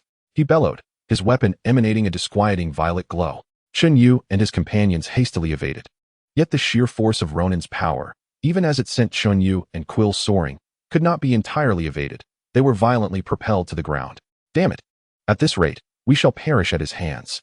Quill, well aware of the immense power of the Power Stone from his time with Thanos, expressed his trepidation. I know. I will find a way to divert his attention. Seize the moment to reclaim the stone, he swiftly proposed. Chen Yu, however, dismissed him with a smirk. No need for that. I shall handle it. I have no desire to witness your dancing. What? Quill was momentarily taken aback, perplexed by Chen Yu's understanding of his intentions to distract Ronin through an elaborate ruse. Yet, questioning was futile at that moment. Descending from the air, Chen Yu summoned the full force of the tempest within his grasp, enveloping Ronin entirely before launching him into the air. Ronin, undeterred, unleashed a cataclysmic explosion of power that shattered Chen Yu's gale force. Yet, refusing to relent, Chen Yu swiftly concentrated his energy anew and charged at Ronin. As Ronin remained grounded, Chen Yu exploited his aerial advantage, persistently harrying him with blasts of wind. Infuriated by the relentless onslaught, Ronin unleashed a torrent of terrifying energy, his crimson light obliterating Chen Yu's winds, sending him flying into the wreckage of a spaceship. Were it not for a fragment of protective wind energy, Chen Yu might have been reduced to a mere pulp upon impact. At that moment, Chen Yu truly comprehended the dreadfulness of the Power Stone.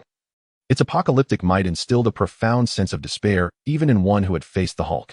Such power was beyond his current capacity to confront. Even merely stalling for time seemed an insurmountable task. Seeing Chen Yu incapacitated, Quill and the others could no longer restrain themselves and rushed to assist. However, Ronin's strength was so overwhelming that it rendered them utterly hopeless. Even the united front of the Guardians of the Galaxy, bolstered by their shared resolve, found themselves no match for Ronin, especially in the wake of the recent explosion, which had left them all with various injuries. You insects shall perish, Ronin roared as he witnessed their defiance. Yet, seeing Quill and the others still resolute and bravely confronting him seemed to ignite a flicker of courage in the hearts of those around them. Many individuals exchanged glances, all of whom were ordinary folk, yet as the inhabitants of Xandar, they were acutely aware of Ronin's terrifying nature. However, their fervent will to survive ultimately triumphed over fear, prompting several to seize weapons and attempt to assault Ronin. At that moment, the Xandarian army also joined the fray, striving to stall the battle.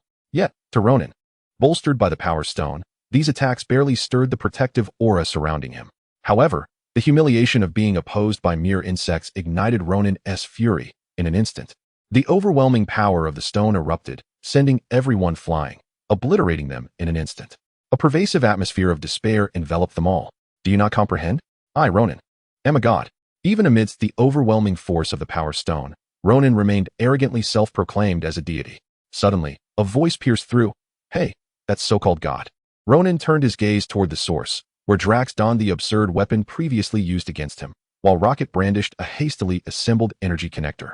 In a flash, amidst the blaze, the weapon discharged bullets that struck Ronin's weapon, shattering it into fragments and sending the Power Stone flying. With foresight, Chen Yu and Quill immediately lunged to seize it. Ronin, too, extended his hand, but as Chen Yu grasped the stone, an excruciating pain nearly caused him to faint. His body was unable to withstand direct contact with the Power Stone. The agonizing sensation felt as though it were tearing him apart, as if even his cells were being scorched into oblivion. In the midst of this agony, Chen Yu summoned the last vestiges of his reason, exerting every ounce of strength to hurl the stone towards Quill. Quill caught it, But like Chen Yu, he was instantly overwhelmed by the terrifying power of the stone. Collapsing to the ground, the Power Stone unleashed a dreadful force that seemed to rend the very fabric of space, drawing Quill and his companions into a swirling vortex of crimson and violet. In an instant, their skin was torn asunder, and the anguish and terror forged an unprecedented connection among them. Even Chen Yu, despite his discomfort, forced himself to approach. While he might not be able to offer much assistance, every additional person sharing the burden lessened the pain. Ultimately, it was Quill's demigod lineage that could truly harness the stone's power. They could only help bear a fraction of the torment. As the searing agony of the Power Stone engulfed them, Quill, amidst his suffering, regained a semblance of clarity and slowly raised the stone, aiming it at Ronan. "You are mere mortals. How is this possible?" Ronan exclaimed, incredulous and astonished, his mouth agape in disbelief. However, his bewilderment received no answer. With a brilliant flash of purple light, Ronan was obliterated by the stone's formidable might, leaving not even a trace behind. After successfully dealing with Ronan, Gamora promptly sealed the gem within a small orb, and as the gem was confined, everyone collapsed onto the ground. As the power of the gem dissipated, tranquility returned, and in an instant, exclamations of joy erupted from the crowd. However, before Chen Yu and his companions could fully comprehend the situation, they spotted Yondu approaching with a group of people. Well, not bad at all. But our transaction remains unfinished. Once the deed is done, you can indulge in your little affections, Yondu remarked with a mischievous grin. Peter. No, Peter. Gamora urgently called to Quill as she sensed the precariousness of the situation. Consider this carefully, Yondu. I don't know whom you intend to sell it to, but it is far too perilous. The only way to prevent the universe from collapsing is to entrust it to the Nova Corps, Quill implored earnestly. However, his subtle actions did not escape the notice of Chen Yu and Yondu. Yet, the two seemed to share an unspoken understanding, choosing not to expose Quill's rather clumsy sleight of hand, as no one else was aware. Perhaps you perceive me as a devil in an angel's guise, but I assure you, I am consistent in my nature. Child, hand it over, Yondu stated coldly, extending his hand toward Quill. Yondu, do not open that orb. You have witnessed its power, Quill lamented as he reluctantly tossed an orb to Yondu. Yondu merely chuckled non-committally before boarding his ship and departing the planet without a backward glance. If he discovers that I swapped the orb, he will surely explode with rage, Quill murmured to himself as he retrieved the genuine orb from behind him. Oh, he will definitely kill you, Peter. Gamora, initially concerned, burst into laughter upon witnessing Quill's actions, prompting a resigned smile from Chen Yu and the others. Indeed, sometimes a little cleverness proves extraordinarily useful. Ding. Congratulations, host, for completing the task of defeating Ronan and saving Xander. You have earned a chance to draw from the lottery and receive the key to unlock the power. The system's voice resonated. Wait, the power gem is not the key? Chen Yu exclaimed, momentarily taken aback. What is going on? The power gem isn't the means to unlock the seal? After all my efforts, what was it for? Of course, the host cannot possibly believe that the power gem, which can potentially obliterate you, would be the solution to unlocking power. The system is currently calculating the specific method of unsealing. The key reward is a coordinate. On that planet, the host may discover a way to unlock the seal. The system promptly replied. What on earth? Chen Yu shouted, instantly drawing the attention of everyone around him, though they soon returned to their previous concerns. The inhabitants of Xander hurried over to look at Quill and the others. Since the gem was not the key, Chen Yu abandoned any thoughts of seizing it. Previously, he had worried about the possibility of Quill and his companions thwarting his attempts to obtain the gem, but it now seemed unnecessary. Chapter 65, The Planet of Kamak. Aren't you coming with us? Quill inquired, glancing back at Chen Yu, who was already half aboard the ship. Well, you know, I am not really cut out to be a mercenary. Chen Yu pursed his lips, then smiled lightly, remarking that since the Power Stone was not the key to unlocking the seal, accompanying the Guardians of the Galaxy held little significance. As for visiting Quill, the notorious womanizer, he had little interest. Your Excellency, thank you for your assistance. At that moment, the leader of the Shandar army approached, offering a slight salute to Chen Yu. Chen Yu nodded subtly, choosing not to respond. Although the nature of the assistance was not entirely pure, the fact that they had defeated Ronan was undeniable, and Chen Yu had no intention of elaborating. It was said that the leader of Shandar seemed somewhat bashful as he produced a rather sharp long knife, standing it upright before him. Clearly, he found it strange that Chen Yu favored a weapon they deemed to be harmless. Upon seeing the weapon, Chen Yu was momentarily taken aback, then accepted it with a smile, saying, All right, I shall take this. Hey, can you understand this explanation? At that moment, Lin Jinghan emerged from the spaceship. As Chen Yu prepared to leave, Lin Jinghan would once again assume the role of pilot. However, The ship that had previously brought them to Shandar had been reduced to ashes during the battle. The spacecraft gifted by the Shandarians bore little resemblance to human technology. It was entirely foreign. Had it not been for the Shandarians' kind provision of an instruction manual, even Lin Jinghan would have struggled to comprehend how to operate it. "Are you sure you can fly this?" Chen Yu hesitantly inquired, observing Lin Jinghan's unreliable demeanor. "Well, I'm not certain. But if you don't want me to leave you floating in space, you had better find me a translator quickly." Lin Jinghan remained unfazed by Chen Yu's skepticism, playfully threatening him with her uncertainty. "This is a translation device." The Shandarian quickly stepped forward, handing the item to Chen Yu. He eagerly accepted it, feeling relieved that at least his life was secured. After boarding the ship and bidding farewell to Quill and the others, Lin Jinghan, following the coordinates provided by the system, began to awkwardly maneuver the ship towards the sky. Chen Yu, filled with anxiety, tightly fastened his seatbelt, fearing that Lin Jinghan might inadvertently eject him into the void. After a series of erratic turns, Lin Jinghan finally grasped the control mechanism of the ship, marking the true commencement of their journey. "What are these coordinates? A new planet?" Lin Jinghan questioned, her gaze fixed on Chen Yu as she piloted the spacecraft. Chen Yu shook his head, responding, "Not necessarily. I am not well acquainted with it." He, too, was unaware of the destination.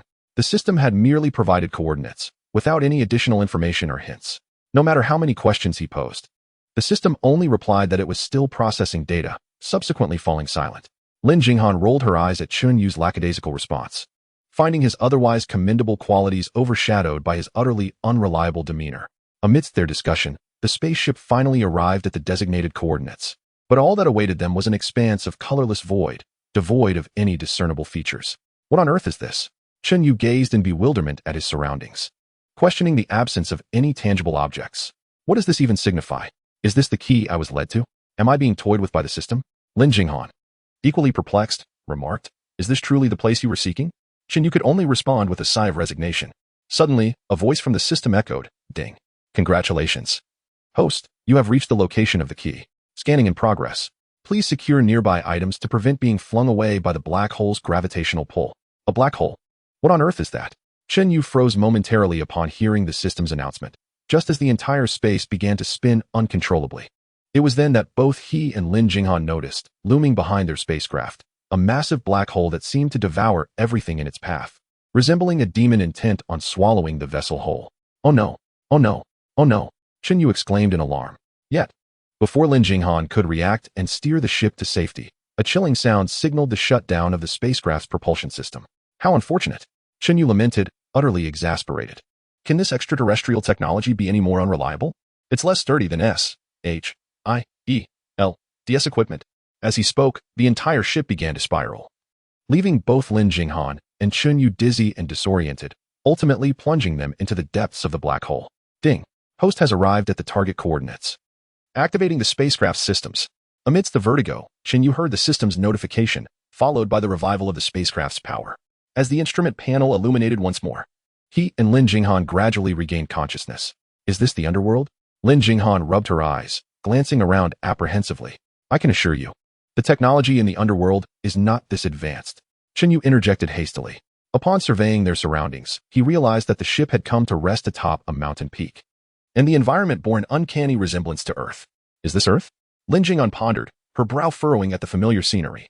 Chen Yu echoed her thoughts, opening the hatch and inhaling deeply. Indeed, there was air. This planet appeared to be habitable. "Ah, Chen Yu, look. It seems there are people over there," Lin Jinghan suddenly exclaimed. "What?" Chen Yu was taken aback, then followed her gaze, spotting two humanoid beings nearby, whispering amongst themselves as they observed him. "Are they the indigenous species of this planet?" Chen Yu murmured. Speculation was futile. He decided to approach them directly. However, upon seeing him advance, the two humanoids recoiled in fear and began to flee. "What on earth?" As they attempted to escape, Chen Yu swiftly harnessed his power, accelerating to position himself directly in front of them, only to discover that these beings, now identified as Komokians, bore an uncanny resemblance to humans, the sole distinction being the peculiar, prominent spikes protruding from their foreheads.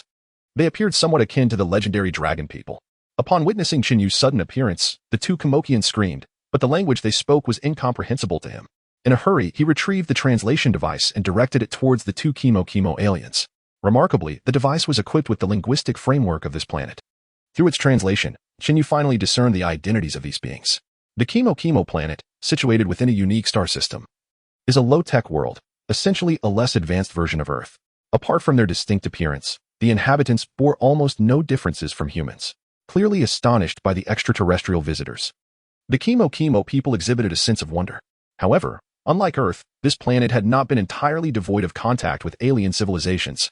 Its awkward position had hindered access to extraterrestrial technology, resulting in a sluggish technological advancement. Thus, the Ki must reside on this planet?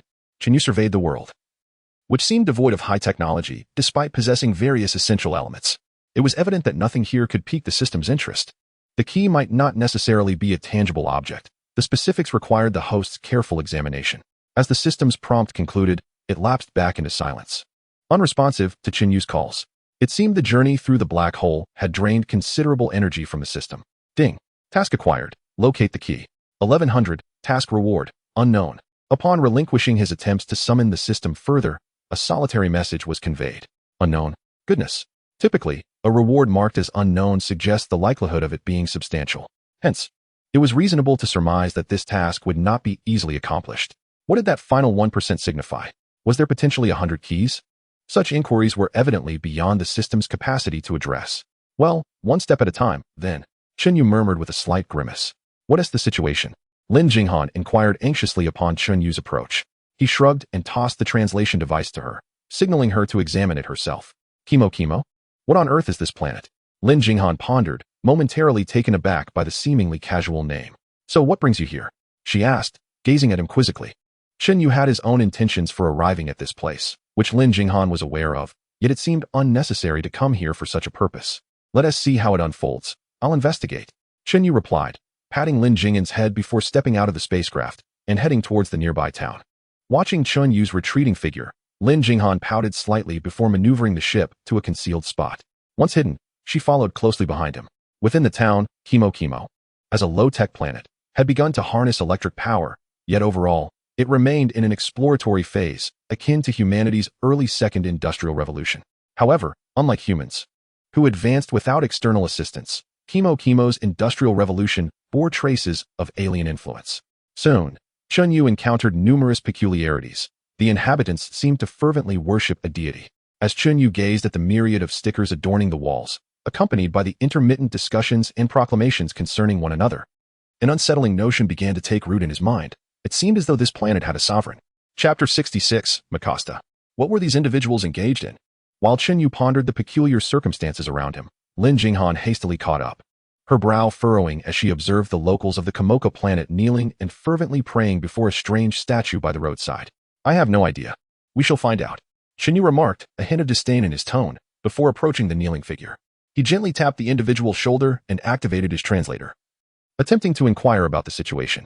However, despite his persistent nudging, the individual remained unresponsive to his overtures. How aloof can one be? Chen Yu frowned, bewildered by their behavior.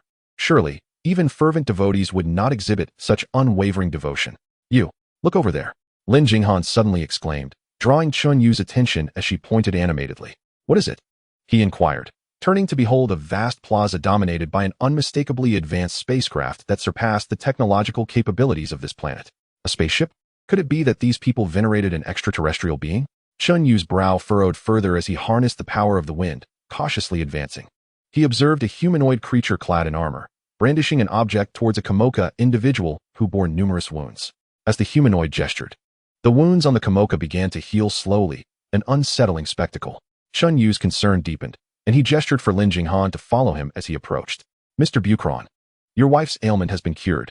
Upon nearing, the translator conveyed the humanoid's words to both Chen Yu and Lin Jinghan. Thank you. Truly thank you. A Komoka individual, bowing in gratitude, expressed his heartfelt thanks to the being. What is that? Lin Jinghan inquired, her brow knitted as she scrutinized the object in the humanoid's grasp. System. Do you have any insight into that? Chen Yu, equally perplexed, turned to the system for answers. It appears to be a type of therapeutic device capable of enhancing cellular repair activities in the irradiated area within a short time frame. However, it poses radiation risks and is classified as a high-precision item, not aligning with the technological standards of this planet. The system's voice relayed its findings promptly. A therapeutic device? Chen Yu furrowed his brow once more before stepping into the throng. Yet, despite their attempts to mask their distinctive features, both he and Lin Jinghan stood out conspicuously among the crowd. It seems we have guests. The humanoid, who had been providing information to the Komoka, smiled upon noticing Chen Yu and Lin Jinghan. gesturing invitingly towards them. Chen Yu pursed his lips and exchanged a glance with Lin Jinghan before slowly stepping forward. Though he remained uncertain about the situation, it seemed prudent to follow the movements of the others, for here, unlike on Earth, he had no narrative to guide him. He was oblivious to the nature of these beings. Are you two visitors from another world? Following a group, they arrived at an opulent palace, where a lavishly dressed alien sat upon a throne, observing Chen Yu and Lin Jinghan with curious eyes.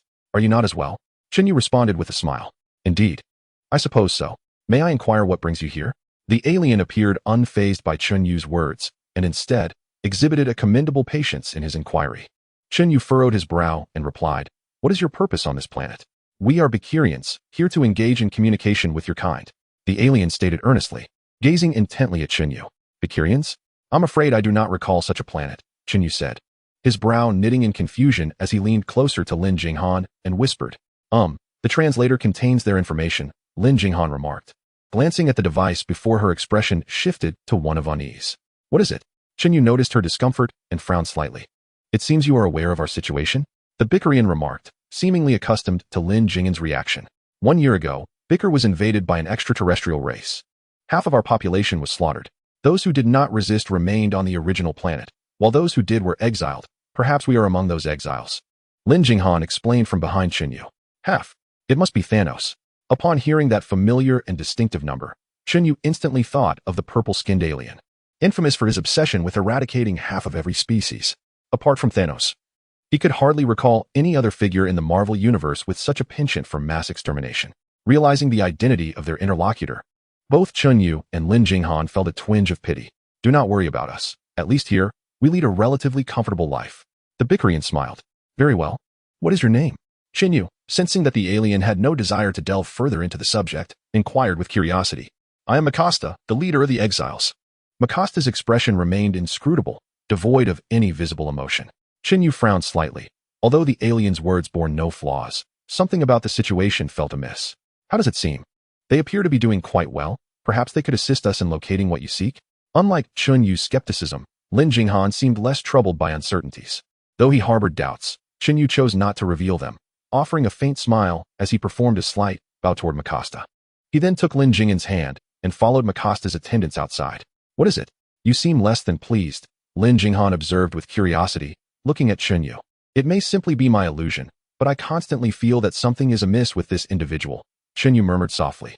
Although he described it as a feeling, the sensation was somewhat inexplicable, yet undeniably real. With this inexplicable concern in mind, Chen Yu and Lin Jinghan entered a building that possessed a distinctive charm. Observing a few inhabitants of the Chemo planet presenting them with peculiar-looking food, Lin Jinghan and Chen Yu exchanged hesitant glances before warily eyeing the offerings. After a moment of silence, Chen Yu addressed the Chemo residents, saying, Thank you, but we are not hungry. The Chemo individuals exchanged looks before departing with the food. What is it? You've had an unusual expression throughout the journey, Lin Jinghan remarked, pulling out some compressed biscuits from her bag and munching on them while regarding Chen Yu with curiosity. That Makasta, there is something about him that feels off, Chen Yu replied, shaking his head slightly. Really? I think he seems fine, Lin Jinghan countered dismissively. Yes, he appears fine, but could he possibly be too fine? Chen Yu mused. Makasta exhibited an almost divine benevolence, selflessly aiding an entire race, a feat that even Chen Yu deemed improbable for himself. Makasta undoubtedly harbored his own motivations. Yet what could they be? Unlike Chen Yu's anxious demeanor, Lin Jinghan, while trusting Chen Yu, did not perceive Makasta as a malevolent figure. Over the next 3 days, Chen Yu and Lin Jinghan explored the Chemo planet, engaging in various activities and inquiries.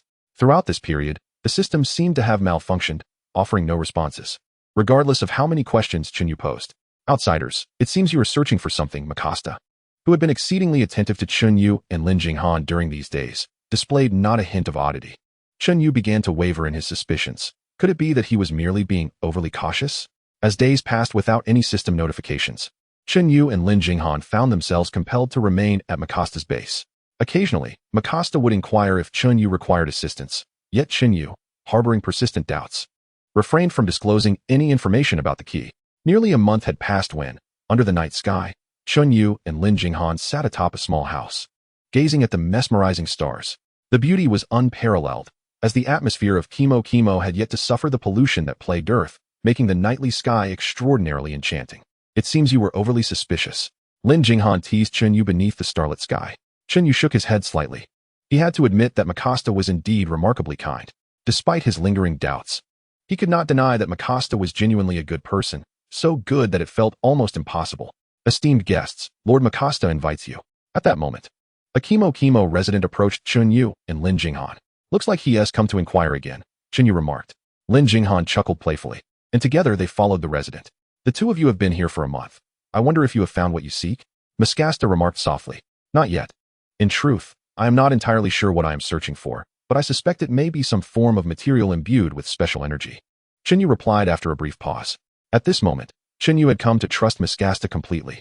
Considering that someone had been inexplicably kind to him for over a month without a hint of oddity, it seemed implausible that there was a hidden agenda. Very well. Perhaps I can arrange for someone to assist you, but would you be willing to answer a few questions for me? Mikasa smiled slightly before addressing Chen Yu and Lin Jinghan. What would you like to know? Chen Yu responded straightforwardly. Are you two from Sandalstar? Mikasa inquired. Gazing at them. Not exactly, but we do have some acquaintances there, Chen Yu replied nonchalantly. He could surmise that Mikasa had identified their ship, after all. The technology of Sandalstar is quite renowned throughout the cosmos, so it was not surprising to be recognized. Very well, in that case, you may rest. As for what you seek, I will hasten to ensure that it is found, Mikasa said with a slight nod, then murmured something to a nearby individual, who promptly exited the room accompanied by several Kamokans. Chen Yu and Lin Jinghan exchanged glances, refraining from further inquiries, and proceeded to leave. However, unbeknownst to them, the fangs of malevolence had begun to show. Behind them, a shadow of sinister contemplation flickered in Mikasa's eyes. Chapter 67. Lin Jinghan is captured. How do you feel now? Do you still think something is amiss? Lin Jinghan playfully asked Chen Yu upon their return to the room. Chen Yu smiled faintly, evidently having placed his complete trust in Mikasa. My lords, Lord Mikasa invites you to participate in tonight's Mora ceremony. At that moment, a Kamokan approached them, carrying some items. Oh, what ceremony? Chen Yu paused, momentarily taken aback, and curiously inquired. Yet, this time the Kamokan did not respond, hastily leaving the room after dropping off the items. The Mora ceremony is a kind of sacrificial ritual on Kamoka, akin to the cultural customs of humanity, though there is little record of what it entails. Lin Jinghan remarked as she perused the introductory information about the Kamokans in the translator device. After a day of mundane tranquility, as night approached, Chen Yu and Lin Jinghan were surrounded and dressed in Kamokan attire, following two Kamokans to the square where the Beagle had previously treated others. The square was now alive with fervor, filled with the sounds of drums and voices. Countless Kamokans were fervently kneeling before the statue of Mikasa, resembling fervent zealots. It all seems rather peculiar, Chen Yu remarked with a hint of disbelief. As a modern, educated individual, especially as a Chinese person, his faith in deities was not particularly strong. And the fact that this deity was a technologically advanced extraterrestrial only intensified his discomfort. After witnessing the fervent worship of these individuals, Chen Yu quietly approached, making a slight gesture of respect. A few of the Kamak aliens displayed displeasure at Chen Yu's perceived disrespect, but their unease subsided upon noticing that Mikasa showed no signs of discontent, and they gradually lowered their heads. In response to Chen Yu's impudence, Mikasa exhibited no hint of irritation. Instead, he regarded Chen Yu with a benevolent expression and nodded slightly. After this exchange, Chen Yu took Lin Jinghan aside to sit. Although he remained uncertain about the purpose of the ongoing ceremony, once all had completed their reverence towards Mikasa, Chen Yu discerned that this planet appeared to host more than just Mikasa as its singular lord. The Kamak planet, at least half the size of Earth, was populated with many inhabitants, yet they did not seem numerous enough to constitute a species capable of ruling an entire planet. Mikasa, aside from you, are there other lords? Chen Yu inquired suddenly, gazing at Mikasa. Mikasa smiled faintly in response to Chen Yu's question, nodding to affirm that it was indeed true. After all, controlling a planet's intelligent species could not be achieved by merely a handful of individuals. Chen Yu smiled back, but then furrowed his brow. It appeared that Mikasa's species did not seem as benevolent as it initially appeared. The complete domination of one species over another bore an unsettling resemblance to invasion. However, considering the human experience, where invasion inevitably incites resistance, one could speculate that a form of rebellion might exist on this planet. Curiosity piqued, Chen Yu contemplated this notion. Suddenly, amidst the crowd that had just been worshipping, a commotion erupted, as a Kamak alien donned in peculiar weaponry and armor brandished a colossal weapon, aiming it at Mikasa's position, preparing to fire. Nearby, several similarly adorned Kamak aliens were engaged in a fierce exchange of fire to thwart their comrades' approach. Assassination? Chen Yu frowned slightly, quickly rising to his feet as the power of the wind surged forth from him. causing bullets to trace delicate lines through the air before emitting a sharp crack as they collided with the wind wall he conjured before Mikasa. The bullets rebounded to the ground, leaving Mikasa momentarily stunned, clearly astonished by Chen Yu's unexpected strength. Yet, the confusion in his gaze was swiftly masked. The assailant, witnessing the failure of their shot to strike Mikasa, furrowed their brow and exchanged hurried words with those nearby before hastily preparing to flee. Chen Yu, though initially reluctant to intervene in the conflict between the Kamak aliens and Mikasa, felt a sense of obligation due to Mikasa's assistance in his quest. He glanced at Mikasa, silently inquiring if help was needed.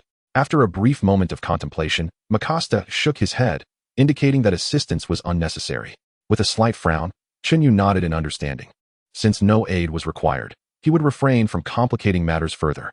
The weaponry of the Kamakokans is rather primitive, seemingly designed for ease of observation. Mikasa and the other Bai clans have not interfered significantly in the arms development of the Kamakokans, resulting in a mere band of rebels navigating freely among numerous guards, facing no substantial resistance. As the adversaries appeared poised to escape, Chen Yu turned to the seemingly unperturbed Mikasa and remarked, "Are you not a tad too composed?"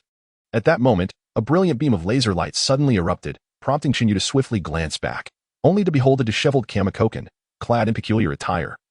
Soaring through the air, a terrifying energy radiated around the Kamakokan, incinerating a rebel in an instant. Fire?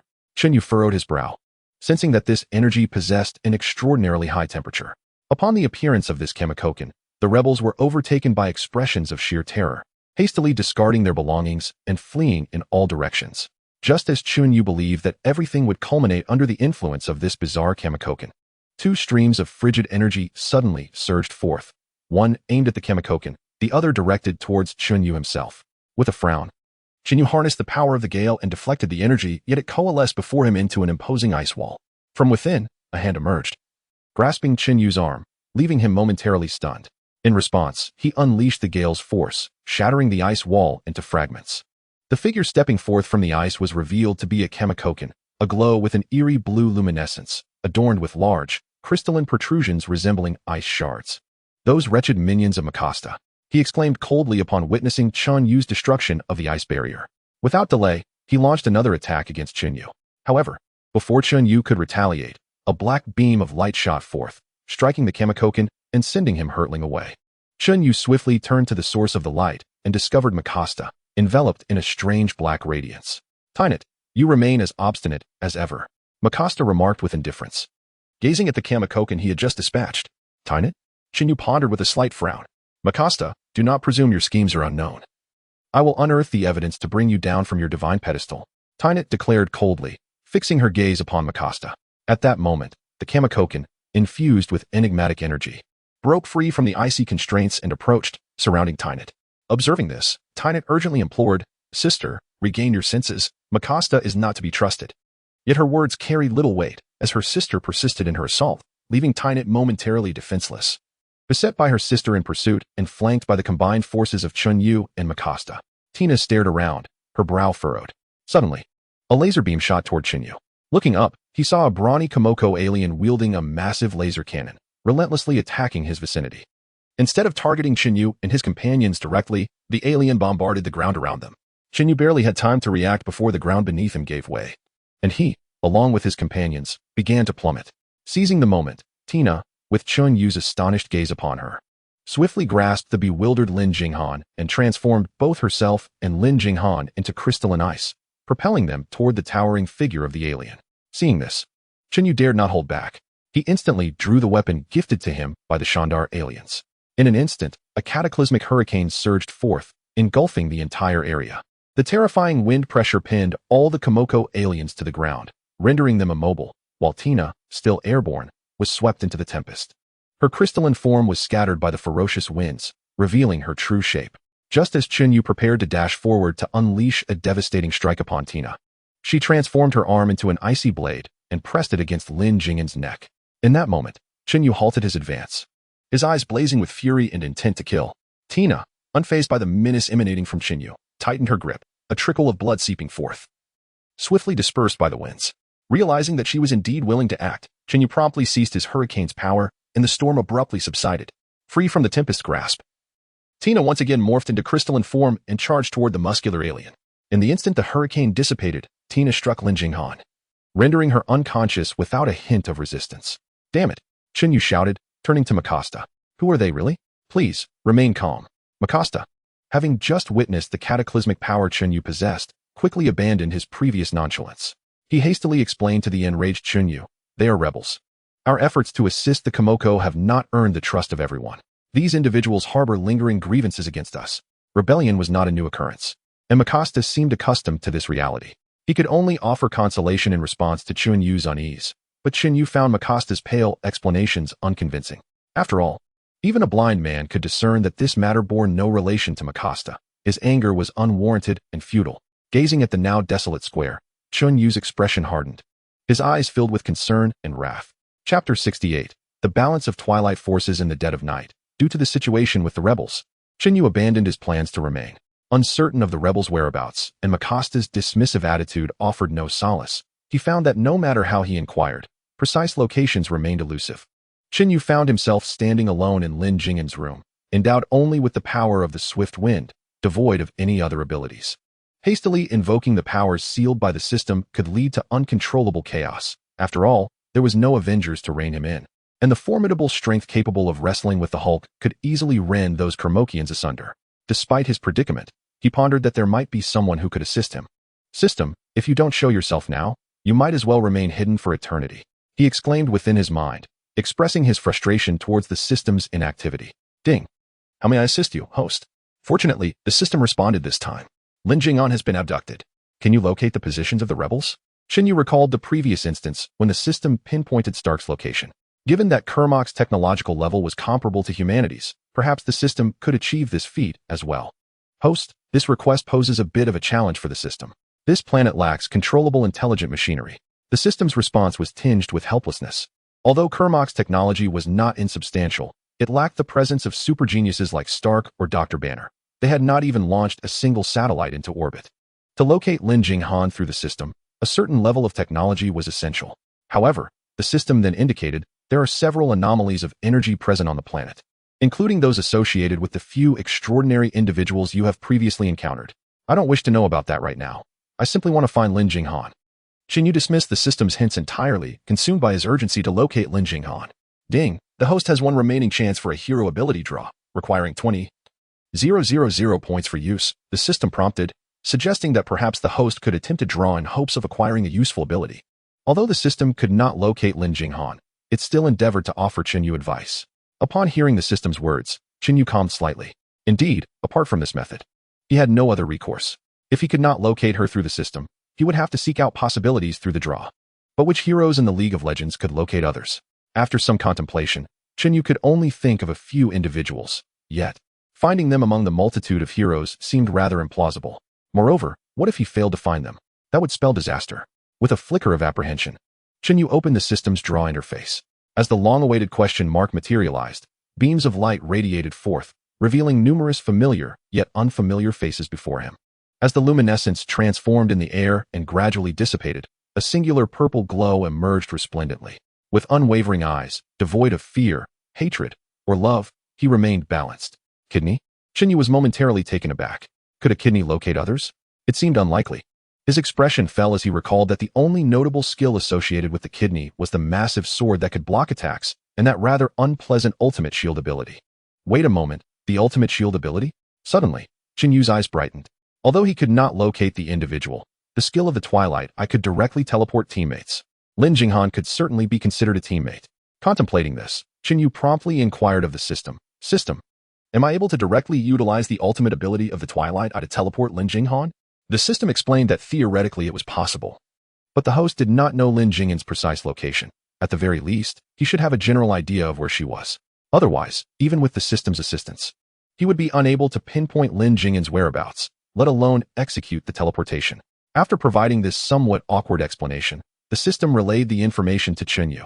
In League of Legends, the Twilight Eye could teleport allies freely, but that was predicated on the ability to see where the teammates were. Now, it felt as if he were a headless fly, completely unable to discern Lin Jing'an's whereabouts. Even if he could teleport, what good would it do? Instantly, Chen Yu's spirit sank once more. Indeed, without knowing where she was, what good was teleportation? In an instant, his expression darkened. Warning, multiple unidentified signals detected in the vicinity. Just as Chen Yu was at a loss, the system suddenly alerted him that someone was approaching. He promptly raised his head and looked, only to discover several Komoko aliens stealthily conversing outside his room. Furrowing his brow slightly, Chen Yu cautiously approached the door, attempting to eavesdrop on their conversation. However, the soundproofing of the door was exceptionally effective. He could discern nothing but vague mentions of experiments and powers. After eavesdropping for some time, without gleaning any useful information, Chen Yu abandoned the effort and opened the door. Upon his appearance, the Komoko aliens were momentarily taken aback, but quickly adopted a posture of respect. Having witnessed Chen Yu's formidable power earlier in the day, "Greetings, my lord," the Komoko aliens said in unison. "Hello. By the way, do you know the precise location of the rebels?" Chen Yu asked, harboring a hope of obtaining information. The response was predictably unclear. Even Mikasa did not know the specific location, so what could these subordinates possibly know? Chen Yu, feeling exasperated, waved his hand dismissively at them.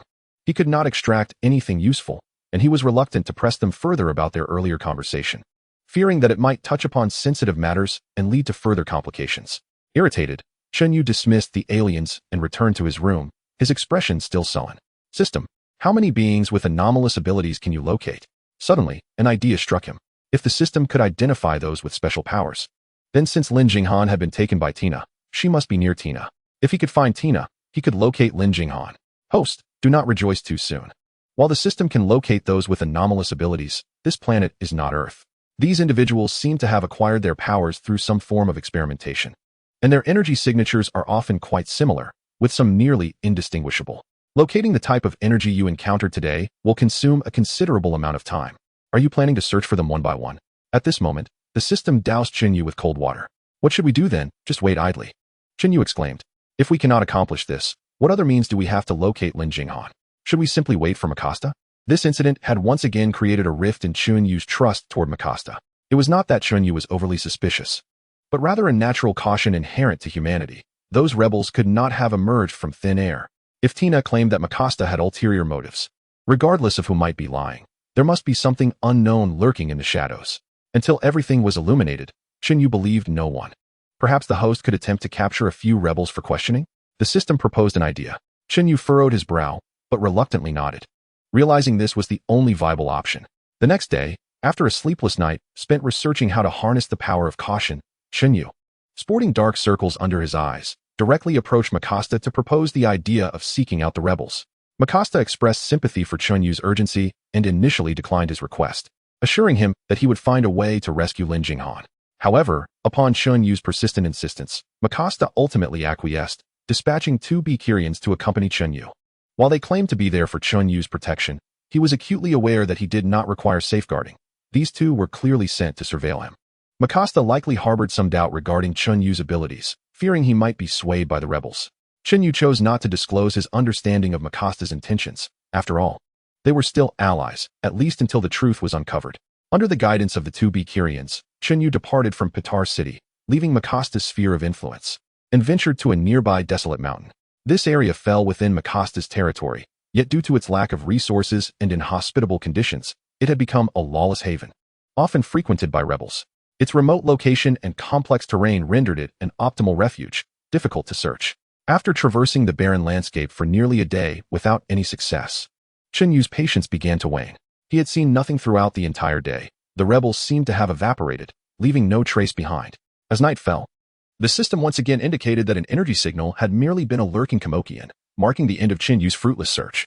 The nocturnal mountain was alive with strange creatures, among them fearsome beasts. Although Chen Yu was unperturbed, the two Berserkers were visibly terrified. Yet, without their presence, Mikasa would undoubtedly suspect his betrayal, leading to further complications. Consequently, Chen Yu suppressed his discontent and rested at a concealed spot for the night. The following day, the system delivered good news. Host awaken. The system has detected two distinct energy signals converging at a single location, with multiple fluctuations. It is possible that the rebels are engaged in combat with Mikasa's forces. The system informed the still sleeping Chen Yu. What? Rebels? Chen Yu abruptly roused from his semi-conscious state and sat up swiftly. Amidst the chaos of battle, the presence of rebel forces was undeniable. Chen Yu hastily gathered his belongings and, clutching the hands of two Beagle aliens, dashed towards the designated location marked by the system. Chapter 69. The Surplus Gemstones? As the tempest howled, Chen Yu, along with the two Beagle beings, ascended into the air. The two aliens were taken aback by Chen Yu's sudden maneuver, their startled cries echoing in the air. However, Chen Yu paid them no mind. In mere moments, he arrived at the location detected by the system, only to find the battlefield strewn with a purple-brown viscous substance, which occasionally writhed ominously. Even Chen Yu felt a shiver run down his spine at the sight of this peculiar entity. Scanning the surroundings, he discerned that the energy readings indeed emanated from two distinct factions, but rather than engaging in combat, they appeared to be uniting against an oddly grotesque worm. Chen Yu stared at the worm in disbelief. Was such a life form truly present on this planet? While the Marvel Universe was known for its bizarre creatures, this worm seemed decidedly out of place. Moreover, the dark, viscous substance was unmistakably not from the realm of interstellar warfare. After a moment of contemplation, Chen Yu turned to the two Beagle aliens, only to witness their faces contort in fear and revulsion upon laying eyes on the worm. It dawned on him that this worm was likely a native species of the planet. Meanwhile, on the battlefield, the Beagle forces and a small contingent of rebels had been scattered by the worm's attack, leaving even the previously detected few superhumans with furrowed brows. The worm's defenses were astonishingly formidable. Even the enhanced superhumans, subjected to special experiments, struggled to vanquish it with their unleashed energy. After observing the unfolding spectacle, Chen Yu concluded that the most pressing threat before him was indeed the worm. He then inquired of the two Beagle beings, "Pray tell, what manner of creature is that monstrous worm?" The Kermishi original worm. It is a creature from Kamak Star, a mutated ancient worm. One of the Beagle aliens replied after a moment of silence. Mutated worm? Chen Yu frowned immediately. In the Marvel Universe, mutations were hardly a novel occurrence, with figures like the Hulk and Spider-Man serving as prime examples. Yet, such mutations rarely occurred spontaneously. They were most likely the result of deliberate manipulation. The disgust displayed by the two Beagle aliens at the sight of the worm suggested their disdain for lower life forms, leading Chen Yu to entertain a rather implausible hypothesis. Could this worm be a creation of the Beagle aliens themselves? Sensing Chen Yu's inquisitive gaze, the two Beagle beings lowered their heads, seemingly wishing to evade his scrutiny. It appeared to be the case, though it held no relevance for Chen Yu. He had little desire to delve into their affairs. However, the worm, now attacking others, could potentially reveal Lin Jing'an's whereabouts. With uncertainties surrounding the conditions on Kamak Star, Chen Yu's concern grew the longer Lin Jing'an remained apart from him. As he pondered, a terrifying whirlwind slowly emerged from Chen Yu's weapon, suddenly erupting to stir the surrounding slime, uprooting it from the ground. The originally colorless and white tempest was gradually enveloped by the slime in midair, ultimately transforming into a horrifying purple vortex. Reminiscent of the eye of a storm in a violet ocean, the worm seemed to sense the change in the slime behind it, turning its massive head toward Chen Yu despite enduring the assaults of several psychics. However, despite its formidable size, the worm remained merely a creature of the earth. Its enormity both its greatest asset and its most significant vulnerability. The purple whirlwind struck the worm with ferocity as the slime mingled with its eerie green blood, filling the air with a nauseating stench. Observing the worm sustain injury, the psychics paused, momentarily taken aback, their attack ceasing. In an instant, a substantial portion of the worm's flesh was severed, its green blood mingling grotesquely with the slime. Witnessing his assault yield results, Chen Yu was overwhelmed with joy and swung his blade once more. A surge of terrifying power erupted, cleaving the worm in two. In that moment, a torrent of repugnant blood gushed forth, saturating the battlefield. "Look out! Move away, lest you be splattered by the worm's blood," cried the biker aliens as the blood sprayed. Chen Yu was taken aback. "Don't get splashed?" Yet there was no time for questions. He swiftly conjured a wall of wind, enveloping the wound of the worm, redirecting the spattering blood back to the ground. After waiting a considerable time, he observed nothing amiss. Furrowing his brow, Chen Yu wondered why it felt so ominous. He had expected the blood to explode, but as he dismissed the biker's alarm, the purple slime he had just stirred began to writhe ominously. Chen Yu's eyes widened.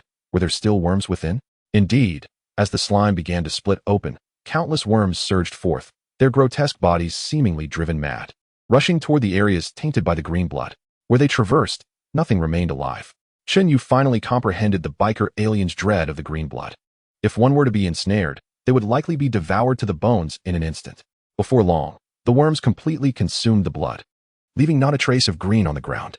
With their hunger sated, the worms turned their attention to the colossal corpse of the fallen worm, cascading upon it like a torrent. Chen Yu and his companions watched in dismay. "We must flee. These worms, having found no food, will soon seek us out," shouted a biker alien trailing behind Chen Yu. "What?" The rebels appeared to be encountering the peculiar behavior of the worms for the first time, and were immediately struck with terror, scattering in all directions. Witnessing this, Chen Yu found himself powerless to halt these creatures. furrowing his brow as he rose to harness the force of the gale, encasing the entire worm carcass in a protective barrier. However, just as Chen Yu was at a loss, the worms, after devouring the massive worm's remains, revealed a metallic spine amidst the bones and flesh. The moment the worms made contact with this metallic spine, they frantically attempted to escape the gale's control, only to perish shortly thereafter. Within mere seconds, the worms appeared as though they had been drained of life, shriveling into desiccated husks devoid of color. Everyone stood in stunned silence. Had these worms truly met their end? The two Berserkers, seemingly witnessing such an occurrence for the first time, were equally taken aback, staring at Chen Yu with a look of reverence akin to gazing upon a deity. In their minds, there was no other explanation for the worm's sudden demise than Chen Yu's intervention. Meanwhile, the misunderstood protagonist, Chen Yu, was utterly baffled. What on earth was happening? He examined the lifeless forms of the worms, furrowing his brow in contemplation. He had certainly not unleashed any power beyond the force of the gale. Moreover, if he could have, what ability of his could possibly absorb energy? Were these worms somehow flawed? Turning his gaze toward the Berserkers, he silently inquired about the nature of the metallic spine, yet they too appeared perplexed, clearly unaware of the situation. With a flicker of curiosity, Chen Yu hesitantly approached. But before he could draw closer, an overwhelming and suffocating pressure emanated from the spine, indicating something was amiss. This object seemed to possess consciousness. Chen Yu raised an eyebrow, brandishing his blade, and enveloped the spine with a modicum of gale force. As the spine was gradually crushed under the relentless pressure, it erupted, revealing its core. However, upon glimpsing the core, Chen Yu's eyes widened in disbelief. How could this be? Encased within the spine was a gem, radiating a terrifying white light. An infinity stone? Impossible. Chen Yu was well aware of the locations of the 6 infinity stones in the Marvel universe. How could there be an unfamiliar one here? He gazed incredulously at the strange gem, acutely aware that the overwhelming power of an infinity stone was beyond his capacity to bear. The moment he drew near, a searing pain coursed through his skin, reminiscent of the agony he had experienced when grasping the power stone. Was this truly an infinity stone? How could it be white? There was no white gem among the 6 infinity stones. Chen Yu stared in astonishment as the gem continued to shimmer in the air. Yet, just as he contemplated drawing even closer, the gem suddenly plummeted to the ground, as if it had lost all consciousness, and the pressure and radiance dissipated in an instant. Had the gem become inert? Chen Yu gazed at the stone that lay on the ground, momentarily stunned, before he picked it up. What was this? An infinity stone that short-circuits? Gazing at the gem in his hand, which bore an uncanny resemblance to the infinity stones, Chen Yu fell into a contemplative silence. Could this truly be an infinity stone? Within the Marvel universe, the infinity stones are regarded as the pinnacle of power, of course. Excluding the flamboyant cosmic forces depicted in comics, for within the cinematic universe, the infinity stones represent an unparalleled level of might. Observing the gem, now devoid of its former brilliance, Chen Yu furrowed his brow before casting it into the confines of the system space. It seemed he could only return to show this artifact to Tony and discern its true nature. Upon witnessing Chen Yu's acquisition of the stone, several biker aliens exchanged furtive glances before, as if orchestrated, they suddenly charged at him, seemingly intent on seizing the gem. Noticing this, Chen Yu no longer held back. He unleashed a tempest that erupted in the air, instantly sending the biker aliens sprawling. These beings were indeed problematic. Chen Yu swiftly took control of the biker aliens. Yet from one of them, a surge of ominous black energy unexpectedly lashed out at him, an echo of the power previously emanating from Acosta. Realizing the gravity of the situation, Chen Yu immediately understood that Acosta had been surveilling him all along, and these biker aliens were likely under his control. In an instant, Chen Yu drew his sword, enveloping himself and several unsuspecting rebels in a protective barrier. Then, seizing the opportunity created by the whirlwind of dust that hindered the biker aliens' pursuit, he vanished from sight. Chapter 70. Journey to the rebel base. As the dust settled, the biker aliens, realizing Chen Yu had disappeared, furrowed their brows in confusion. Their eyes regained clarity as the dark energy converged upon one individual. Return. I shall seek him out myself. Inform the Lord that Chen Yu has gone rogue and must be eliminated immediately. Furthermore, our sacred artifact has been taken. With that, the biker alien turned and departed, erupting into a speed that even Chen Yu, harnessing the power of Kenan's lightning, could scarcely match. As his companion departed, the remaining biker aliens exchanged uneasy glances before hastening toward the biker camp. However, once they had all vacated the area, beneath a small mound of sand, a gentle whirlwind began to disperse the covering debris. Chen Yu emerged from within. Indeed, he had never left. Under the constraints of utilizing the power of the Tempest, he had no means to trigger Yasuo's small displacement ability, and it was highly probable he would have been pursued. After all, the Tempest was merely a wind, and to evacuate so many individuals would require a force of hurricane magnitude. Yet a hurricane would inevitably reveal his position. As the biker aliens departed, several rebels hastily trained their weapons on Chen Yu, leaving him momentarily speechless. Ah, what a novel method of gratitude. Might I venture to guess that this is an instance of repaying kindness with malice? Chen Yu remarked, observing the guns aimed at him. The rebels, unaware of such a concept, only knew that Chen Yu had previously aided Mikasa during the Mora ceremony and that he possessed formidable strength. As Chen Yu furrowed his brow, contemplating whether to use a gust of wind to disarm the group of individuals nearby, an alien from the planet Kamak stepped forward. After circling around him a few times, the alien produced what appeared to be a scanner and conducted a thorough scan of Chen Yu before visibly relaxing. My apologies, esteemed one. The Kamak alien exhaled, then turned to Chen Yu to express regret. May I inquire what you were just doing? Chen Yu, intrigued by the scanning device, asked. Let us discuss the specifics back at the base. I am Koster, the captain of the Raptor squad. Koster replied, glancing around to ensure there were no Bickle aliens present before hastily addressing Chen Yu. Chen Yu. He introduced himself succinctly, then followed the others as they surveyed their surroundings, confirming it was safe before commencing to dig in the sand. Chen Yu observed their actions with curiosity, pondering their purpose. Could you lend a hand? Koster, perceptive enough to realize Chen Yu's ability to manipulate the wind, promptly requested assistance. Without hesitation, Chen Yu summoned a gust that swept away the sand, revealing two enormous metal boxes, each adorned with a peculiar lock. What is this? Chen Yu inquired, his curiosity piqued. Uncertain. Our mission is merely to transport it back, though we did not anticipate encountering those individuals along the way. Koster responded, thereafter directing his teammates to lift the cargo. It appeared that, like Tina, who had previously assaulted the Mora ceremony, Koster was also an ice elemental ability user. The rest of the squad seemed rather ordinary, aside from two individuals wielding the high-powered weapons that had previously targeted Chen Yu. Very well. Need assistance? Chen Yu noted their reluctance to elaborate on the nature of the items, thus refraining from further questioning and stepping forward instead. The rebels seemed to anticipate his approach and promptly tossed a metal box to him. Chen Yu, now holding the box, felt a wave of exasperation wash over him. He regretted his earlier politeness, realizing he had unwittingly become a laborer. With a slight sigh, Chen Yu followed the others, and after nearly 2 hours of travel, he began to wonder if they had lost their way. Suddenly, Koster clapped his hands in the air, and before them appeared a grand doorway. An illusion? Chen Yu raised an eyebrow, then stepped inside with the group. However, as soon as they crossed the threshold, the door slammed shut, and a dozen rebels trained their weapons on Chen Yu. Is it my utterly detestable visage that warrants such hostility? Chen Yu remarked, feeling a chill creep over him. Since arriving in the Marvel Universe, he had faced gunpoint demands from S.H.I.E.L.D., Hydra, and even Malekith of the Dark Elves. When would these individuals comprehend that for those with abilities, firearms were merely decorative? After a moment of perplexity, Chen Yu waved his arm, and a gust of wind swept through, sending all those present tumbling away, inciting a commotion. Many of the rebels, who had previously kept their distance, rushed over. Among them was Tina, who had earlier taken Lin Jinghan away. Upon seeing Tina, Chen Yu's body shuddered, and in an instant, he lunged toward her, pressing the blade of his sword against her neck. He demanded, Where have you taken Jinghan? Jinghan, are you referring to the woman I brought back? Tina replied, unperturbed by the blade at her throat. A layer of frost enveloped her body, causing a pinging sound against the sword. Noticing that his weapon had no effect on Tina, Chen Yu furrowed his brow and retracted his sword. He understood that this place was neither Earth nor Mikasta's lair, while he feared none of them. He wished to avoid unnecessary complications. Seeing Chen Yu sheath his weapon, Tina returned to her composure and waved her hand to the approaching rebels, signaling that all was well.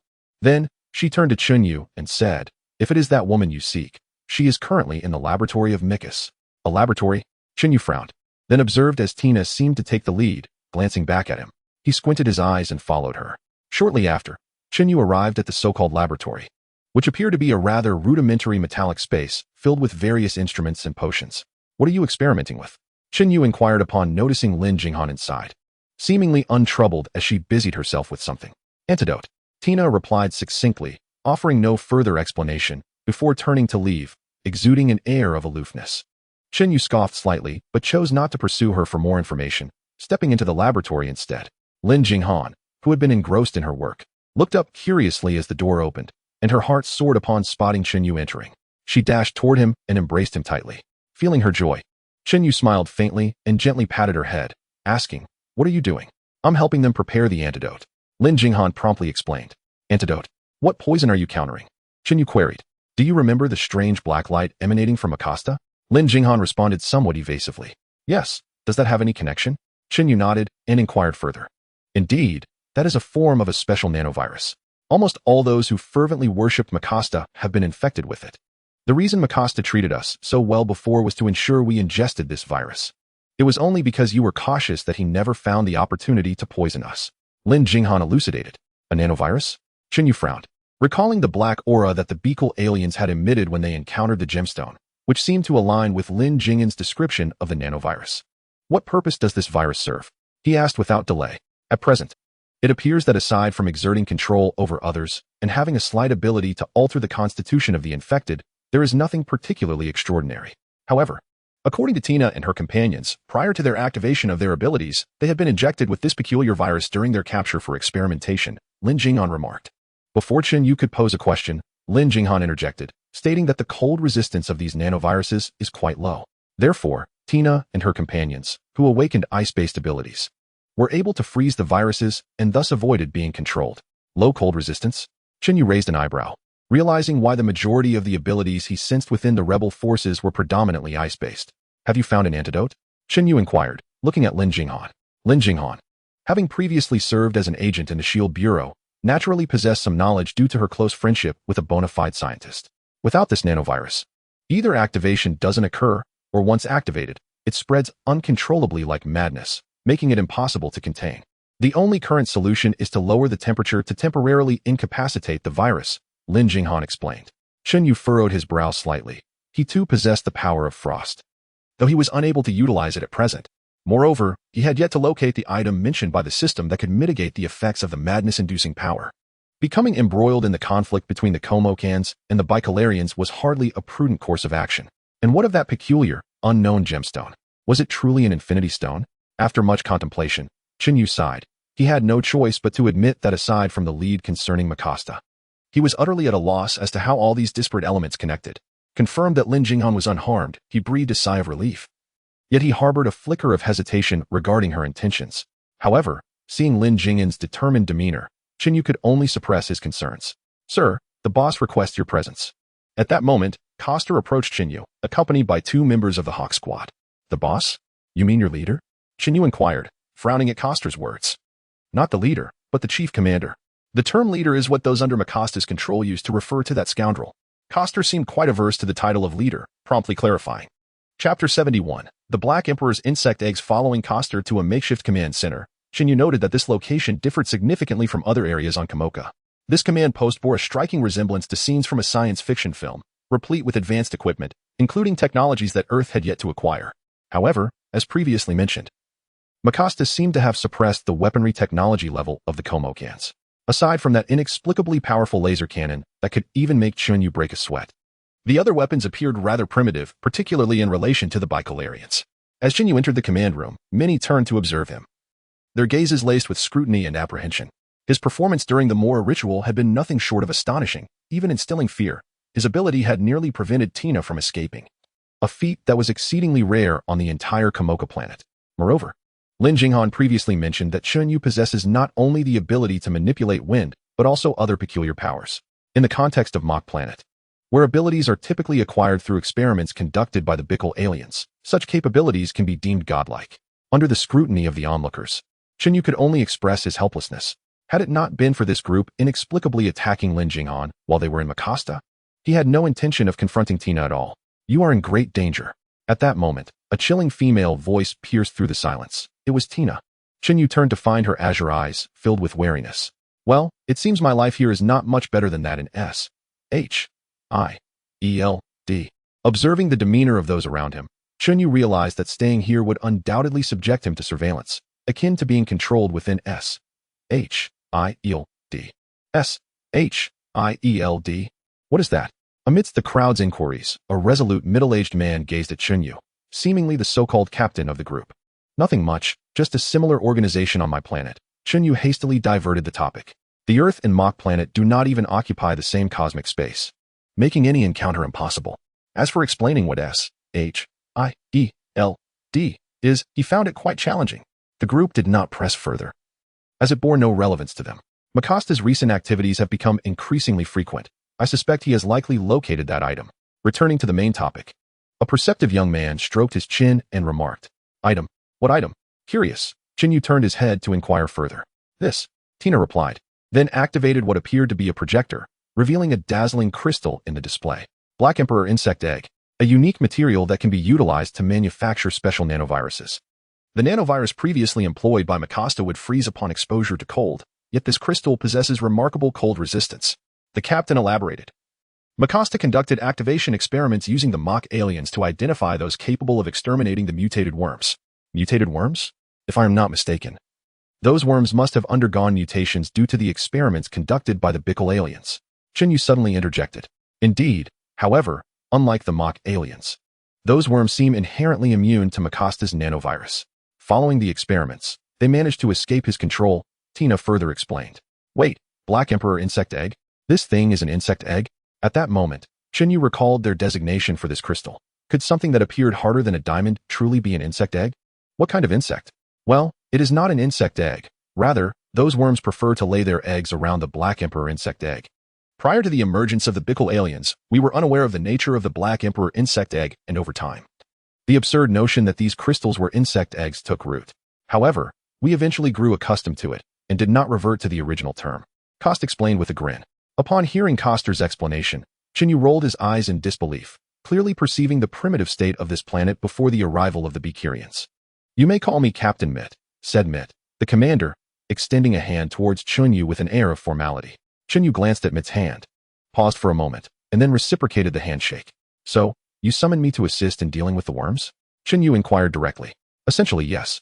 If Coster were to locate the Black Emperor worm eggs, he would undoubtedly spare no effort in seizing them. Once he possesses those eggs, the entire planet would fall under his dominion, leaving no life capable of evading his control. Mitt nodded in affirmation. However, Chen Yu queried, if even Coster is unaware of the location of the Black Emperor worm eggs, how do you expect to find them? Instead of hastily agreeing to their request, he expressed his curiosity. Thanks to your companion's assistance, we have detected numerous worm congregation sites. Previously, our lack of strength deterred us from investigating, but with your help, I believe we can locate the Black Emperor worm eggs before Coster does. Mitt replied courteously. Lack of strength? I encountered a worm before, while challenging. It was not beyond the realm of possibility. This misthie should not be incapable of handling it, Chen Yu remarked, recalling that he had not exerted his full strength against those worms, possibly aided by that peculiar gemstone. That is not quite the case. If Coster is to be believed, what you vanquished was merely a juvenile worm.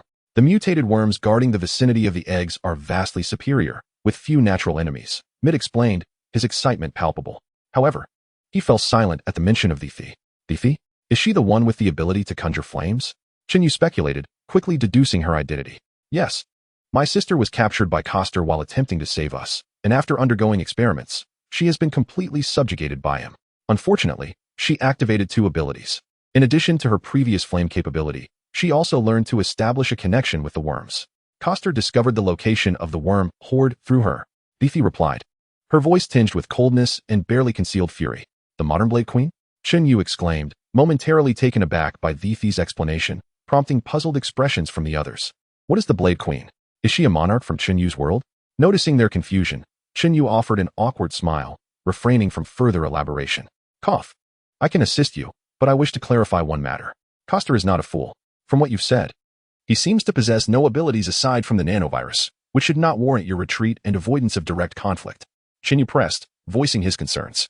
It is not as it seems. In fact, Mikasa is also an extraordinary individual, possessing the abilities to control machinery and exert mind control. Those nanoviruses are manipulated in this manner. Might elaborate it. The ability to control machinery? Chen Yu furrowed his brow, then murmured softly, recalling that when he was in Mikasa's presence, Mikasa always appeared to be a benevolent figure. Although Chen Yu found this somewhat unsettling, he could not pinpoint any specific issues. However, after Might's revelation, Chen Yu remembered his inherent caution and skepticism towards people. Moreover, regarding the Marvel Universe, Chen Yu had a fairly comprehensive understanding. Yet, Mikasa did not feature in his memories. He was not a part of the Marvel realm, or rather, not someone who should exist within it. Otherwise, possessing the capability to control an entire planet's mind would certainly classify him as extraordinary in the Marvel Universe. Pondering this, Chen Yu felt an involuntary shiver run through him, unsure whether it stemmed from fear or something else. Previously, buoyed by his knowledge of the Marvel world, Chen Yu navigated this realm with ease, treating encounters with its inhabitants lightly, for he understood the adage that evil never triumphs over good. Host, the system advises you to temper your optimism. Are you aware of the outcome of the endgame? The system suddenly interjected, catching Chen Yu off guard. Endgame? What is that? Chen Yu was momentarily taken aback. Indeed. When he traversed into this world, the endgame had yet to be released, leaving him ignorant of the true terror embodied by Thanos. His understanding of Thanos was derived solely from comics and various haphazard explanations. However, in the Marvel Universe, where power dynamics often spiraled into chaos, Thanos had been vanquished countless times, rendering his impression utterly neutral. In response to Chen Yu's ignorance, the system fell silent, offering no explanations. Frustrated by the system's habitual dysfunction, Chen Yu merely frowned and glanced at Might and the others. The mention of Endgame immediately hinted at a connection to the Avengers. This was concerning. It seemed imperative to return swiftly. Very well, I shall assist you, but I have a condition, Chen Yu stated decisively. Speak your mind. Might inquired straightforwardly. I require your assistance in locating a specific substance or energy, Chen Yu admitted, uncertain of what power could restore calm to the chaotic force within him. Is it that vague? Might and the others were left perplexed, as if Chen Yu had said nothing at all. Never mind, let us first address the issue with Mikasa, and we can figure the rest out later. Chen Yu sighed, feeling exasperated by the system's unreliable prompts, wondering if this was a deliberate ploy to unsettle him. Fortunately, the group recognized the urgency of the situation and refrained from pressing further, instead focusing on formulating a plan. Chapter 72. The Lottery as night descended. After more than 2 hours of strategizing in the command room, Chen Yu and the others emerged, invigorated. With Chen Yu's involvement, Might and his companions felt an unprecedented sense of courage to confront Mikasa. Although previously it was publicly referred to as a rebel faction, in reality, it was merely a disorganized assembly of individuals who banded together to resist control, seeking solace in each other's company. With the emergence of Chen Yu, however, a newfound foundation for rebellion has been established. In light of the expectations of the crowd, Chen Yu could only offer them words of comfort. Had this been earlier, he would have confidently declared there was no issue. Yet now, with only the power of gale force and equilibrium at his disposal, he felt somewhat uncertain even against the approaching worm, let alone the formidable Mikasa. System, come forth. Chen Yu bid farewell to the crowd. As Lin Jinghan was still occupied helping the rebel scientists develop an antidote, he sought a secluded spot to address the system directly. Host, please refrain from speaking to the system in such an unusual tone. Otherwise, I have reasonable grounds to question your orientation. The system interjected, its tone lighthearted and markedly less rigid than before. However, Chen Yu had no desire to engage in banter with the system. He swiftly inquired, isn't there a balance of 20,000 points I still have to redeem? Indeed, host, your current point balance stands at 20,030. The system replied directly, fully aware of the current circumstances. What is the cost to activate an ability? Chen Yu paused before asking. 5,000 points per activation. No deception here. The system answered. Hardly no deception. You're nothing but a schemer, only daring to swindle me. Chen Yu retorted with evident disdain at the system's outrageous pricing. The system, however, showed no leniency, nor did it exhibit any embarrassment. It was fortunate enough not to raise its prices, let alone offer discounts. Ultimately, Chen Yu capitulated to the system's overbearing nature and opted to redeem 2 activation opportunities. Initially, he had intended to convert all of them into ability activations. After all, 4 activations would undoubtedly elevate the gale force of Yasuo to unprecedented heights. Previously, merely activating a trace had allowed him to dominate in the cosmos. If he were to achieve quadruple activation, wouldn't he stand a chance to contend with Mikasa? Yet the system doused his enthusiasm with cold water. Setting aside whether Chen Yu could even manage Yasuo's powers, fully activating Yasuo's abilities, Hurricane, would yield a force akin to a natural disaster. If it unfolded as Chen Yu envisioned, wouldn't a single strike obliterate a planet? Understanding the system's caution, Chen Yu chose to place his trust in it. For while anyone could deceive him, the system would not. Ultimately, under the system's counsel, he decided to redeem 2 activation opportunities, dedicating them entirely to Yasuo. The remaining points would be used for a lottery. Indeed, Chen Yu was prepared to gamble on fortune. If luck favored him, perhaps the pressing issues would resolve themselves. Host, are you sure you don't want to wash your face? Given your previous dismal luck in winning, I cannot assure you that a disappointing outcome won't leave you in despair. The system kindly reminded him. Get lost. Hurry up. Chen Yu dismissed the system's nonsensical chatter with indifference. He had only drawn a few times, and with remarkable fortune, he had even obtained a hero's ability. How could he possibly be deemed unlucky? After all, it was merely a matter of missing 9 times out of 10. The system's words did nothing to diminish Chen Yu's unparalleled confidence, and with a sardonic chuckle, he finally came to terms with the absurdity of his own unfortunate luck. Indeed, after expending a full 10,000 points, An impressive 100 opportunities had yielded nothing thus far. Halfway through, and not a single worthwhile item had been acquired. Had it not been for the system's earnest and timely assurance that it held no malice toward its host, Chen Yu might have already begun to argue with it. What nonsense. Surely, if one were to buy a lottery ticket 50 times, they would at least manage to win a modest sum of $5. Ultimately, under the system's persistent urging, Chen Yu refrained from converting his remaining 5,000 points into activation opportunities. Ding. The host has drawn a random weapon. Ding. The host has obtained one-time usage of the special skill, Fate. At long last, just as Chen Yu was on the brink of despair. After a total of 90 attempts, akin to hitting the guaranteed minimum, he finally acquired something. However, upon receiving the system's notification, Chen Yu was left utterly bewildered. A weapon? A special skill? What on earth did this mean? After the system's rather cursory and time-consuming explanation, Chen Yu realized that the system was not limited to drawing heroes' powers. There were opportunities to acquire weapons from League of Legends, as well as creatures from the wilderness. Yet, due to his exceptional misfortune and the fact that neither he nor the system had much experience with lotteries, it had taken until now for him to grasp this concept. Host, why not draw a bit more? The system suggested, considering that there were only 10 attempts left. Observing the host's sour expression after hitting the minimum, it thought it might as well allow him to take a chance. Sensing the disdain in the system's tone, Chen Yu's anger flared. So what if he was unlucky? Did that mean he was unworthy of greatness? Yet reality delivered a heavy blow. Despite his cautious approach, drawing one by one, he remained utterly unfortunate and acquired nothing. All right. The points are cleared. How about you draw for a weapon first? The system, unfazed by Chen Yu's misfortune, continued. Wait a moment, I need to wash my face. Chen Yu suddenly snapped back to reality after his recent string of bad luck, and quickly declared his intention to freshen up, hoping it might change his fortune. The system naturally indicated that it would make no difference, but it could not dissuade Chen Yu from his whim.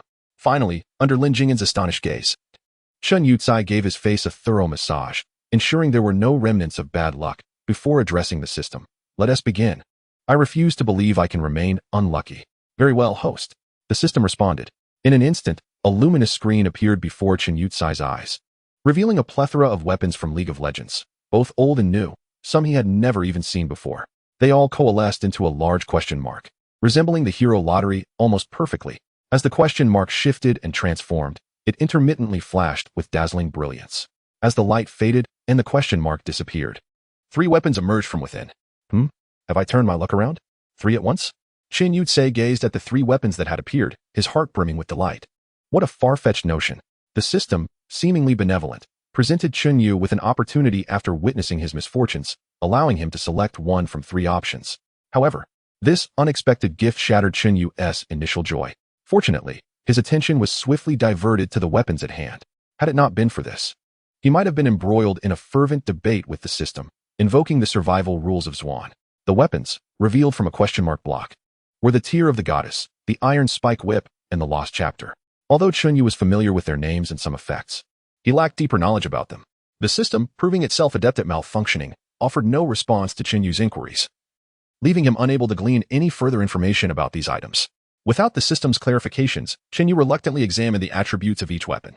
The Tear of the Goddess, colloquially known as the Tear, serves as a fundamental mana-increasing item in League of Legends. In reality, its only utility for Chen Yu seemed to be prolonging the duration of his abilities. The Iron Spike Whip, which Chen Yu had scarcely utilized before its sudden appearance, appeared to possess the singular effect of creating a blood-sucking circle. As for the Lost Chapter, Chen Yu was relatively well acquainted with it. It is a common item among mages, albeit a transitional one, offering commendable attribute bonuses. However, its rather frustrating passive ability states, upon leveling up, it restores a total of 20 maximum mana over 3 seconds. This description left Chen Yu at a loss for words regarding its practical application, as the only connection to leveling up in reality pertained to activating abilities, which cost a staggering 5,000 each activation. Even if he were to deplete his resources, affording multiple activations was an impossibility, let alone recovering mana post-level up, which he seemingly did not require. After considerable contemplation, Chen Yu realized he was unfamiliar with any of the items but understood that in League of Legends, the Tear's value paled in comparison to that of the Iron Spike Whip and the Lost Chapter. Just as he was about to choose between the Chapter and the Whip, the system unexpectedly interjected. Ahem. The system kindly reminded the host that items could be synthesized into advanced equipment under specific conditions. Following this, the system fell silent once more. Equipment synthesis?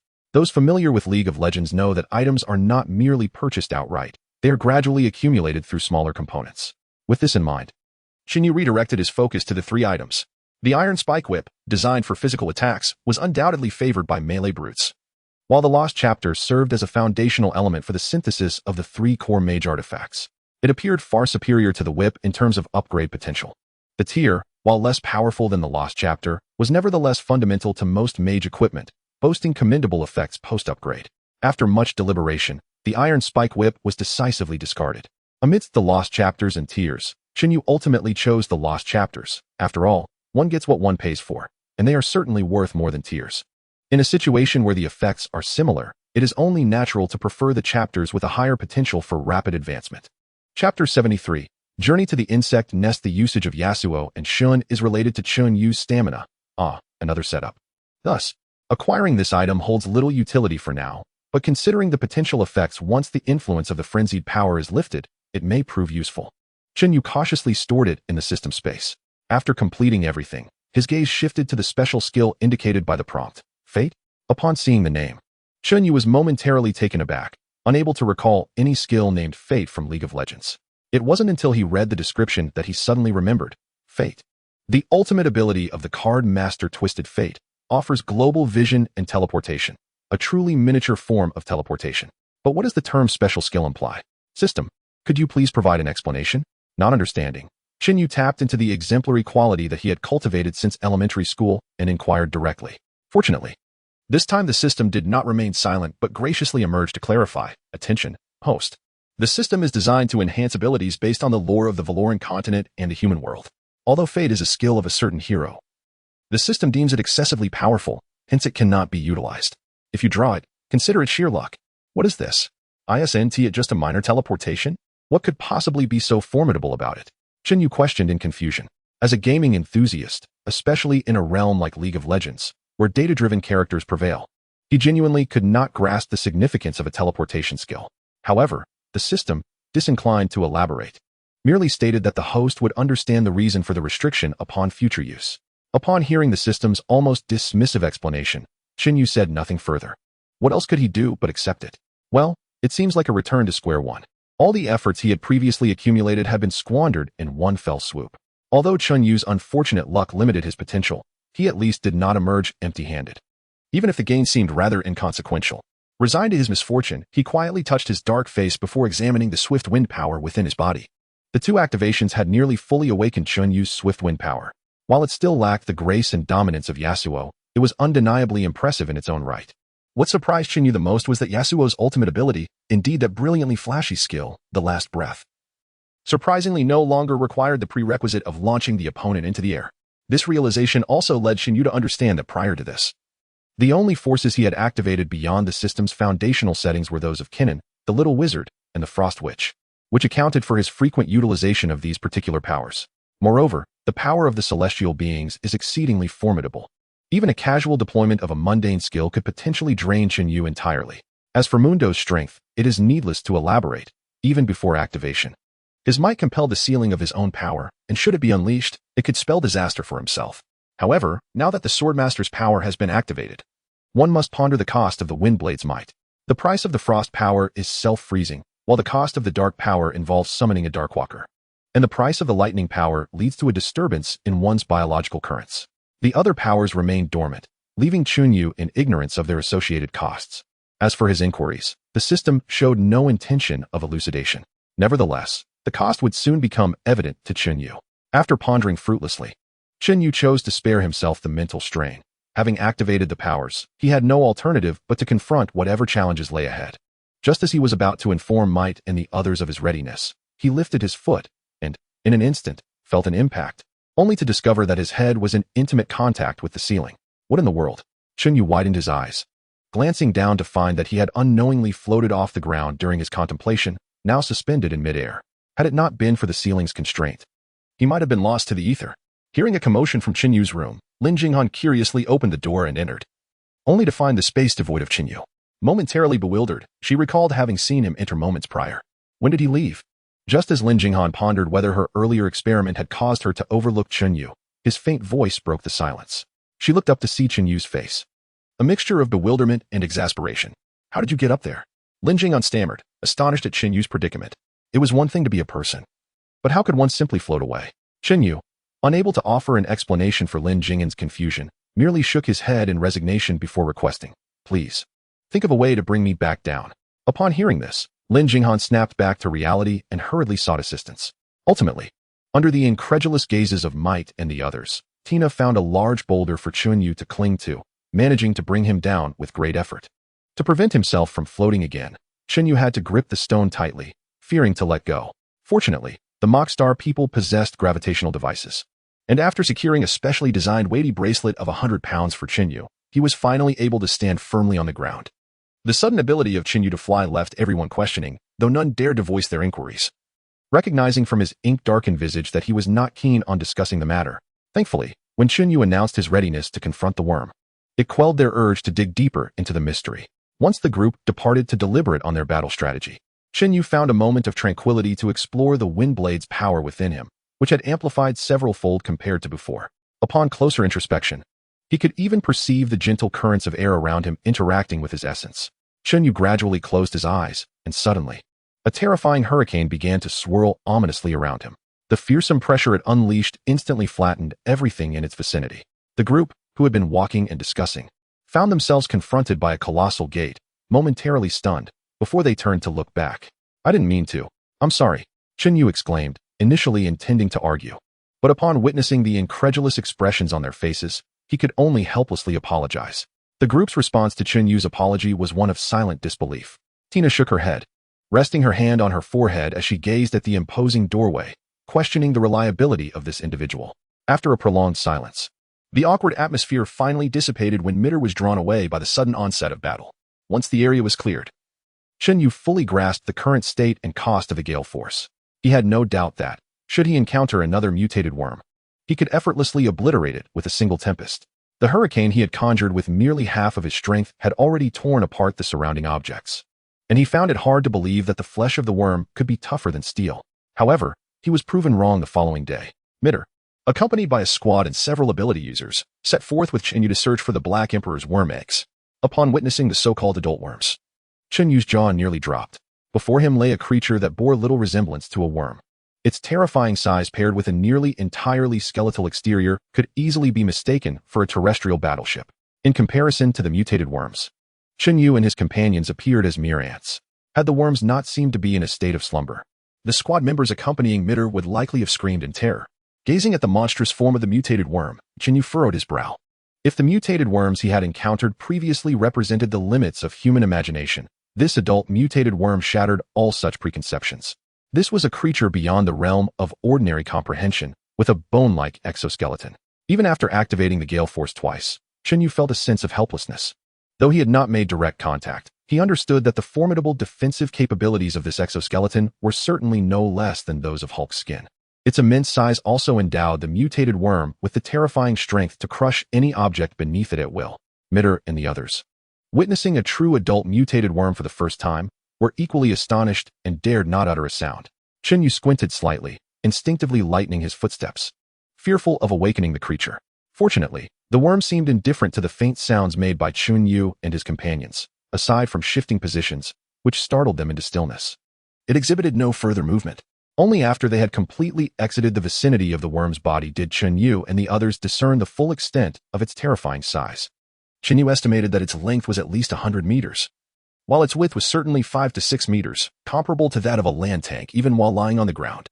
It would be best not to disclose the nature of those creatures, otherwise we might as well bid farewell to the world of martial arts, Chen Yu murmured to MIT, expressing his apprehension. If the mature worms possessed such size and defensive prowess, he would undoubtedly turn and walk away, forsaking any pursuit of the Black Emperor's eggs. Even the Avengers would likely ponder how to meet their demise with dignity in such circumstances. Fortunately, MIT shook his head vigorously, clarifying that these worms were merely experimental subjects of the Bickle aliens. Given the terrifying nature of these worms, it was likely that the technology of the Bickle had long since dominated the mock planet, allowing the resistance to survive until now. The worm at the entrance was a unique specimen, having undergone specialized enhancement and mutation by the Bickle aliens. Out of thousands of worms, only one might survive to this state. while the majority of the mutated worms were only slightly larger than those Chen Yu had encountered previously. Chapter 74. The Blade Queen. After observing the condition of the majority of the worms, Chen Yu released a sigh of relief. Had all the worms grown to the grotesque size of the one at the entrance, he would have no doubt turned to flee. Nevertheless, despite their relatively small size, he could still sense a faint threat, not from these adult worms, but rather from the smaller ones that darted about in the fungal blanket resembling a nest. While the adult worms, despite their considerable size, were easier to hit and eliminate, the smaller ones had previously almost devoured Chen Yu, instilling a sense of caution in him and his companions.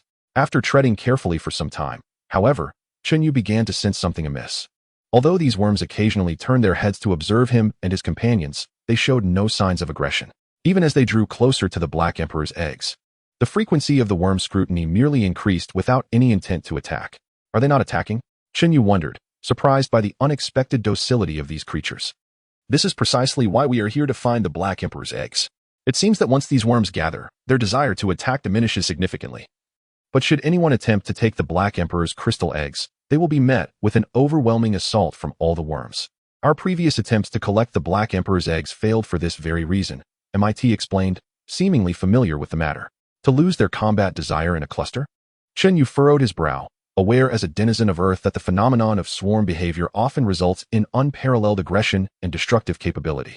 Locusts, ants, and even the terrifying upright apes of humanity all exemplify that under the influence of swarm dynamics, it is virtually impossible for any creature to exhibit such docility. Contemplating this, Chen Yu turned his gaze back to the worms, suddenly recalling a prior conversation with Stark in the Marvel Universe. Stark had mentioned that by removing the specific compounds produced within the body of locusts after clustering, one could significantly suppress their desire to attack.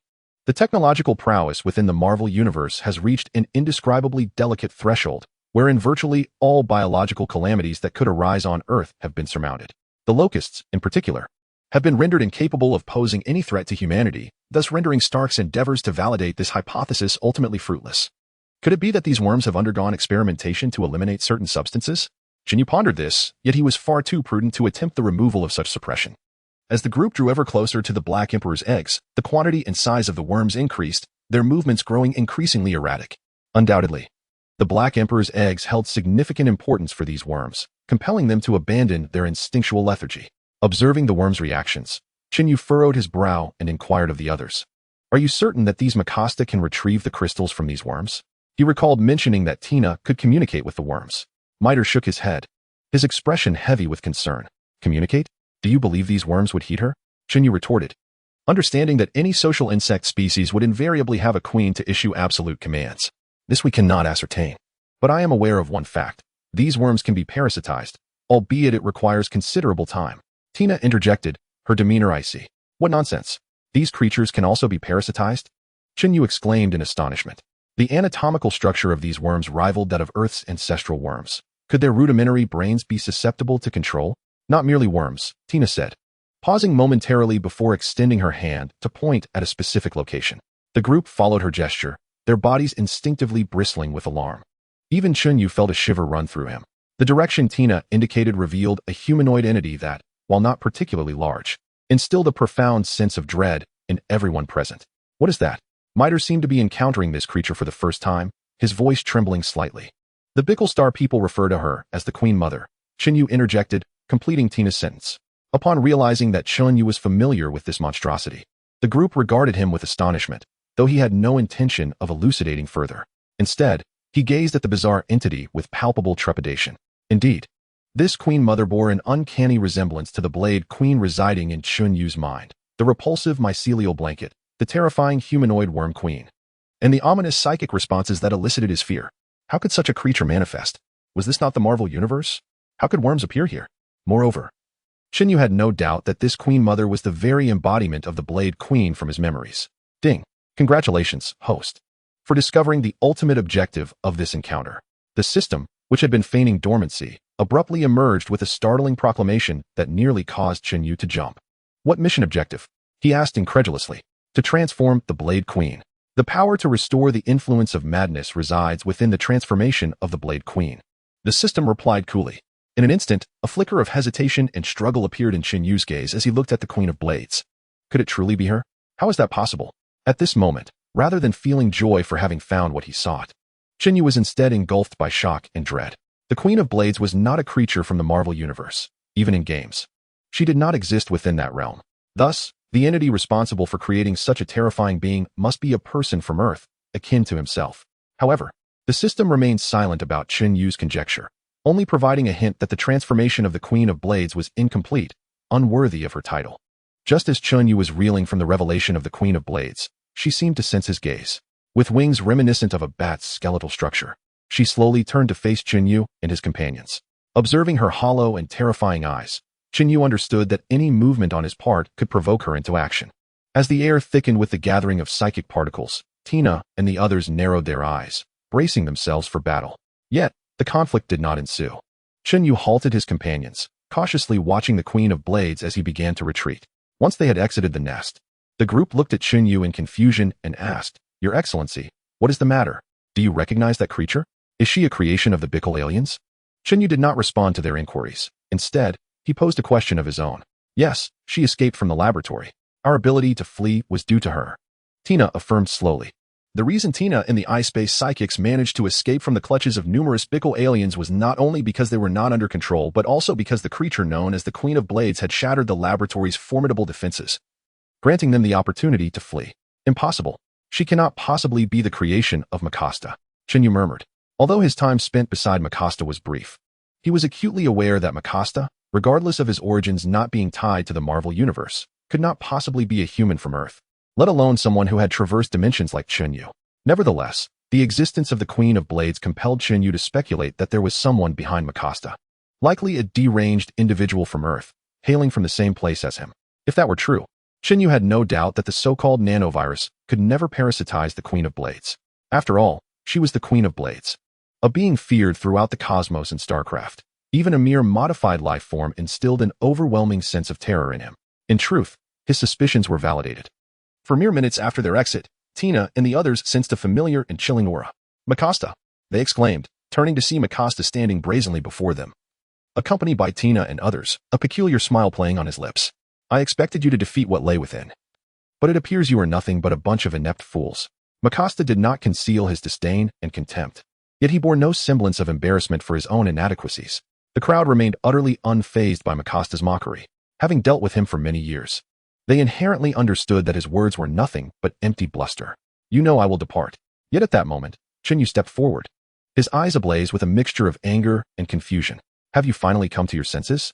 Mikasta seemed to regard Chen Yu with a derisive smile. Indeed, it was true. The capture of Lin Jinghan, Chen Yu's dismissal of the individuals he had sent, and even the rebels' discovery of the bug nest location were all orchestrated by Mikasta. From the very instant Chen Yu set foot on this planet, he had been ensnared in Mikasta's schemes. Now awakened to the reality of the situation, Chen Yu gazed at Mikasta in disbelief. How was this possible? Was Mikasta a deity, capable of foreseeing his arrival?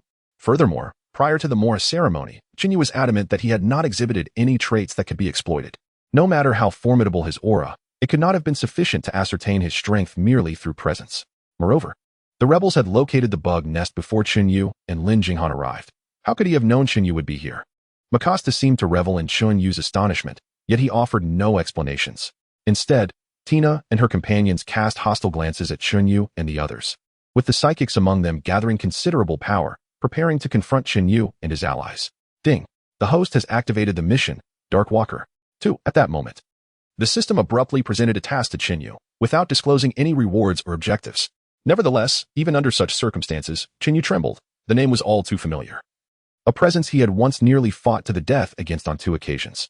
Chapter 75, Chaos. Delay. The instant Chen Yu heard the system's mission, chills coursed through his body as memories of those life and death encounters flooded his mind. Sensing Chen Yu's distress, MIT and the others quickly retreated a few steps, casting worried glances his way. "What is wrong with you? How can this be?" He asked not. Chen Yu had no intention of responding to MIT's inquiries. Instead, he murmured to himself. He was certain that the last time he collaborated with the Avengers in the hospital, they had definitively vanquished the Dark Walker. Otherwise, the chaotic power within him would not have gone berserk so peculiarly. Yet, the system, which had remained silent until now, attempted to offer reassurance. "There is no need for concern, host. Remember, the system previously stated that as power is utilized and unsealed, the cost associated will gradually diminish." However, the system's words did little to alleviate Chen Yu's anxiety, for his prior battles with the Dark Walker had instilled in him an instinctive dread. In truth, host. Consider this. The Dark Walker's elaborate efforts to create a being of lesser strength stem from the fact that, before the system could finish its thought, Chen Yu interjected, because he has weakened. But why? It had been a long time since he had wielded dark energy. Moreover, the dark energy had been sealed. And at this realization, Chen Yu's eyes widened in astonishment. The Dark Walker had gone to great lengths to have Mikasa create the Blade Queen, a modified being, simply because he was unable to engage directly in combat. Given the Dark Walker's penchant for chaos, it was only natural that he would seek to create trouble. System. Has the Dark Walker, like myself, lost the ability to wield other powers? Chen Yu inquired, his excitement palpable. Indeed, the system, for once, did not feign ignorance, but promptly replied. Upon hearing this, Chen Yu exhaled in relief. If the Dark Walker was devoid of power as he was, then victory was not entirely out of reach. Yet, why had he gone to such lengths to create the Blade Queen to confront him? Furthermore, how had he resurfaced? He had been thoroughly defeated last time, and his dark powers had been sealed. How could this be?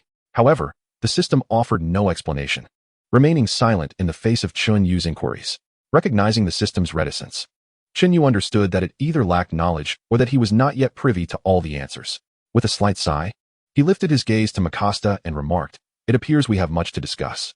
I convey his regards." Mikasa, seemingly aware that Chen Yu had deduced the Dark Walker's presence, smiled faintly and performed a courteous gesture.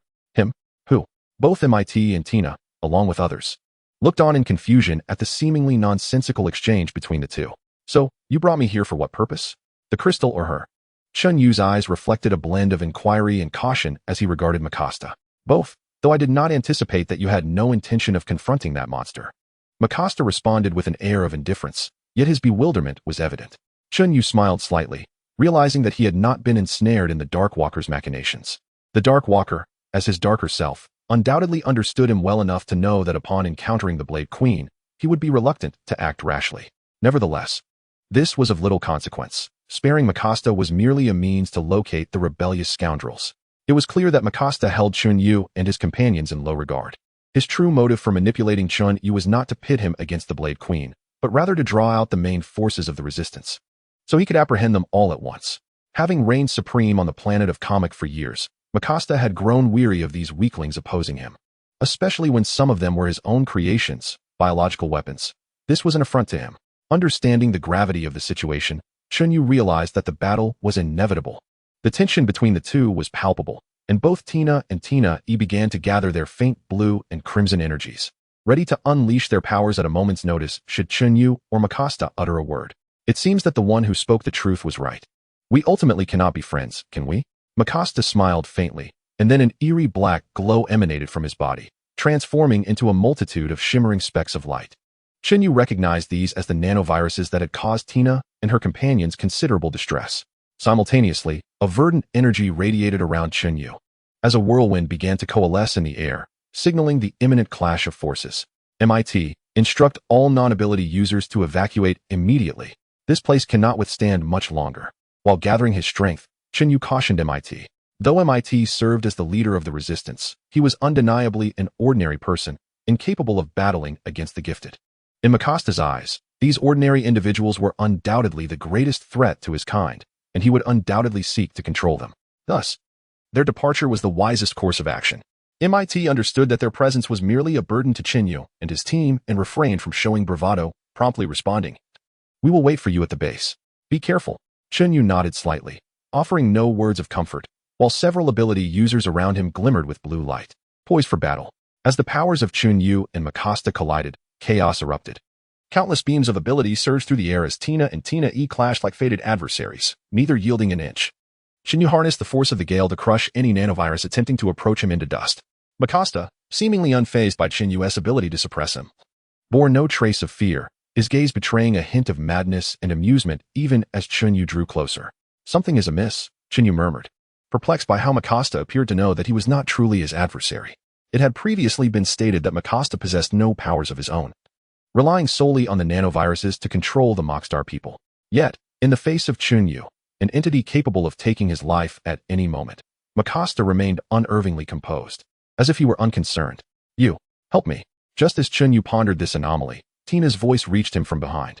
He turned swiftly to see Tina, leaning against a rock, while Tina Yi's terrifyingly high-temperature energy relentlessly melted the ice crystals surrounding Tina.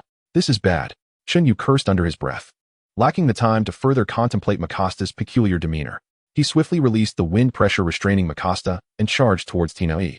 Upon noticing Chen Yu's approach, Tina Yi cautiously withdrew, transforming her entire form into a blaze and retreating to Makasta's side. They are stalling for time. At that moment, as Chen Yu neared Tina, she gazed coldly at Tina Yi and Makasta. What? Chen Yu was momentarily taken aback. Stalling for time? What do you mean? My sister's powers far exceed mine.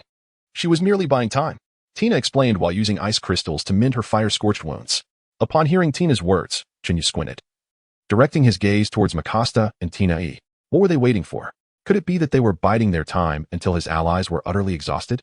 As one gazes into the distance, apart from Tina Yi, the forces of Makasta and the rebels are evenly matched, leaving no surplus strength available for themselves.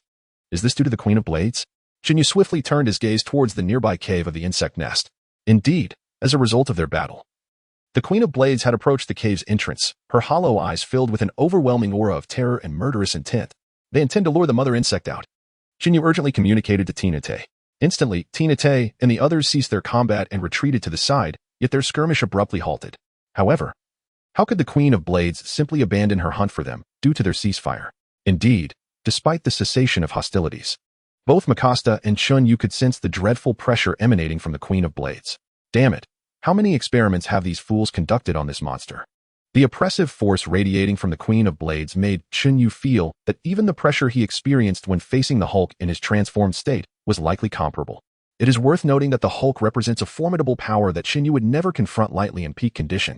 Upon witnessing the Queen of Blades, Makasta revealed a triumphant smile, then turned to Tina Yi, whose eyes flashed with a moment of hesitation before returning to a vacant stare as her flames dissipated.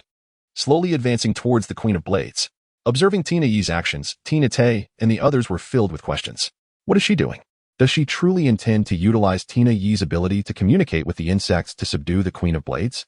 However, as the crowd pondered this, it seemed the Queen of Blades perceived the desire for communication emanating from the woman before her. Gradually moving towards Tina Yi and gently placing her hand upon Tina Yi's head. In an instant, the terrifying psychic pressure forcefully incapacitated all present, save for Chen Yu and Makasta, leaving even the weaker psychics crumpled to the ground. Tina Yi emitted a wretched cry of agony, clearly indicating that the Queen of Blades was not merely bestowing a soothing touch. No, she is siphoning my sister's power. Tina Tay, one of the few capable of contending with Tina Yi as an ice-type ability user, immediately discerned the dissipating energy from Tina Yi. Why? Chen Yu furrowed his brow, glancing at Tina Yi and Makasta. What benefit does it serve Makasta to allow the Queen of Blades to absorb Tina Yi's power? However, Makasta's subsequent actions provided an answer to Chen Yu's query. In an instant, Makasta transformed into a swarm of nanoviruses, darting directly behind Tina Tay. In a flash, a black nanovirus blade pierced through Tina Yi's chest, blood spraying forth instantaneously. No. Upon witnessing Tina Yi being impaled, Tina Tay cried out in anguish, disregarding the fearsome pressure that paralyzed her, desperately attempting to rush towards Tina Yi. Observing this, Chen Yu quickly restrained Tina Tay, realizing that rushing in now would only serve to deliver themselves as prey to the Queen of Blades and Makasta. As the nanovirus penetrated Tina's essence, her strength gradually waned, allowing the virus to draw closer to the Blade Queen. It appeared the Blade Queen sensed the malignancy of this force. However, the virus had already begun to burrow into her body with the relentless fervor of a parasite. In an instant, the Blade Queen's eyes began to darken, a clear indication that the nanovirus was exerting its control over her. Yet, due to the overwhelming might of the Blade Queen, the virus could not seize her completely in an instant. Nevertheless, Makasta had already made significant progress. It was merely a matter of time before the Blade Queen succumbed to this domination. Witnessing the unfolding events, Chen Yu finally grasped Makasta's intention to have Tina allow the Blade Queen to absorb her power, followed by the lethal method of eliminating Tina, thereby transferring the nanovirus along with Tina's essence into the Blade Queen. Everything seemed to fall into place, yet it was painfully evident that it was too late. Chapter 76, The Balance of Power, a desperate rescue. As Tina's body gradually stiffened, her inner strength had completely dwindled, and the controlling nanovirus detached from her. Hurtling towards the Blade Queen with relentless urgency, Chen Yu recognized that there was no time left to intervene, while Tina, overwhelmed by profound sorrow, fainted. Chen Yu furrowed his brow deeply before turning his gaze towards Makasta, who seemed to be in communion with the Blade Queen, his eyes tightly shut, motionless. With gritted teeth, Chen Yu resolved to take a gamble. Suddenly, his entire being was enveloped in a tempest akin to a tornado, surging towards Makasta. The terrifying pressure of the wind shattered everything in its vicinity, transforming the surrounding sand into a violent storm of dust. However, reality was far less favorable. Despite Chen Yu's breakneck speed, he could not eliminate Makasta before those around him could react. Sensing Chen Yu's approach, a fire elemental next to Makasta raised a hand and unleashed a fearsome blaze. Chen Yu's brows knitted in concern, while he was not afraid of mere flames. The unfortunate circumstance was that he was coated in sand, and the fire was sufficiently intense to heat the sand, which absorbed heat readily. Even a slight proximity would subject him to a searing sensation. Through gritted teeth, Chen Yu relinquished his intention to eliminate Makasta and instead rushed toward the Blade Queen and Tina. Do not misinterpret. Chen Yu did not believe he could vanquish the Blade Queen. As the whirlwind swept by, he effortlessly gathered Tina and the Blade Queen, then, along with the others, vanished into the desert amidst the tempest. My lord, they have escaped. Upon witnessing Chen Yu and his companions disappear, those who had not received Makasta's orders refrained from pursuit. Not to worry, the objective has been achieved. Besides, he has already arrived, Makasta mused, opening his eyes with a glint of mockery. He was not surprised by Chen Yu's actions. The nanovirus had already infiltrated the Blade Queen's body, and controlling her was merely a matter of time. As Makasta reveled in his success, a sound reverberating through the earth caught his attention. He turned to the source and observed the worms, which had quieted due to the absence of the mother worm's presence, beginning to emerge from their nest. Among them, several mature worms exuded a terrifying aura. Let them be. The rest no longer concerns us. Makasta felt no fear. These worms could not be parasitized by the nanovirus. Their corrosive blood was exceedingly potent, and the virus would not survive for long within them. He was indifferent to the potential havoc these uncontrolled worms might wreak upon the planet Kamak. With the blade-wielding queen as his formidable ally, Makasta anticipated that once the worms vacated, he could dispatch operatives to retrieve the Black Emperor's worm egg crystal. By then, not only would Kamak pose no threat, but even the Galactic Alliance would be rendered powerless. Most importantly, Makasta cast a cold smile in the direction where Chen Yu and the others had departed. With the blade-wielding queen at his side, his foremost desire was to seek vengeance upon the one who had destroyed his homeland. Once out of Makasta's sight, Chen Yu finally exhaled in relief. However, Tina E was on the brink of death, while the blade-wielding queen remained eerily silent, seemingly engaged in a struggle against the nanovirus. Can anyone assess Tina E's condition? Chen Yu observed her injuries with dread, fearing she would bleed out before they could reach the base. Fortunately, among the remaining few, there was indeed a doctor. Although the medical conditions were inadequate, basic first aid was still feasible. With Chen Yu's assistance, they managed to apply pressure using a makeshift bandage to close Tina E's wounds. Though she was still gravely injured, she would likely endure until they reached the base. However, as Chen Yu exerted every effort to aid Tina E, chaos began to erupt within the resistance base. Indeed, the Dark Wanderer had arrived with his followers. Initially, the resistance members prepared to confront Makasta forces, but Lin Jinghan, with astute perception, recognized the Dark Wanderer and was struck with alarm. Though Lin Jinghan had never directly battled the Dark Wanderer, as an agent of S.H.I.E.L.D., she had amassed considerable intelligence about him during Chen Yu's 2-year absence. The most astonishing revelation was that the Dark Wanderer possessed the power to defeat Chen Yu and the Avengers. The mere thought of confronting such a formidable opponent sent shockwaves through the resistance members. Upon hearing Lin Jinghan's explanation, the group collectively gasped. They were unaware of Chen Yu's true strength, but those who returned from the Mora ceremony had spoken of his prowess, suggesting that even Makasta might not rival him. Thus, the emergence of an adversary capable of besting Chen Yu instilled fear so profound that the resistance dared not make any further moves. The Dark Wanderer, sensing Lin Jinghan's trepidation, smirked slightly. Indeed, he had no intention of launching a full-scale assault on the resistance base. Little did he know that Chen Yu had managed to activate the power of the Gale to such an extent. The system had indicated that the more control Chen Yu exerted over the Earth's forces, the less power the Dark Wanderer could command. The current Dark Walker may not necessarily stand a chance against Chen Yu, at least not in a direct confrontation where he holds no advantage. However, the Dark Walker's objective on this journey is undoubtedly Lin Jinghan. Aside from the Blade Queen, the only way the Dark Walker can impose upon Chen Yu is by capturing Lin Jinghan, as long as she is within his grasp. Chen Yu will ultimately find himself constrained. Yet, he did not anticipate that Lin Jinghan possessed considerable knowledge about him, remaining composed even in the face of her adversary. Mienz, is your antidote ready? At this moment, Miter understood that he must not succumb to panic if the resistance were to descend into chaos. They might not even have a chance to hold out until Chen Yu and the others returned. Just a little longer, my lord, we need at least 10 more hours. Although Mienz yearned to complete the experiment immediately, the task of neutralizing the nanovirus was no trivial matter. even with a thorough understanding of the nanovirus. Producing an antidote was not simply a matter of words. 10 hours, Coster. Open the defenses. Even if we must endure to the bitter end, we must hold out until Chen Yu returns. Upon hearing Mien's words, Miter realized that relying on the antidote to survive this ordeal was out of the question. Gritting his teeth, he addressed Coster. Fortunately, the resistance was not composed of fools. Having battled against Makasta for many years, they were acutely aware that one day their base might fall. Thus, they had constructed numerous defensive measures around the facility. As these defenses were activated, the approaching Makasta army halted, observing the disarray among the resistance fighters. The Dark Walker remained unperturbed. His calculating gaze was not arbitrary, and even his schemes against Chen Yu had commenced long before the latter's arrival. He had no doubt that Makasta had now secured control over the Blade Queen. With this knowledge, the Dark Walker gazed at the beleaguered resistance fighters with a faint smile. Suddenly, a tempest materialized behind him, and a terrifying pressure surged forth, crashing towards the resistance base. While the defensive structures could withstand the advance of the Makasta army, they were powerless against the all-encompassing storm. In an instant, the entire resistance base was engulfed in chaos, tossed about by the hurricane's ferocity. Meanwhile, far away in the desert, Chen Yu, who had yet to return, suddenly felt a surge of anxiety within him. Something was amiss.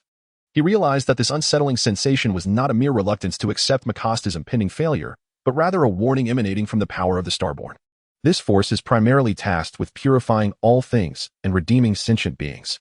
Thus, this feeling of danger was sensed not from Chen Yu himself, but from others. This is bad. Something has happened at the base. Just as Chen Yu was grappling with the ominous feeling, a resistance Esper rushed over anxiously, addressing him.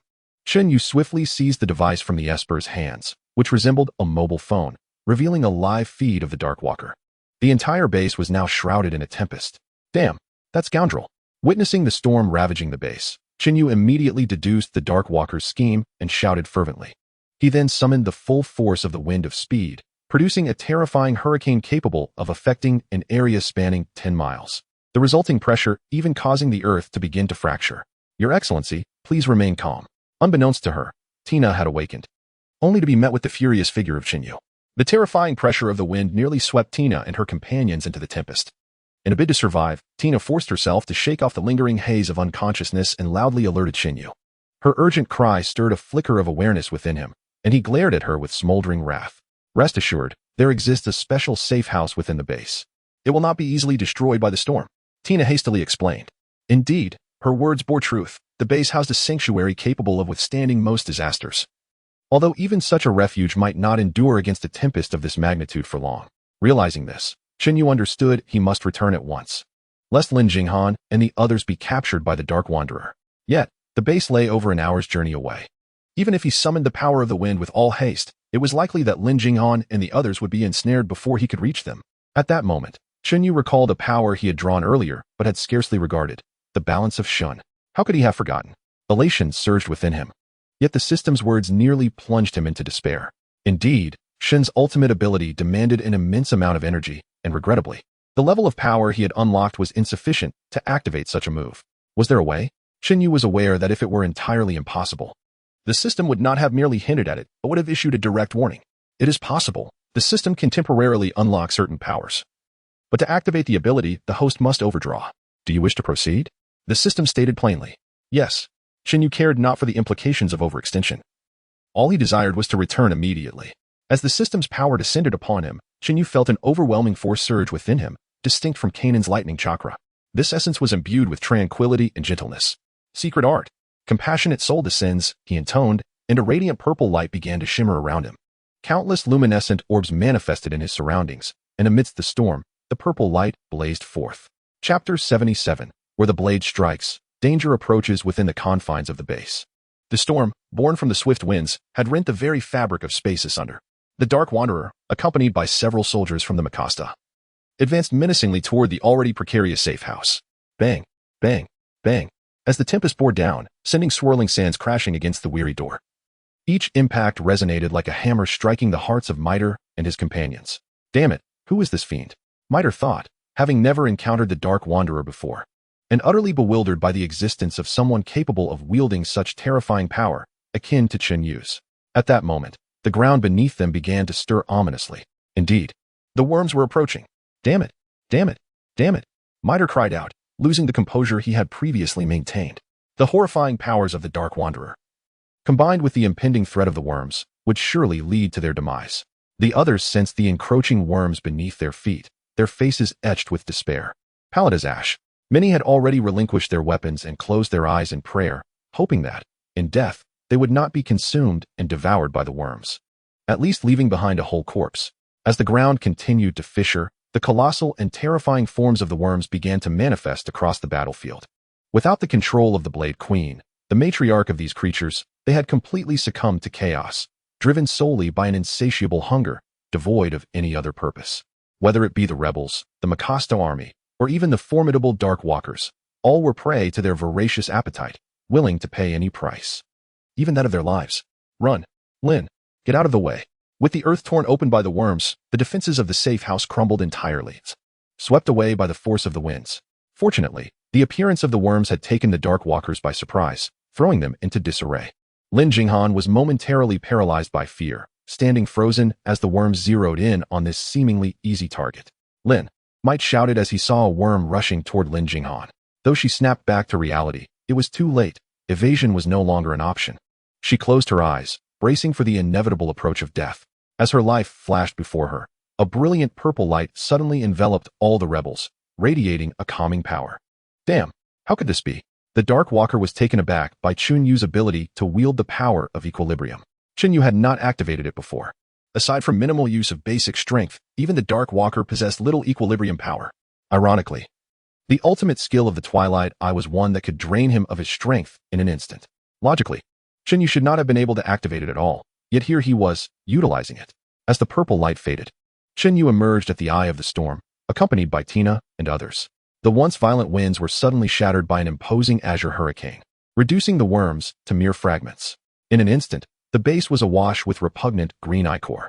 Countless immature worms tirelessly devoured the remnants of their fallen kin. You! Lin Jinghan exclaimed in surprise as she beheld Chen Yu before her. It's all right now. Chen Yu reassured her, gently patting her head before turning to Might and others. Leave this to me. Miners, isn't it? Take a look at Tina. She is on the brink of death. With that, he turned his attention back to the Dark Walkers, who had paused their actions. With a casual strike, one of them tore apart a nearby worm and regarded Chen Yu with a slight, cold smirk. You should already be in hell. Chen Yu replied frostily. Hell? It seems hell isn't worthy of me yet. The Dark Walker dismissed Chen Yu's words without a care, given that their plans had been thwarted. The Dark Walker had no intention of confronting Chen Yu directly, especially with several other gifted individuals standing by his side. However, just as the Shadow Walker was preparing to escape, an indescribable sense of danger surged through him. He abruptly turned around and leaped away, only to find that a pair of bony wings had violently pierced the very spot where he had just stood, causing the ground to crack beneath the force. Makasta, how dare you? It was indeed the Blade Queen, who had now been completely ensnared. The moment Chen Yu had transported the Blade Queen, she fell entirely under Makasta's control, becoming his puppet. The recent attack on the Shadow Walker was, without a doubt, a command from Makasta. The Shadow Walker had never anticipated that the one he had consistently suppressed would dare to strike against him. Rage surged within him, but he was acutely aware that engaging now would only lead to his defeat against the Blade Queen. Damn it, I should never have allied with such a person. Clearly, Makasta was unfazed by the Shadow Walker's fury. Having acquired the Blade Queen, he had become insufferably arrogant, and even Chen Yu hesitated to confront her. No matter how strong the Shadow Walker was, he likely stood no chance against the Blade Queen. Seeing the internal strife between Makasta and the Shadow Walker, Chen Yu raised an eyebrow. Meanwhile, Makasta's figure gradually emerged, with a black sea of nanovirus coalescing in the air, causing everyone to break into a cold sweat. Damn it. Means, you had better tell me you have a solution for the virus. Otherwise, I'll hand you over to those worms. Tina shouted at Means. Go to hell. I told you, it will take at least 10 more hours. Otherwise, you can forget about taking my serum. As a scientist, Means held his research results in high regard. However, Lin Jinghan was different. She was not one to wait for absolute certainty before taking action. From previous experiments, she already knew the serum could eliminate the virus's control. But the exact consequences remained uncertain. My dear, it would be wiser to surrender. As a queen's offering, your demise would at least be fitting. Makasta laughed heartily at the furious Shadow Walker, showing no concern for the wrath of someone who had just been an ally. It seems your friend is rather unreliable. Chen Yu remarked at this moment, suddenly unleashing a terrifying gale of power that thinned the very air around him. Yet, the Blade Queen showed no fear of this force. She merely spread her wings and let out a roar, summoning countless worms from beneath her feet. The terror of the Worm Mother was palpably evident at that moment. As the emergence of the worm army threw everyone into disarray, even Chen Yu and the Shadow Walker were now in a state of panic. Damn it, you fool. You've created something you can't control. Chen Yu yelled at the Shadow Walker, clearly indicating that the Blade Queen had broken free from his grasp. Despite his anger, the Shadow Walker had no intention of arguing. He had never imagined that Mikasa would dare to betray him, let alone plan for the Blade Queen to consume him. You! Hurry and save us!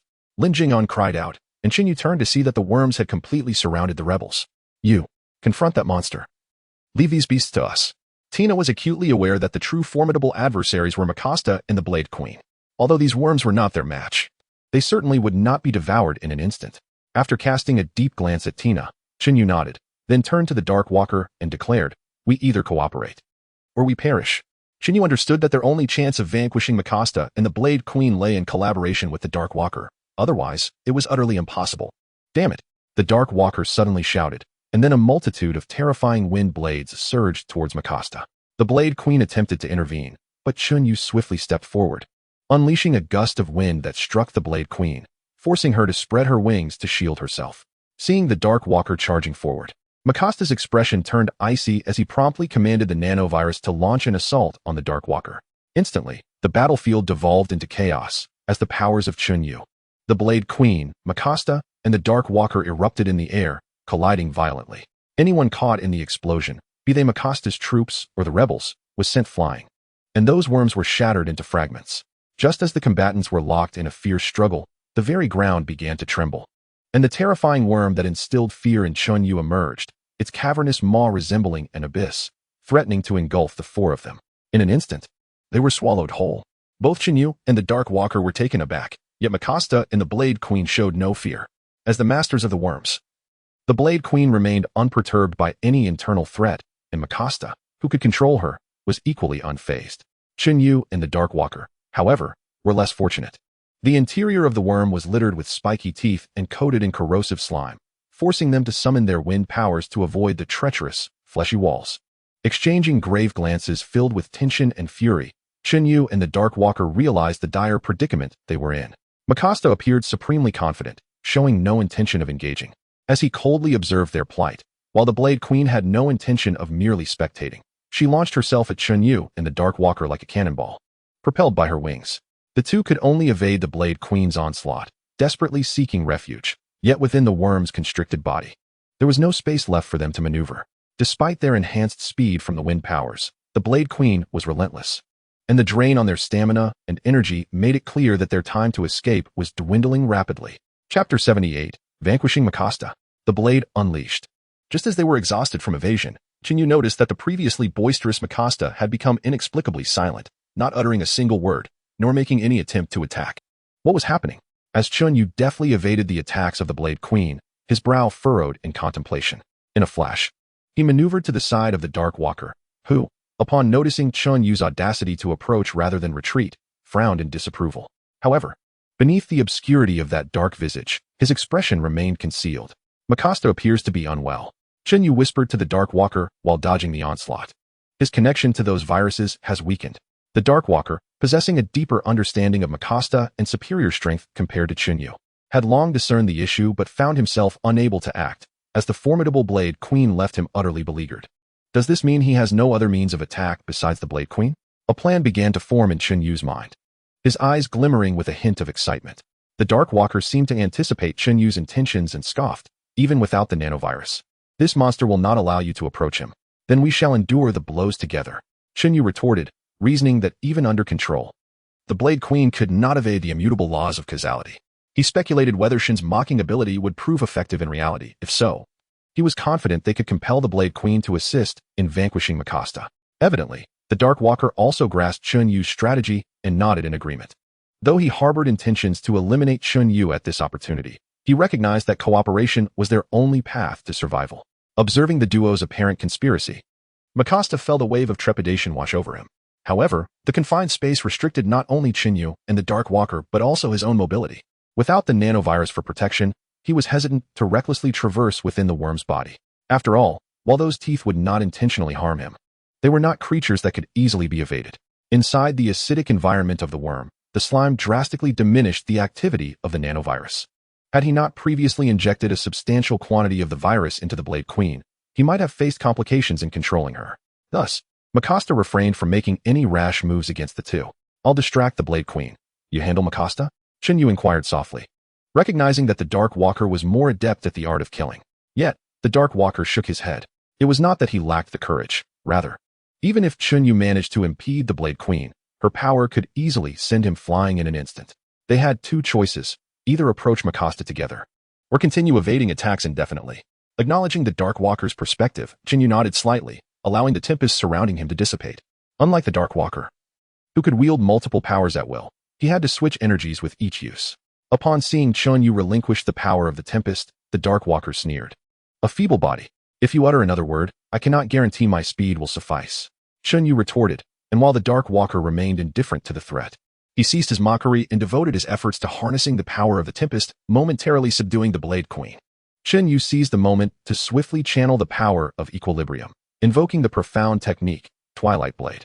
With the manifestation of equilibrium's force, a colossal sword, shimmering in ethereal blue, materialized out of thin air, plunging directly into the worm's body, causing it to writhe violently. In but a fleeting moment, the Blade Queen regained her composure and launched into a frenzied assault, understanding that without the enhancement of gale force, he could not possibly outpace the Blade Queen. Chen Yu promptly unleashed a skill, enveloping himself and the Dark Wanderer in a luminous white shield. The sound of clashing echoes filled the air as the shield, constructed of equilibrium's energy, successfully thwarted the Blade Queen's bone-like wings capable of tearing through anything. However, upon realizing her attacks could not reach them, the Blade Queen furrowed her brow and, with a furious roar, summoned a surge of electricity that enveloped her entire form. What the hell? You've equipped her with a battery, Chen Yu exclaimed, startled by the Blade Queen's newfound electrical prowess. Fortunately, even with her extraordinary abilities, the shield remained intact. In that fleeting second, it was sufficient for both to dart towards Mikasta's side. Mikasa, taken aback by their sudden approach, was clearly startled. Recognizing that they had discerned his precarious situation, he hastily drew his personal weapon, preparing to retaliate. Yet, regrettably, this contraption, effective against ordinary individuals or even slightly weaker ability users, was rendered nearly useless against Chen Yu and the Dark Wanderer, akin to wielding a mere stick. With a flick of gale force, the Dark Wanderer sent Mikasta's weapon flying and charged at him, intent on making him experience the consequences of betrayal. The sight of the Dark Wanderer, fueled by rage, sent Mikasa into a panic as he scrambled to evade, wishing for more limbs to escape. Unfortunately, devoid of the nanovirus, his speed was even inferior to that of the powerless Chen Yu. Yet, to their astonishment, upon impact, the Dark Wanderer's assault met with a resounding explosion, revealing Mikasta's bone spines had successfully intercepted the attack.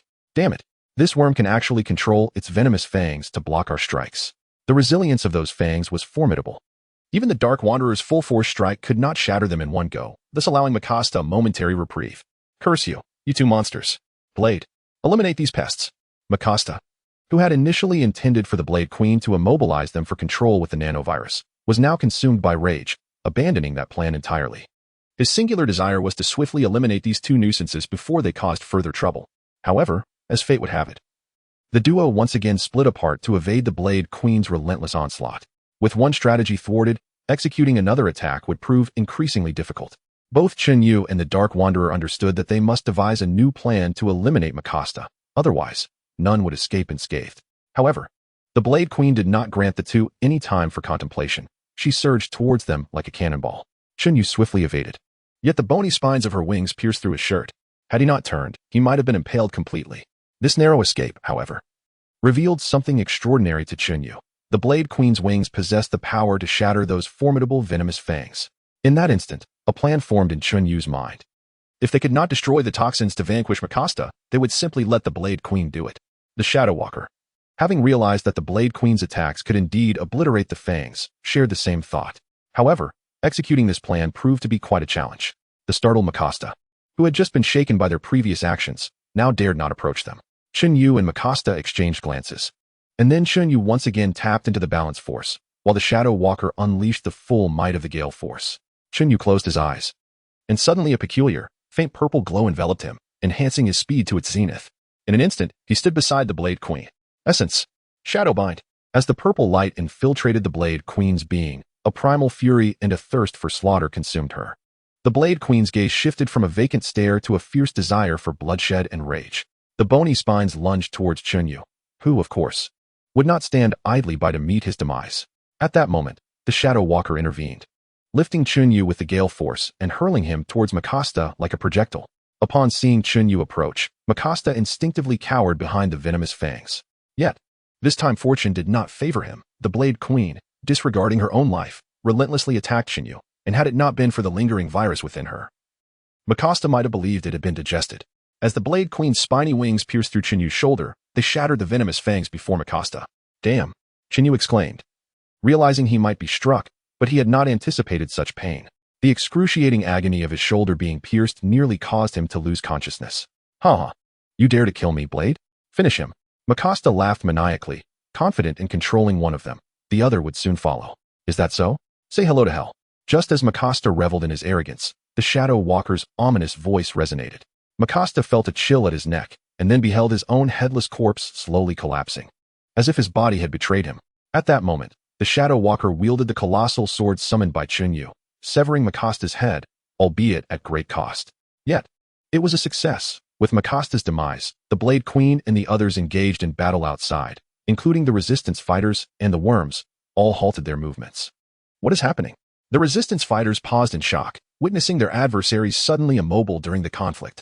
It seems Mikasa has fallen, Tina exclaimed in delight, sensing the weakening of the virus within those individuals.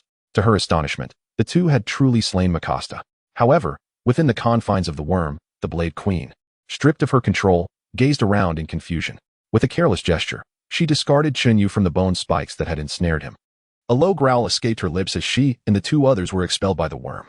In an instant, the battlefield fell eerily silent, as if an unspoken conclusion had been reached. Just as the onlookers contemplated raising their hands in triumphant cheer, a terrifying pressure suddenly instilled fear in every heart. The once motionless Mikasa army now erupted in a myriad of black glimmers, each flicker seemingly imbued with consciousness, beginning to coalesce. Cursed be it. That wretched being is not yet vanquished. The Dark Walker sensed Mikasa's lingering presence and let out a furious roar. Beneath the shroud of black light, a familiar silhouette emerged. Although Mikasa had perished, his consciousness lingered within the nanovirus, seething with rage towards the two who had caused his demise. He turned his gaze to the Blade Queen, a cold smirk forming on his lips, vowing to drag everyone into the abyss with him. All the black glimmers converged upon the Blade Queen, who was unable to evade their grasp. Instantly, a dreadful pressure enveloped Chen Yu and the Dark Walker, rendering them powerless. The nanovirus fully parasitized the Blade Queen, driving her into a frenzied state. Chapter 79, Antidote. Unseal the binding. As the nanovirus surged into the Blade Queen's body like a dark ocean, her aura became increasingly volatile. Despite the concerted efforts of the onlookers, they were incapable of altering her fate, not even in the slightest. Cursed be this turn of events. Chen Yu, witnessing the Blade Queen's transformation, understood that Mikasa was intent on dragging others down with him. Yet, even in unison, he and the Dark Walker were no match for the Blade Queen. Undoubtedly, they were ensnared in a fatal predicament. Wait. I mentioned that the antidote has not been tested. What if it proves ineffective? Just as anxiety gripped the crowd, the voice of Means echoed through the air. Everyone turned, astonished to see Lin Jinghan staggering forward, pulling Means along, who clutched the so-called antidote in his hand. The antidote is ready for use. Oh dear, old man. Spare us the chatter. Is there not a more opportune moment for experimentation? Lin Jinghan explained to Chen Yu while dragging Means closer, paying no heed to the old man's exasperated expression. There was no choice. The stubborn old man insisted on conducting an experiment before utilizing the remedy. Yet given the current circumstances, by the time he completed his tests, the outside world might be reduced to ashes. Receiving the antidote tossed by Lin Jinghan, Chen Yu exchanged a determined glance with the Dark Walker. He then surveyed the rebels and the Mikasa soldiers, who had just regained their senses and were still bewildered by the situation. Counting carefully, he noted approximately 40 superhumans. While they were significantly weaker than Tina, they were not entirely without merit. With this thought in mind, Chen Yu quickly turned to Miter, who understood his intent and swiftly organized everyone to assist Chen Yu and the Dark Walker. Although the attacks of the 40 extraordinary beings felt like mere scratches, many among them wielded ice-based powers, the frigid temperatures momentarily immobilizing the Blade Queen. Chen Yu and the Dark Wanderer exchanged a knowing glance, both realizing that to eradicate the nanovirus, they must collaborate seamlessly. At this juncture, it was clear that mutual hostility was no longer an option. Failure would spell doom for them all. With determination, both summoned the full extent of their strength, merging their powers into a cohesive force of whirling wind. Each retained half of the gale's might. And it was then that Chen Yu truly grasped the terrifying potency of the tempestuous energy. The entire space was engulfed by a whirlwind, a fearsome pressure lifting clouds of dust, rendering everyone unable to open their eyes. The Blade Queen, sensing the oppressive winds, summoned a horde of writhing worms to shield herself. In an instant, the ground was stained green, the acrid scent of their ball permeating the air. Damn these creatures! The Dark Wanderer growled in frustration as he witnessed his attack thwarted. Chen Yu swiftly drew his weapon, realizing that without a blade, the prowess of the Gale Sword Master was inherently incomplete. Observing Chen Yu's actions, the Dark Wanderer narrowed his eyes and casually picked up a piece of elongated scrap metal from the ground. With a gust of wind, a battered longsword appeared in his grasp, clearly indicating that the Dark Wanderer's combat capabilities surpassed Chen Yu's, displaying a lesser reliance on weaponry. Armed, they began to concentrate their gale powers fervently, while the Blade Queen, under the relentless assault of over 40 extraordinary beings, conjured a horrifying swarm of insects, surrounding the entire base in a suffocating grip. In an instant, all were compelled to engage in battle. Chen Yu raised his longsword, his eyes firmly closed, channeling all his strength into the blade. The Dark Wanderer positioned his sword before him, crouching slightly, enveloped by the gale's force. A subtle, feeble whirlwind began to emanate from the sword's edge, gradually intensifying until it transformed into a terrifying tornado capable of obliterating anything in its path. Upon witnessing this, the Blade Queen let out a furious roar, unfurling her wings as she unleashed a torrent of electricity that collided with the whirlwind. Her body lifted off the ground. Just as she soared into the air, an eruption of ferocious power surged forth. Furious Gale Slash. Chen Yu had spent considerable time preparing, exhausting all his gale energy, and finally unleashed Yasuo's most formidable ultimate move. In that moment, the space appeared filled with razor-sharp blades. Countless gales converging and slicing through the Blade Queen's form from all directions. Even the Blade Queen found herself unable to withstand Chen Yu's onslaught. The sheer force of the attack would have obliterated any adversary, even that monstrous steel worm from earlier, into mere fragments. In an instant, verdant blood splattered through the air, only to be swept upwards by the ferocious winds. The agonizing pain rendered the Blade Queen incapable of controlling the worms, and the once cornered rebels, ensnared by the worms, now found newfound strength to resist. The battlefield took a dramatic turn as the worms, besieged by the powers of the psychics and the weaponry of the Komokians, scurried for cover. Many worms fell victim to the onslaught, including the colossal worm, which found itself unable to evade the relentless attacks. Countless beams of light and psychic strikes rained down upon it. Even its iron-like form began to show fissures. However, the Gale Severance was merely a single phase of attack and could not annihilate the Blade Queen, the matriarch of worms, despite her grievous injuries. The worm's intrinsic instinct for sacrifice only fueled her fury, making her even more ferocious. Find a way to control her, Jinghan. How do we administer the antidote? As he landed, Chen Yu, having exhausted all his strength, nearly collapsed but swiftly switched to a balanced force to prevent himself from fainting. Just break it. As long as she comes into contact with the antidote, it will suffice. Lin Jinghan shouted to Chen Yu while evading the worm's assaults. Understanding the method of application, Chen Yu exchanged a glance with the Dark Walker. Harnessing the remaining power of the gale, the Dark Walker surged forward with terrifying speed, seizing the antidote from Chen Yu's grasp and charging towards the Blade Queen. Yet, despite his swift pace, the Blade Queen was not wholly incapable of pursuit. Although he managed to close the distance, he could not spill the antidote upon her. Infuriated by the dual human assaults, the Blade Queen lashed out with her clawed wings at the Dark Walker. Realizing the imminent danger, the Dark Walker abruptly halted his advance, but could not evade the oncoming attack. Just like Chen Yu, a bone spike pierced through his shoulder, staining the ground beneath him crimson. Stifling a grunt, the Dark Walker summoned the full force of the gale, enveloping his weapon in its energy, and struck at the bone spike embedded in his body. With a sharp crack, the shattered blade transformed into a glimmering cascade, disintegrating in the air.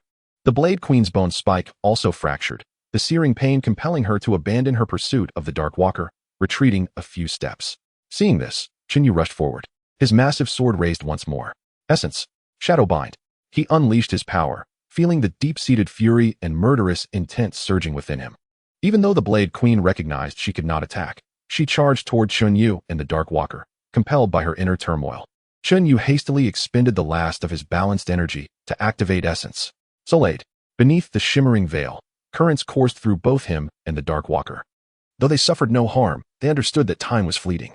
In an effort to confront the Blade Queen, the Dark Wanderer exchanged a glance with Chen Yu before charging directly at her. Channeling the full force of the Tempest, he expended every ounce of his strength, achieving unparalleled speed as he embraced the Blade Queen. Yet, her assault did not cease. Bone spikes pierced through the Dark Wanderer's body. However, this very action rendered her incapable of evading the potion hurled by the Dark Wanderer. Observing this, Chen Yu swiftly drew the great sword from the ground, enduring the utmost fatigue, and swung it decisively, severing the potion in front of the Blade Queen. In an instant, the potion splashed onto her form. Instantly, the Blade Queen's power diminished drastically. Observing this, the Dark Wanderer hastily seized the great sword from Chen Yu and swung it with force, crimson droplets cascading down as green blood billowed forth. The Blade Queen was bisected, and in that fleeting moment, countless nanoviruses surged forth. However, those already infected by the potion lacked any semblance of frenzy. Without needing Chen Yu or the Dark Wanderer to intervene, they gradually dissolved into shimmering particles, vanishing into the air. Chen Yu gazed at the lifeless Blade Queen, panting heavily. Had they been even a moment later, neither of them might have escaped alive. A chime echoed, "Congratulations, host, for completing the task of seeking the power to lift the seal. Rewards include the unsealing of all acquired powers, 1 chance for a Hero S lottery, and 1 activation opportunity. Note, the host has overdrawn 1 activation opportunity, and it is being removed." The system's voice confirmed the Blade Queen's demise to Chen Yu. At the very moment the system announced the completion of the task, the severed body of the Blade Queen erupted with a terrifying radiance. 2 extraordinary forces surging forth and entering the bodies of Chen Yu and the Dark Wanderer. In an instant, the previously sealed powers were all unleashed. The surging energy causing both Chen Yu and the Dark Wanderer to stagger momentarily before regaining their balance. With the Blade Queen's control severed, the worms lost their reckless abandon and dispersed, vanishing within the base. Cheers erupted as everyone realized they had triumphed, though the path had been fraught with challenges. Victory was theirs. As for the remaining Bi-clans on the planet Kamak, they had chosen to flee the moment Mikasta fell, unable to pursue due to their lack of capabilities. Forced to retreat in bitter frustration, the Dark Wanderer cast a lingering glance at Chen Yu, who quickly assumed a defensive stance, without a common enemy. Chen Yu suspected the Dark Wanderer would not let him off easily. Yet, in a twist of fate, the Dark Wanderer merely scoffed and transformed into shadow, vanishing before Chen Yu's eyes. Ultimately, he chose not to engage Chen Yu in a further contest. Only when the Dark Wanderer's figure had completely disappeared did Chen Yu exhale in relief, a sense of dread washing over him as he patted his chest. A chime resounded. "Congratulations, host, for completing the task. Dark Wanderer, 2. Rewards: 1 chance for a weapon lottery and 2 activation opportunities." Upon hearing the system's task prompt, Chen Yu was momentarily taken aback. Previously, when he received the mission from the Shadow Walker, he hadn't noticed any other indications. He had assumed that he needed to vanquish the Shadow Walker to complete it.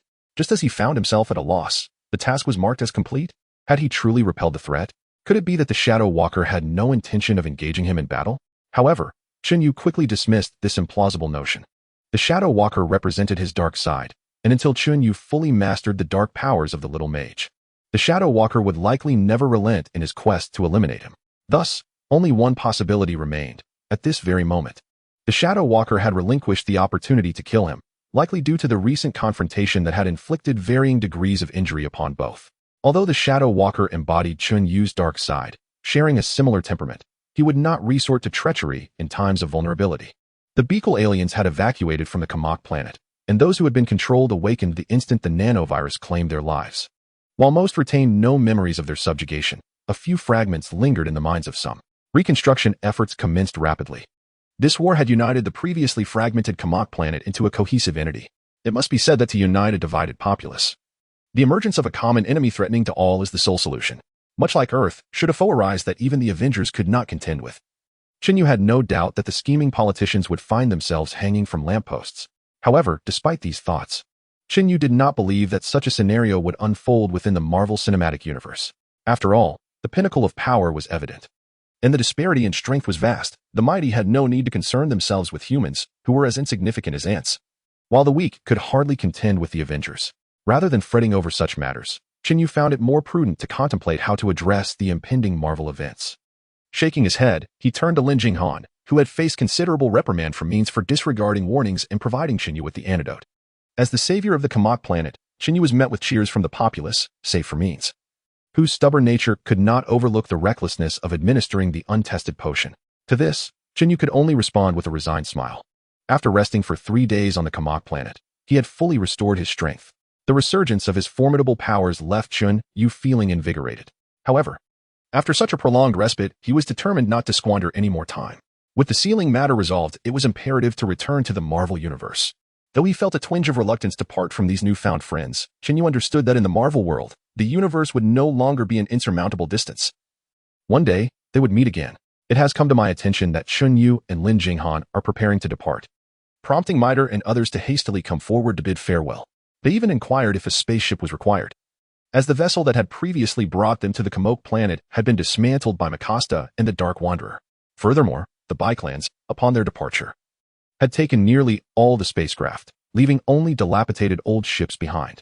Aware that the Kamok planet still requires technological advancement, Chen Yu decided against taking anything with him, expressing his confidence in finding a solution, which, naturally, stemmed from the special skill he had previously acquired, destiny. As the two smiled and waved to the crowd in preparation for their departure, a circle formed from a card suddenly appeared beside Chen Yu. As a traveler from another world, he was well aware that the next unfolding scene would be from Guardians of the Galaxy Volume 2. And it was time to seek out the Guardians. Through the lens of destiny, Chen Yu glimpsed the Guardians, light years away, engaged in a fierce battle against a formidable creature. He swiftly harnessed his power to teleport himself and Lin Jinghan to their side. Just as the brilliance was about to fade, Chen Yu noticed a dark figure lurking in the distance, observing his departure. It was the Dark Wanderer, whose expression was entirely obscured by shadows, rendering his emotions unreadable. Yet his actions spoke volumes. The Dark Wanderer waved his hand, and like Chen Yu, a circle of cards appeared beneath him. It seemed he was indeed a reflection of Chen Yu's darker side, mirroring his abilities flawlessly. Chen Yu smiled faintly, saying nothing. He understood that the Dark Wanderer would inevitably seek him out again, but what could be done? One could only confront challenges as they arise. It appeared that upon returning, there would be much to attend to. Lin Jinghan looked puzzled at Chen Yu's remark, unable to grasp its meaning, but he offered no explanation, gently ruffling her hair. In a flash of light, the two found themselves suddenly amidst the battlefield, where the Guardians, beleaguered by the creature, displayed expressions of concern at the unexpected radiance. However, upon recognizing who had arrived, their faces broke into smiles. Chen Yu, what brings you here? Noticing that the Guardians had yet to subdue the monster, Chen Yu smiled slightly. He conjured a dart of lightning, channeling nearly half of his electrical power into it. Although the unleashed force was insufficient to vanquish the beast, it would certainly inflict significant damage. Yet, upon surveying the situation, Chen Yu paused, asking, "Where's Drax?" At that moment, the Guardians were all present, and Groot had survived due to Chen Yu's earlier alterations to the narrative, but Drax was conspicuously absent, leaving Chen Yu somewhat bemused. However, upon observing the expressions of the others, confusion washed over him. Suddenly, Lin Jinghan tugged at him and pointed toward the monster, drawing Chen Yu's attention to the fact that Drax had somehow entered the belly of the beast. His recent attack had not only stunned the creature, but had also left Drax disoriented. "Forget that fool," Gamora remarked, exasperated by Drax's bumbling tactics. Just as the group reveled in their reunion, Rocket interjected, "If you plan on becoming the entire monster's excrement, then by all means, continue chatting." The monster, having just recovered from its paralysis, let out a tremendous roar, prompting everyone to abandon their nostalgic reminiscences and rejoin the fray. Gamora, with a heartwarming gesture, tossed a firearm to Lin Jinghan. Although Lin Jinghan was not as formidable as the others, he was by no means an ordinary individual. After all, he was an agent of S.H.I.E.L.D., capable of defending himself and engaging in minor skirmishes. A gash marred his neck, urging him to look upward at Rocket. Peter shouted at Rocket, then activated his flight helmet, while Chen Yu wore an indifferent expression and unleashed his power of wind fury. The duo soared into the air, charging towards the monster, while Lin Jinghan and Gamora remained on the ground, assaulting the beast. At that moment, Rocket arrived, brandishing a Gatling gun and unleashing a barrage upon the creature's head. "Hey, you oversized sea monkey, look up," Star-Lord shouted, simultaneously attacking the monster and diverting its gaze. "I can assure you, this creature could never evolve into me," Chen Yu remarked in exasperation, joining Star-Lord in flight to compel the monster to lift its massive head. Fueled by their harassment, the enraged monster opened its gaping maw to bite at Star-Lord and the others, revealing the wound on its neck. Gamora quickly took aim, preparing to fire, but at that moment, the monster unexpectedly spewed forth a strange, iridescent liquid that shimmered in the air. "For heaven's sake, Gamora, can you please aim a little faster?" Chen Yu exclaimed. Despite regaining all its strength, only Wind Fury had truly activated most of its power, rendering Chen Yu's attacks comparable to those of the others, with the risk of inadvertently harming teammates.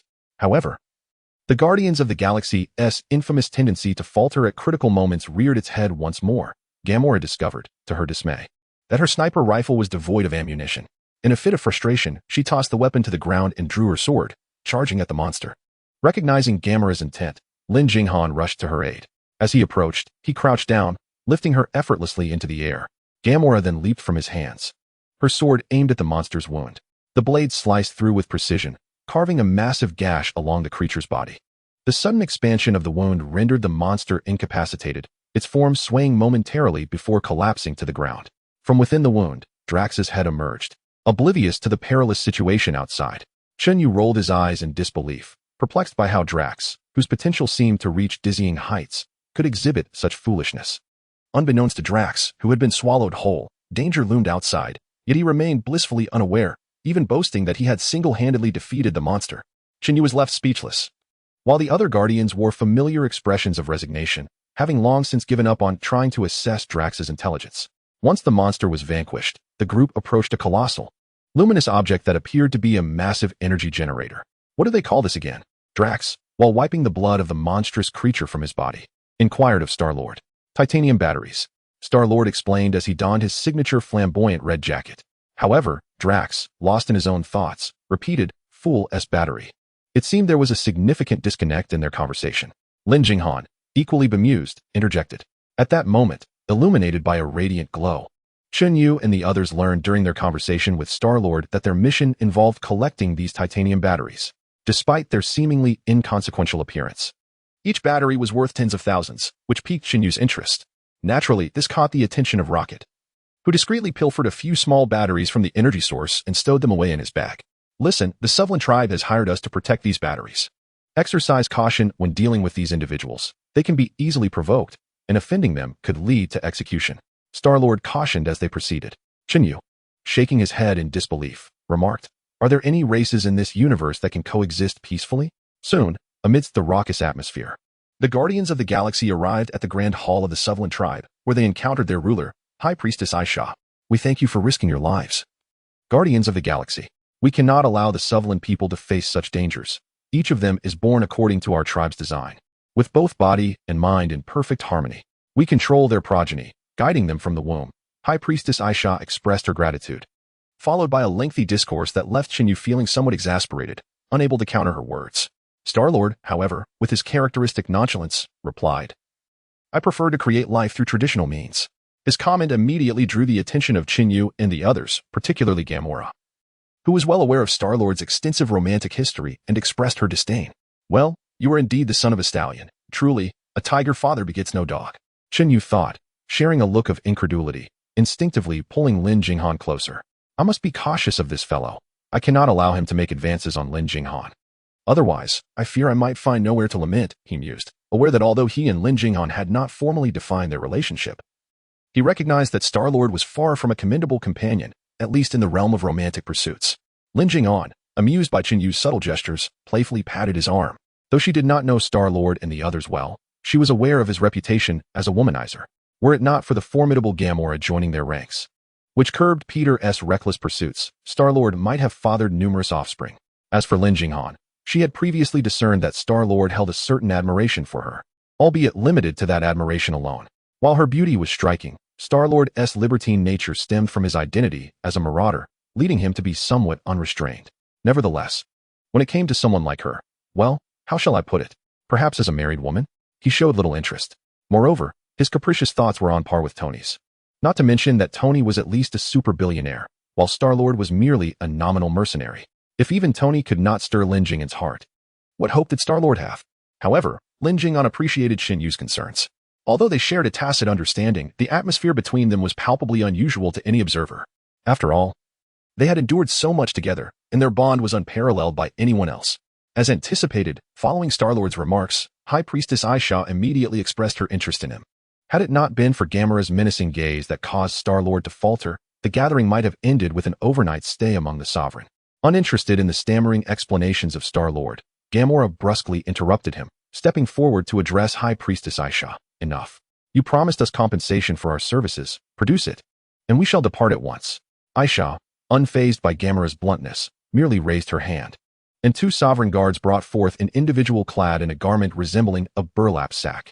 Upon removing the hood, Chen Yu recognized that it was Gamora's sister, Nebula, the one who had previously turned against them and nearly killed Gamora, also one of Thanos' adopted daughters, though merely a tool in his grand scheme. Family reunion. How delightful. Star-Lord seemed oblivious to the tense atmosphere between Gamora and Nebula, naively exclaiming, "How on earth did you become a playboy with such emotional intelligence? Is it merely due to your prowess in bed?" Chen Yu expressed his profound bewilderment at Star-Lord's words. "I know she is your sister," High Priestess Aisha remarked upon seeing Nebula. However, Gamora was indifferent to this and coldly replied, "To me, she is merely a bounty from Xander. She attempted to steal our batteries and was apprehended by our soldiers. Feel free to deal with her as you wish." High Priestess Aisha slowly stood, indicating that Nebula would be handed over to the Guardians of the Galaxy. With that response, Gamora took hold of Nebula and prepared to leave, while Star-Lord expressed his gratitude and also turned to depart. Yet, High Priestess Aisha suddenly called out to Star-Lord, "What is your lineage, Mr. Quill?" Star-Lord was somewhat taken aback by Aisha's inquiry into his background, but he recalled that provoking such beings was unwise. Since it was not a matter of great secrecy, he divulged his origins. "My mother is from Earth," he stated nonchalantly. "And your father?" Aisha interrupted sharply. "I know he is not from Missouri." "That is all I can say," Star-Lord replied, uncertain of his father's identity. "I perceive an extraordinary lineage within you. This hybrid bloodline appears rather reckless," Aisha remarked coldly, exhibiting no awareness that she was commenting on another's wounds. "Listen, did you know? I have heard it said that you all are nothing but self-righteous scoundrels. But that is far from the truth," Rocket exclaimed thoughtlessly, gesturing in a rather misguided manner, inadvertently evoking a sense of irony. Suddenly, in the direction he was gazing, a warrior of the sovereign race brandished his weapon, prepared to advance, while High Priestess Aisha displayed an expression of displeasure. "Damn it, did I misjudge again?" Rocket exclaimed, realizing his error, and apologized, expressing his surprise at being discovered. Drax, standing beside him, hoisted Rocket up, turned him around, and followed Gamora out. "You ought to consider yourself fortunate they didn't take your life." Who would have thought that Drax, with his simplistic mind, understood the importance of being cautious with his words around such individuals? Nevertheless, Rocket wore a mischievous grin and muttered, "Did you really need to say that?" Want to buy some batteries? As he opened a small compartment in his backpack, revealing the batteries he had previously concealed. Upon witnessing this, Chen Yu rolled his eyes, thinking to himself, "Well, this is it." However, Drax erupted in laughter, and for the Guardians of the Galaxy, this was akin to a windfall. After departing the Grand Hall, the group returned to their ship. On board, there was a small room, and naturally, Chen Yu and Lin Jinghan took residence there. As they were perceived as a couple by the others, and sharing a space seemed quite natural. Having shared a living space before, both Chen Yu and Lin Jinghan were no longer shy, entering the room with calmness. The Guardians were now intent on escorting Nebula to Xander to claim their bounty. Chen Yu found the raucous atmosphere in the control room unbearable and preferred to retreat to the room to first clear the rewards from the system. Upon returning, Lin Jinghan, having sweated profusely during the recent battle, decided to take a shower, while Chen Yu opened the system to review his rewards. Having completed 2 tasks on the planet of Kamor, he earned 1 lottery chance, 3 activation opportunities, and 1 weapon lottery. However, due to previously overextending an activation opportunity, the system reclaimed 1, leaving him with 2 remaining activation chances. After confirming all the rewards, Chen Yu addressed the system, saying, "System, utilize all these rewards for me." The system, eager for business, promptly appeared, beginning with the hero lottery. As the question-marked cube began to shimmer with light, familiar faces materialized before Chen Yu, one after another, until they faded away. "I hail from 2 worlds, yet belong to neither." It was Shyvana, the Dragonblood champion. "By the gods, the Dragon Lady?" Chen Yu exclaimed in astonishment, for the name of the Dragon Lady was etched vividly in his memory. Her terrifying burst of power and sustained output were sources of great joy for him. As a half-dragon, the Dragon Lady possessed a formidable draconic essence within her, not of the Eastern Divine Dragon, but rather that of the Western Colossal Dragon with magnificent wings. Certainly, in the absence of activation, Chen Yu found it challenging to harness even a fraction of dragon power, let alone transform into a dragon. Moreover, the system delivered disheartening news. Although the Dragon Maiden's ultimate ability appeared rather unremarkable within the game, it possessed an extraordinary potency in the real world. To activate this ultimate move, one would need to achieve activation at least 3 times. In an instant, Chen Yu abandoned the idea of testing the Dragon Maiden's strength through Igo. After all, he could not afford the opportunity for activation at present. While the Dragon Maiden's power was formidable, its cooldown and energy consumption were equally substantial. Even if Chen Yu managed to activate it through sheer effort, he would likely faint after a single use. Thus, it would be more prudent to activate other powers first and consider the activation when he accumulated surplus points. Therefore, although he had not squandered the opportunity for a draw, the outcome was hardly distinguishable from waste. Chapter 82, The Endless Blade with the Hero Draw concluded. Despite a hint of wastefulness, there were at least some rewards. After addressing the hero draw, the focus naturally shifted to weapons. However, upon observing the lingering lost chapters within the system space, Chen Yu felt a wave of confusion. He had not utilized them since acquiring them. And while these weapons might be akin to data monsters within the game, their significance in reality remained elusive to Chen Yu. Could they merely amplify his abilities? He remained non-committal. It appeared that the system had altered elements from the League of Legends universe to some extent within reality, suggesting that the lost chapters should indeed possess some utility. Yet, Chen Yu was at a loss and, unfortunately, lacked the time to conduct thorough research. After a moment of silence, Chen Yu sighed, deciding to let fate take its course. With that thought, he promptly initiated the weapon draw. Given that the previous instance had yielded 3 weapons as a system perk, this time, it was likely to result in just 1 weapon. Chen Yu had no doubts about his ill fortune, so he could only pray that the system would not deceive him. Ding! Congratulations, host. You have drawn the weapon, Endless Blade. As the weapon's distinctive radiant glow faded, Chen Yu unexpectedly experienced a stroke of fortune. Before him lay a blade emanating a terrifying power, entirely enveloped in a golden hue, with its edge extending outward, radiating a chilling gleam that commanded respect. Oh my! What a stroke of luck! Seeing the weapon he had drawn, Chen Yu leaped excitedly from his bed, only to collide painfully with the ceiling of the spacecraft. Letting out a cry of pain. Chen Yu, what happened? At that moment, Lin Jinghan, alerted by his exclamation, rushed out of the bathroom, her figure wrapped in a bathrobe, appearing both refreshing and alluring. While Chen Yu was still basking in the exhilaration of acquiring a divine weapon, his eyes widened in astonishment, fixated on Lin Jinghan. Although he had previously noted her commendable figure beneath her usual agent attire, nothing compared to the direct view he was now afforded, leaving him utterly astonished.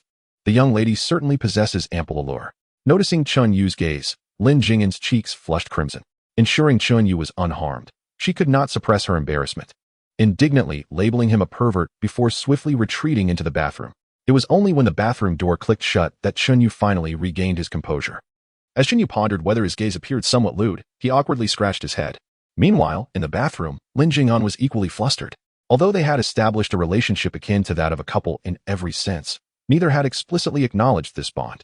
Thus, being inadvertently seen by Chen Yu left Lin Jinghan feeling quite bashful. She endeavored to pat her flushed cheeks and took several deep breaths to suppress the overwhelming shyness that threatened to engulf her. However, the memory of Chen Yu's previously joyful expression upon seeing her filled Lin Jinghan with an uncontainable delight. At least this oblivious fellow's reaction brought her joy, indicating her allure was indeed substantial. With this thought, a smile unconsciously graced her lips. Though Lin Jinghan did not possess the perfectly sculpted physique of a trained assassin, she was certainly no less captivating, perfectly aligning with Chen Yu's aesthetic preferences. Consequently, the young man, who had intended to examine the attributes of the Endless Blade, found his focus utterly shattered by the recent events. He realized he had to concentrate. Idleness could lead to mischief. Thus, he redirected his attention to the system, which was thoroughly entertained by the unfolding drama. Unbeknownst to the system, it had no comprehension of the relationship between the host and the female human, nor did it understand why their mere glances had led to such a predicament. Nonetheless, this did not deter the system from teasing Chen Yu about his embarrassment. Ahem. How about I grant you an opportunity to activate your destiny and take another look? The system jested, noticing that Chen Yu seemed to have regained his composure. Get lost, Chen Yu retorted, well aware that the system would not bestow such a privilege upon him. It was merely mocking him. He then turned his attention back to the Endless Blade. Despite the jest, the system, in its mischievous nature, remained unfazed by the reprimand. Knowing there would be ample opportunities in the future for Chen Yu to seek its assistance, making the momentary insult trivial. Unbeknownst to Chen Yu, the system had meticulously noted his earlier indiscretion while he continued to scrutinize the attributes of the Endless Blade. Endless Blade, 70 attack power, 20 critical hit chance. Perfect. If you possess at least a 60 critical hit chance, you will gain 35 critical damage. This was the attribute of the Endless Blade within the game. However, in reality, it was likely to possess additional functions. Until those were discovered, Chen Yu could only regard it as an ordinary weapon. Fortunately, the weapon given to him by the Sandalorian had deteriorated after prolonged combat. He had initially planned to acquire another weapon during his next visit to Sandalar, but this was no longer necessary. Chen Yu did not doubt that the weapon provided by the system would surpass the technology of Sandalar. As he retrieved the Endless Blade from the system's space, it manifested in reality, unleashing an overwhelming aura that left Chen Yu feeling a sense of trepidation. Even before making an attack, the sheer pressure emanating from it dispelled any doubts about its formidable nature, far removed from its seemingly meek attributes. Fortunately, the Endless Blade merely unleashed a brief surge of pressure before regaining its composure. in Chen Yu's grasp. It felt remarkably similar in weight to the weapon bestowed upon him by the Sandar star, neither excessively light nor impossibly unwieldy. After scrutinizing it for a considerable time, he finally stowed it away within his system space.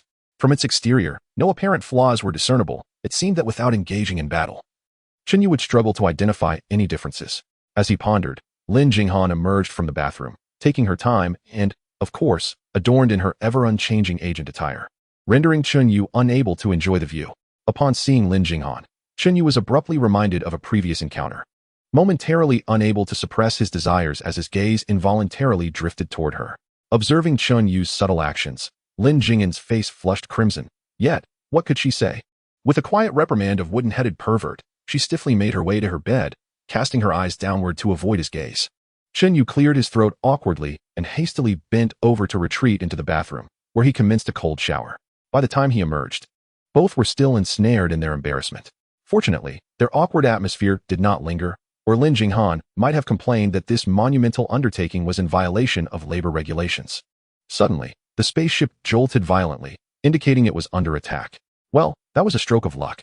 Chen Yu, aware of the unfolding narrative, understood that the army of High Priest Sovelin had arrived to instigate trouble. He quickly exited the room with Lin Jinghan and rushed toward the cockpit. Meanwhile, chaos erupted in the cockpit.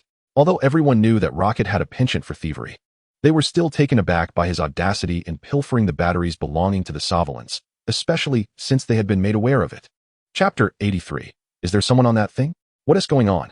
Lin Jinghan, unaware of the Sovelin forces, merely perceived a dazzling array of troops pursuing the spaceship and bombarding it, prompting her to inquire. This fool has taken the batteries from those rascals. And now the Sovelin troops are coming to blow us to smithereens. Star-Lord exclaimed, not sparing Rocket any sympathy. However, Chen Yu and Lin Jinghan, already accustomed to the peculiar communication habits of their companions, paid little heed to the exchange. None of these individuals were particularly reliable. How about we cease the bickering for now and focus on escaping this space battle? Gamora suggested, demonstrating a measure of rationality while managing the ship's weapon systems. Lin Jinghan stepped forward to assess the situation, while Chen Yu squinted, realizing that in the vastness of space, his abilities were rendered ineffective. Neither electricity nor ice crystals could manifest in an environment devoid of any medium. As for the gale, he had no doubts about its inability to generate wind in the cosmos. Rocket, surveying the dense formation of Sovelin troops, exclaimed, I want to kill some people. With that, he launched into a frenzied assault against the approaching army. However, it was evident that his aspirations would go unfulfilled. The Sovelin forces were entirely unmanned or remotely operated. Apart from littering the universe with debris, Rocket would be hard-pressed to accomplish anything. Dispose of those batteries, and perhaps they will cease their pursuit, Lin Jinghan remarked, observing the troops with a sense of trepidation. In other circumstances, she might have felt confident in managing the situation, but in the vastness of space, it was futile. This band was not after mere batteries. The High Priest sought retribution for our disrespect. Chen Yu understood that even if they discarded the batteries, these assailants would relentlessly attack, dispelling Lin Jinghan's thoughts. Which is the nearest habitable planet? After their ship was struck, Star-Lord hastily inquired of Gamora, who promptly adjusted the control panel, identifying the closest suitable planet. It's a planet named Boert, Gamora declared. How many space jumps will it take? Star-Lord directly questioned. Just one, but the entry point is 47 kilometers away. Gamora swiftly answered, then turned to indicate a nearby region, adding, moreover, you must navigate through that cluster of quantum planets. Star-Lord surveyed the area and immediately piloted the ship into the planetary cluster. The pursuing Sovereign troops charged behind like relentless flies, some even colliding with asteroids, resulting in dazzling explosions. Quill, to traverse this sector, you need the finest pilot. Drax exclaimed at that moment. Well, we are fortunate. Star-Lord began to boast about his piloting skills, but was interrupted by Rocket. I am. Without delay, Rocket cranked the ship's speed to its maximum, sending it careening wildly through the asteroid field. Disaster, Chen Yu shouted, realizing that neither Rocket nor Star-Lord's piloting skills could rival Lin Jinghan's, let alone claim to be the best. The two halfwits soon began bickering over who would take the helm, causing the ship to sway perilously as they continuously switched control. If they were not sufficiently familiar with the vessel, they would surely have crashed into a planet by now. Listen, you two idiots, can you shut up? Focus on flying. For heaven's sake, Chen Yu exclaimed in frustration, but before he could finish, he noticed they nearly collided with an asteroid, prompting another shout. However, his admonitions seemed to fall on deaf ears as the pair disregarded his words entirely. As expected, in their squabble, the ship collided with an asteroid, Fortunately, it only grazed the surface. Had they struck it directly, all aboard would have been doomed to an icy fate in the cosmos. The impact left a significant breach in the ship's rear, prompting Groot to extend his branches to prevent anyone from being sucked out, while Star-Lord hastily activated the ship's safety measures to seal the opening. In the background, Nebula could be heard berating them, clearly having narrowly escaped being ejected into space. This is the outcome of quill piloting. Rocket sneered. Gamora, exasperated by the duo, threw Rocket aside, silencing him before stating, "We have a sovereign ship on our tail. Our weapon systems are down." Star-Lord hastily exclaimed that if they pursued separately, the damaged spaceship might indeed escape. Observing this, Drax promptly prepared to intervene manually. However, he was swiftly halted by Chen Yu. "Let me handle this." Chen Yu did not trust Drax's rather simplistic intellect and insisted that he would be more adept at resolving the situation. He then stepped forward, descending from the cockpit to the ship's exit, where he spotted Nebula struggling to obtain a peculiar-looking plant. Chen Yu recognized it as a type of food that, if memory served him right, appeared to be unripe. With that thought, he approached and kicked it away, declaring, "It's not ripe yet." He then donned an emergency spacesuit, enveloping himself in a layer of electric power. Although space lacks a medium, Chen Yu was confident that upon contact with the ship, he could trigger an explosion. After securing the tether, he casually disabled Nebula's control room and launched himself out of the spacecraft. The pursuing Sovereign fighters were momentarily taken aback by his sudden emergence. Unfazed, Chen Yu charged toward the Sovereign fighter, and a faint spark of lightning flickered. "Goodbye, idiot," he scoffed, as the electric force surged into the fighter, causing it to convulse violently before dimming, as if it had lost all power. Just as Chen Yu exited the explosion radius, a tremendous blast echoed through the void. Good heavens! What was that? Chen Yu stared at the explosion's power, momentarily stunned. Do I possess such immense strength? Indeed. He was unaware that his electric power could unleash such terrifying force. Damn it! Someone has circumvented the star cluster. Star-Lord shouted in alarm, noting that they were still 5 kilometers from the jump point, yet the dense swarm of fighters behind them clearly had no intention of letting them escape. Faced with the gathering fleet, Chen Yu felt a surge of anxiety, uncertain if his abilities could withstand the onslaught. However, just as the ship was about to be overwhelmed and destroyed, 2 beams of light suddenly illuminated the scene, and astonishingly, thousands of fighter jets erupted into explosions. Chen Yu realized it was ego. Sure enough, a man stood atop a rather unusual-looking ship, exuberantly waving at them. "Is there someone on that thing?" Rocket exclaimed in disbelief at the figure on the strange vessel. "Before you waste time with idle chatter, can someone help me get back?"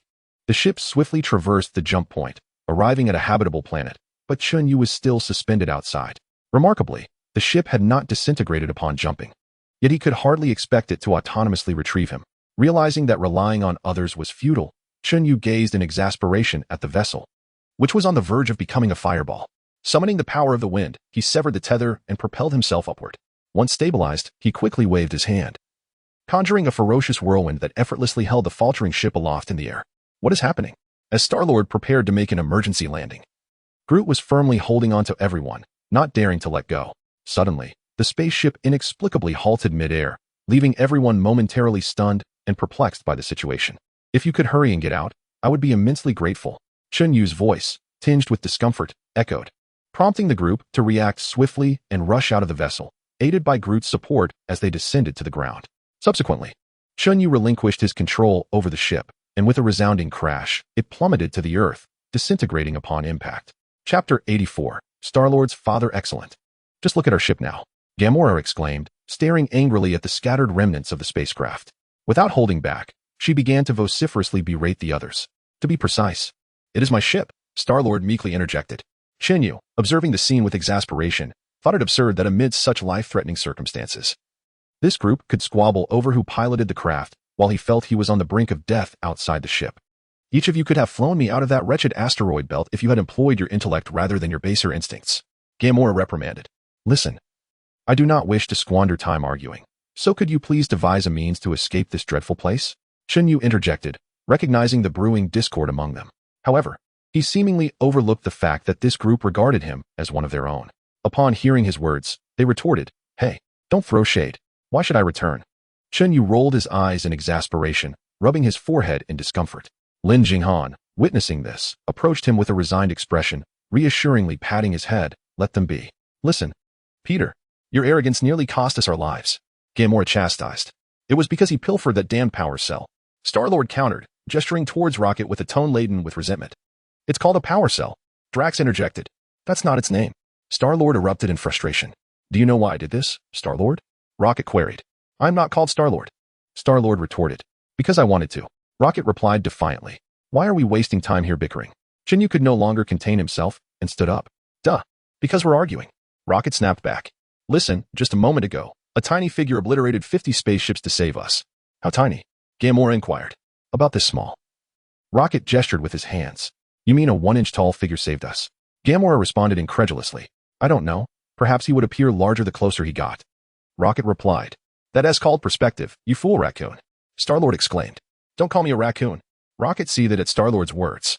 I was being excessive. Silly panda. Star-Lord shot back. Hey, Chen Yu and Lin Jinghan both stood up, fully aware of what a panda represents as a national treasure of China. They certainly did not appreciate Star-Lord using their national treasure in a derogatory manner.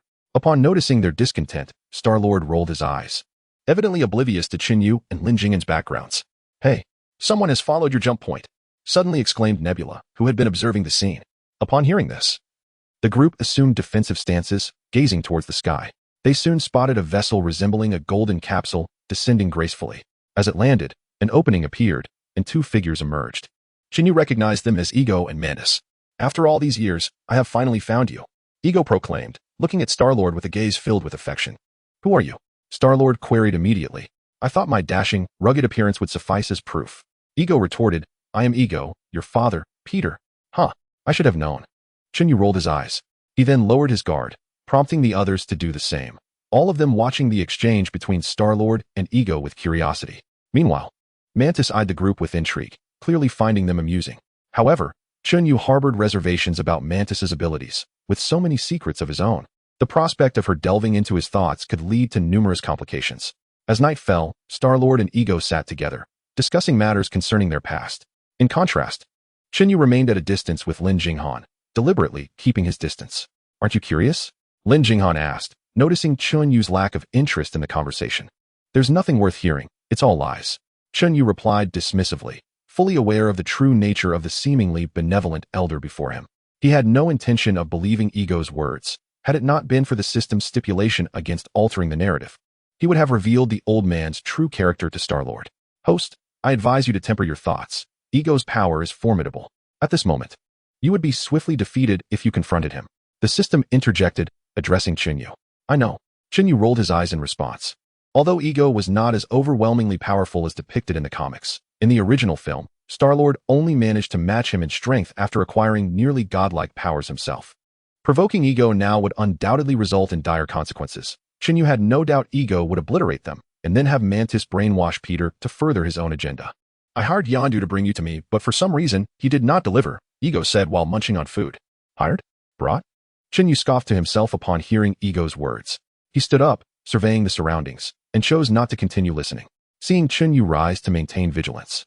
The others did not react overtly, except for Lin Jinghan, who followed him and asked, What's wrong?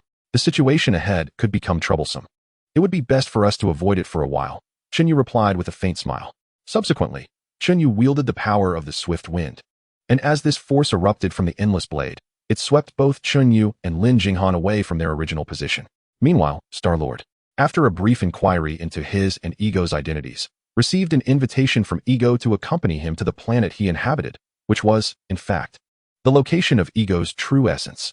After making the invitation, Ego stepped aside to rest. Once Ego departed, Star-Lord turned to Gamora and whispered, I don't believe it. How about we take a stroll? Gamora, harboring similar mistrust towards Ego, felt it inappropriate to voice her concerns while he was present. Observing this, the two rose and began to walk a short distance away, with Chen Yu gracefully joining their side. Both of them felt reasonably at ease with Chen Yu's presence, thus did not oppose his company. What are your thoughts? Chen Yu inquired nonchalantly. Spare me. After so many years of absence, he suddenly appears and expects to be my father? Star-Lord rolled his eyes in exasperation. Moreover, this could very well be a trap. Gamora added, to be honest, what could he possibly gain from deceiving us? Although I'm reluctant to admit it, we probably don't have enough between us to cover the cost of his spaceship, Lin Jinghan remarked. Upon hearing her words, the group fell into a contemplative silence. It seemed that apart from Gamora's bounty in the galaxy, they collectively lacked the means to pose any significant threat to him. As for their capabilities, only Chen Yu possessed true superpowers. Yet Ego had shown no interest in him whatsoever, seemingly indifferent to his very presence. Not necessarily. This could indeed be a trap. Purebred Kree and marauders have sought our lives before. Haven't they? Star-Lord countered, suddenly struck by a thought. But listen, Peter. Do you recall the tale you told me about Zada Hassav? Gamora regarded Peter earnestly, though I generally shy away from reading. I'm certain I've never encountered that name in any book. Chen Yu interjected, unable to suppress his sarcasm. Star-Lord appeared equally perplexed. Who? The one with the magical ship that speaks. Gamora clarified. That's David Hassav. Star-Lord paused, then recollected what Gamora had referenced, exclaiming, You know him? Chen Yu, noticing this, tilted his head in inquiry towards Lin Jinghan, who simply nodded in exasperation, signaling him to refrain from distracting them at such a moment. You mentioned that you always carried a picture of that person in your childhood, telling others he was your father. Gamora continued. What does that have to do with our current situation? Star-Lord questioned. I cherish that story, Gamora asserted, but I do not share that sentiment. Star-Lord retorted. Listen, I always watched other children play catch with their fathers, which is why I uttered such foolishness. I too wished to play with my father. It was my heartfelt desire. Star-Lord elucidated. What I am suggesting, Peter, is this. Perhaps he is your Hassav. What if he truly is your father? Gamora remarked that she too could be considered an orphan, as her entire family had perished in Thanos' plan to eliminate half of all life. Consequently, she became a henchman for Thanos, nurturing a yearning for familial bonds that rivaled that of Peter. Peter, listen, if we discover he is a villain, we shall eliminate him. Gamora gazed earnestly at Star-Lord. Observing her sincerity, Star-Lord's expression darkened slightly, and he refrained from countering her words.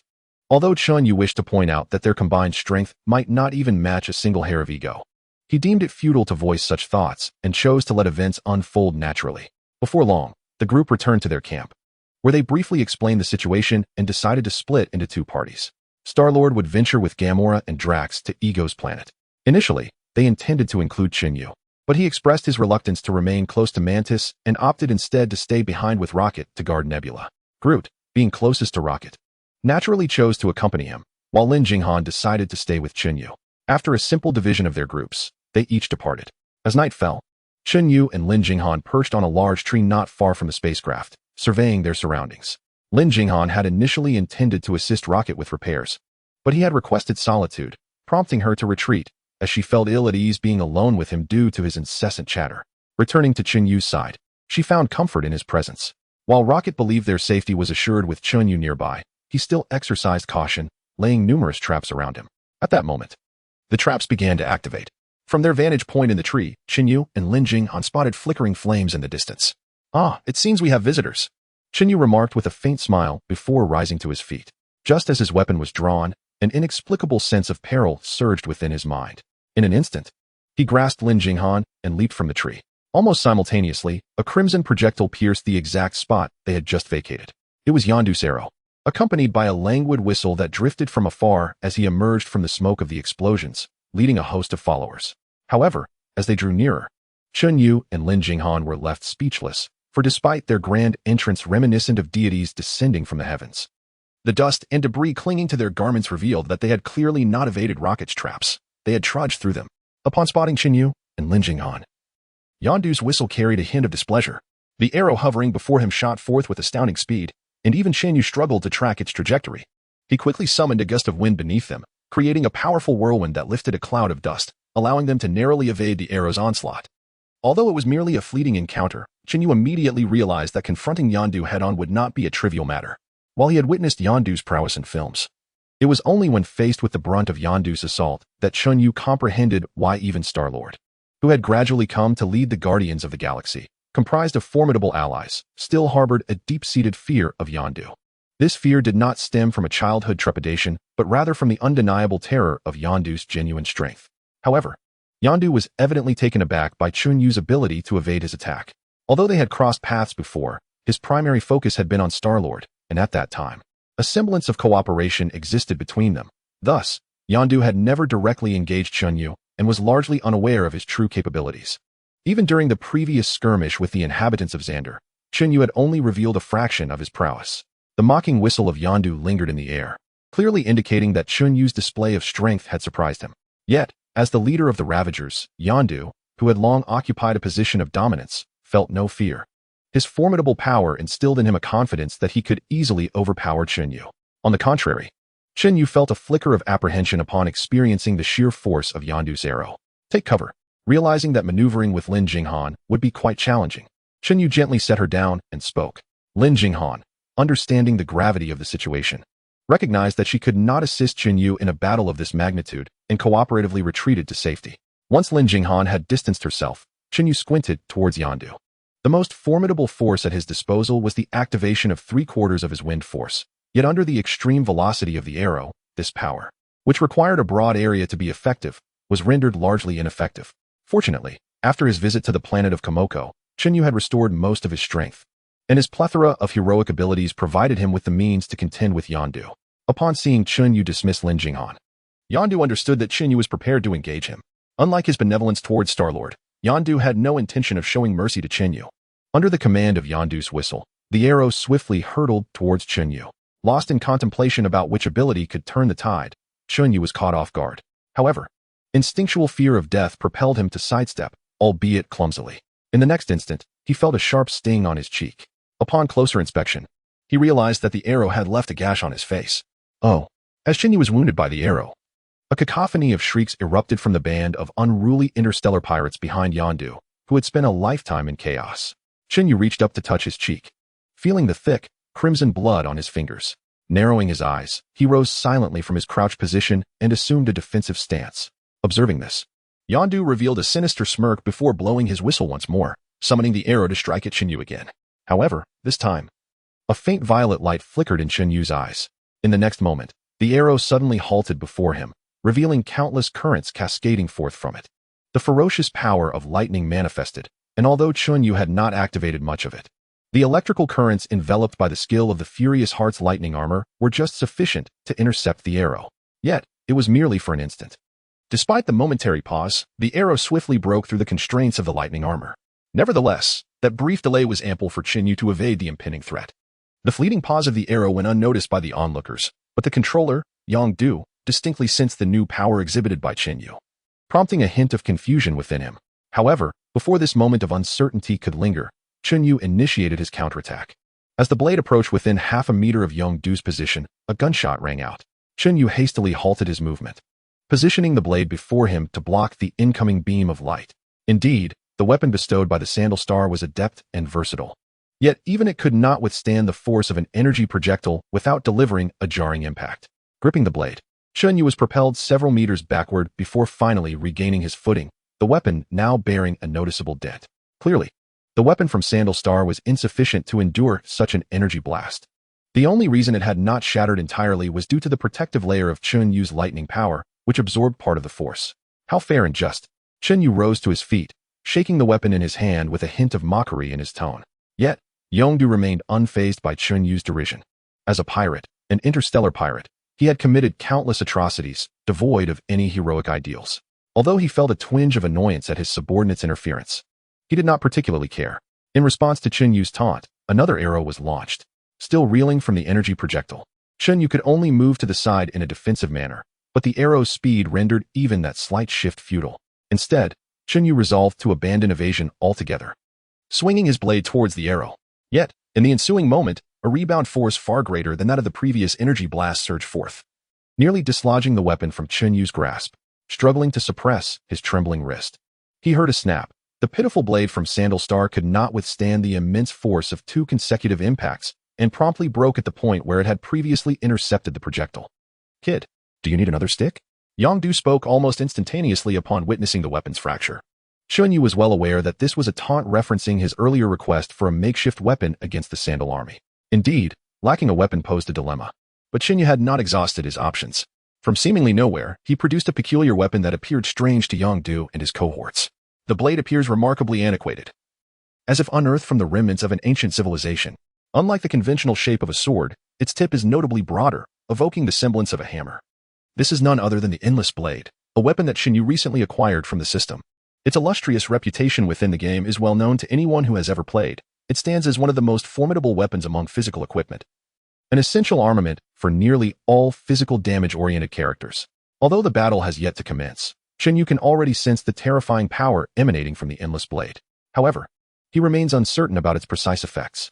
Unlike hero abilities, which the system elaborates upon each time they are activated, the weapon has remained shrouded in mystery since Chen Yu obtained it. He can only speculate based on his previous experiences within the game, assuming that it likely enhances strength or the like. However, Vord's assault leaves little room for contemplation. Another arrow swiftly approaches. This time, Chen Yu reacts promptly, brandishing the endless blade. The blade collides with the arrow, but instead of the anticipated force, the arrow ricochets off at an angle, flying past him. After Vord recalibrates and sends another arrow towards Chen Yu, he becomes intrigued by the blade's ability to deflect projectiles. He quickly shifts his power back to Gale Force, emboldened by its swiftness. With Gale Force augmenting his speed, Chen Yu feels undaunted by the arrows, yet their rapid-fire nature leaves him no opportunity to counterattack. He is forced to focus solely on defense, taking cautious steps forward, which invariably draws the attention of the pirates. This blatant display of bullying tactics leaves Chen Yu exasperated. Had it not been for his lingering goodwill towards Vord from their cinematic exploits, he would have made it clear why flowers bloom so vividly. After enduring several consecutive assaults, Chen Yu's frustration boils over. Upon deflecting another arrow, an overwhelming wave of pressure emanates from his body, stirring the surrounding dust into a pale yellow whirlwind. With a swing of his blade, the tempest is unleashed. Steel Slash. Unlike in the game, where 2 strikes are required to summon a hurricane, in this real-world scenario, the Gale Force allows him to conjure a massive whirlwind instantaneously. Nevertheless, Chen Yu harbors no intention of harming Vord. As the vortex approaches, it erupts harmlessly, sending a tremendous gust of wind that lifts Vord and his companions off the ground with ease. Chapter 86. Captured as the whirlwind howls past. Vord and his companions find themselves utterly defenseless, struggling even to maintain their positions against the overwhelming force of the gale. The immense wind pressure caused the group, including Yongdu, to struggle for breath. At that moment, a laser beam shot in from the opposite direction. Chen Yu instinctively ducked aside, halting his control over the hurricane. He swiftly sidestepped. In the next instant, a massive blue light curtain erupted just a short distance in front of him. "Rocket, you did that on purpose," Chen Yu shouted, turning to glare at Rocket, who was perched atop a nearby treetop, chuckling mischievously. That attack directed at him was undoubtedly Rocket's handiwork. Although the intention was to coax him out of the pulse mine's attack range, had he not reacted in time, he would have been subjected to Rocket's overwhelming firepower. "You fool, I just saved you," Rocket retorted, showing no hint of shame as he launched into a tirade filled with vulgarities. "If you hadn't come out, I would have handled it," Chen Yu immediately countered. But even a quarrel must be mindful of context, and this particular situation was clearly ill-suited for further argument. Just as the two continued their spirited exchange, the nearby wanderers began to regain consciousness. In the next moment, a hail of bullets erupted toward Chen Yu and Rocket's position. Realizing the imminent danger, Chen Yu abandoned his argument with Rocket and unleashed a hurricane, using the swirling dust as cover while he and Rocket evaded the incoming fire. However, Rocket's petite frame and agility starkly contrasted with Chen Yu's bulk. His massive size rendered him an easy target. "Why didn't you bury more traps?" Chen Yu exclaimed while dodging bullets, simultaneously wielding his endless blade to cleave through obstructive trees. Unlike Rocket, who could nimbly maneuver, Chen Yu struggled to evade behind the trunks. "Ha, guess how many I can send to meet their maker?" Rocket laughed, dodging while activating a device in his hand. The next moment, a tremendous explosion resounded, sending several wanderers flying through the air with agonized cries. "Wow!" Chen Yu gasped in astonishment at the sight of the enormous blue blast behind him. "Hey, wingless birdman, lend me a hand." Rocket suddenly appeared before Chen Yu, tossing him several oddly shaped objects. Chen Yu, momentarily bewildered by Rocket's teasing manner, didn't have time to take offense. Observing the items in his hands, he struggled to identify them, yet Rocket's expression indicated they were no mere candies. Curiosity piqued. Chen Yu spun around and hurled the objects into the air, where they soared amidst the howling hurricane toward the remaining individuals who had not yet been blasted away by the pulse mine. However, out of intrigue, he kept one for himself, eager to discover its purpose. "What is this?" Chen Yu questioned, holding up the button-like object. Before Rocket could respond, he pressed a button on his wristwatch. In the next moment, Chen Yu felt a sudden numbness engulf his entire body. This wretched device was indeed an electric shock projectile. Rocket had never anticipated that Chen Yu would be foolish enough to retain the item he had provided. Before he could utter a mocking retort, a piercing whistling sound sliced through the air. In the blink of an eye, the projectile hurtled towards him, leaving Rocket no time to evade. Instinctively, he shut his eyes. Yet the projectile did not pierce Rocket's head as expected. Instead, it halted just before him. "Damn it," Rocket muttered under his breath, casting a glance at Chen Yu, who lay on the ground, utterly convulsed by the electric shock. A look of utter disbelief crossed his face. "Oh look, who could this be?" The pitiful, foolish little mouse. Yondu approached, a mocking grin plastered on his face. "Damn it, Why didn't you mention this was an electric shock projectile earlier? At that moment, Chen Yu, still in a state of convulsion, struggled to channel his power into the berserker's heart. With the electric energy coursing through him, he barely managed to neutralize the shock. Had it not been for the residual energy he retained from his earlier battle with Yundu, he would have been incapacitated like the others who lay unconscious on the ground. Rendered incapable of self-sufficiency, who could have known you would be foolish enough to hold on to it? Rocket swiftly countered Chen Yu's complaint. Just as Chen Yu was about to respond, the projectile suddenly shifted its position, coming perilously close to him. The proximity left him with no chance of escape. Hey, we can talk this over.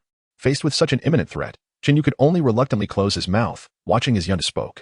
Despite knowing that Yundu did not genuinely intend to eliminate them, the peril that loomed before him was enough to rattle anyone's composure. We've taken on an intriguing job. A self-important golden-haired lady has offered us a bounty to capture a few petty thieves, as she wishes to eliminate you. Yundu explained as he walked past Chen Yu and Rocket. How did you know we were here? Rocket inquired, tinged with skepticism. After all, they had been coerced by the madman under the High Priest's command to traverse through the meteorite field, making it seemingly impossible for anyone to track their location. Finding you was remarkably easy. During the last battle of Sandar, I installed a tracker on your shabby spacecraft. Yundu replied, a mocking smile spreading across his face, evidently relishing the fact that Rocket had entirely overlooked the tracker. As long as you don't harm Groot, I will reveal the location of the battery. Rocket, cornered, had no choice but to concede. You are fortunate. I do not intend to keep my word, or else I would hand you over. Yundu remarked with a smile. What do you mean, otherwise? The vagabonds inquired, astonished that Yundu had no intention of surrendering Rocket and the others. We will take the battery. It is worth 250,000 on the market. Yundu generously explained in response to his subordinate's inquiries. But the High Priest promised us 1,000,000. 250,000 is only one-third, protested a particularly fierce subordinate. You must be a math teacher to be resurrected by indignation. How can 250,000 be one-third? In response to this person's outrageous mathematical prowess, Chen Yu could not help but unleash a scathing remark. However, his derision elicited no significant reaction. Evidently, the Wanderers, as an interstellar pirate organization, lacked the discipline of a military force. Upon realizing that Yongdu's decisions could substantially diminish their earnings, a fierce argument erupted almost immediately. Enough. The crux of the matter is that we are not so foolish as to assist that old witch in vanquishing the Guardians of the Galaxy. The entire Nova Corps would not spare us. Yongdu exclaimed, striving to quell the rebellious sentiments of his subordinates. No, it is not as such, Captain. Regardless of how many times Quill betrays you, you continue to protect him, as if we, your crew, hold no significance. At this juncture, a seemingly frail pirate spoke up, prompting a chorus of agreement. Clearly, Yongdu's excessive favoritism towards Star-Lord was not a novel occurrence, and this time, even Star-Lord himself was absent. It was merely a friend of his, yet Yongdu remained resolute in his defense, igniting the discontent of those who had long harbored grievances. Brothers, his heart has softened. It is time for a new leader. At that moment, the very subordinate who had questioned Yongdu raised his weapon, aiming it directly at him. An atmosphere of tension surged through the air, and unexpectedly, before negotiations could reach a conclusion, infighting broke out. Chen Yu felt a wave of disbelief wash over him. Nevertheless, as the leader of the Wanderers, Yongdu commanded a measure of respect, and while some harbored dissent, many were too intimidated to rebel, especially under Yongdu's formidable presence, prompting numerous individuals to hastily raise their weapons in his defense. Just as the situation teetered on the brink of chaos, a gunshot rang out, and Yongdu collapsed, his eyes rolling back. Instantly, all eyes turned towards his back, where Nebula stood at a distance, brandishing a gun alongside an unripe alien delicacy.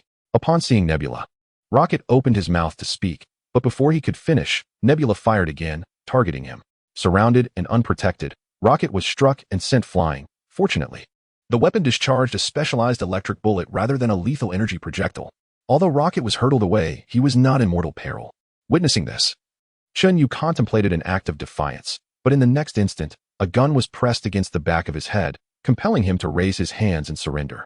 Yet, before he could utter a word, the accursed electric bullet activated once more, and an overwhelming surge of electricity engulfed the unsuspecting Chen Yu, rendering him unconscious before he could muster the strength to defend himself.